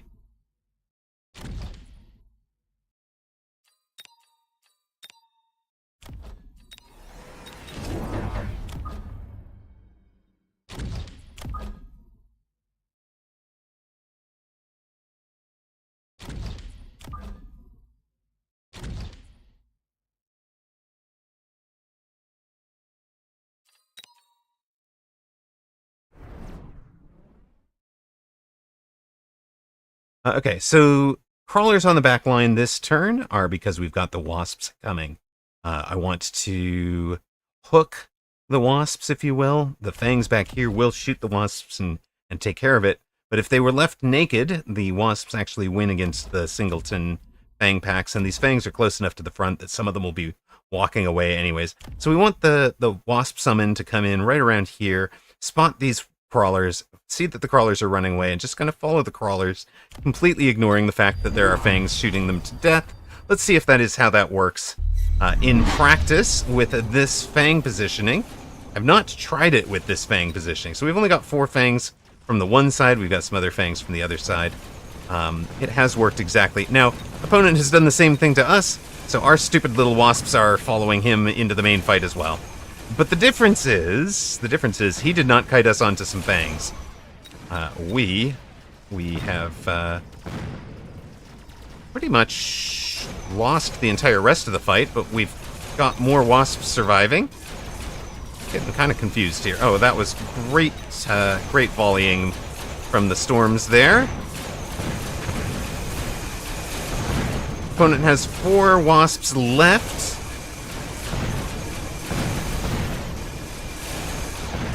Yeah, he had that back left flank that pulled the couple of fangs away. So he winds up winning it with the 4 surviving wasps that had gone. I think those are the wasps that had gone to the left originally. Maybe they're wasps that came to the right originally. But that's the thinking on those plays. I do love a good absorption module. We can skip all of these. I don't have a plan for any of them yet. You guys are gonna get some mech rage.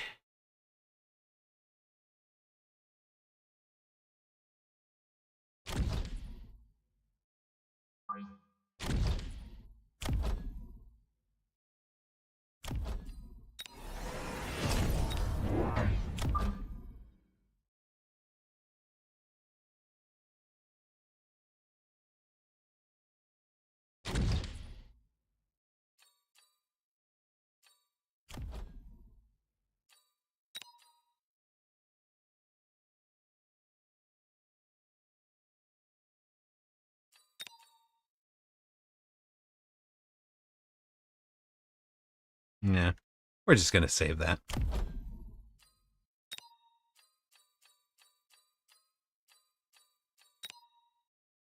I don't have a specific plan for where I'm taking this game right now. Sort of observing and seeing what Bear Lake gives us.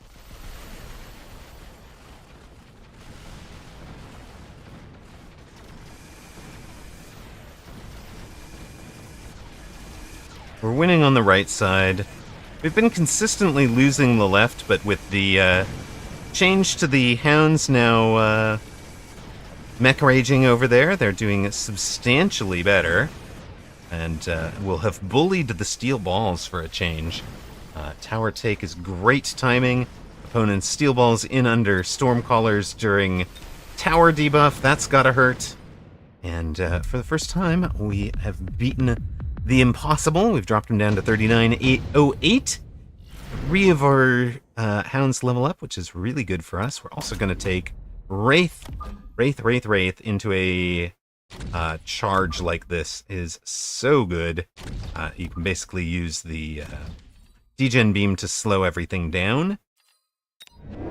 The Wraith themselves chaff clear very nicely. We are going to start with 8-gun because, as I have explained many a time, Wraiths need some help leveling up. They need some early help to start building their levels.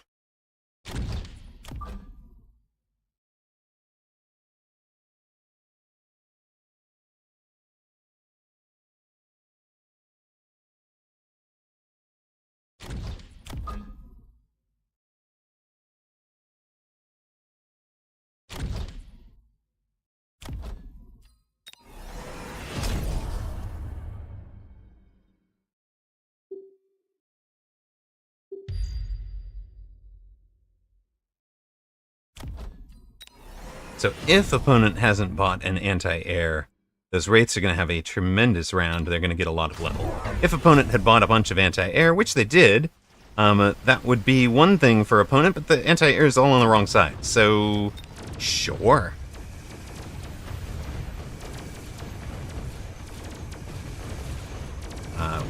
Hopefully we will get a bunch of Wraith level in.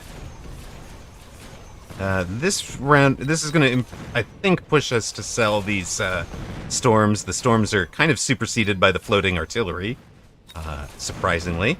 And we'll want the artillery, or the air units, handling the air flank over here. Do we have enough chaff left on the ground to buy time for these guys to do some real leveling up? Brilliant, let's go. Doesn't quite. Did a lot of leveling up, though. Oh, are the Fangs? The Fangs getting it done! Little underrated unit. So these guys did not level. The Wraiths are, you know, they're happy. They're 3/4 of the way to a level.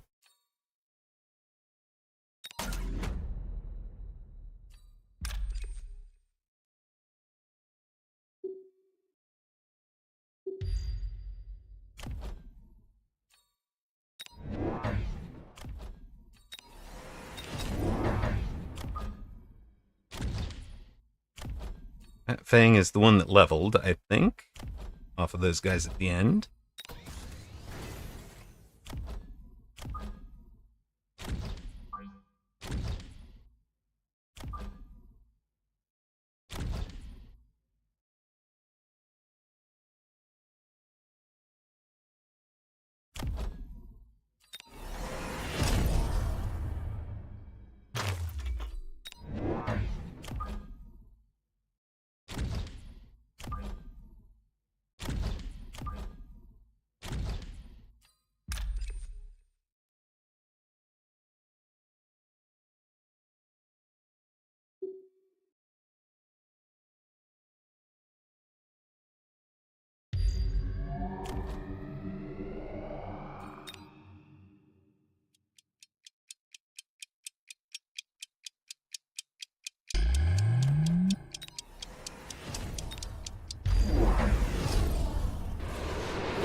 Oh, he has made the classic mistake.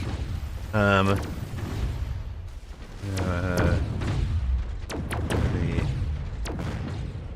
mobile beacon with the rhino matches the center of the waymark circle.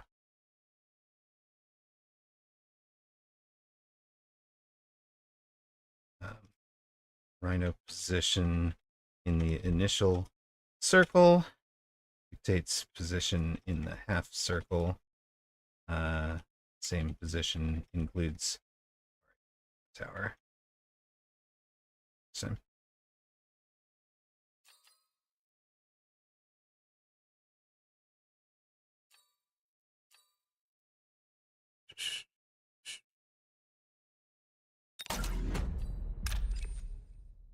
Hate losing on something like that where it's a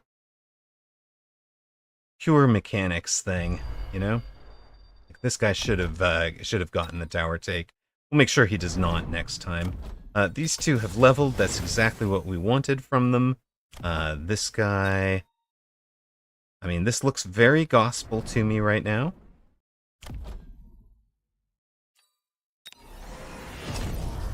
We're going to let them just do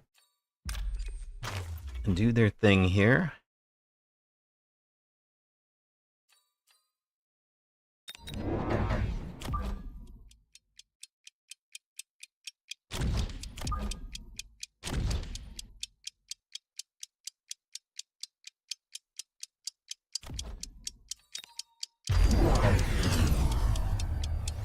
Guiltamont. That's what I was trying to explain to opponent here. So the we can come back and show it in a moment, but it's the exact position in the within the circle is the exact position the rhino will run to. So this rhino, for example, is picked up by this beacon. He's running to the exact same spot here that he was before, so that's why he never angled towards this tower at all. He just went the other. To practice up to 10 times in solo ground. It's 100% trainable, coachable fix. Just a spot of practice.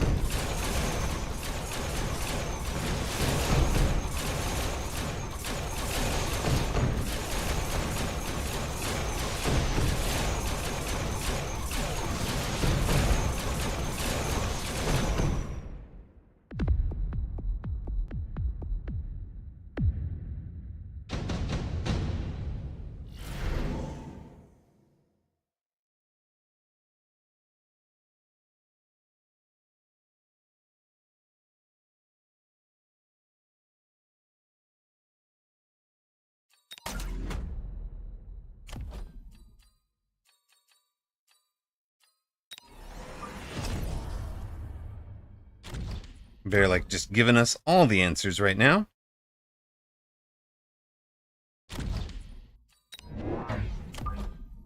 Appreciate it. Praise be to the Great Bear. Well,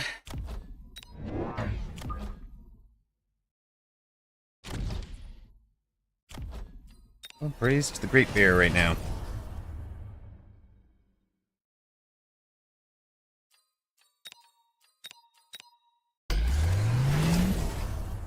Yep, he takes the shields as this is the correct answer to the anti-missile barrage. He didn't even wait to see the anti-air barrage. Just predicts that we're taking the forts. Runs this mobile beacon. Now, he has understood what I said. The spot relative to the plus that this rhino is. So right about here is the difference. That rhino will finish its movement right about here. Right? See what I mean? The plus is there. It's going to finish its movement right here. That is going to include the tower. Guaranteed. If he gets through this this fortress on the way, he'd have gotten the tower. But there is a fort where he wants to be. Denied, sir. Please go away. Thank you for playing. That is a big enough deal, by the way. This game might have swung Impossible's way. Clearly got it. That was perfect. Drop was brutal for you.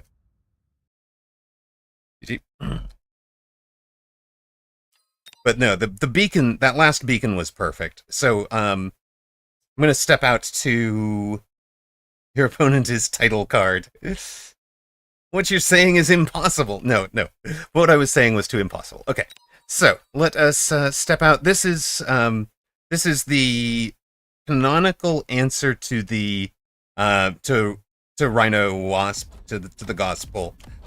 We've got basically a fort for every Rhino and a wasp for every, or a wraith for every wasp. This is the and it's just been really unfortunate for him with the drops.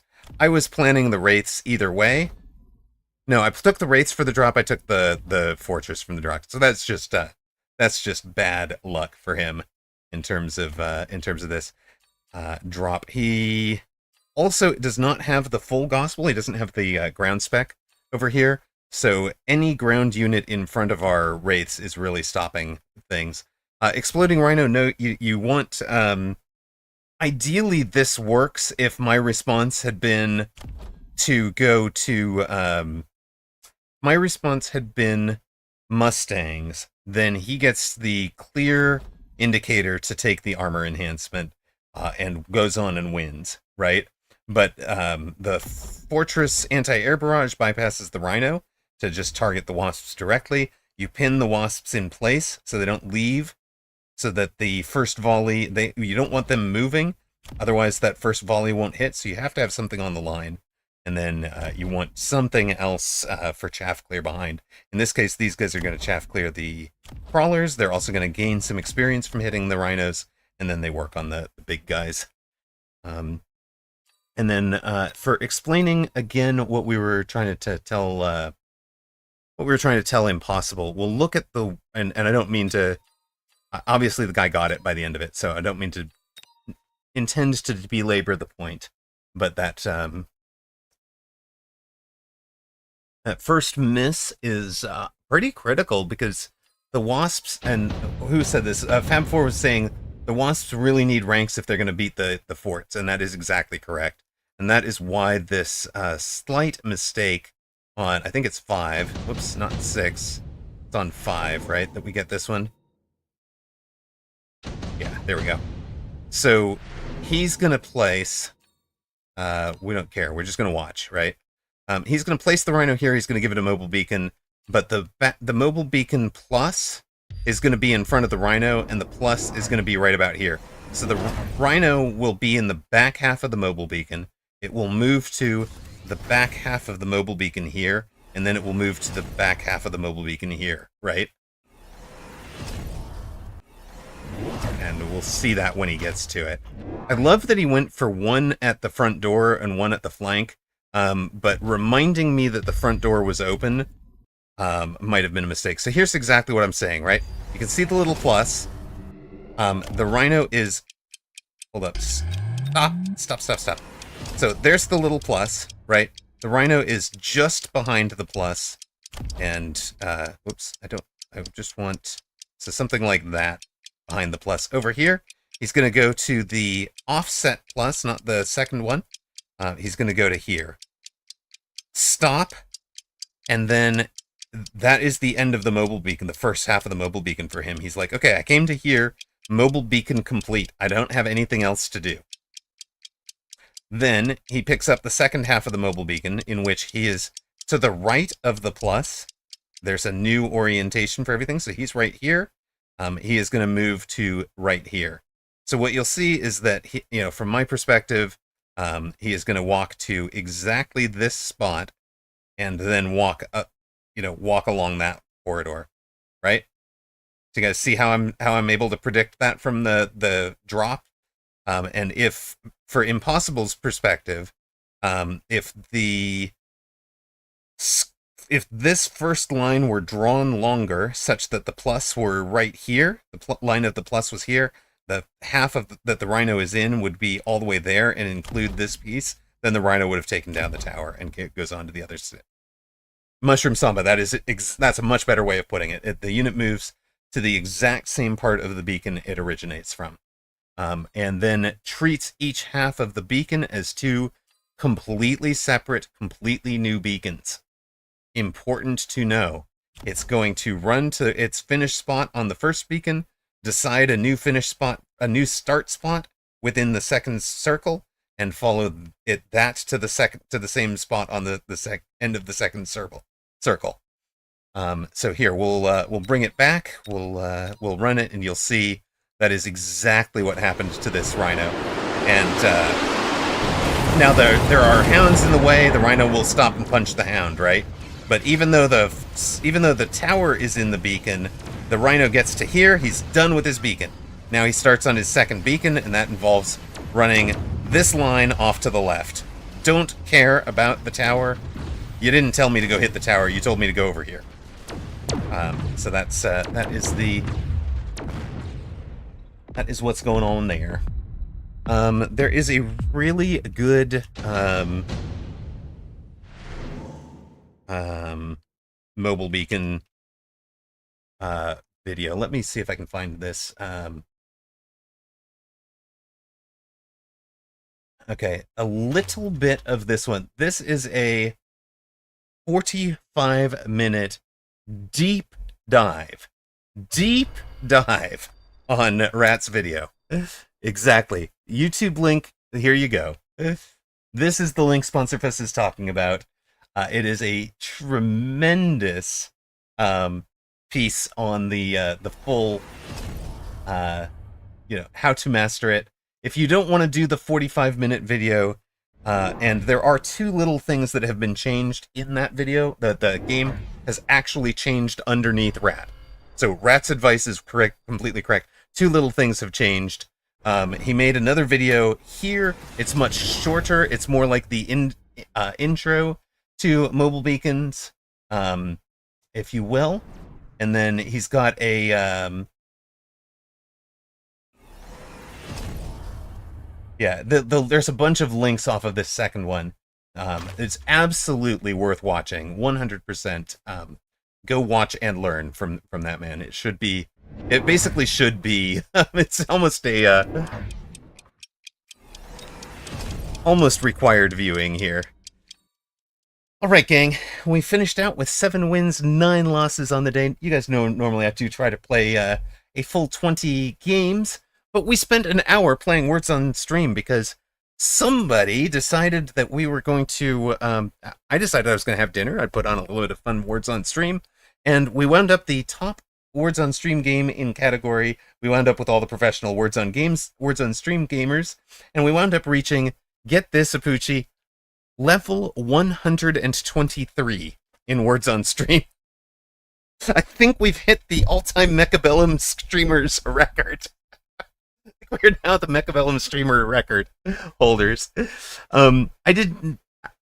game gets pretty darn insane. By the final round, it's actually reduced the number of successful guesses you're allowed to make. So at the start of the game, you could make 6 successful guesses and contribute. By the end, it was like, no. Each individual player can only contribute like 3 or 4 guesses. Sorry. You've been getting carried by one player? Not anymore. And like the really good players know that, so they have a piece they're throwing words to other players. Here, pick up this, and this. They're all in this word set. They're not words I'm gonna guess because I want to score higher. I'm saving my best words for me. But for those of you that are lost, here's what we need to get. Here's the words we need to have gotten in order to advance further. It was pretty wild. They're actually amazingly good at it. It's really fun to see. All right. That's it for me, gang. You guys, we've been here. We've been on for like 9 hours. It's time for the thank you screen. We get to co-cast with Nathanius just coming up on Friday night. Mecha Mini Masters, 6 p.m. Pacific. That would have started about 3 hours ago and be finishing right about now. 6 p.m. Pacific, 9 p.m. Eastern. co-casting that with Nathanius of StarCraft 2 fame. Our VIP sponsors, we've had gift subs from a whole bunch of people, including Blue Feral with the wave there. Absolutely beautiful human being who has been supporting us since we started. Now, this is our 2-year anniversary of streaming, so as the month progresses, we'll be rolling out a whole bunch of things. This week, we rolled out the blurp sound effects, so you guys can buy some stuff with bits, etc. But there will be more stuff coming. Lots of good stuff in the works. So thank you to the VIP sponsors, Toast, Blue, Just Nash XYZ, Ocelotus Gaming, Fab4200, Xfire X, and Anabolica. Hardware support from Blue Feral, Ocelotus Gaming, Mr. John Thursday, and Salt Monkey is Zach. If you want to contribute, if you want to be on that hardware support list, there are some things on the throne.com link here. I understand somebody put in a very generous donation towards the Shure 7 microphone that's on there. That should be an amazing upgrade for the overall sound quality of the stream. There's also the Buy Me a Coffee if you wanted coaching sessions. 20 coffees gets you a 4-hour coaching session over two different sessions. So 4 hours over two Discord calls. YouTube link for myself there. Would appreciate every follow, appreciate every view. The moderators who have been here tonight, thank you to you, especially Whooped, who's been here pretty much all day long. Thank you very much. I know we had Cat Same You early on. We had Zalex as well. So thank you guys a lot for everything that you do. Clint Leetwood, of course, is the organizer for that Mecha Mini Masters that's coming up. Newpox asked if I'd cast with Nathanius before. I have done a lot of casting previously. Yes, this is the first time I've gotten to work with Nathanius. It's a 3-week tournament, so he and I have done week 1 and week 2 together. So this close on Friday will be the third and final, apparently final so far. It's the third and hopefully, well, not hopefully, how to say this? It's the finals. It's our third time casting together, but all within the confines of this one tournament. So I have the Real Star Kiddo tomorrow and Thursday, so no stream Tuesday, no stream Thursday. We will be on for the Wednesday stream with mini tournaments. We'll be on for Friday with that Mecha Mini Masters. You guys know I'm always here on Saturday for the EU tournament. Next Monday would be the next stream scheduled. Should be, my understanding is that the embargo will be lifted and we'll be able to stream off of the test server for you. Hoping to set up that with a couple of other folks that I know have test server access and bring you a view of what is coming for the 1.7 patch, which is coming up halfway through season number 4, folks. Good night, all. Thank you all so much for watching. Zeet, I hope you did buy the game. I hope you enjoy it, and I hope you enjoyed the stream. And oh my goodness, thank you. One last subscription from Newpox on the YouTube side. Thank you, much appreciated. Every little bit helps. Trying to get the YouTube side monetized, and that means I need more followers, more views, and more view hours to get to the point where that's monetized. Good night, everybody. Thank you for watching. As is tradition, we are planning to raid you out to now. One moment. You guys know I love raiding out to folks in the mecha community. All right, so I'm going to put up two shout outs real quick. If you want to stay in the mecha community, Neuronimo, great chill viewer, and both of these are viewers of my stream. Neuronimo, great chill attitude. If you're enjoying the voice and chill attitude, that is the place to go to stay in Mechabellum. If you're looking for 2,000 plus MMR, capable of taking a tournament win gameplay, that will be I Am the T-Man. Wait, did I get that wrong? I have to have gotten that wrong. I mistyped that. I'm the T-Man, not I am. My bad. One moment. Different link. I am the T-Man. This person. Ignore the first one. That is the place to go for 2,000 MMR Mechabellum if you wanted to stay in. But I have a very special raid I don't get to do, or have not gotten to gotten to do often. I'm going to send you over to Life of Chai, currently playing Elder Scrolls 4 Oblivion Remastered.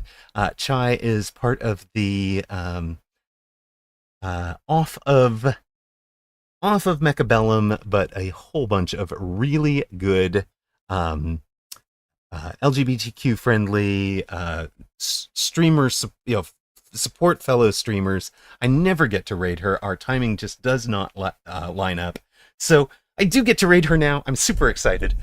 Give your love to Life of Chai. Good night, everybody, and thank you so much for watching.